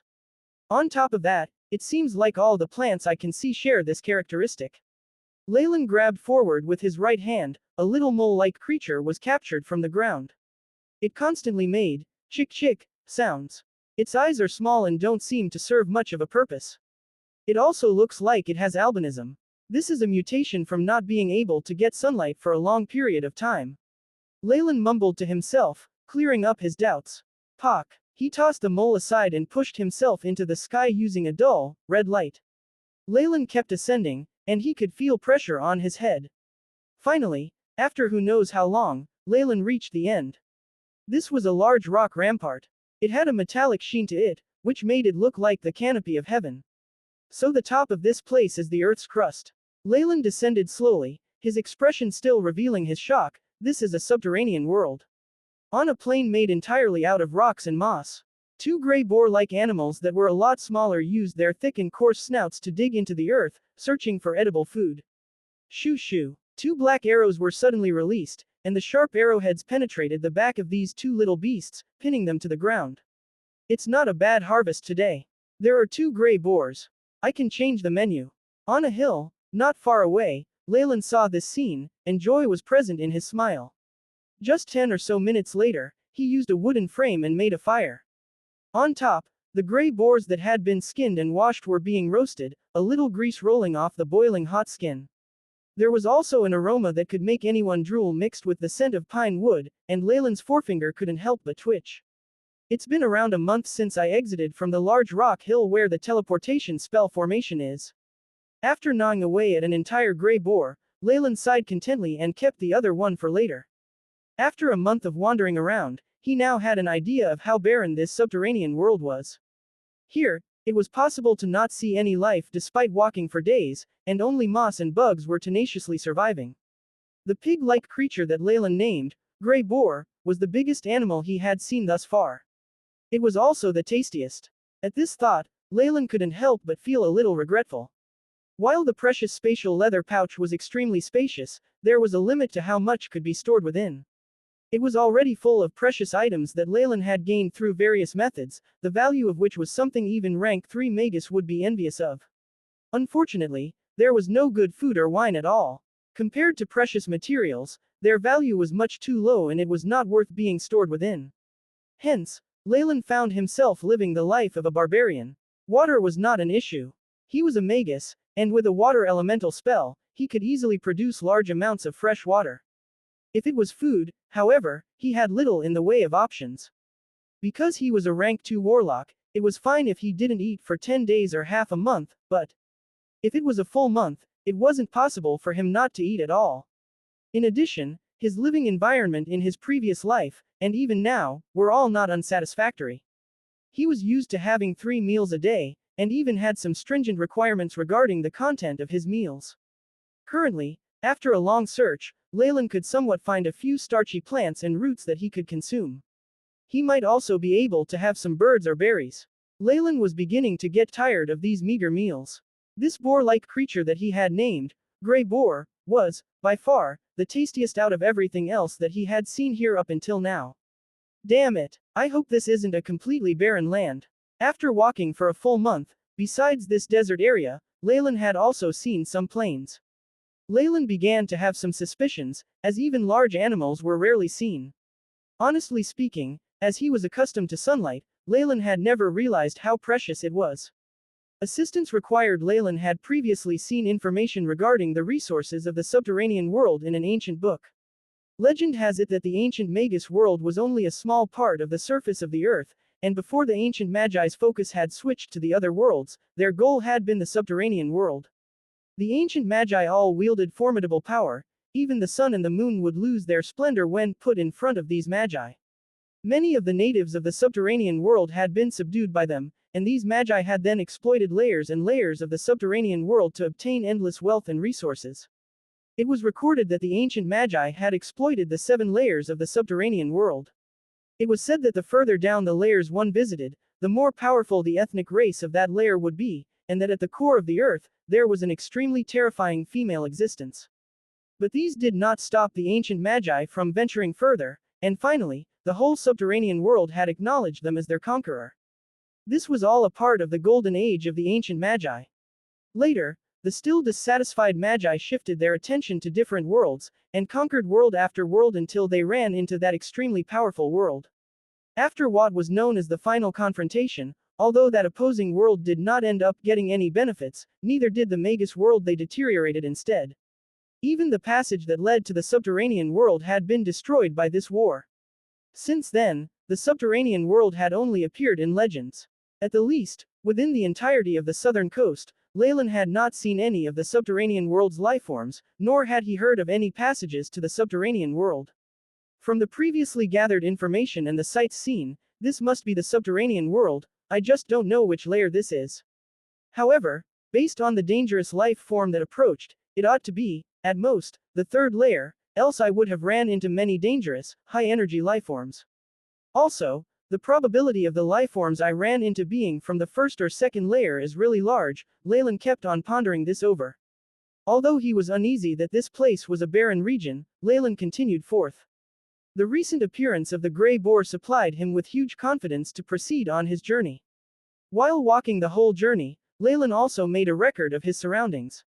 At the location of the ancient magic spell, which Leylin had named Giant Stone Hills, the signs of life were so weak that, at most, one could see only moss and some insects, and nothing else.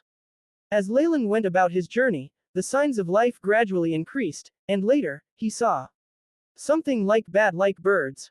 He would occasionally see the Grey Boars, and as he traveled further, the rate of encountering them grew higher. Thus, Leylin was certain. He had already walked away from the life-restricting region and come to the outside world. Beep. Discovered energy waves. The estimate is that these waves are the aftermath of level 0 magic.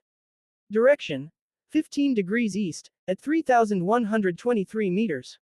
Now, the AI chip had issued a message. Leylin's thoughts shook.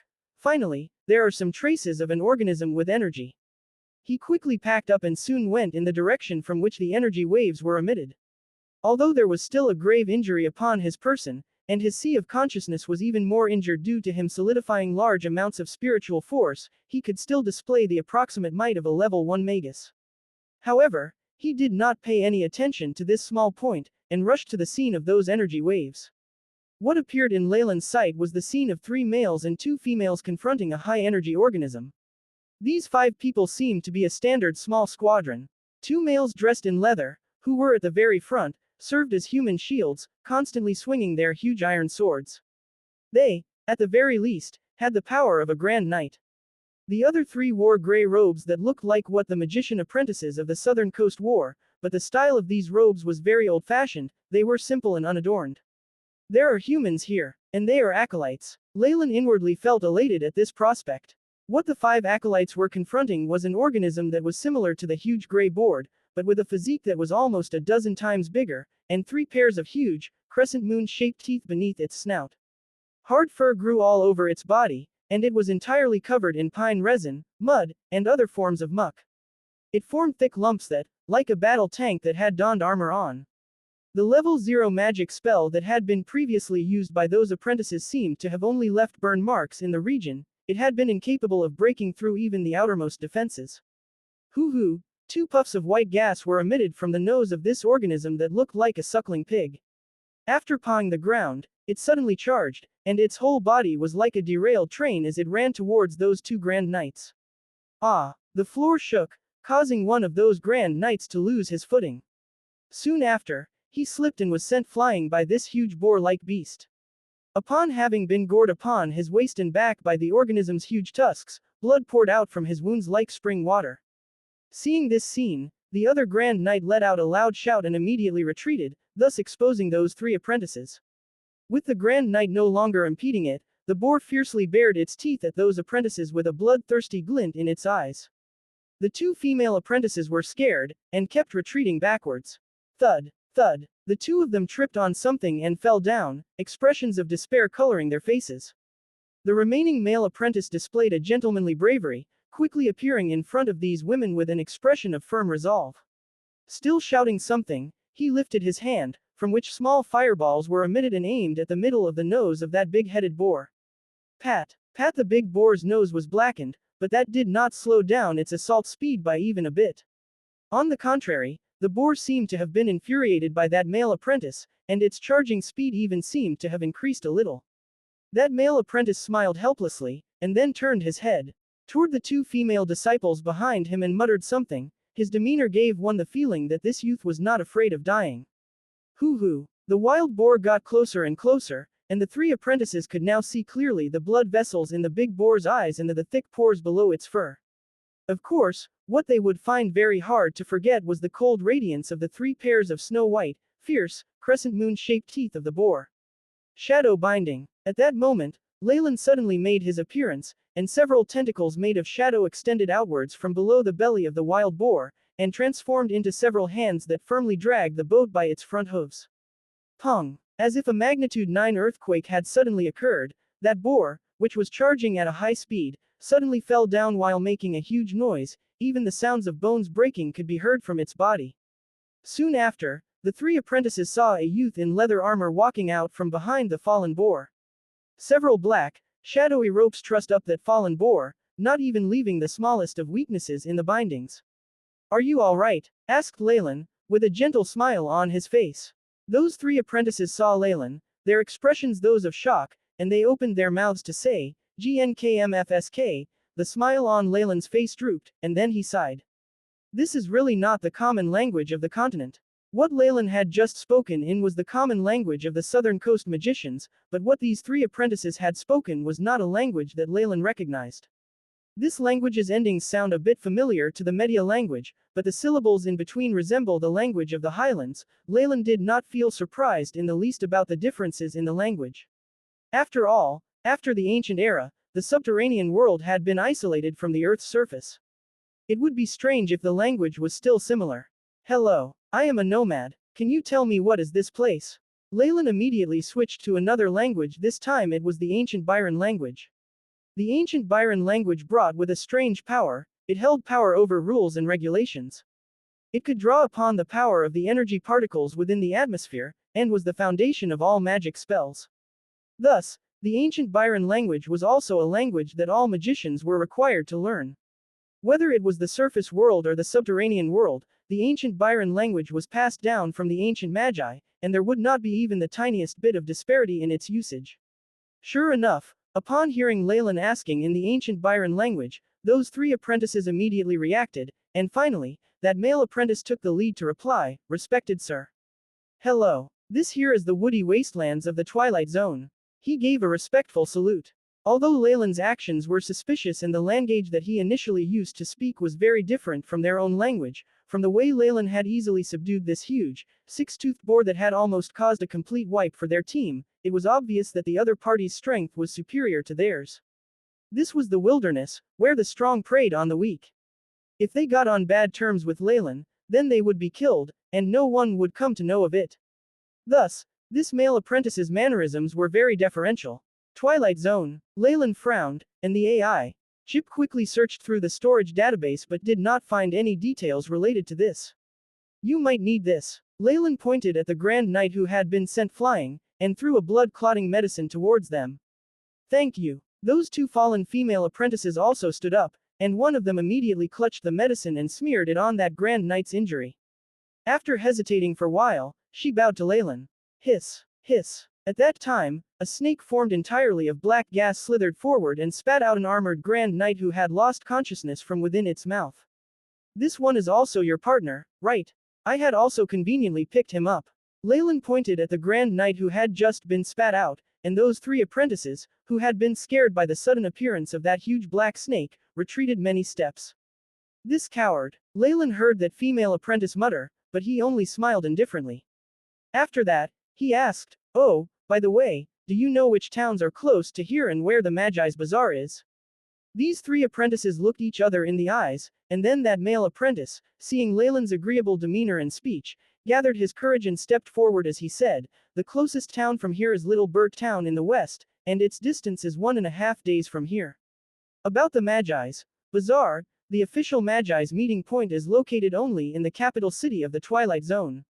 Treasure as if baffled by the kind smile on Leylin's face, this acolyte mustered up his courage and asked, "My lord, are you, perhaps, not from here? May this humble servant know what your name is?" I am Aaron. "Me, I'm obviously not from around here." Leylin laughed as he looked at these three acolytes. "Though there are still a lot of things I'd like to ask you, I suddenly realized that it would be much faster if I were to see it for myself." Due to the look that Leylin was giving them, the three acolytes began to tremble, as if they were being stared at by some predator. "Let's go," Aaron yelled, getting in front of the two female acolytes and chanting incantations. "What a joke. You're too slow." Leylin shook his head, and 3 black streams of air shot out and entered the foreheads of the 3 acolytes. They turned dizzy, and without being able to even make a sound, they fainted. Leylin approached the male acolyte called Aaron, his right hand directly pressing on the top of his head. The acolyte's eyes turned jet black, and even his pupils vanished. Large amounts of images and voices were like a video, replaying in front of Leylin's eyes. The AI chip worked at full speed, gathering all the information it thought to be important and organized them. This was a spell that was like searching through one's spirit. It allowed Leylin to look through the memories of lower-ranked magi. However, this spell was not actually all that useful. It was only effective against beings weaker than official magi, and the targets couldn't be resisting.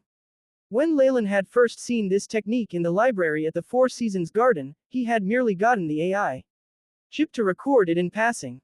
Unexpectedly, he was able to find a use for it here. Though it was a simple task for him to sneak into this little team and gain information with all the methods he had, Leylin couldn't be bothered to do all that. He didn't want to waste time either.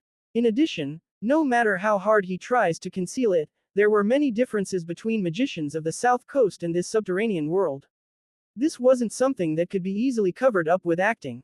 Rather than being considered suspicious when the time came, it would be better to do something about it right now. Gathering information regarding subterranean language, named the Twilight language. Storing in database, the AI chip first collected information regarding the language. It would organize these data and transmit it to Leylin's memories. After some practice, Leylin would be able to quickly grasp the language used in this world. Next was information regarding the geography and factions here. Though Aaron was weak and had never left the Twilight Zone, his memories had been enough to allow Leylin to gain a better understanding of this subterranean world. After he had gathered all of the valuable information, a cold glint flashed in Leylin's eyes and he forcefully began to modify Aaron's memories, removing all traces of his existence and the happenings today. He left behind the false memories of a high-ranked magus with unclear facial features that had suddenly appeared and had helped them subdue the six-toothed giant boar. These acolytes did not have anything Leylin found useful, and he did not want to kill any more. In a situation where he would not suffer any negative consequences, Leylin didn't mind doing some good deeds. After all, he wasn't some homicidal maniac who killed people for the fun of it. However, this method of altering memories carried a very high risk. Leylin paid no heed to Aaron's original memories and forcefully did it.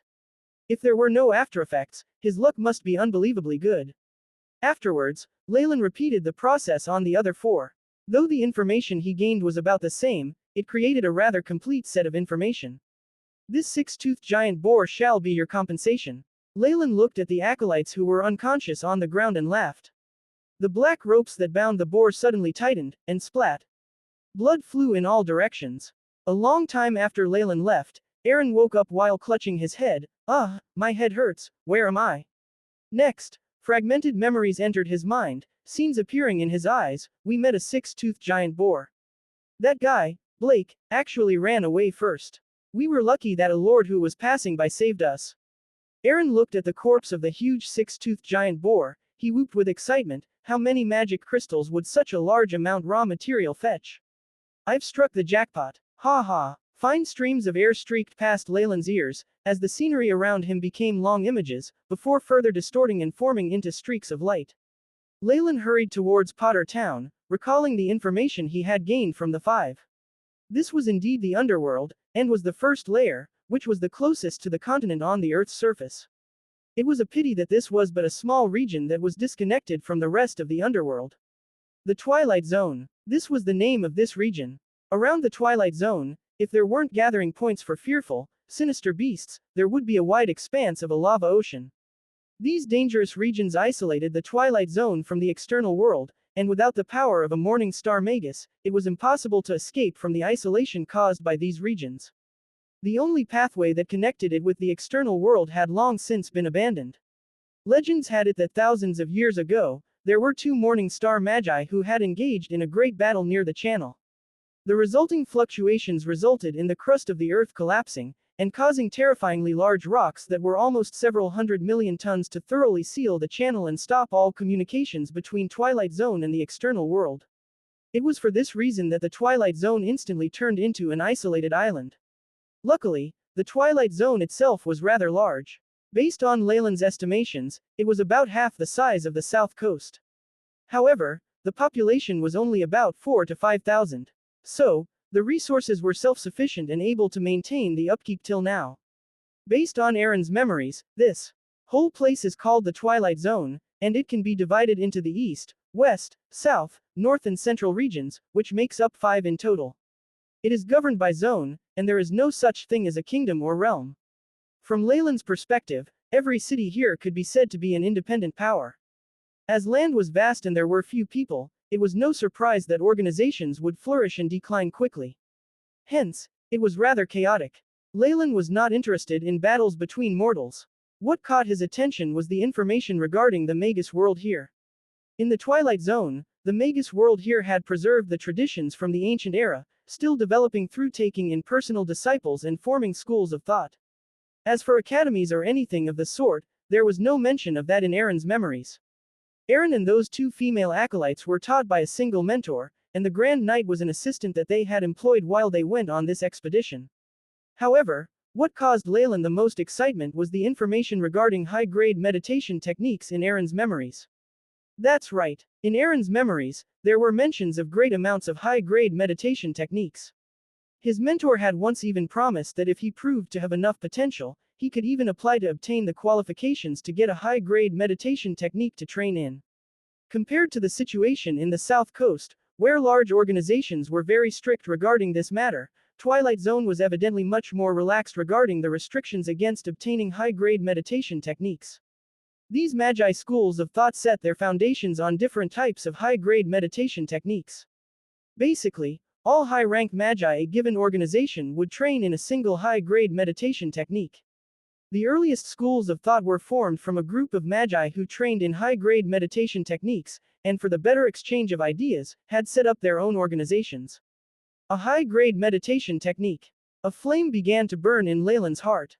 However, he quickly came back to himself. The underworld was the most similar to the ancient era and had received much inheritance from the ancient magi. In addition, with the isolation of the Twilight Zone, the Magi environment here still retained the style of the ancient era.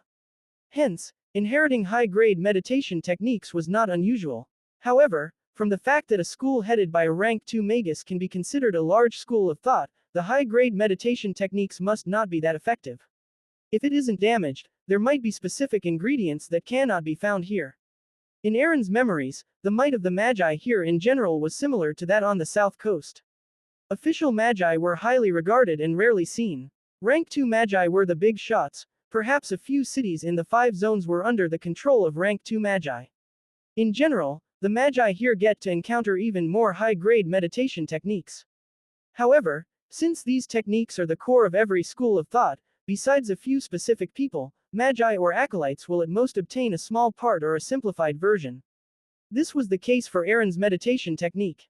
While searching his mind, some memories regarding meditation techniques were naturally recorded by the AI chip. Through comparisons, Leylin found that the meditation technique Aaron trained in was quite interesting. It had an ancient aura to it, similar to that of Chemoyan's pupil and sacred flame. However, the requirements were all lower, and it did not have the ability to really increase any ability or affinity towards elements. After a careful search through Aaron's memories regarding the meditation technique, Leylin found out that he was training in the high-grade meditation technique from his mentor's school of thought, Egolas. It was the simplified form of the core's flame technique. This simplified version was a lot more effective in raising spiritual forces compared to the willpower runic meditation techniques that acolytes in the south coast used.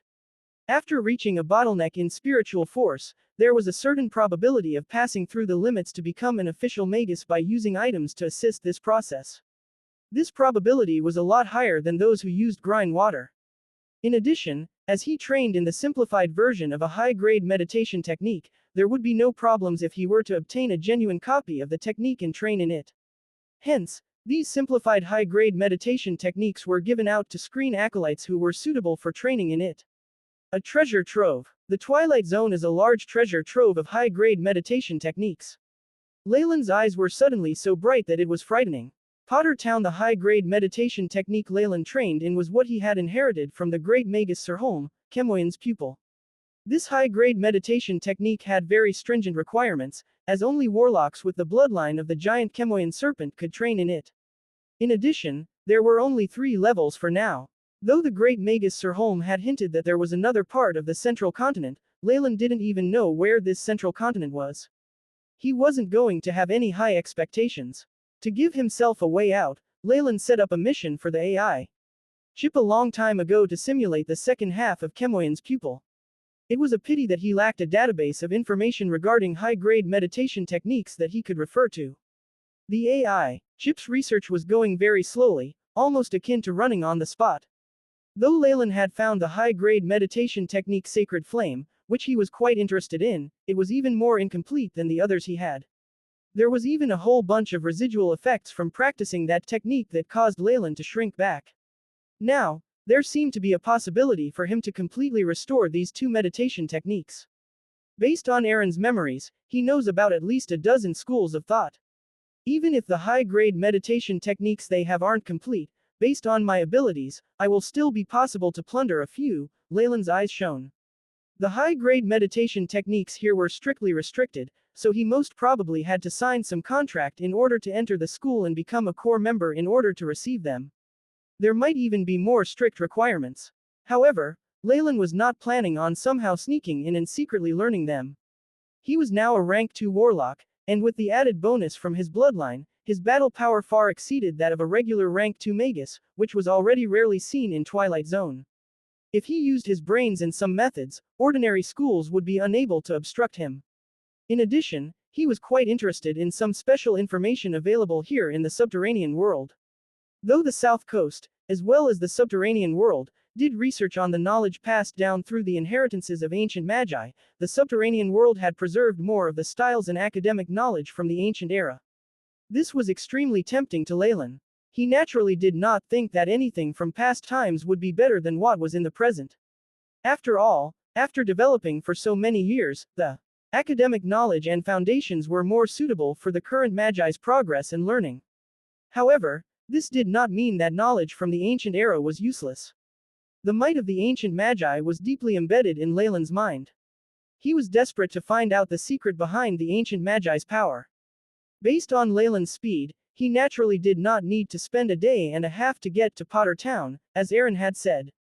With the use of a few spells that increased his speed, the town appeared in front of him after about half an hour. Potter Town's architecture was very different from what Leylin had seen on the south coast. It had an elegant yet formal style. Most of the buildings were rather tall, perhaps to properly utilize every single bit of land available.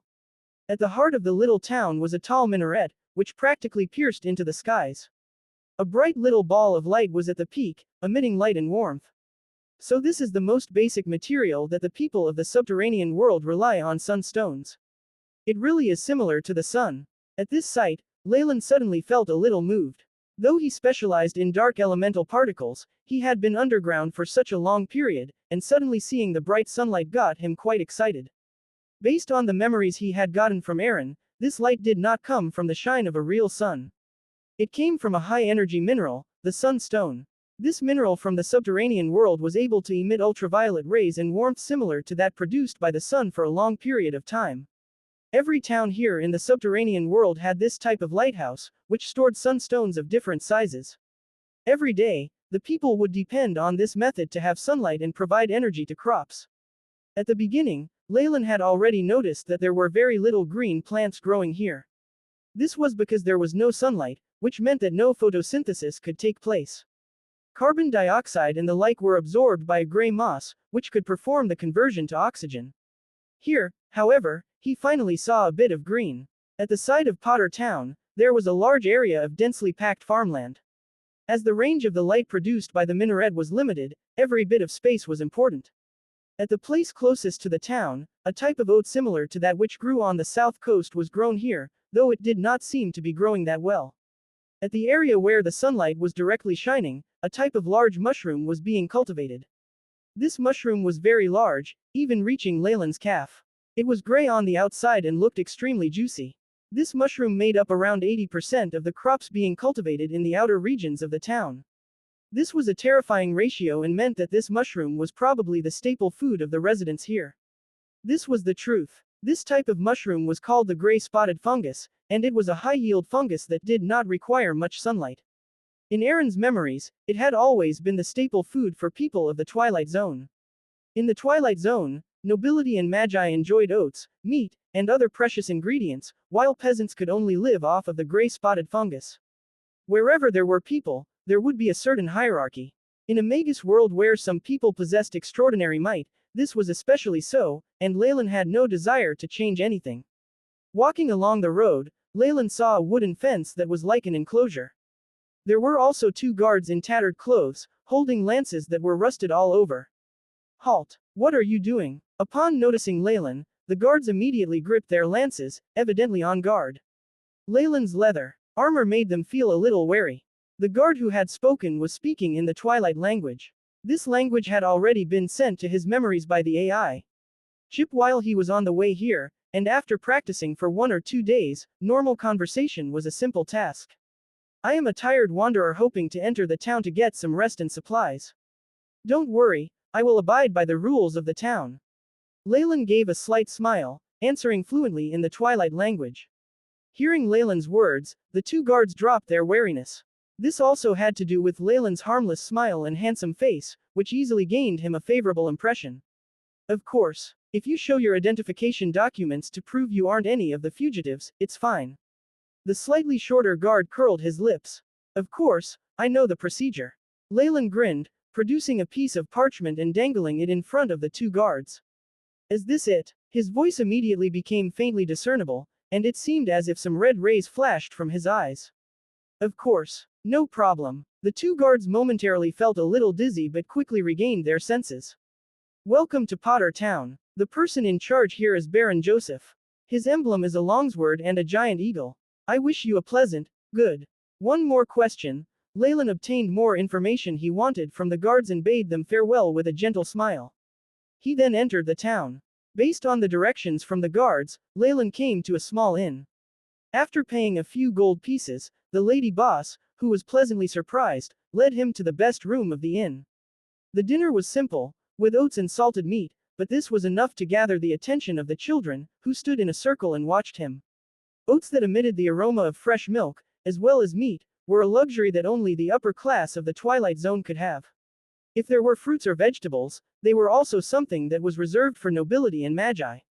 Though this inn had already brought out the best it had for Leylin, he still found it a little hard to stomach. After the meal, he gave the boss lady a bit of silver as a tip.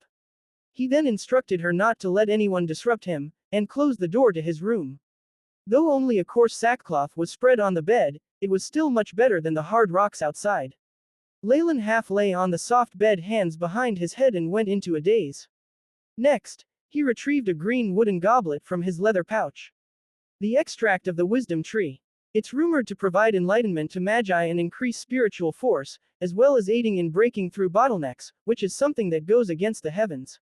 Rays of gentle, green light shone on Leylin, illuminating his bewitched expression. AI, Chip, how's the analysis on this thing? Leylin contemplated in his mind.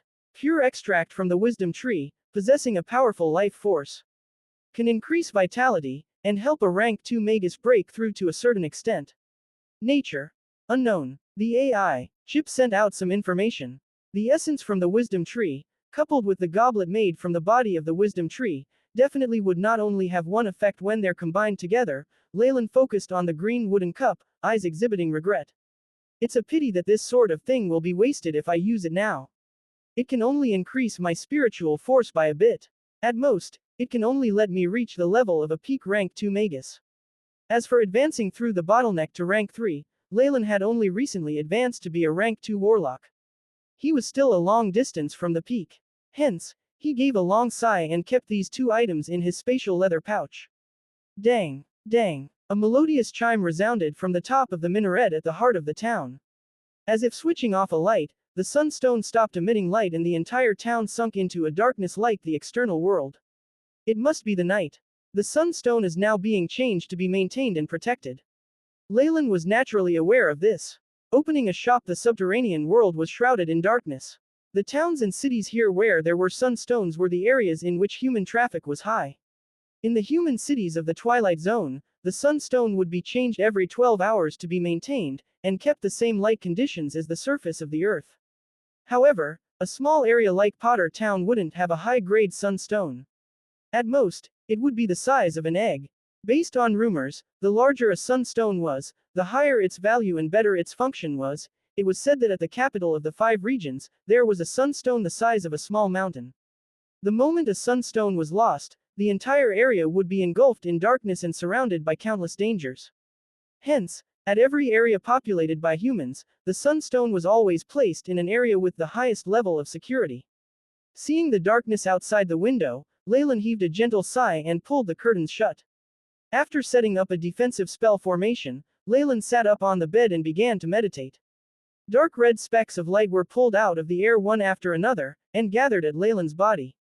In his sea of consciousness, the silver-white crystals became even more solid, and the slight cracks at the sides seemed to be repairing themselves. As for the mark, with the seal from Leylin's solidified spiritual force, that milky white light had become dimmer. He could tell that in the near future, the mark would be completely destroyed. It's going well. After seeing this, Leylin, who had been on edge this entire time, could finally relax. Afterwards, he collapsed onto the bed and went into a deep sleep.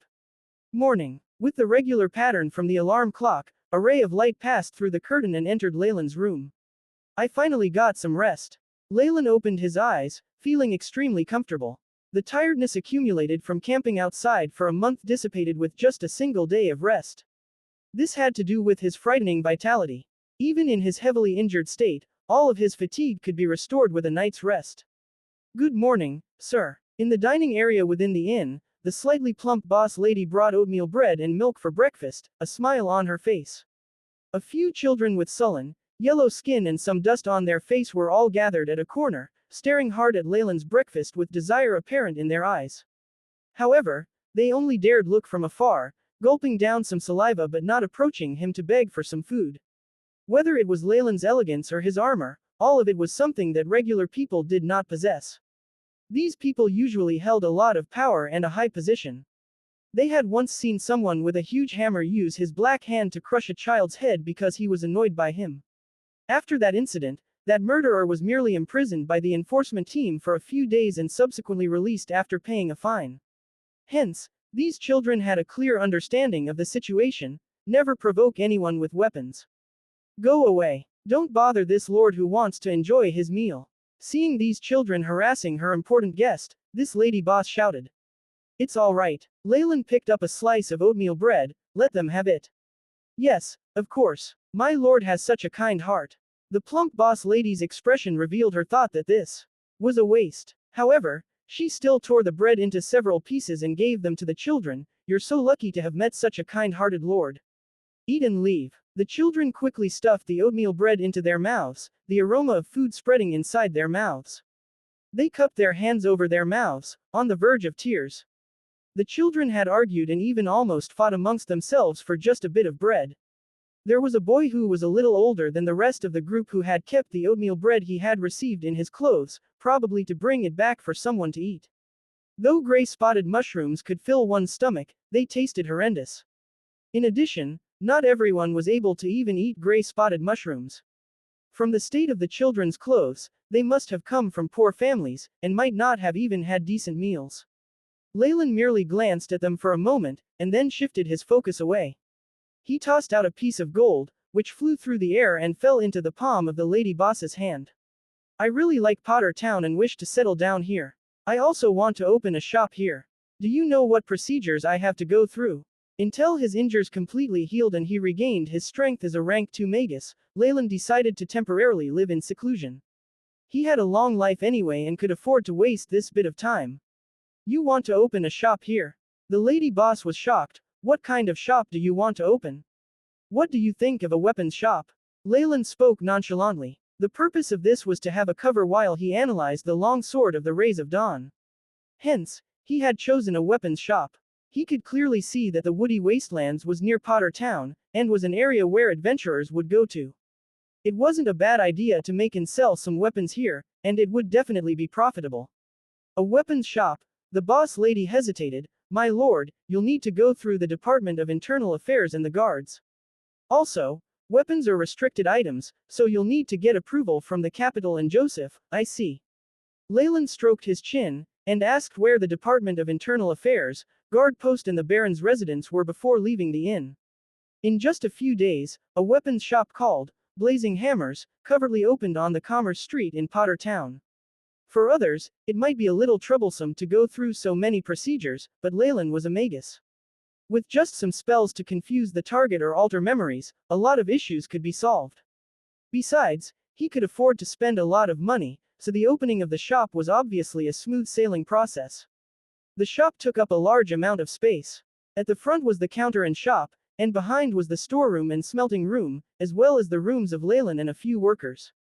The moment one entered, they would see sharp weapons displayed on the wooden shelves lining 2 walls, glinting in the light. An icy feeling spread in the room. This is a first-rate steel weapon. A huge man who dressed like a mercenary entered, immediately attracted to a large steel sword. This tempering technique is usually only found in a few large weapon shops.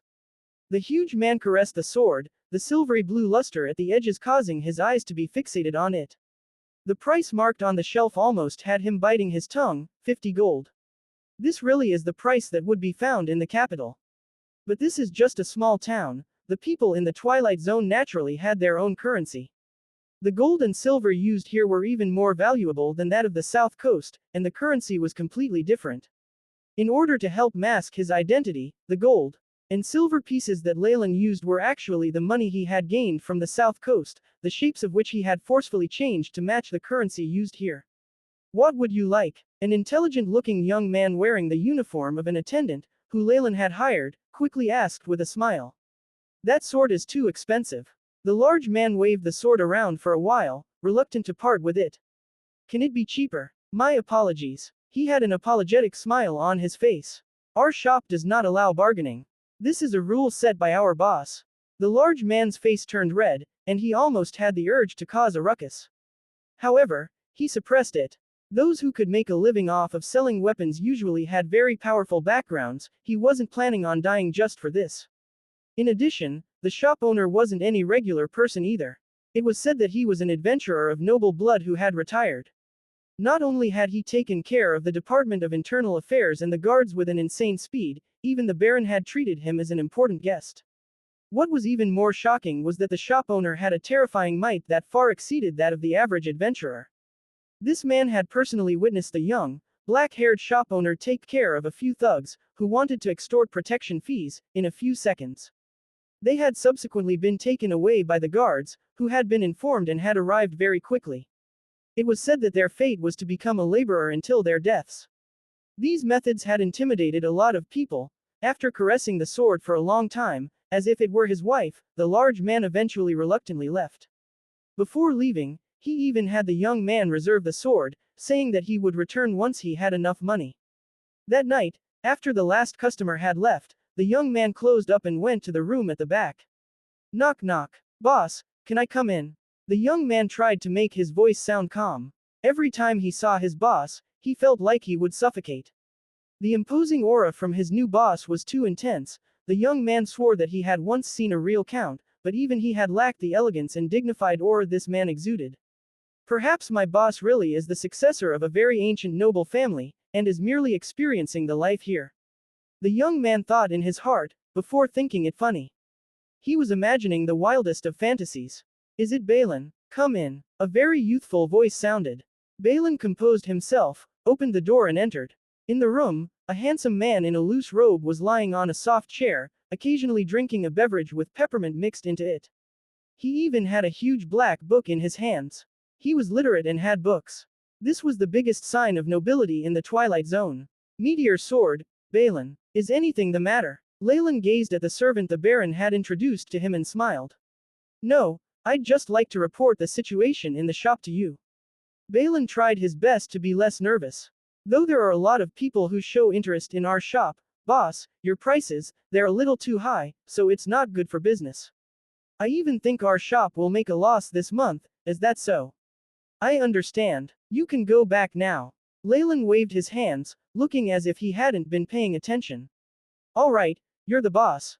You call the shots. Upon seeing this, Balin could confirm that this Lord Leylin was probably a successor from an ancient noble family who was out here to experience life.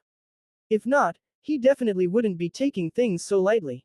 After Balin left, Leylin started reading the book in his hands again.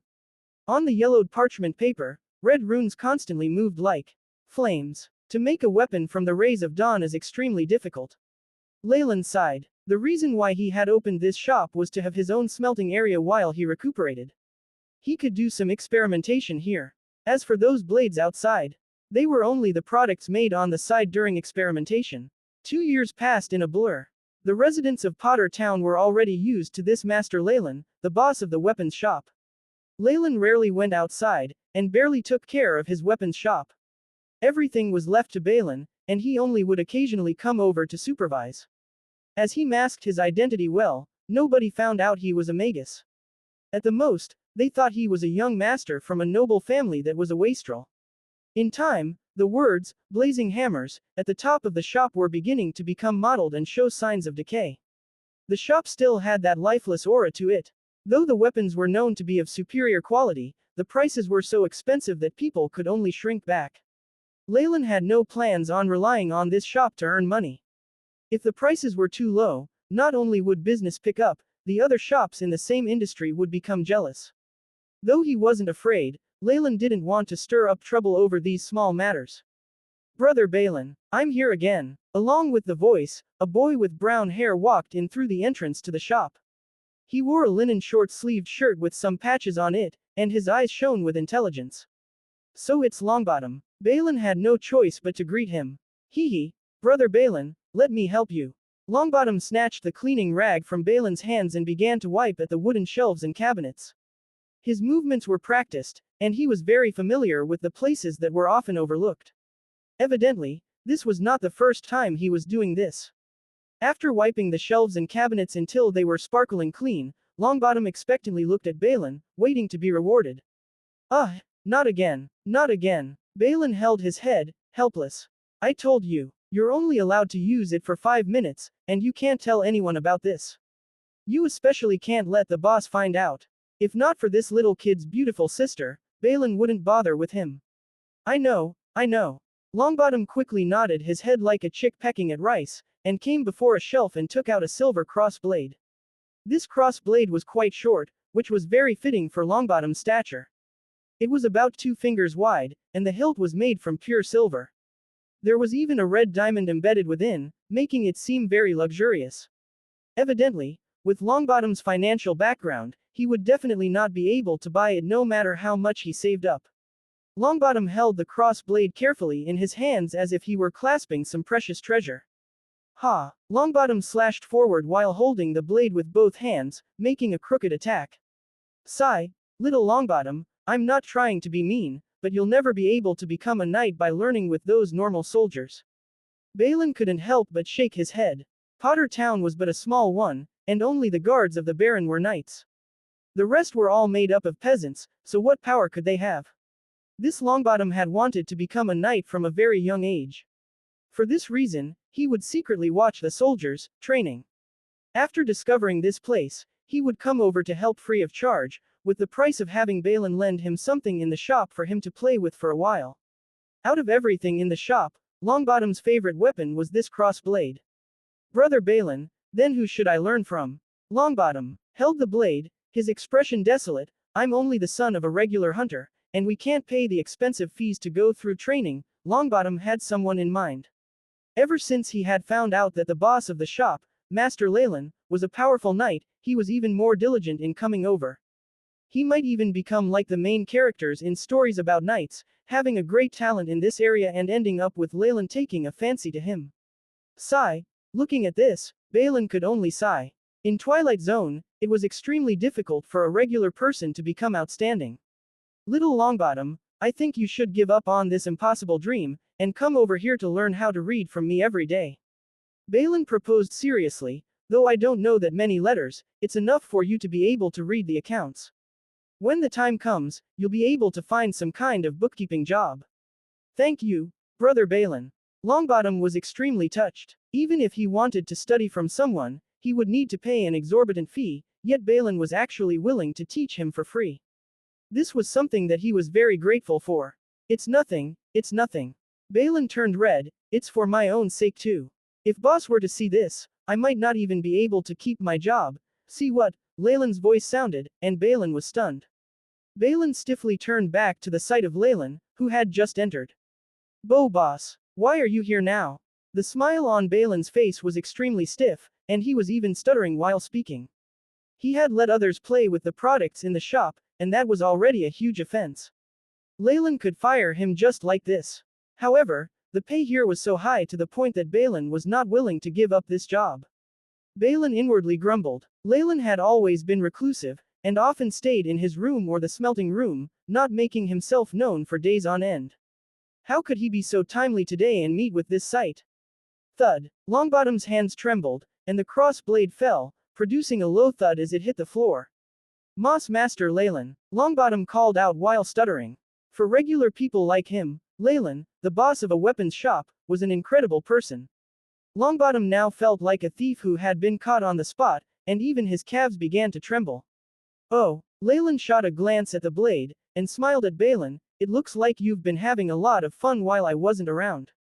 Boss. No, my lord, please forgive me. Balin was so scared that he quickly knelt, while Longbottom's body was already limp and he was unable to speak. I'll settle this matter with you later. Leylin glared at Balin and spoke to Longbottom.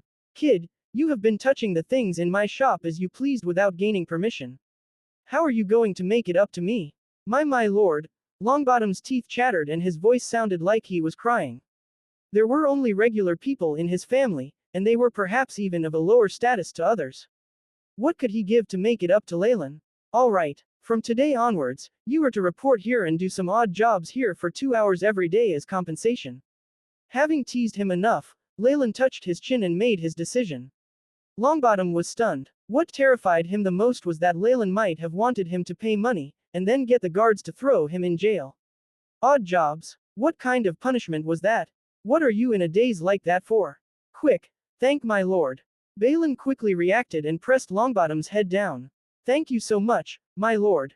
Thank you so much. Longbottom only now reacted, gratitude apparent on his face. To have a good reason to touch the weapons in the shop was basically a dream for him. He was even able to make a connection to Leylin, a legendary, powerful knight. It was something he never imagined would happen. All right, come and work here starting tomorrow afternoon. Leylin nodded, turned, and went to the back of the shop. Actually, Leylin had long since noticed Balin and Longbottom's actions, but he couldn't be bothered with them. However, a few of his experiments were going quite well, and he was in a good mood. After he entered his room, Leylin thought, AI. Chip, how's the progress of the weapon blueprint simulation? Beep. Weapon blueprint simulation. 100%. Completed setup of blueprint and runes. The AI. Chip quickly intoned, and then sent an image of a weapon before Leylin's eyes. This was a black cross blade that looked to be very ordinary. It could be said to be ordinary to the extreme, but the cross-section was filled with lines to loop energy, as well as runes. Design of exclusive weapon is complete, named Meteor, the AI. Chip's robotic voice sounded. In these 2 years, Leylin had finally completely analyzed the middle-grade magical artifact that was the weapon for the branded swordsman, the Rays of Dawn. He had combined all his knowledge on smelting and spell formations, in order to create his own exclusive weapon. Toying Warlock class specific weapon, Meteor Sword. Length 1.67 meters. Width 0.03 meters. Carved within are the following: high-grade energy converging runes, fire elemental brand runes, dark elemental amplification runes, estimated grade of product, high-grade magic artifact. The long sword, the AI. Chip projected in front of Leylin constantly rotated, and listed large quantities of data around it. The design is completed. All that's left is to find the materials and actually make it. Leylin was excited. However, when he entered his sea of consciousness, this joy quickly dissipated. After 2 years, the silver-white crystal in his sea of consciousness was still as resilient as ever, and had only shrunk a little in size. The spiritual force it produced allowed Leylin to increase his might from that of a regular rank 1 magus, to the strength of a peak rank 1 magus. As for the cracks at the edges of his sea of consciousness, they had yet to be completely restored. The mark left behind by the rank 3 magus, Ulrich, on the other hand, had been completely expelled by Leylin. However, the stubbornness of the mark of spiritual force left behind by the rank 3 magus had exceeded Leylin's expectations. He had estimated that it would take around 2 months to dispel, but in reality, it had taken an entire year before he was able to completely remove the mark from his sea of consciousness. Perhaps I should find an opportunity to make contact with the magi of the subterranean world. Due to his serious injuries, Leylin could only display the strength of a regular rank 1 magus. Hence, he had chosen to lie low. However, now that he had regained enough of his strength to reach the peak of rank 1, he could be considered the best in the Twilight Zone, and it was natural that he would want to explore. In addition, the progress of the reparation of his sea of consciousness was going very slowly, which made Leylin furrow his brows. He was prepared to find some methods out there to hasten this process. If not, and he were to rely on just time, he had no idea how long this would take. At this thought, Leylin began to feel jittery. His expression twitched, and he untied a black water flask and took a drink. Leylin's facial muscles then relaxed, and he forced a smile. Also, I have to find a way to control the overly emotional side effects of being a warlock. For warlocks, the ancient bloodlines did give them formidable power, but they also negatively impacted their emotions. These emotions would lie dormant deep in one's blood or even one's spirit, occasionally causing trouble and causing the warlock to sink into a state of extreme emotion. For the magus who sought truth and control, this was not tolerable. Hence, Leylin had been searching for a method to solve this problem. The inheritances found in the south coast are only useful up to a certain point, and the items left behind from the ancient era are very few. There is very little information regarding warlocks, and there doesn't seem to be any sorts of methods there. But this place is different. Leylin's eyes shone with hope. This is the Twilight Zone, a part of the subterranean world. Due to the lack of connection with the outside world, it has very little external influences, and preserves the inheritances from ancient times in their entirety. In other words, aside from the central continent, there are still places that might have research material regarding warlocks. This must be one of those areas. At this thought, Leylin touched his chin. Potter Town is in a very remote area, and the resources at the woody wastelands can, at most, attract only a few acolytes. I haven't seen any magi here. It looks like I have to go deeper into the Twilight Zone. Potter Town was only a small town in the vastness of the Twilight Zone, and while he had stayed here for over 2 years, Leylin had seen very few magi. Apart from this town, there was an even bigger city. If he advanced layer by layer, he would find the eastern capital. Leylin was sure that there were many magi in the city. The rules in the subterranean world were different from the south coast. The existence of magi were made public. They would not hide in some unknown location and isolate themselves from the world. The magi who wielded power were naturally of a high status. Even the nobility had to bow to them. Though the population of Twilight Zone is only half of the south coast, with the extensive spread of high-grade meditation techniques and their simplified versions, there are still many instances of magi appearing. The hierarchy of magi is similar to that on the south coast, though I don't know how many rank 3 magi there are, or if there are any morning star magi here. Leylin propped up his chin using his hand, sinking into deep thought. The candle on the table burned with dull yellow flames, reflecting Leylin's long, flickering shadow onto the wall. During the afternoon of the next day, little Longbottom punctually came to the shop.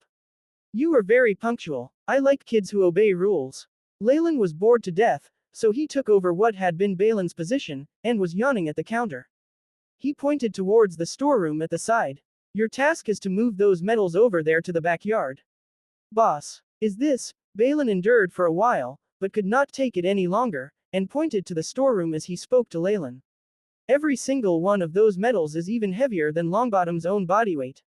Following his finger, one could see, through the half-open door to the storeroom, chunks of metal that were the size of a human head. This were the raw materials that Leylin used while smelting. They were very dense, and their weights were terrifying. When they had been transported here, Leylin had called for 3 strong men, and it had taken an entire afternoon for them to transport them. In Balin's eyes, Leylin was obviously making things difficult for the little kid by assigning him to such work. It's his choice whether he wants to do it or not. Leylin shrugged his shoulders, found a chair, and began to doze contentedly. Brother Balin, I want to give it a try. Seeing the mountain of metals, he gulped, but at the sight of Leylin beginning to nod off, he made his mind. And began to work. The metals were very heavy, and just lifting it a centimeter off the ground caused Longbottom's arms to tremble. Thud. Longbottom curved his back and slowly moved to the open space at the back, the metal sounding a low thud as it fell. Ha! Just moving one piece of metal was enough to cause Longbottom to pant, large drops of perspiration dripping from his face. Longbottom, you can't continue, or else you'll sustain long-term injuries. Balin naturally knew that the terrifying amount of work he had to do would permanently harm, or even disable, a growing child's body. Even if he wasn't doing this for Longbottom's pretty sister, Balin felt that he could not let this youngster he got along with to continue like this. No. Longbottom looked in the direction of Leylin, who had stalked off, with a resolute expression on his face. In that whole afternoon, the residents of Potter Town could see a strange sight at Leylin's weapon shop. A petite young boy was slowly working, moving pieces of black metal that were half his size. That day, after completing 2 hours of work, Longbottom's arms and legs constantly trembled, and he had no more strength to fiddle with any blades, dragging his fatigued body back home. This went on for 10 days, and only then did Longbottom finish moving all the metals to the open space at the backyard. You really work very slowly. Leylin judged, dissatisfied. Next, I want you to move them back to the storeroom. Is that understood? But Master Leylin, upon hearing this task, Longbottom's body trembled.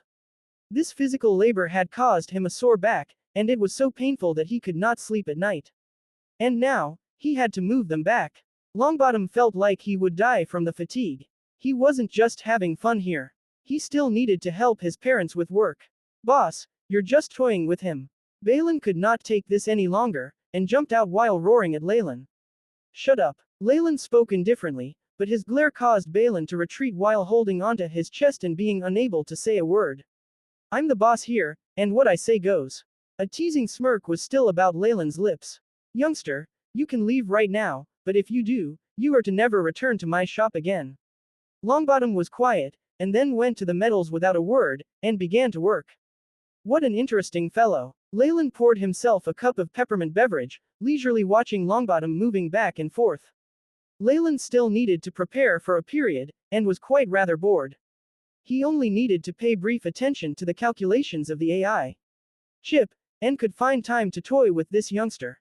This labor was not something a child would be able to handle. In addition, it was easy to sustain injuries while working. Leylin had already discovered some bruises on Longbottom's calves and arms. How long can he sustain this for? I look forward to it. Leylin touched his chin, a profound smile on his face. For the next few days, Longbottom's eyes were lifeless and he wobbled as he walked, causing people to be worried that this kid might just collapse and die. An unexpected person also visited Leylin's shop. Esteemed Master Leylin, a beautiful young girl wearing a coarse sackcloth as a skirt curtsied towards Leylin. Could you please forgive my brother? Longbottom has been doing physical labor here for about 15 days, and I'm afraid that he might not be able to hold on, this young maiden sobbed while she produced a white handkerchief. After opening it, Leylin found that there were some silver coins and copper, as well as a small broken piece of gold coin that was about a quarter of the original size. If it's for what he has done wrong, I'm willing to compensate you. Here, Leylin glanced at this young maiden and shook his head. Plot twist, I've mentioned it before. This is a mutual agreement. If your brother doesn't want to do this, he's free to leave at any time. Leylin spoke slowly. If you don't believe me, you can ask him. Leylin pointed at Longbottom, who was standing towards the side. Sister. Longbottom ducked his head, a little afraid, but he sounded resolute. It's my own choice to work here at Master Leylin's. It has nothing to do with him. Please don't stop me.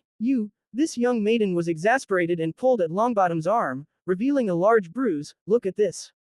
How are you still engrossed in these night fiction novels? Cough cough. Leylin suddenly coughed, interrupting her. This is my shop. If you wish to discipline your brother, please do it elsewhere and do not disrupt my business. Leylin said this boldly, though there were no customers in his shop right now. My apologies, my lord. The young maiden covered her mouth, realizing that her words just now were offensive to Leylin. She bowed, revealing her fair breasts and quickly left with Longbottom in tow. The sounds of them arguing could still be heard. Balin watched her back, looking enchanted. What a pure, kind-hearted lady. Don't you agree? Leylin looked at Balin, revealing a smile full of bad intentions. Of course, Miss Venus is a very diligent young lady, and works at 3 jobs outside in order to help with her family's finances. Balin subconsciously answered, I have no right to say anything about her kindness, but regarding her purity. Leylin's grin widened. Boss, you can scold me, but you can't tarnish her reputation.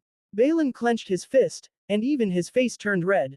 Oh, love, how beautiful it is, how vibrant, for it to even attract a moth into the flames. To make cowardly little lambs turn into savage, mighty beings. Leylin chanted some proverbs, and without waiting for Balin to ask, he continued, while Miss Venus was wearing coarse clothing, although she had tried her best to hide it, there was still the smell of cheaply priced perfume. It's not from today, and there's still some eyeshadow on her face. Her handkerchief is a good quality product from old Walker's shop. She seems to have too much money. In just that short contact with her, she seemed to have tried to entice me at least 3 times. This must be some occupational habit. With every sentence that came out from Leylin's mouth, Balin felt like a sledgehammer had struck his chest, and he fell back. However, Leylin continued on with a fatal blow. If I'm not wrong, you might find Miss Venus at midnight at the well-known Night Warbler Alley, number. What you said can't be true. Balin's face distorted, but his pale expression evidently meant that he believed Leylin's words. He was stunned and suddenly roared, dashing out of the door. Hee, the senseless dreams of youths. Leylin laughed, having a great time. It's really quite fun to destroy fantasies and let youths find out about the cruelty of life as soon as possible. Longbottom quickly returned with 2 very red handprints on his face. He didn't say anything to Leylin and began his daily work. As for Balin, that poor fellow was said to have drank at a bar for an entire night. He only came to the shop the next day but was chased out by Leylin, who looked at him in disdain, wanting him to take care of the lingering smell of alcohol, lest he wouldn't need to return. Boom. Seeing the last piece of metal moved to the storeroom, Longbottom, who was riddled with scars, finally sighed with relief, glancing at Leylin with expectant eyes. Youngster, you're smart and can persevere. From here on, I declare that you are able to come to my shop for 5 minutes. Every day when nobody is around, and browse my products. Leylin tried his best to resist his laughter while announcing. Longbottom raised his head, stunned. What's wrong? Did you think I would take you in as my disciple and help you become a knight, and then you'd be a head above the rest, marry a princess, and live happily ever after? Leylin had on a teasing smile. Kiddo, you're still too immature. Longbottom turned pale in embarrassment now that his plan had been seen through. You liar. You're a liar, he yelled, and quickly ran out. Pock. As he had run too quickly, he had tripped by the road and fallen onto the ground, getting soil all over him. Ha ha, ha ha, come look, isn't that the fool from Blazing Hammers? The pitiful sight of Longbottom attracted the unfeeling attention of the passers-by. Under their ridicule, Longbottom yelled and frantically left as soon as he could. Leylin supported his weight by the door, beaming as he watched. Boss, you're so mean. No, you're terrible. Balin stood behind Leylin with dark circles under his eyes. His face had become gaunt as he muttered at Leylin. Hee hee, it's not like this is the first day since you became acquainted with me. Leylin shrugged and came to the backyard. He produced a black cross blade, the design of which was extremely similar to the Descent long sword designed by the AI chip. However, there were no energy waves emanating from this sword at all. This was the imitation that Leylin had made using the design for the Descent sword. Only the outer appearance and weight were similar, and there were no energy runes or anything of the sword within. Ha! Leylin lifted the blade and thrust forward, doing a move that looked like it came straight out of a textbook. The sharp blade slashed out and cut the air, producing a piercing, explosive sound. Though the long sword of Descent had yet to be made, Leylin had begun to make preparations beforehand so that he could get used to the weapon quicker. Thrust, slash, strike. Leylin suddenly turned into multiple figures on the ground, each of which held poses that were paused in midair. At the end, Leylin leapt, cross slash. A huge cross streaked across a huge rock in the area. Bang, bang, bang, bang. Under Leylin's cross slash, the rock turned into 4 large parts.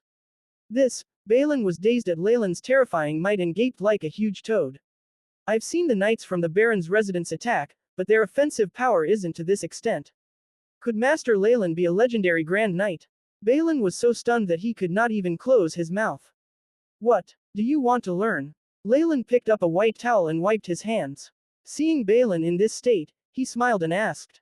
Yes, no, I don't. Balin was confused, and his speech became incoherent. So, do you want to, or do you not want to? Leylin grinned. Balin only managed to react after a long while, still disbelieving that he would get such an opportunity. He was afraid of being cheated by Leylin. Boss. Oh, no, master. I mean, I'm already 19 and I'm quite old. I've never had any official training and can only recognize a few words. Isn't it best to start training to become a knight as soon as possible? If you want a disciple, I think Longbottom is even more suitable than I am. Though he said this, Balin's breathing became rough in the face of such a huge temptation. If you really want a reason, there's only one. Leylin spoke slowly, and Balin's ears couldn't help but perk up. Because I'm happy. Is this reason enough? Leylin beamed. Warlocks were really quite impulsive beings. In addition, Leylin felt that it wasn't good to keep suppressing the emotions of a warlock. He needed to find some way to vent, and since he found Balin pleasing to the eye, he decided to do as he wished. Alright. In the face of such a mighty reason, Balin could only laugh helplessly. If Longbottom found out that this was the reason, he'd definitely cry himself to death. Balin thought inwardly. So, do you want to learn? Of course, I do. Balin agreed right away. He would be an idiot if he were to reject at this point. Pock. A wooden sword was thrust, striking Balin's face.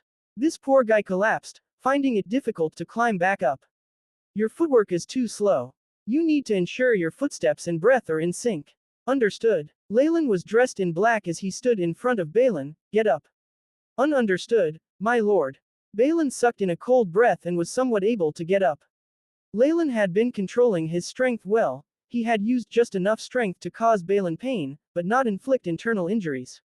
When Leylin had first agreed to train him, Balin had planned to call Leylin mentor, but Leylin naturally did not want a disciple, and had rejected his idea without a second thought. After an hour of swordplay practice, they came to the breathing method. For knights, what they are training is their life energy, which is also known as their life essence. Leylin instructed with zeal. About 5 centimeters below the lower abdomen, in an inverted triangle area. This is where we think we can cultivate the spirit. Training to become a knight happens by manipulating the frequency of breathing, adjusting the secretions within the body, and hence producing more life essence. Leylin began to impart his knowledge regarding the cross-blade breathing technique, which he had reorganized, to Balin. He was now extremely knowledgeable, and the information stored in his mind was plentiful. He also had experience from grooming his branded swordsman. He had simply optimized his Farlier family's cross-blade breathing technique and had upgraded it quite a bit. Based on Leylin's estimations, his version of the breathing technique could probably be considered the best, even amongst Grand Knights. Balin and the girl, breathe out. Breathe in. Focus. Pay attention to the frequency. Balin had taken off his shirt, revealing some muscle that he had gained after all these days of training. He sat cross-legged, closed his eyes, and inhaled deeply. The muscles on his body shook as he breathed. No, your abdominal muscles are moving incorrectly. With a swing of his arms, a wooden sword mercilessly hacked at Balin's lower abdomen. Balin's face twisted, and the muscles there withdrew. Ha! 2 white streams of air exited from his nostrils. Remember it. This is the feeling. Leylin patted using the wooden sword. Ha! After training a complete round in the breathing method, Balin expelled a long breath. Some black impurities could be found in the white gas that he let out. He opened his eyes. Are you a pig? It took you 10 days to understand the surface of this simple breathing technique. Leylin scolded, and Balin could only rub his head and laugh, continuously apologizing. After so many days of training, he could feel the sturdiness of his body increasing. With the help of the breathing technique, he could begin to feel some warmth flowing in his body. The intoxicating feeling he gained from achieving power made Balin addicted to it. Even if Leylin wanted to kill him now, he wouldn't leave no matter what. Go. 1,000 times of the sword swings, and 5,000 squats. Leylin pointed, and Balin immediately complied. I didn't think that this random fellow that I decided to teach would actually have some talent. The corner of Leylin's lips curved up into a smile as he watched Balin perspire in the small field. Balin was evidently suited to the path of the knight. If Leylin had not used the AI chip, Balin might not even be able to scratch the surface of the improved cross-blade breathing technique in 10 days and grasp life essence. However, he had done it. However, I've never really had the talent to become a knight. In comparison, this speed would probably mean Balin is an unprecedented talent. I wonder how his spiritual aptitude is. The spiritual aptitude of regular people was not very obvious. Unless he had access to specific spells or supplementary tools, even Leylin could not tell the talent that one had for magic. It looks like I have to stay here for a period of time. Leylin's expression darkened. Though he had planned on looking for other magi, the sudden explosion of his emotions due to his warlock blood had delayed his schedule. Leylin could only use a few common methods to slowly let out the emotions in his heart. Also, he could only brew a few potions of a higher grade than the potion of tranquility to suppress his symptoms. His plans after arriving in the Twilight Zone would be related to the obtaining of high-grade meditation techniques. He would not allow himself to wander around while he was still in this highly emotional state. If he did, there was an 80% chance that things would turn out like when he was robbing the essence of the wisdom tree and incited the anger of multiple people, who then chased after him. Unwittingly, 6 months passed. Without knowing it, since the whole process was so smooth, Balin activated the life energy in his body and became a real knight. This miserable fellow saw that he was unable to withstand even one move from Leylin and thought that he was still a regular human. Therefore, he worked hard towards his goal of becoming a knight. The one effect of his becoming a knight was being able to withstand one strike from Leylin before collapsing. As for Longbottom, Leylin did not see him anymore. It was said that that kid, who was unwilling to admit failure, had followed a bunch of traders going to trade at a city, and was hoping to get lucky. It was a pity that Leylin had seen plenty of youngsters struggling outside with their dreams in mind. Out of 100, 90 would die without reason, and the majority of the remainder would become beggars, disabled, thieves, or criminals. Only 1% would be successful. Leylin had listened to Balin talk about this for a while and had thrown this matter to the back of his mind. Ha! Balin brandished the large steel sword in his hand, the blade glinting with a cold, sharp light, roaring as he charged towards Leylin. Kill! He struck with his large sword, which in its wake brought a fierce gale. On the other hand, Leylin was holding a wooden sword and shook his head. Too many excess movements. With just a gentle thrust forward, the wooden sword entered the metallic rays of light. What seemed to be a gentle, slow attack from the wooden sword pushed Balin's steel sword away, and the wooden sword pierced Balin's armpit. Balin groaned and collapsed. Disappointing. Too disappointing. Leylin bluntly struck him down. During his free time after researching, he would tease this guy. It was one of the many pleasures he had in his spare time. My lord, can't you let me win a little? Balin huffed and puffed, complaining as he sat on the ground, I'm always defeated in one blow. Gosh, I feel like I haven't been improving at all, stop with the nonsense. Continue training. To punish you for being unable to withstand one move, you are to do 1,000 more push-ups. Leylin tried his best not to laugh as he showed a poker face. In fact, Balin was improving extremely quickly. He was on the verge of advancing to become a Grand Knight. On one hand, this had to do with the effectiveness of the breathing method Leylin had provided. On the other, Balin's talent and diligence could not be disregarded. Leylin reclined on a deck chair, watching Balin sweating, but his thoughts were all on the AI. Chip. Beep. Based on the real-time monitoring, host body's secretion of adrenaline is at a low level, and mental status is becoming stable. Estimated to reach normal level in 341 hours. Through the diagrams and curve that the AI chip analyzed, Leylin was overjoyed to find that after all his efforts, his emotions were stabilizing. Based on this pace, I'll be able to completely suppress the explosion of my emotions in 10 or so days, Leylin grinned. Boss. Is the boss here? At this moment, a young man's voice traveled over, we want to buy something. Is the boss of Blazing Hammers around? Upon hearing this voice, Balin stopped his training. Oh, my heavens. There's someone actually coming to boss's shop. Has the sun risen from the west? Due to Leylin's unconventional pricing, only a few items were sold every year despite the excellent quality of the weapons in the shop. What are you talking about? Go and entertain the customer. Leylin's sword knocked on Balin's head. At this moment, Balin remembered that his real identity was a worker employed to man the weapon shop. He immediately put on a white shirt and jogged out to receive the customer. Leylin was a little curious and followed him out. My lady, please come in. Balin seemed to be fawning over a girl of noble blood, who was wearing sophisticated clothing and had a ring with strange inscriptions on it. He made eyes at Leylin, indicating they were going to make a huge sale. Behind this noble girl was an old man with silver hair that seemed to be a butler. Behind this man were two young guards wearing armor made of iron mail. The one who had shouted was evidently one of the guards. On the shoulder of the guard, there was a large crest with sunvines adorning it. In the middle were a sword, shield, and a crown. Leylin was learned in the area of the coat of arms, and naturally knew that no matter which society they were in, only the first-rate nobility were able to use a crown in their crest. Interesting. A daughter of a noble. She even has an acolyte and 2 knights protecting her. Leylin gazed at this group of people with interest. The butler behind the girl was obviously a level 3 acolyte, and he even had a low-grade magic artifact, judging from the energy waves it gave off. The guards behind them were guards with the strength of knights. Even this girl herself also produced undulations from energy particles and had the power of a rank 1 acolyte. All sorts of amplification-type rings were on her fingers.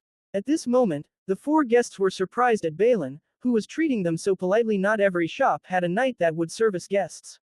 Balin, who was still oblivious to everything, was politely introducing to the girl, my lady, if you wish to go to the woody wasteland, I recommend this steel sword. Its workmanship is first-rate, and there won't be any nicks even after killing thousands. If you couple it with these arrowheads, it's even more perfect. Balin's saliva flew everywhere as he opened another cabinet, revealing a bunch of arrowheads that looked completely new and was giving of a turquoise luster. This eagerly attentive display that might even be seen to be overly humble had Leylin laughing inside.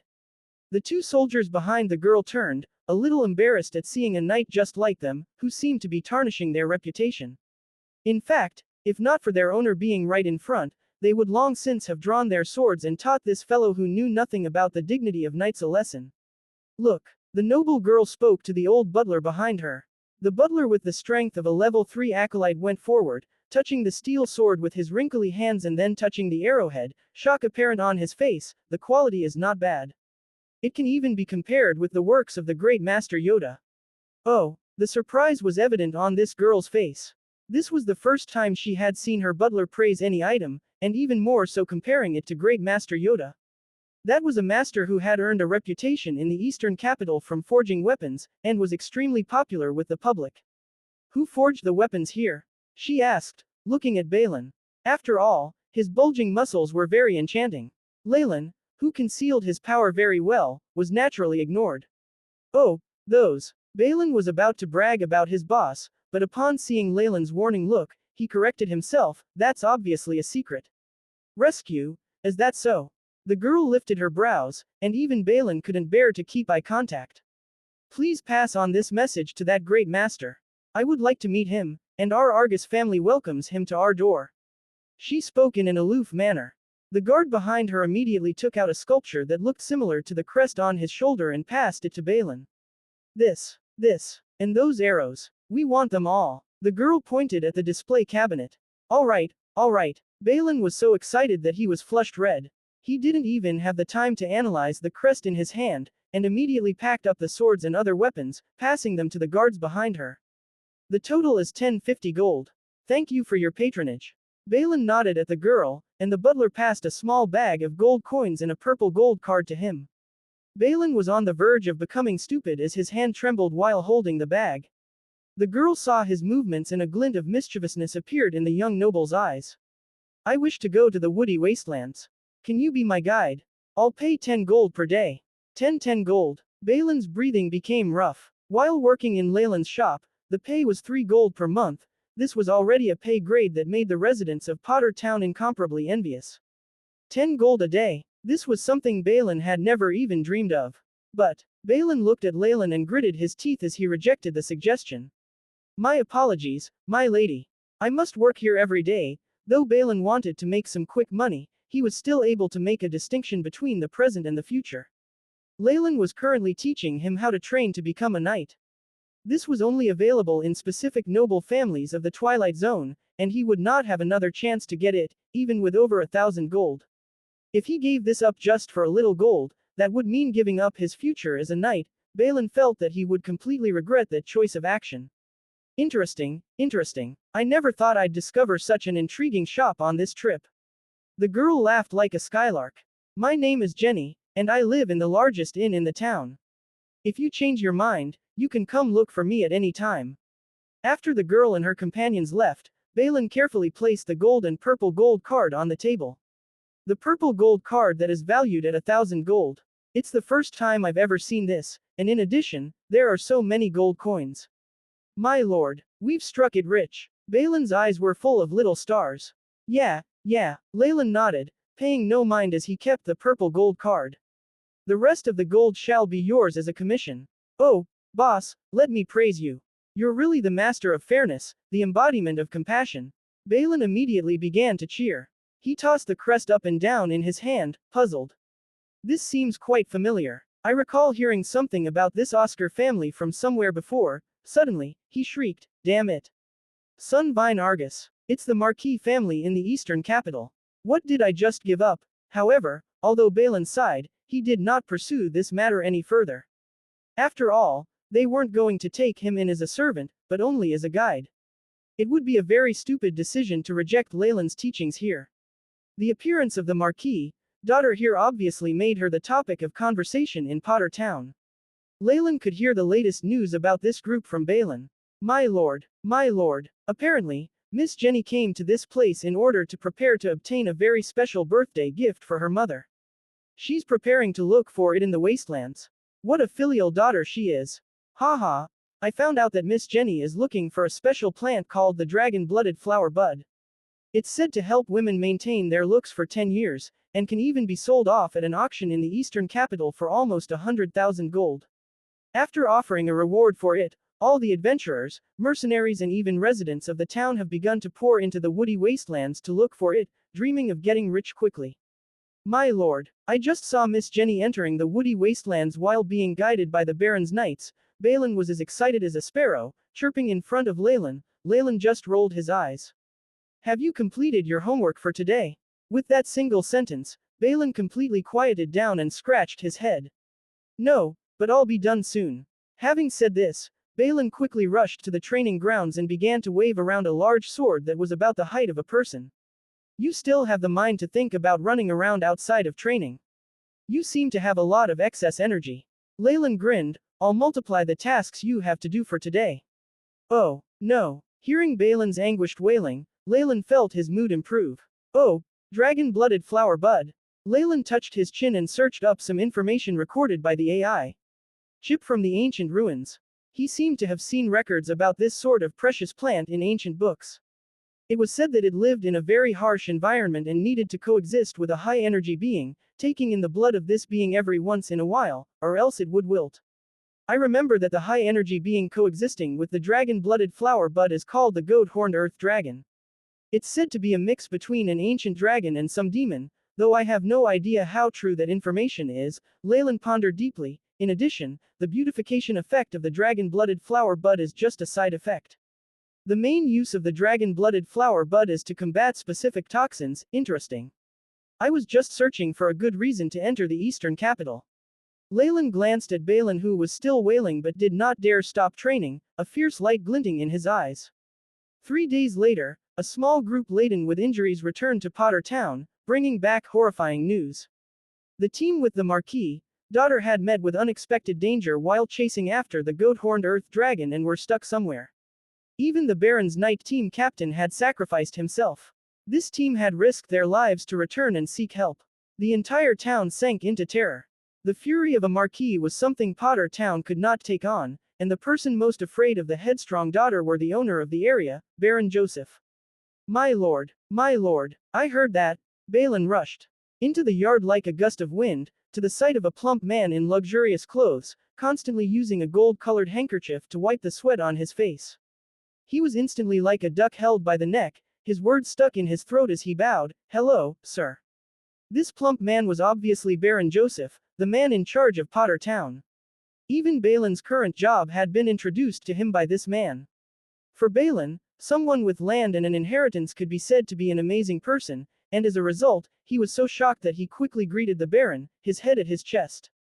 So it's Balin. Do your job well. Baron Joseph did not seem to have any interest in conversing with him, and instead bowed towards Leylin with a smile. Well then, I'll leave it to you, Great Master Leylin. In order to settle down, Leylin had used mental spells as well as having left a very powerful image in Joseph's mind. Hence, now that he had met with trouble that he could do nothing about, Joseph quickly came to Leylin as soon as he could. My lord, what happened? Balin waited until Joseph left before asking. What else could it be other than to save that willful girl? Leylin spoke indifferently, picking out a shining set of armor from the storeroom. Oh, my lord, are you going to take action? As Leylin's shop assistant and semi-disciple, Balin was very curious about Leylin's past and his power, extremely excited. Bring me, my lord. I'm sure you'll lack a servant in the woody wastelands, right? Bring me. You have to bring me. Boom. A large set of knight's armor was thrown at Balin. Try it on. Oh, alright. Wearing armor was part of training to become a knight. Balin had trained a lot, but it was his first time officially wearing armor. He was so excited that he was slightly flushed. This shiny armor unexpectedly fit him very well. There were even some patterns at the sides of the metal, and the leather plating underneath. Not only was it beautiful, it could also protect a few areas. Balin loved it. After training for such a long period of time, Balin had also grown taller. He had beautiful muscles, and after wearing the armor, he looked extremely brave and courageous. How is it? I'm handsome, aren't I? Balin patted his chest narcissistically, and 2 pieces of metal struck each other, producing a loud sound. Next, Leylin tossed a steel sword to Balin, and after he had worn and put everything into place, Leylin nodded in satisfaction. I can relax now. Of course. Relax. What about? Balin was bewildered. Young man, the mission to save the princess will fall to you. Leylin tried to hold back his laughter, patting Balin's shoulder while speaking in a heartfelt, meaningful manner. Balin was stunned. Me. You want me to go to the woody wastelands alone? Balin finally reacted, pointing at his own nose. My lord, I'm not even a knight. Are you trying to kill me? It can't be helped. Leylin spread his hands. Someone must stay behind to look after the shop. Youngsters like you need to be more energetic. My lord, forgive me for my being so direct about this, but you sell but a few items per year. It doesn't make a difference whether you watch the shop or not. In addition, there's a large difference between being energetic and sending myself to my death. Dragon-blooded flower bud, don't worry. You're my employee after all, I won't just send you to your death like that.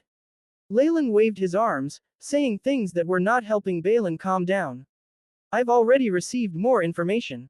Jenny and the rest were trapped in a valley by explosive flaming wolves, and temporarily will not meet with any danger. I even prepared this for you. Leylin passed a bag of medicinal powder to Balin. Balin curiously sniffed at it, and then choked, sticking out his tongue. What is this? Stimulating medicinal powder. It can cover the smell of your live body scent and prevent the explosive flaming wolves from finding you. Leylin gave a brief explanation, and that alone caused Balin to light up, looking at the bag in his hands like it was filled with gold coins. Think about it. If you sprinkle the powder on yourself and walk into the valley, you'll be able to rescue the princess easily. Reputation, power, money and even beautiful girls, they'll all be yours. Leylin's voice was enticing. But, Balin struggled, but his tone was already not as resolute as before. No buts. Leylin looked serious. This is an order. Baron Joseph has given me the rights to authorize this. To save Jenny, I can give out orders to any peasant of Potter Town. Leylin glanced at Balin, obviously with bad intentions. I remember that you're a free resident of Potter Town, am I right? Do you want to go now, or do you want to be demoted to a slave and then go? In the face of Leylin's methods using both the carrot and stick, Balin could only raise his arms in protest. All right, I'll go. That's the way. Leylin nodded in satisfaction. That afternoon, Balin had an expression like he was going to his death and, under the gazes of many residents of the town, he entered the woody wastelands. Meanwhile, Leylin was lounging on a deck chair, his eyes closed as he took pleasure in the brightness given out from the sunstone. There was even a pot of hot tea and some snacks. A leisurely afternoon. I like this. Leylin contentedly poured himself a cup of black tea and blew away the rising steam. Shouldn't the explosive flaming wolves have long since migrated from the woody wastelands? And they bumped into them. This is getting increasingly interesting, he felt reassured sending Balin. Not taking into consideration the fact that Balin was just one step away from becoming a Grand Knight, just the powder Leylin had given him was enough for Balin to return unscathed, as well as save Jenny and her companions. But this is just the start. Leylin had a feeling that the power struggle in the circle of aristocracy around Jenny had become very troublesome. It would involve everyone around her involuntarily. However, this level of trouble was just like a few children playing house. If not for him feeling quite bored, as well as needing a reason to enter the eastern capital, he wouldn't even bother playing with them. The situation was just as Leylin predicted. 2 days later, Balin energetically burst in, excitement apparent on his face. My lord, I did it. I successfully rescued Ms. Jenny and her companions. Haha, I'm a hero. If you failed even with the powder I gave you, you'd be an idiot. Leylin rolled his eyes, and then glanced at the entrance. Are there customers? Next, Jenny, her butler, and the others walked in a pitiful state. There was only one guard left, and his right arm was in a sling. He could tell that they were in a difficult situation in the woody wastelands. However, they had directly come here without finding a chance to clean themselves first. Though there was still some dust on her, Jenny's face was still quite clean as she curtsied towards Leylin. I heard from Balin that it was all thanks to Sir that he was able to save me. Jenny is here to express her thanks. Sir's powder is extremely miraculous, and even James couldn't tell what the components were. It's nothing much. It's part of my collection while I was still an adventurer. Leylin put up his arm, evading any further explanations. He was clear of the intentions this noble girl had in coming here. One part of this was to thank him, but more importantly, she was here to invite him to obtain the dragon-blooded flower bud. At this thought, Leylin shot a glance at Balin. Under his gaze, the young fellow ducked his head, embarrassed.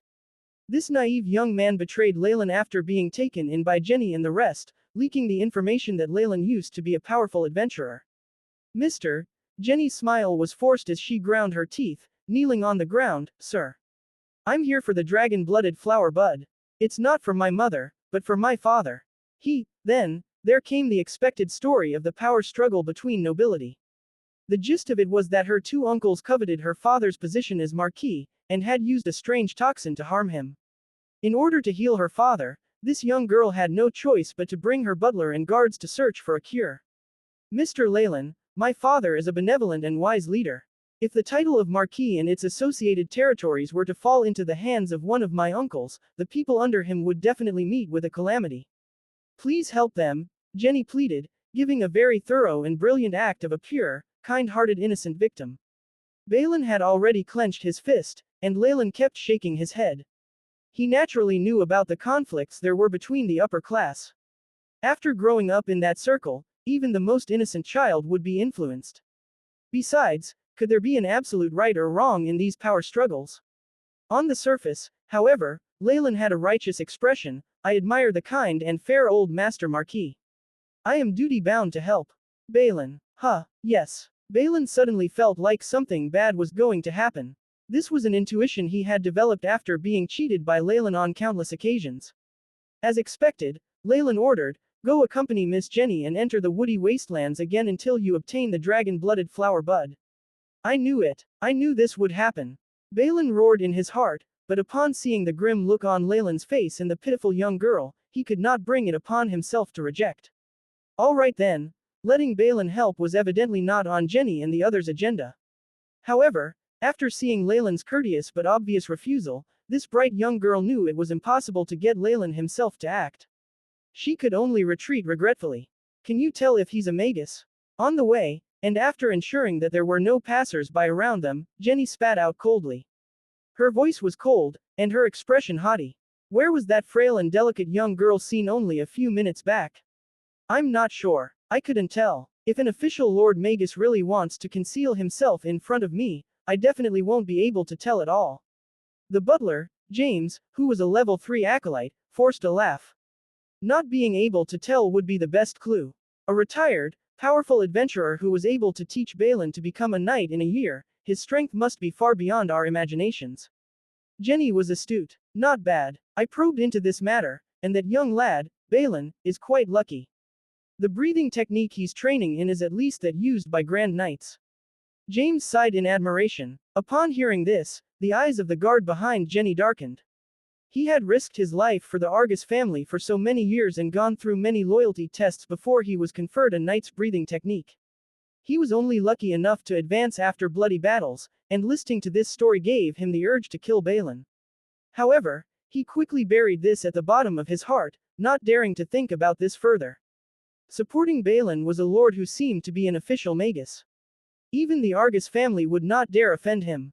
Though the Argus family was a marquis family with a high standing, this was only so by regular people's standards.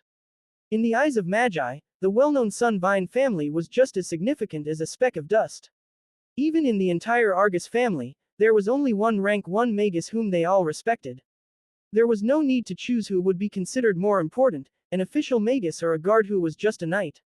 My lord. After Jenny and her companions left, Balin immediately gazed at Leylin with tears in his eyes, like a puppy that had been abandoned. Give it to me. He stretched his hands out. What? That secret potion, which is a powerful treasure. Don't you want me to obtain the dragon-blooded flower bud?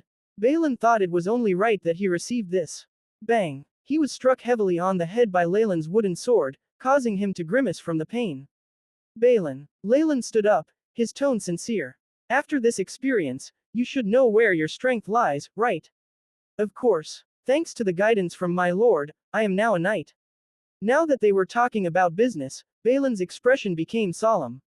Though he had gotten past the pack of explosive flaming wolves with Leylin's powder, the woody wastelands had more dangers than just the wolves.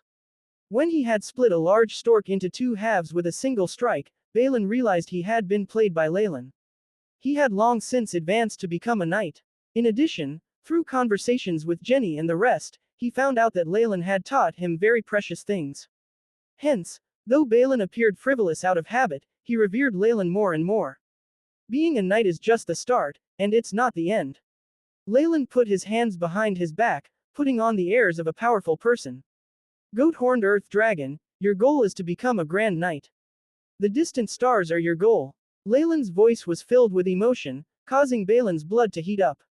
Though your knight training method came from me and is said to be the best of the best even by the standards of grand knights, you lack something important that the strong possess.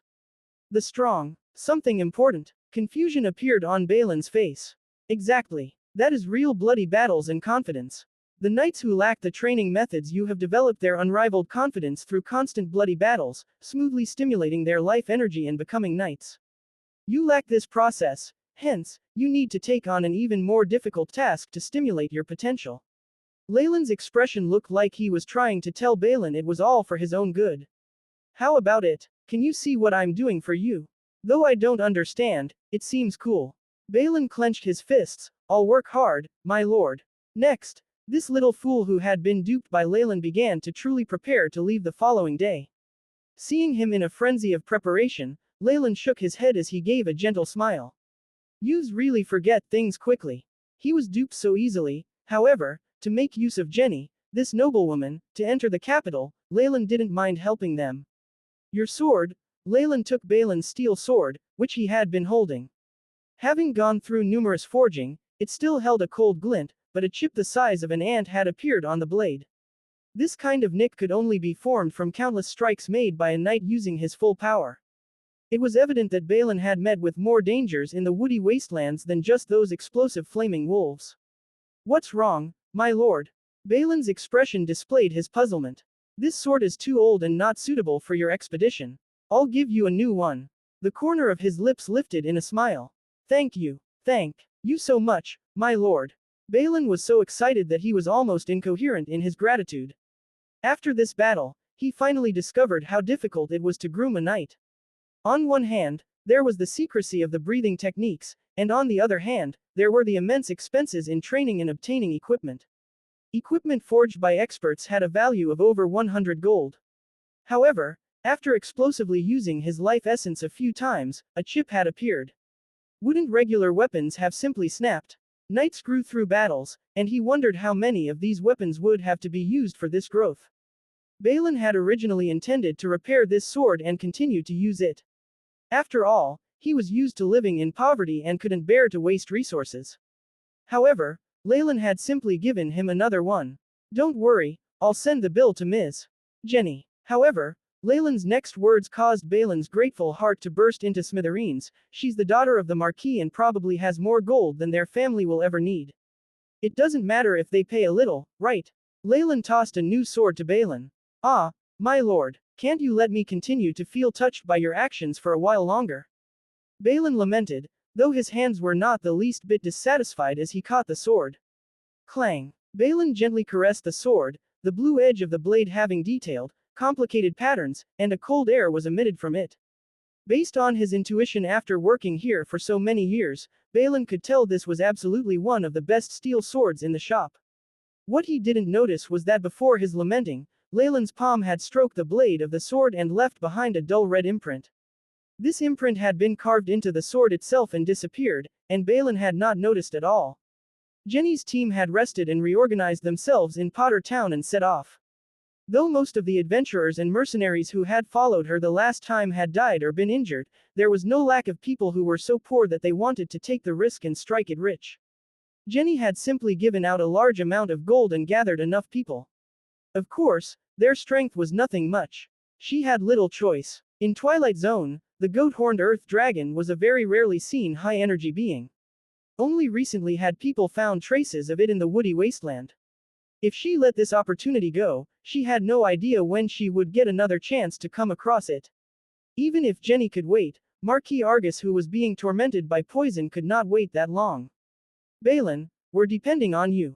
There was another person in the group, and it was Balin in his new armor. He had repaired it through the night, and he was somewhat able to continue using it. On his back was the sword that Leylin had messed with, giving him a very brave and formidable aura, and even caused some girls in the town to throw him coquettish glances. Now, however, with just a word from Jenny, Balin was elated. Feeling the reverence of the adventurers around him, as well as the ardent pleas from the noble girl, Balin felt like he had downed several bottles of strong alcohol, and was beginning to feel giddy. I never imagined I, Balin, would have such an impressive moment. Balin nodded as he glanced at Jenny, admiration apparent in his gaze. Don't worry, I'll definitely obtain the dragon-blooded flower bud. Sigh, that pitiful fellow. Seeing Balin so crazy over his young miss, James, who was standing to one side, couldn't help but sigh under his breath. So what if he was a grand knight? With the might of the Argus family, they could easily summon a dozen of them. The person they really cared about was Sir Leylin, the person backing Balin. In Twilight Zone, only the mysterious Lord Magi were suitable for his young miss to bow her head to. In addition, our young miss is an acolyte. Though her level is low, not just any regular person can do it. James sighed even more deeply. The aptitude to become a magus was a very mysterious thing. However, after many years of research, Magi found that if one of the parents was a magus, there was a high likelihood that their descendants would have an increased aptitude. If both were Magi, the chances of acolytes could even rise up to 33%. In addition, within this group of acolytes, there was a higher chance of them having outstanding talent. For this reason, unless there were exceptions, any females in noble families who had the aptitude to become a magus were not allowed to marry outside of their family. Their only fate was to marry their close relatives and produce an heir who would have greater aptitude. The Argus family might be happy to have a female peasant with an aptitude to become a magus marry into the family.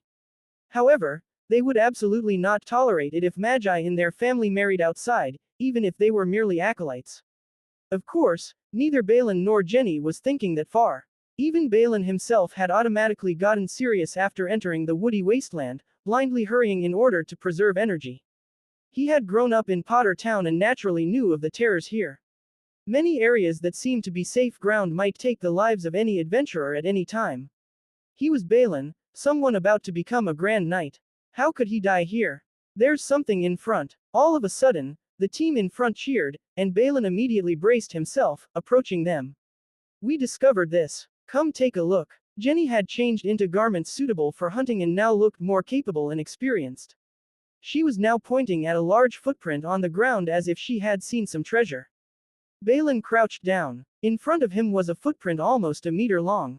The owner had left a very deep footprint, with 4 claw marks sunk deeply into the ground. There are 5 joints in the middle toe, and the smell is correct. This is it. This was left behind by a goat-horned earth dragon. James had also approached them. After using some strange item in his hands to probe it, he spoke to Jenny with conviction. What are we waiting for? She had a smile on her face. Though her target was right in front of her, she did not impatiently forge ahead. We'll find a place to set up camp for today. All scouts are to move out and follow the footprint, and you must find the lair of the goat-horned earth dragon. Jenny's purpose in coming here was to obtain the dragon-blooded flower bud of the goat-horned earth dragon. This special plant only coexisted with the goat-horned earth dragon, and it was hence necessary that they find its lair. I shall reward anyone who can find the lair of the goat-horned earth dragon with 100 gold coins. In order to find the dragon-blooded flower bud as soon as possible, Jenny did not mind giving out large rewards, and it immediately resulted in loud roars. Many adventurers who were originally not scouts left as well, wanting to try their luck. If they received this reward, and if combined with their own savings, they could practically retire already. Balin had a look on his face that showed he couldn't bear to watch these adventurers leave. He was not an idiot. In contrast, he was rather intelligent and knew Jenny's intention in doing that. These adventurers lacked strength or any special abilities. Their only function was to act as cannon fodder and bait. Now that they had entered the territory within which the goat-horned earth dragon was active, they would inevitably attract its action with all these adventurers running around. They would be able to find the dragon as long as they followed the blood-curdling screams or blood. It can't be helped, Balin. Jenny laughed bitterly. I'll make it up to their families later. When the sun descended, 3 people did not return. Jenny was overjoyed as she chased in the direction that the 3 had moved in. Here, Balin picked up a rock on the floor, his expression complicated as he looked at the blood stains and some bits of cloth on that stone. Pursuit under the bright, flickering torchlight, there were traces of the chaos that had occurred, such as blood and remnant flesh. It was obvious that before having its meal, the goat-horned earth dragon had toyed with its food. At this sight, the faces of the adventurers around darkened. Outside of this sight, there was a long line of bloodstains, causing it to appear as a bloody trail. Follow it. With Jenny's command, the group lifted their torches and did as asked. Twilight Zone was underground and was shrouded in darkness all year around. However, the surviving humans had yet to evolve and have night vision, thus, torches were one of the essential items when exploring in the Twilight Zone. The footprints are more concentrated here. Balin lifted his torch with one hand, the other tightly grasping the handle of his steel sword. His joints had turned a little white from using too much strength. A piercing stench was beginning to pervade the air, to the point that Balin associated it with the time he had worked at a horse stable when he was younger. Next, with the illumination by everyone, a small hill made of black rocks appeared. At the foot of the hill was a large cave that extended deeply into the side, hollowing it out. We can't fight it in its lair. We need to lure it out. Jenny decided after looking. With this dim lighting, it was bound to affect the dragon-blooded flower bud if they were to fight in the small lair. If the bud was damaged, there would be no point even if Jenny and the rest killed the dragon. Don't worry, the goat-horned earth dragon has very low intelligence and is very sensitive to the smell of blood. We can use that and set up a trap. James stood out at this moment, and under his command, the adventurers set up a simple trap outside the cave. As resources were limited and they couldn't alert the earth dragon inside, James chose the simplest trap: poison. A black being that looked like a goat was forced to drink an entire bottle of a red potion, and was laid across the cave. Its 4 legs were tied together, and its main artery was slashed open, causing fresh blood to spurt out. A small puddle of blood was quickly formed on the ground. The adventurers beside it had long since put out their torches and patiently waited aside, not even daring to breathe loudly at this point. Baylin's hands were on his sword, glancing at Jenny, who was extremely nervous, and James, who looked grim. He himself looked determined. Thud thud, thud thud. Only 10 or so minutes passed, but in the hearts of everyone present, it felt like centuries had passed. Finally, just when the adventurers were beginning to get impatient, dull footsteps and slight tremors of the ground could be felt. It's here. Get ready. The adventurers who were lying in wait outside ducked their heads, retrieving their weapons and bow and arrows, aiming them at the mouth of the cave. Ha! The sounds of heavy breathing resounded, followed by an increase of the concentration of the strange smell by more than 10 times. The goat that was bait could only give a miserable shriek. Crunch, crunch. Along with the sounds of chewing, the bleating of the goat stopped. Is this the goat-horned earth dragon? As he was now a knight, Baylin's eyesight was very good. With just the faint light, he could somewhat see the figure of this monster. This monster was about 15 to 16 meters long, and its 4 thick limbs supported its large body, its sharp claws scratching out a long straight line on the ground. Above its yellow eyes, 2 curved black horns were grown, like the symbol of a demon. With the opening and closing of its mouth, sharp teeth constantly meshed together and chewed the goat into bits, flesh and blood flying. On my command, go. James swung his arm, and a rock the size of a fist was thrown to the side of the dragon. Rumble. Next, large amounts of light and warmth were produced from the stone, like a sun that had fallen to the earth. Radiance dispelled the darkness and descended upon this piece of land. Roar, roar. Under the intense glare of the sunlight, the adventurers present closed their eyes, tears on the verge of falling. The goat-horned earth dragon that was used to a life in darkness roared, instantly became enraged. Quick! It has now been temporarily blinded. Move. Beylin was clear that when these beings used to the darkness suddenly came into contact with light, they would definitely be blinded for a period of time due to not being used to it, and this was the best time for them to make their move. Besides, the function of the sunstone was to fill the area with light, which made it more helpful in allowing the group of them to exhibit their abilities. To create this chance, Potter Town gave out a year's supply of sunstones. What a waste. There were definitely many adventurers who thought the same way as Beylin, but this thought passed through their minds for a brief moment. Then they roared, brandishing the weapons in their hands, and charged towards the huge monster in the middle of the site. Under the illumination of the light, even the brown scales and veins on the muscles on the back of the goat-horned earth dragon could be seen very clearly. Shoo shoo. The first to attack was a group of mercenaries with bows and arrows. They were obviously a team, wearing a set of uniform with ice-cold glints of their iron arrows being emitted. The sharp arrowheads brought with them tremendous force as they pierced into the back of the goat-horned earth dragon. Ka-cha! The earth dragon constantly snarled, and most of the arrows were flung away. However, there were a few that obstinately stayed on its back. Kill. By this point, the adventurers had also charged to the front. Roar! Roar! The dragon thundered, suddenly turning back and flicking its tail. The tail was like a large mace sweeping across the area, and the mercenaries that charged up flew away. A few were struck by the tail, and their blood dyed the sky. What an astute sense of hearing and smell!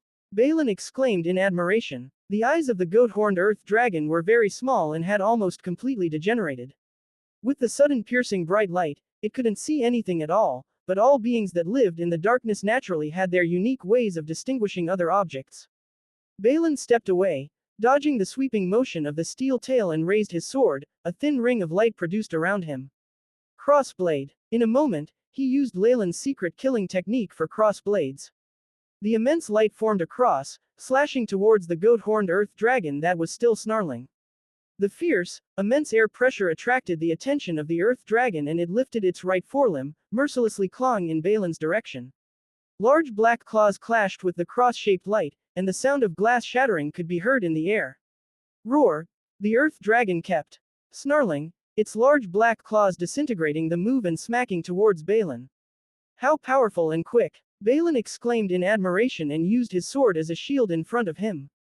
Dang! The large claw and steel sword clashed, producing a loud sound and shock wave. Bayflin felt an immense force transmitting from the sword and the sword was almost sent flying. Ah! He gritted his teeth, holding onto the sword for dear life, using the force from the dragon to fall back. Roar! The earth dragon was clearly enraged, once again brandishing its steel tail and chopping two mercenaries that had charged forward in two. The two mercenaries howled, their halved bodies still squirming on the ground, intestines spilling out onto the ground. This gory scene immediately intimidated the rest of the mercenaries and adventurers and they retreated, not daring to take a step forward. What should we do? James, that goat-honed earth dragon is almost about to return to its cave. We need to think of a way. Soon, soon. James now had his eyes fixed on the dragon, constantly chanting. Roar. At that moment, the body of the earth dragon that had almost halfway returned suddenly changed. Bubbles of pus began to swell and burst, revealing yellow pus. Woo woo, the earth dragon's voice became low and it began to wail in anguish. This is a high-energy bacteria solution especially brewed for the goat-horned earth dragon. It can lower the defense of its epidermis. James briefly explained to Jenny, quickly chanting some incantations. A powerful undulation from energy particles was constantly produced from the old man, who had only seemed to be a butler. This is a mysterious expert. So, Lord James is actually an esteemed magus. The adventurers around exclaimed. In the subterranean world, magi were widely known and worshipped. Most are corrosive ball. As the incantations ended, James waved his right arm. A large blue ball arced in the sky, precisely landing on the back of the dragon. The blue ball spread out, turning into large amounts of sky blue liquid that mixed with the yellow pus. Immediately, it produced a large amount of heat and began to corrode downwards. Roar! The earth dragon's pitiful shrieks increased in pitch, and large amounts of steamed flesh fell from its back. What are you waiting for? This is the moment where its defense is at its weakest. James placed his hands behind him, looking like an expert. The adventurers seemed to have just awoken from a dream and charged forward once again. This time, with James's work, the earth dragon's speed dropped, and the skin and scaly defensive layer had mostly disappeared. The mercenaries could easily slash and create a gaping wound with their weapons. In just a moment, the entire situation was reversed. Breakthrough, woo woo, under this attack, the goat-horned earth dragon kept howling and suddenly turned. Uncaring of the serious injuries it had sustained and the people who were pursuing and attacking it, it crawled back into the cave. This is bad. It wants to escape. Jenny cried out in alarm, and she immediately brought out the bow and arrows which seemed handmade, that had been on her back. She took out a green arrow from her quiver, resting it on the bow. Wang, wang, wang. One after another, the various rings she had on her hand began to light up. Precise aim, keen edge, gale technique. All sorts of buffs were applied to Jenny. Miss Jenny is also a magus. Baylin, who was not far away, gaped, thinking he might be in a dream. Shoo! Jenny released the arrow in her hand, and a streak of green flew from the bow. Pooh! The green arrow of light struck an eye of the goat-horned earth dragon, resulting in a large amount of red, greenish blood spurting out. Roar! The earth dragon turned back sharply, charging in Jenny's direction. Good. This is it. Jenny's expression revealed her excitement. No, leave. On the other hand, James at the side had paled. Roar! The goat-horned earth dragon thundered, spitting out a black ball of light. The large ball of light exploded midair, black droplets of flame sprinkling everywhere. Ah, my eyes. The black droplets landed on the mercenaries' bodies, instantly causing serious injuries. The many adventurers began to howl, and the circle which surrounded the dragon immediately had a hole. Ha, ha. The goat-horned earth dragon stimulated its energy to every part of its body and it swelled, and its skin turned red. Its speed rapidly increased and it charged in front of Jenny. Protect the miss. The one surviving guard brandished his sword with his left arm and dashed forward. Ka-cha! The earth dragon opened its mouth full of sharp fangs and biting down, it had the night in its mouth, constantly chewing. Blood and flesh fell from the gaps between its teeth. Ah! Jenny was so shocked that her legs buckled, and she fell to the ground. She was but a level 1 acolyte. That attack with the bow was only effective with the bonus from all the rings she had.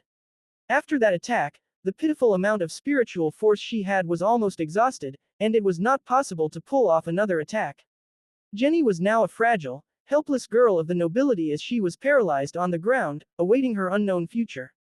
Awoo! The goat-horned earth dragon did not have any thoughts of taking pity on her, opening its mouth wide.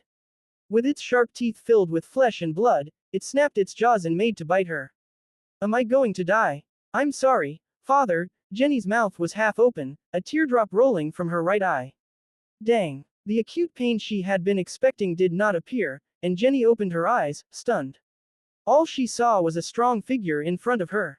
Hey! In night stories, there will always be a knight appearing whenever the princess is in trouble, right? Balin laughed, ruthlessly chopping forward with the sword in his hands. The large steel sword hacked at the surface of the dragon's head, producing some sparks. Balin bellowed, life essence bursting out. On the surface of the armor, there seemed to be a protective layer formed of light. Roar! The earth dragon retreated a few steps, snarling at Balin. Oh my! This is the real-life version of a brave knight fighting against the evil dragon. Balin shot a glance at Jenny behind him, and then took a look at how much life essence he had left, a helpless smile about his lips. Whoosh! A black figure constantly attacked the earth dragon, and everyone else could only see the dust flying at the center of the sight, as well as the constant howls from the dragon. Under the immense pressure from the earth dragon, Balin felt all that Lord Leylin had forced him to learn suddenly bursting out as he became more proficient at some techniques. At this moment, he suddenly felt empty, as if he had lost all of the power he just had. The burst of power from the secret technique is used up, and my life essence has been exhausted. Balin's heart sank, and a black shadow like a steel mace pierced through the armor of light, mercilessly slamming on his chest. Ka-cha! The steel armor caved in, and Balin flew backwards, a large amount of blood spilling from the corner of his mouth. No! At the moment he was about to die, he seemed to see the gigantic shadow of the earth dragon, as well as heard a sorrowful wail. What a short life! However, I have no more regrets. With a gentle smile, he froze into his image of Jenny crying hard while on the ground into his memory. How can my student die in such a pointless way? Just as Balin was about to fall unconscious, time seemed to stop, and his surroundings turned black and white. His body seemed to be stuck in midair. It's Lord Leylin's voice. He's finally acknowledged me as his student. Balin was overjoyed, his thoughts on this while he was on the verge of death. Next, he felt the steel sword on his right hand constantly becoming warmer till it became burning hot as if he was holding a soldering iron. Wang wang. The sword constantly shook, and a crimson rune appeared on its own accord on the blade. Ah! Balin felt a stream of heat being transmitted from the steel sword, rushing to his lower abdomen where his life essence was congregated. Bang! Like the sound of a bottle exploding, the bottleneck to becoming a grand knight, the issue which had been bothering Balin for a long period of time, was crossed. Life energy that was at least 10 times more powerful than before congregated from the life essence at his lower abdomen, and flowed through Balin's limbs. Shaw! Balin held his sword and slashed forward. On the surface of the steel sword, red rays from the rune suddenly brightened, and the sheen from a sword streaked through the sky, appearing in front of the earth dragon. Under the black and white rays that had frozen time, the earth dragon was motionless, allowing Balin to aim a slash at its neck. Whoosh! A cold wind blew, and the black and white faded, returning to the usual colorful world. Ka-cha! A fine red line appeared at the earth dragon's neck. This line began to spread till it covered the entire neck, and then reddish-green blood constantly flowed out. The gigantic head of the beast fell to the ground. Rumble! After losing its head, the huge body of the goat-horned earth dragon crashed to the ground, like a little earthquake, causing a large amount of dust to fly. What happened to him? Jenny felt a little dizzy. He broke through. He broke through the bottleneck of a grand knight. James mumbled to himself, and then helped Jenny up. Haha, I knew I was a genius. How could I just die like this? Balin, who had escaped death, patted his chest and began to laugh. Seeing him in this state, Jenny felt there was a fire in her chest, almost causing it to explode.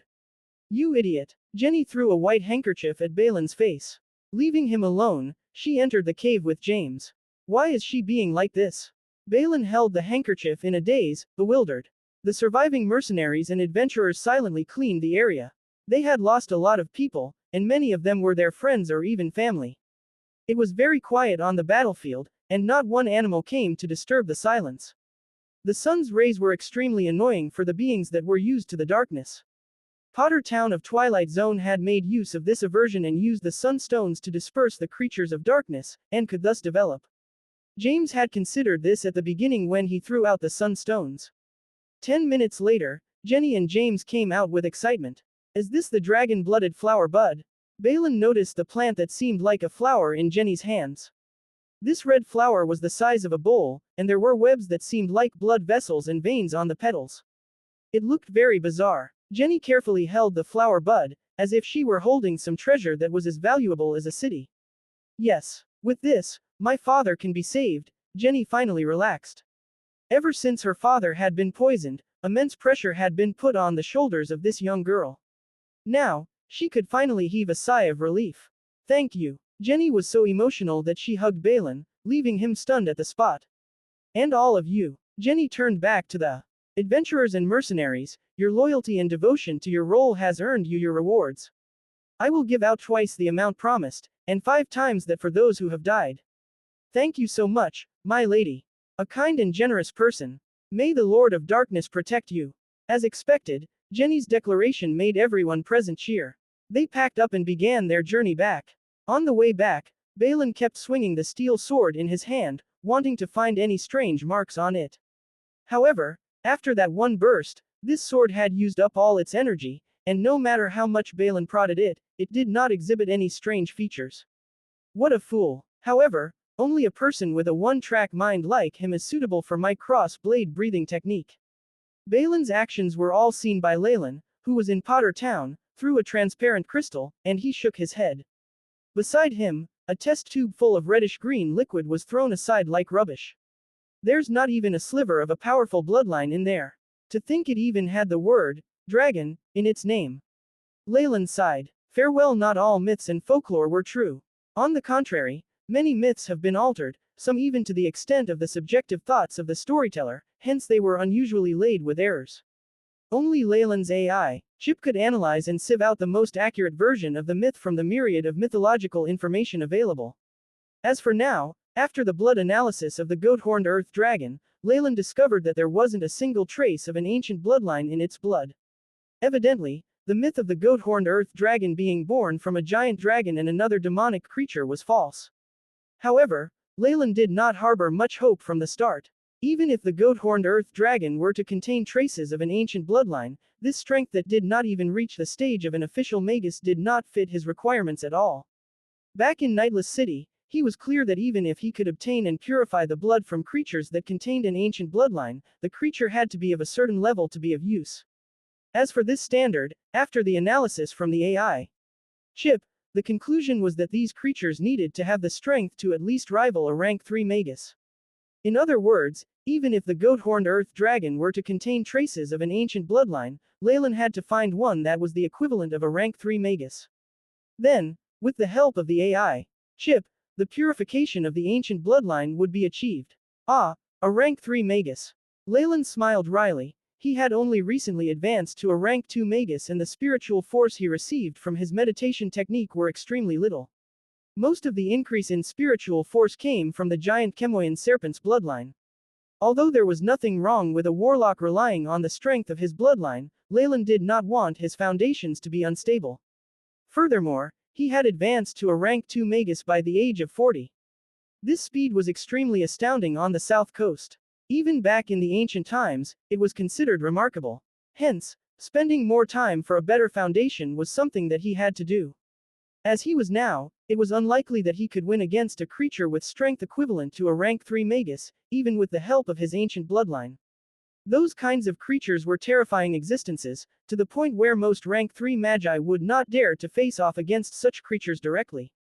After a brief sigh, Leylin let go of the notion of collecting ancient bloodlines. After all, the giant Chemoian serpent's bloodline was enough for him right now. Moreover, even if he lucked upon another ancient creature's bloodline, it would only be a very valuable research material for him. Once a warlock has chosen an ancient bloodline, there isn't any way to change it. However, things do not seem to stop here. Leylin, who was observing Jenny through the crystal ball, frowned as if discovering something. Under the control of his spiritual force, the images in the crystal ball began to change from Jenny's party to the top of a different hill. At this moment, under the shroud of darkness, there were two black figures conversing on the hill. Can't you do your job properly? You actually let them get the dragon-blooded flower bud. The man who spoke had a gruffy voice and his silhouette was extremely fuzzy. He even wore a mask to hide his features. However, Leylin's gaze pierced through the darkness and the mask to see the countenance of the man. The face belonged to a sinister-looking old geezer that had a black skull branded on his forehead. It seemed to have been branded using a hot piece of metal. There were also writhing burn marks that filled the surroundings of the skull. Moreover, there was an energy wave that was not weaker than James. He was a level 3 acolyte and apart from having no magic artifact, his strength was not below that of James. I did not want that to happen to, the youth beside him shuddered, and even he started to stutter. The earlier explosive flaming wolves were already extremely risky. If we were to strike again, they would most likely discover us. Moreover, the goat-horned earth dragon was extremely difficult to lure. Your subordinate, I, thought that the goat-horned earth dragon alone would be enough to stop those people. Although the goat-horned earth dragon was still in its adolescent stages, the might it had far exceeded that of a level 3 acolyte. Only an official magus would be able to take it down. The old geezer acknowledged the young man's deduction. So then, how did they manage to kill the goat-horned earth dragon? The youth was puzzled. Even if a knight manages to break through, he would at the very most be a grand knight, which wouldn't be enough to change the outcome. I can sense that the air was filled with extremely strong energy waves. It's definitely a powerful existence aiding them secretly. The old geezer looked miserable. The strength revealed was only the corner of an iceberg, yet it could make his hairs stand on end. It felt as if he had returned back to his life as a helpless child. He had this premonition that if this force wanted to kill him, it would not have any trouble at all. As for the ability to be able to do that, the person behind this force must have reached the might of a rank 1 magus. What should we do? Should we continue? The frightened youth went into shock. He knew the identity of this old geezer, but this was an existence that could make even the old man tremble in fear. That existence ought to be an even more powerful magician. Once he thought of this, cold sweat began to drip down his body. He had an urge to turn around and run, never to participate in such a mission again. However, very soon he mocked himself for this thought. Being a covert member of this large organization, how can one leave that easily? Just from the information he held at his fingertips, he was already familiar with the nature of the big boss. If one wants to run or retire, the only way to do it was to lie in a grave. No matter what, we cannot allow that girl to bring the dragon-blooded flower bud back to the eastern region. This is the command of the big boss. The old geezer was extremely stern.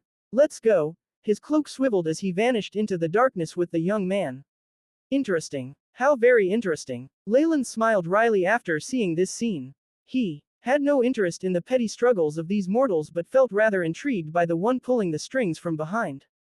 Power determines everything. In this subterranean world, for the Argus family to be this powerful, there must definitely be an official magus supporting it from behind the scenes. Perhaps, this is an opportunity to interact with the magi in the subterranean world. Leylin rubbed his chin and entered into a deep thought. Teacher, I have returned. Balin dashed in quickly into the little shop with forge and anvils, smiling triumphantly. I have also advanced into a grand knight and plucked the dragon-blooded flower bud for Jenny. As for Leylin, he sat at the counter concentrating on brewing his tea filled with yellow fellow petals and green buds, all this while not lifting his head. After cultivating in the breathing technique I've taught you, you managed to advance into a grand knight only now. What a big idiot you are. Also, when have I ever accepted you as my disciple? Balin's smile turned stiff. So when I slain that goat-horned earth dragon I heard your voice. The youth began to mutter to himself, back then you have admitted that I was your student, and even helped me to defeat, Arg. Pock. Leylin used a vine to lash at Balin's head. This is your imagination, kiddo. Want to be my student? Cultivate for another 10,000 years first. Under the relentless verbal abuse, Balin's head drooped. He was extremely embarrassed now and had the urge to find a hole and hide in it. After slaying the goat-horned earth dragon, he knew that he had hallucinated, but he still wished to make use of this opportunity to make Leylin his master. These were also incited by Jenny and James. Evidently, this shameless plan of his failed. Leylin would never acknowledge him as his student, which left Balin standing there, not knowing what to say. Haha, Mr. Leylin is really a strict teacher. At this moment, Jenny walked in and reduced the awkwardness for Balin. I am just educating this silly little chap. Leylin smiled humbly. As for Balin, he heaved a sigh of relief and stood at the side. Actually, for Balin to be able to advance to a grand knight at his age, he is considered to have a remarkable talent. Even in the aspects of the more mysterious arts, I believe he will have exceptionally great talent. Jenny deliberated. Mister, why don't you give him a chance? Although Balin did not quite understand what Jenny meant, he still looked gratefully at Jenny. I am rather strict when it comes to the selection of my students. Leylin shook his head and expressed his rejection on the matter. Hearing that, Balin lowered his head again. As for Jenny, she could only give a comforting gaze to him.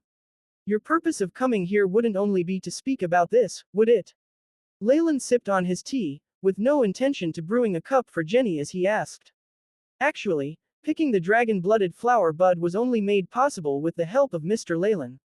Also, regarding the explosive flaming wolves, I have come here to express my heartfelt appreciation. Jenny curtsied and smiled wryly. With your capabilities, mister, I don't think I can offer you anything that you'll need. However, in the future should you require the assistance of the Argus family, please send along your requests. I, Jenny Argus, solemnly swear by the name of the Sun Vines, that I will not refuse your bidding. Jenny's face turned solemn as she made an oath. Also, I have come here to bid farewell to you, mister. Wait. Before Leylin could speak, Balin opened his mouth in shocked. Jenny, you're leaving. The resolution of a youth, yes. Jenny nodded. The dragon-blooded flower bud will perish soon, and my father will not be able to hold on much longer with his illness. All right then, I wish you a safe journey back to your home. Balin smiled with reluctance. Thank you. Jenny did not speak further. All right, the eastern capital is where the Argus family is, I will pay a visit in the future. Leylin sipped on his tea and stretched his right hand, gesturing as a gentleman. If Mr. can come, then it would be the happiest thing that happened to Jenny. Jenny smiled. How about returning home with me? My father would definitely be excited to be your acquaintance. She looked at Balin. Of course, big brother Balin can come too. Hearing this, Balin grew nervous as he looked eagerly at Leylin. My apologies. I have no desires to travel right now. Leylin declined without hesitation, once again making Balin look down in dismay. Hearing this, Jenny turned silent for a moment, before she curtsied and took her leave. What's wrong? If you have nothing else to do then get to work. Leylin roared at Balin. Yes, boss. Balin replied dispiritedly. Hee, youths. Leylin grinned silently. This eastern region was one he would definitely pay a visit to. It was not only the center of the mortals' government, but it was also a gathering place for the magi. It was rumored to have large-scale magic bazaars too. However, going there of his own choice and being invited were two entirely different concepts. With Leylin's strength right now, he could do whatever he liked, but it would often attract some unwanted problems. Furthermore, his injuries had not healed completely. Before finding enough methods to curb the emotional instabilities of warlocks, he did not wish to have a high profile. Hence, entering the area inhabited by magi in the eastern region through the Argus family was a wise choice. Through the earlier spying done, Leylin had guessed that Jenny's road back home would not be smooth sailing. Evidently, Jenny had the same feeling, hence she invited Leylin to travel back with her. Leylin understood that the most precious things were often unobtainable. Hence he would let Jenny encounter setbacks and beg him before he would help her, creating a false impression in front of her. Moreover, there was an even better reason now. Leylin glanced at Balin who was nurturing his sorrow at the side before his lips curled up at one corner of his mouth. A magus who was fed up with the dangerous magus world and was starting to live in seclusion under his apprentice's involvement with a girl, would once again enter the fray of the magus world. Yes, it seemed like a pretty good excuse to return. As for the age, Magi never bothered with appearances nor age. As for Leylin, he could also use his bloodline to change his aura, eyes, body shape and appearances in minute proportions, allowing him to look much older than he was. This was enough to fool many Magi. Jenny journeyed with haste. Once she left the town after bidding Leylin farewell, she continued her journey hurriedly. Why, you wish to go after her?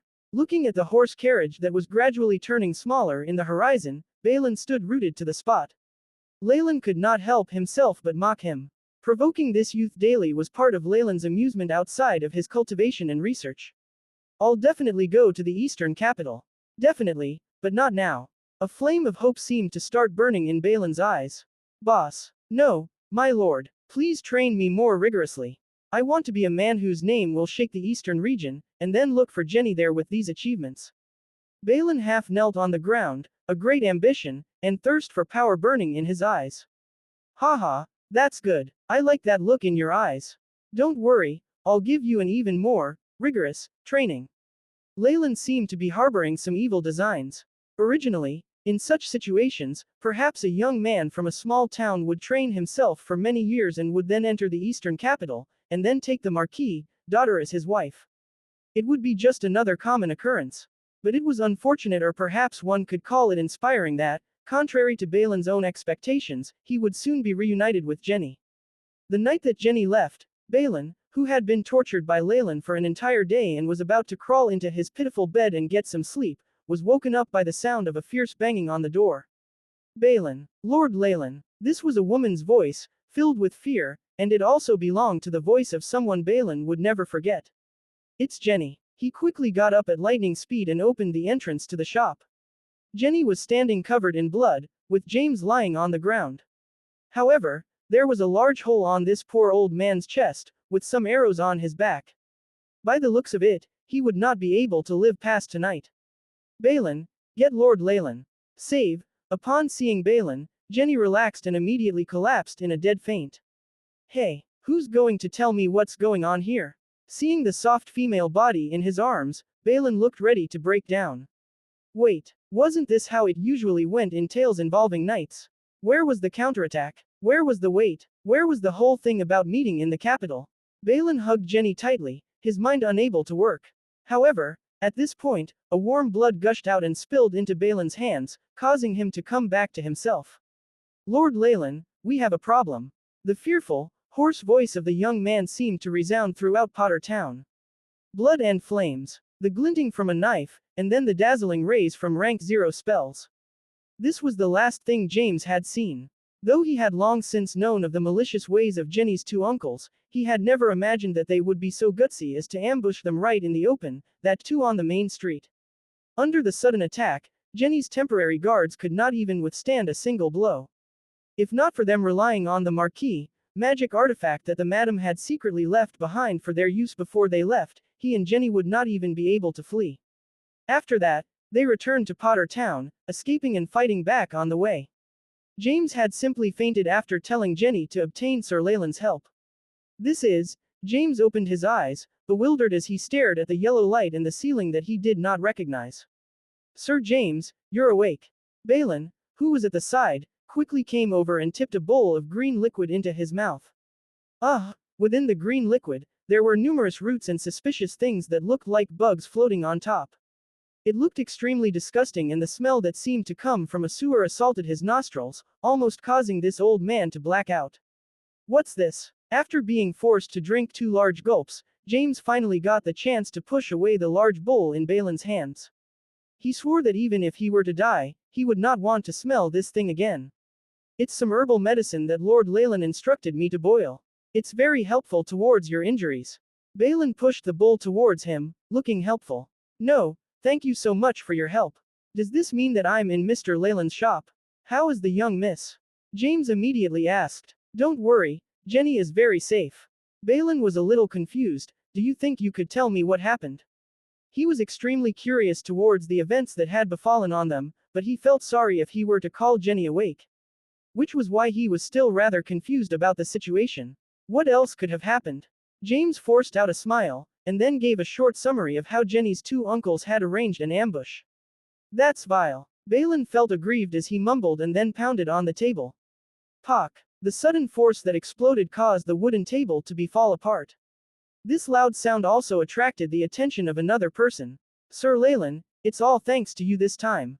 After seeing Leylin enter, James struggled to get up and bowed. James himself knew how severely injured he was. After all, it was caused by another level 3 acolyte. However, being able to treat such injuries, Leylin's identity had even become more mysterious.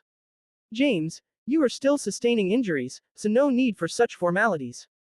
Leylin smiled gently before tapping on Balin's head. Let us step out and let James have some more rest. Oh. Okay. Balin, who seemed to be dreaming, got up, and as he stepped through the door, he comforted James. Sir James, you should recuperate here quietly. We're safe here, of course. I have no doubts about that. James replied. How can a place that had an official magus not be safe? If so, are there any safer places out there? Apart from that, if Leylin wished to help them, Jenny and those two uncles of hers caught in the internal strife were only as significant as specks of dust. But what should we do to get Mr. Leylin to help us?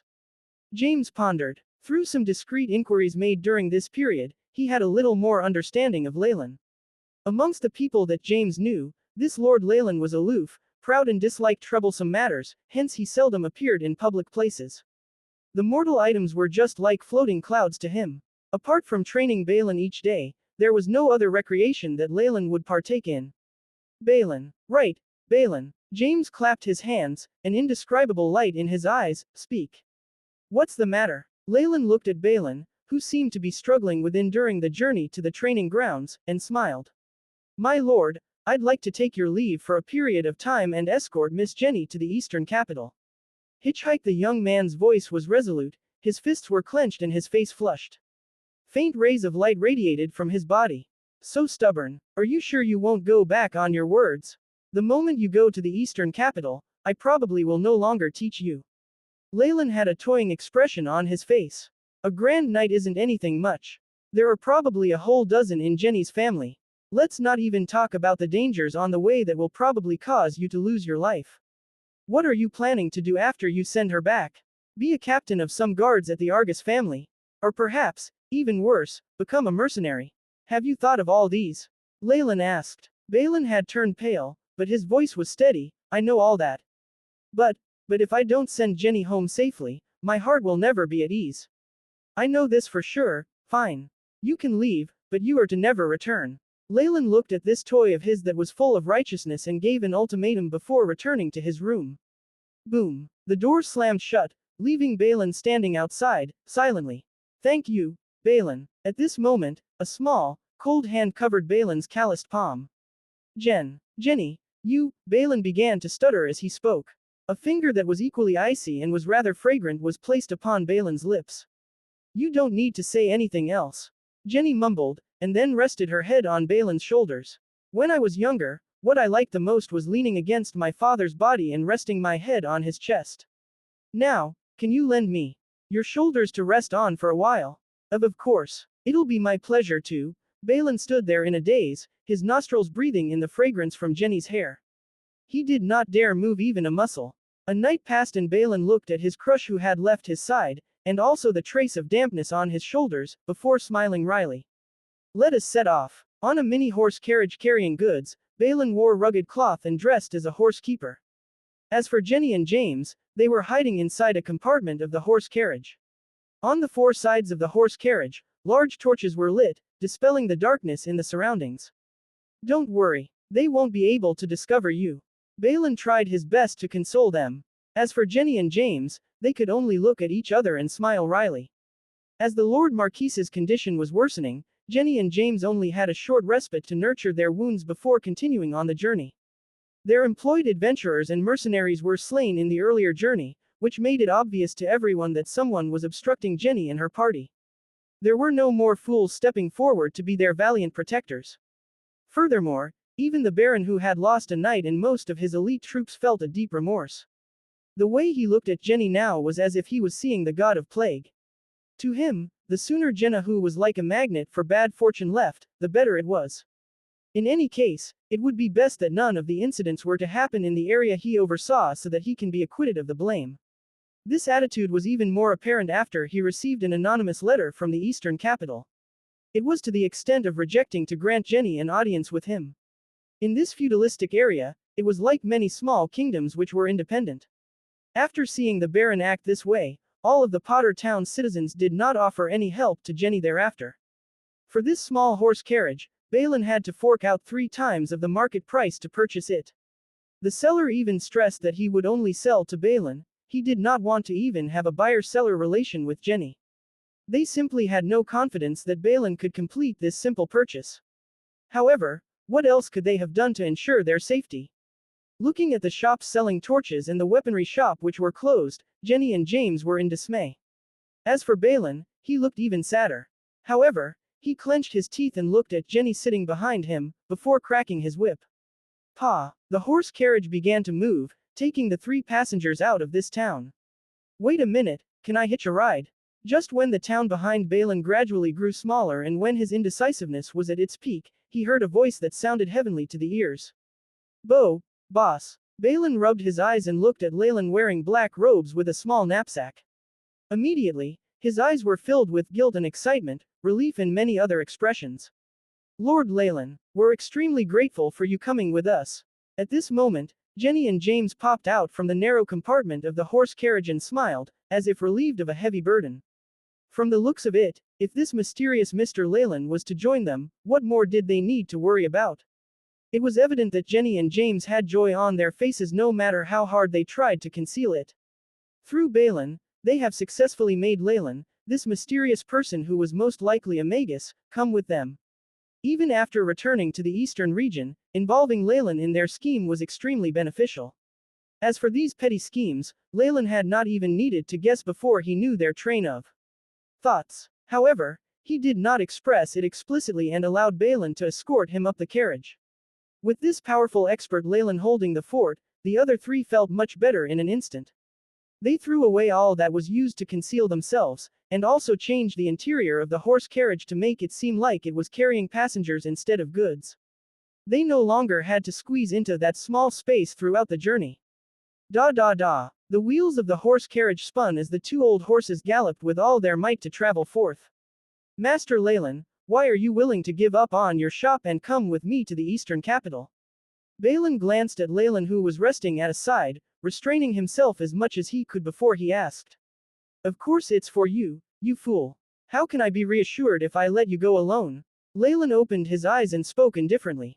Boss, I'm so touched. Balin choked with emotion, sparkling tears gathering in his eyes. If you thought I'd say something like that, you're gravely mistaken. Immediately after, Leylin's next words caused Balin to be stunned. Business at Blazing Hammers is not doing well. I've been wanting to go to the eastern capital and find a suitable place to do some business or open a branch. Since you're going, I'll go too since you're already going there. No, you must be lying to me. You must be here because you're worried about me, right boss? Balin looked ready to break down, while Jenny and James looked like they wanted to laugh, but did not dare do so. Just think whatever you want to think. Leylin stared, speechless, at this fellow who was a bit too egotistical. He spoke indifferently and snuggled into his clothes, seemingly entering a deep sleep. However, in his heart, he thought, AI. Chip, show me my current stats. Beep. Leylin Farlier. Rank 2 Warlock, Bloodline, Giant Chemoyan Serpent. Strength, 21.1, Agility, 14.4, Vitality, 27.9, Spiritual Force, 77 104.3 Magic Power. 77 Magic Power is in synchronization with Spiritual Force status. Sea of Consciousness is fragmented. Part of Spiritual Force is solidified. Over these 2 years, Leylin constantly used potions to heal his injuries. At this point, the injuries on his body had mostly recovered. However, healing the damage done to his Sea of Consciousness and his Spiritual Force was a very slow process, causing Leylin to start feeling impatient. Hence, after his emotions due to his warlock bloodline had erupted, he had decided to go to the eastern capital and find a way to increase the rate of this process. After expelling the mark from the rank 3 Magus Ulrich, he could now release part of his spiritual force and return his strength to that of a peak rank 1 Magus. Whether in the South Coast or in Twilight Zone, Magi with this power could go on a rampage. As long as one did not meet with a Magus above rank 2, they were basically tyrants. Though the Twilight Zone had a lot of high-grade meditation techniques, there were still some differences in the overall strength as compared to the South Coast. Leylin, who also trained in a high-grade meditation technique, was very clear about these differences. The high-grade meditation techniques passed down from ancient magi could help a magus get stronger at every rank with all sorts of amazing powers along the way, but there were still a few obvious disadvantages. After training up to a certain point, regular mortal resources were of no use to them, and only bizarre or even items from another world would be able to help one progress in one's meditation technique. If not, one would get stuck at some point. In ancient times, magi took over world after world and amassed vast amounts of resources. Also, the connection between Twilight Zone and the external world still existed, so this wasn't a problem.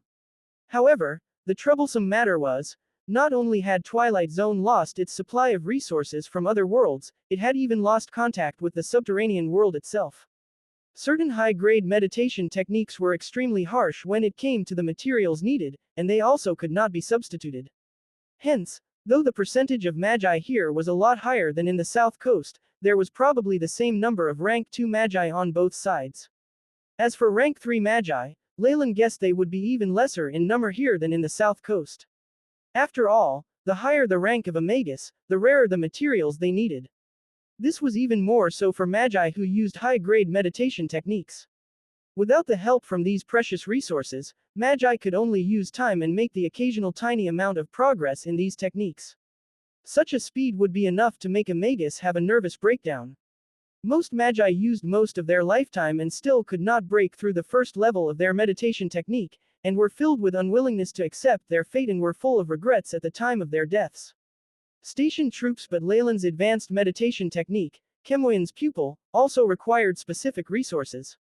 If it wasn't for the fact that he got his hands on the meat of the ancient thousand-eyed starfish by pure luck, then even Leylin had no clue how long it would have taken him to completely remodel his heart, and thereby become a rank 2 magus. Besides, compared to other advanced meditation techniques, the criteria for warlocks were much harsher. One mustn't forget to train in Kemoyan's pupil, one must first possess the ancient bloodline of the giant Kemoyan serpent. Just this one prerequisite was enough to stump most acolytes. Whether it was the South Coast or Twilight Zone, there were very few beings with ancient bloodlines. They were practically extinct. Any acolyte that wanted to obtain a bit of the essence from an ancient bloodline would find this task even more difficult than advancing to become an official magus. Take Kemoyan's pupil for example. If one does not try to obtain the bloodline of the giant Kemoyan snake or the black coral snake and instead settled for the next best thing, even getting blood from the matured Mangstray snake, which had the strength of an official magus, was an impossible task for level 3 acolytes. High-grade meditation techniques had very harsh requirements, and they were not something that magi from remote areas, such as the Twilight Zone, could fulfill. Hence, though there were more ancient inheritances left behind here than in the South Coast, the power on both sides was about the same, or perhaps the Twilight Zone's power was inferior to the South Coast's. With the passage of time, everything is advancing. Having thought this through, Leylin couldn't help but sigh. Though the South Coast had not been able to gain the full inheritance, the magi of the younger generations were just as talented and as good as the ancient magi were at researching. In a situation where they lacked specific resources, they had independently come up with another way for magi to advance, using grime water and breaking through by way of stimulation through a rank 1 spell model. Though this took a toll on a magus life force and even hindered their future, the price to rise to rank 1 and 2 was still affordable. At least compared to high-grade meditation techniques which required precious materials, though there were many needs for resources using this simplified version, these could be satisfied using materials from the South Coast itself. This had thus allowed for the prosperity of the South Coast. The top-grade materials were all gathered and collectively provided to magi with high-grade meditation techniques, guaranteeing that they could develop their top-notch battle power and maintain their governance. Things are improving over time. Though the choice of the magi in the South Coast in using the simplified version was not the best choice, it was likely the most suitable for the land of the South Coast. Leylin sighed. Although the amount of ancient inheritances on the South Coast were not incomparable with those in Twilight Zone, he had never seen so many magi who were so fixated on the power of the ancient magi. They would kill each other in order to receive even a part of a broken inheritance. But the magi of the Twilight Zone have a lot of magi training in high-grade meditation techniques, which proves that there must be even more resources from ancient times here than in the South Coast. This might be a chance for me. Leylin brightened up. For him, gathering high-grade meditation techniques, filling up his database, completing Sacred Flame, and simulating the content of the 4th level of Kemoyan's pupil were some of his goals. His other purpose was to gain precious materials from the subterranean world, as well as items that might be helpful in progressing in high-grade meditation techniques. Be careful now, the hills which we were ambushed previously are ahead. At this moment, James spoke and broke the silence. Balin immediately gripped his longsword. As for Leylin, he did not even budge an inch. To him, an ambush from a level 3 acolyte was just a joke. The horse carriage continued forward, and very soon, hills surrounded them on both sides. The large trees which grew to the skies projected sinister-looking shadows on the ground, which was also the perfect place for an ambush. On the ground, there were large amounts of footprints and traces of blood. Even the surrounding rocks and trees were covered with numerous arrows and scars made from sword slashes. Although the ambush happened some time ago, even with people covering up the tracks, it was not too difficult to imagine the gruesome scene that had happened. Upon seeing all of this, Jenny's body quivered and she immediately went back to the horse carriage. As for James, he heaved a sigh. Miss Jenny is but a 15-year-old girl. All of this is too grim and too early for her. Since she was born and raised in a noble family, she has enjoyed the elegant lifestyle and glory of being a noble. However, she also must undertake the responsibilities of one, regardless of her age or gender. This is her calling. At this moment, Leylin, who had been simulating the high-grade meditation technique Sacred Flame, spoke with wisdom. Lord Leylin's words possess a philosophical element to them. James smiled and praised, but Leylin's eyes lit up. Just then, he had tried a different simulation of the Sacred Flame. After hearing James speak, he replied with his own feelings. However, when he did so, there was no doubt behind his words. Is this the power of Lady Fate? I seem to have glimpsed part of her silhouette. Leylin grinned. He already had some understanding that Sacred Flame was linked with the powers of destiny. The way to advance was also extremely bizarre. One had to absorb a mysterious item at the peak of where destinies clash before advancing. As for fate, it revolved around the world. It is no surprise then that in legends many heroes were always supported by one or two magi who could read prophecies. It was all for mutual benefits. Only by being with these main characters, who were destined for great things, would the powerful strength of destinies converge. Every time they were to make a huge decision, it was when the convergence of fate was at its peak. For magi, cultivating in this high-grade meditation technique, they first had to appreciate this great power and even be swept by it.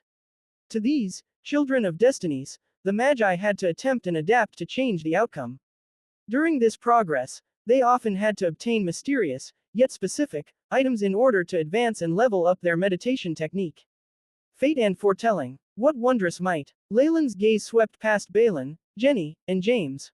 It seemed like, amongst these three, there was someone who would be able to change the entire history of the Twilight Zone.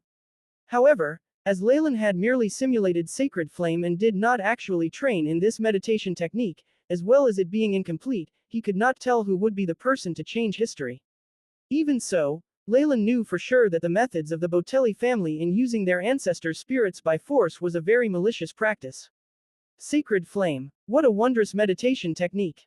Leylin could tell that even in ancient times, high-grade meditation techniques that could foretell the future were very, very rare.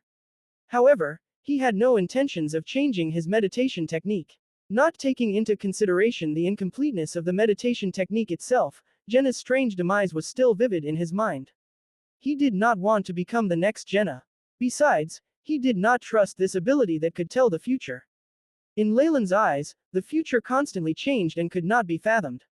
Even if he could occasionally catch hold of a few scenes, it did not necessarily mean that he could control the future. This was a difference in philosophy, and one where magi had the most varied opinions. For this reason, even if Leylin changed his meditation technique to train in Sacred Flame, he would definitely not be enlightened and might even cause significant damage to his sea of consciousness due to the technique itself. However, Leylin was still drooling at the mouth within his heart about this ability. Even though the prophecies might be false, under many circumstances they were important references and supplementary information sources. Perhaps after completing the Sacred Flame technique and propagating it, I can strip off some of the power from the people who have cultivated in it and create some item with magical properties. Leylin suddenly came up with an idea, and the moment it was formed, it took root deep in his mind.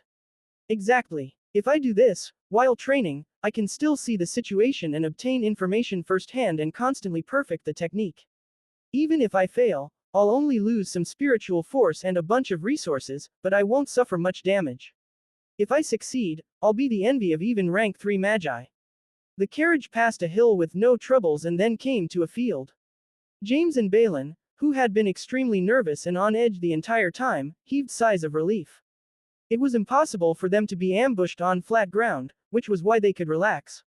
Lulu. Just as Leylin was pondering about his thoughts, the sounds of horses galloping from a far distance could be heard. A bright ray of light appeared on the horizon far away, and it quickly turned into a black cloud. Many knights wearing black leather armor on dark horses charged swiftly like a hurricane. They held onto the reins with their right hands, and in their left hands they held onto blazing torches. Very soon, many knights surrounded the small horse carriage that Balin's party was in. Garrison troops from the Leylin castle. Madmen. Crazy. They actually deployed troops to surround us. There was incomparable fear on James's face before it quickly turned into despair. Magi were extremely powerful and could regard regular humans as ants. However, this scenario, of surrounding regular people using troops, was different. To high-level Magi, no matter how many regular humans there were, it was but one more death word for them. Just the radiation emitted from Magi's bodies would leave the regular humans to die in anguish. However, James, who was an acolyte, did not have such terrifying strength. He had once thought of a scenario. If he were faced with 100 or less troops, he could deploy guerrilla warfare and kill them all. However, if there were more, he would not be able to do that. Chapter 307 Earthquake. A magus' spiritual force and magic power were not infinite. Even if they had extraordinary strength, they would still suffer from natural limitations. Even if James was a level 3 acolyte, when faced with a troop of 100 elite soldiers, he could only retreat. The opponent's side had too many people, and even if they lined up for him to kill them, his pitiful amount of spiritual force and magic power would not be sufficient to kill them all. And if these soldiers were all replaced with cavalrymen, hopelessness had already started invading James's heart. Being surrounded by that many cavalrymen, the most he could do was to escape by himself with that magic artifact of his, leaving behind Jenny. But, we have Lord Leylin with us now. There shouldn't be any problem. James glanced at Leylin and forced himself to calm down. A situation where a squadron composed of magicians and civilian troops fighting each other has never before occurred in the history of Twilight Zone. After all, no lord would stupidly provoke an official magus. Moreover, as far as Magi were concerned, they could use stealth and cast spells and could easily end the life of the perpetrator, so why should he unnecessarily waste his time? If Lord Leylin really was an official magus, then they need not be worried about this danger. James inwardly comforted himself with these encouraging thoughts, and then he heard Balin's nervous, almost filled with fear voice asking, "Who are you all?" Although he had advanced and become a Grand Knight, but it was evident that his attitude had not adjusted to this fact. After looking at the expressionless and dense army, the small city resident's heart welled up with fear. With the horses neighing in the background, a small path opened up among the ranks of the cavalry. An old fellow wearing a black Chinese suit, and with the mark of a human skull on his forehead, walked out. "Rhodes, it really is you. You went as far as to dare station some troops here. Are you not worried about being punished?" The expression on James's face was an odd mixture of fury and regret. "My beloved older brother, it is me." Rhodes sneered. Older brother. The stunned Balin had only now discovered that if that sinister mark branded on Rhodes' face was removed, he would closely resemble James. "We are all employed by the Argus family. Thus, there is no need for the soldiers to face off against each other with swords." James tried one last compromise. "Brother James, it's because I want to prove that I'm better than you. Even in the aspect of choosing my leader. It will definitely be the next head of the Argus family." Rhodes' expression seemed to express a deep-rooted hatred. "If it is about the matter that happened during our childhood years, I will apologize to you for that. I can even kneel before you. Nevertheless, Rhodes, one must not enter this vortex, as it can kill you." Hey, saying these things now, what's the use? Rhodes gave an eerie smile and came over. "All of you, annoying." Leylin, who was in front of the carriage, frowned, expressing his dissatisfaction. Just as he had thought over and improved his plan, it was suddenly disrupted by this Rhodes, and soon, an evil fire approached. "Rhodes, is this Lord Leylin?" Rhodes gave a deep bow. In front of this person who had a high certainty of being an official magus, he did not dare to be disrespectful. "This is an internal affair of the Argus family. Moreover, our family's Lord Siegfried is also a respected Lord Magus. He also wishes he can meet you." "No, you lie. Grandpa Siegfried has been deceived by you." Leylin still did not respond. Jenny jumped up, in a straight sudden manner like the tail of a kitten when it was frightened or angry. "The official magus of the Argus family is known as Siegfried, It seems he is the common ancestor for both these troops." Leylin felt some pity for this magus. His own descendants, for the sake of gaining power, were beating up each other. Maybe all of this gives him a headache. Or maybe he doesn't care about such things. After all, a magus lifespan was very long. By the time a few generations have passed by, whatever affection and such emotions that said magus had towards his family would have become very diluted.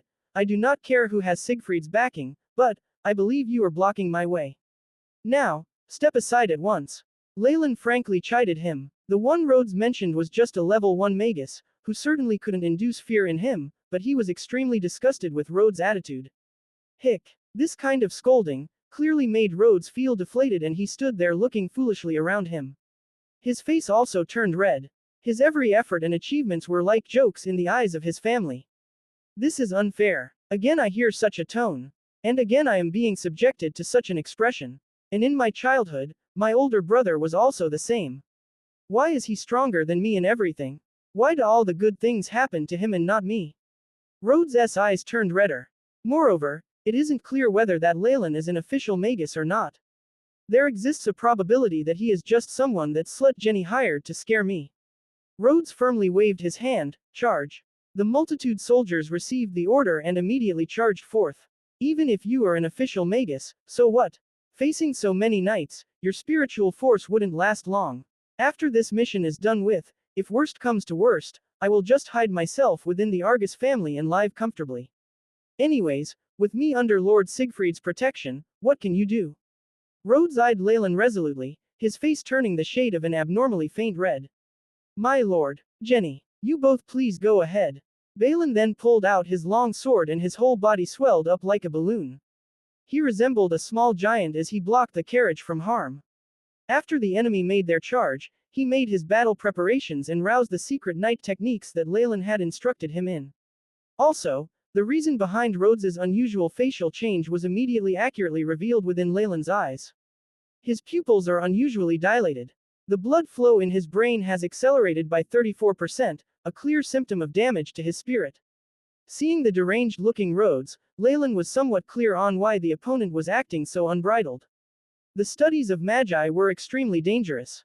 Any forms of expression could very well sacrifice the magus life into it. Furthermore, once there was a slight mistake in important matters that concerned the consciousness, meditation, and spiritual force, many detrimental outcomes could be created. This Rhodes clearly received some harm to his sea of consciousness when he advanced to become a level 3 acolyte. He cannot completely control his spirit and his emotions, and so he appears rather nervous. However, the reason why Rhodes went mad is only a small matter. Leylin only gave him a slight gaze before he focused his attention on the charging cavalry, his mouth displaying a slight sneer. The charging troops had approximately 200 people. It seems as if the entirety of the Leylin castle had come to battle. All of them had donned excellent quality armor, and the pikes and huge battle axes they wielded carried a sharp, cold glint. 200 mounts charged forth and the ground started to quake, and under this mighty launch, Balin only resembled a small, bemused ant. This kind of battle formation would even cause a magus to frown, but Leylin stood calmly as if nothing of importance was happening. Why do you all always use a common man's way of thinking against a magus? He lightly sighed and a faint khaki-colored light fell to the ground from his hands. Hiss. This light was as tiny as a firefly, and it looked as if a puff of breath blown on it would extinguish it. After the khaki-colored light appeared on the ground, it promptly vanished from sight, as if it had fused into the soil, and immediately ripples of tremors began to disperse out from the place where the light blended into the soil. Bang, boom, boom, bang, bang. The tremors began to extend in all directions as if several dominoes had been struck down, and the tremors gained and dispersed more and more power. Finally, there even occurred an earthquake. Crrrrrrrrrrrackkkk. The ground began to split open. The huge shockwaves made the knights feel as if they were caught in the crossfire of bullets. The surroundings quickly looked like as if there were waves from the sea surging forth, causing continuous tremors. Arg! Earthquake! My horse! Save me! My legs are broken! The rifts began to open from the night at the forefront before they soon covered the ground of where the whole cavalry was. Along with the tremors, many horses stumbled and even threw their knights atop them down. The ear-splitting bone cracks, the neighing of the horses were all covered by the tremors that the earthquake caused. Only Balin and James with a certain level of physical ability could barely make out the noise. Rumble, the shock wave swept away all the soldiers and still continued on further till they dissipated. As for the consumption of this spell, it was barely 5 spiritual force points. Magi wielded intelligence, not brute strength. What Leylin did earlier was to calculate the conditions of the surroundings, before using very little force to cause a devastating earthquake using the butterfly effect. Just one strike. A crushing defeat. More than 200 cavalrymen were now dead. The wails of the injured and broken bits of limbs left Rhodes in utter shock. How can he be this powerful? Rhodes roared within his heart before he frantically turned away to escape. Balin, go capture him. Leylin pointed at Rhodes. However, Balin stood there stupefied, not moving an inch. Aren't you going? Leylin flicked his finger, only to have a translucent palm slap the back of Balin's head. Oh, okay. Only then did Balin regain his senses, running towards the direction Rhodes had escaped in. Mr. Leylin. No, Lord Leylin. Pardon my presumptuous question, but what is your rank as an official magus? Just then, James paid his respects to Leylin using the most revered formality, with Jenny following suit behind. Me. Leylin grinned. I'm just a rank 1 magus who is shuffling his feet in front of the door of truth, so you are indeed an official magus. Please pardon our disrespect to you earlier. After hearing the words from Leylin's own mouth, Jenny and James sighed in relief. They once again bowed to Leylin before an uncontrollable glee filled their eyes.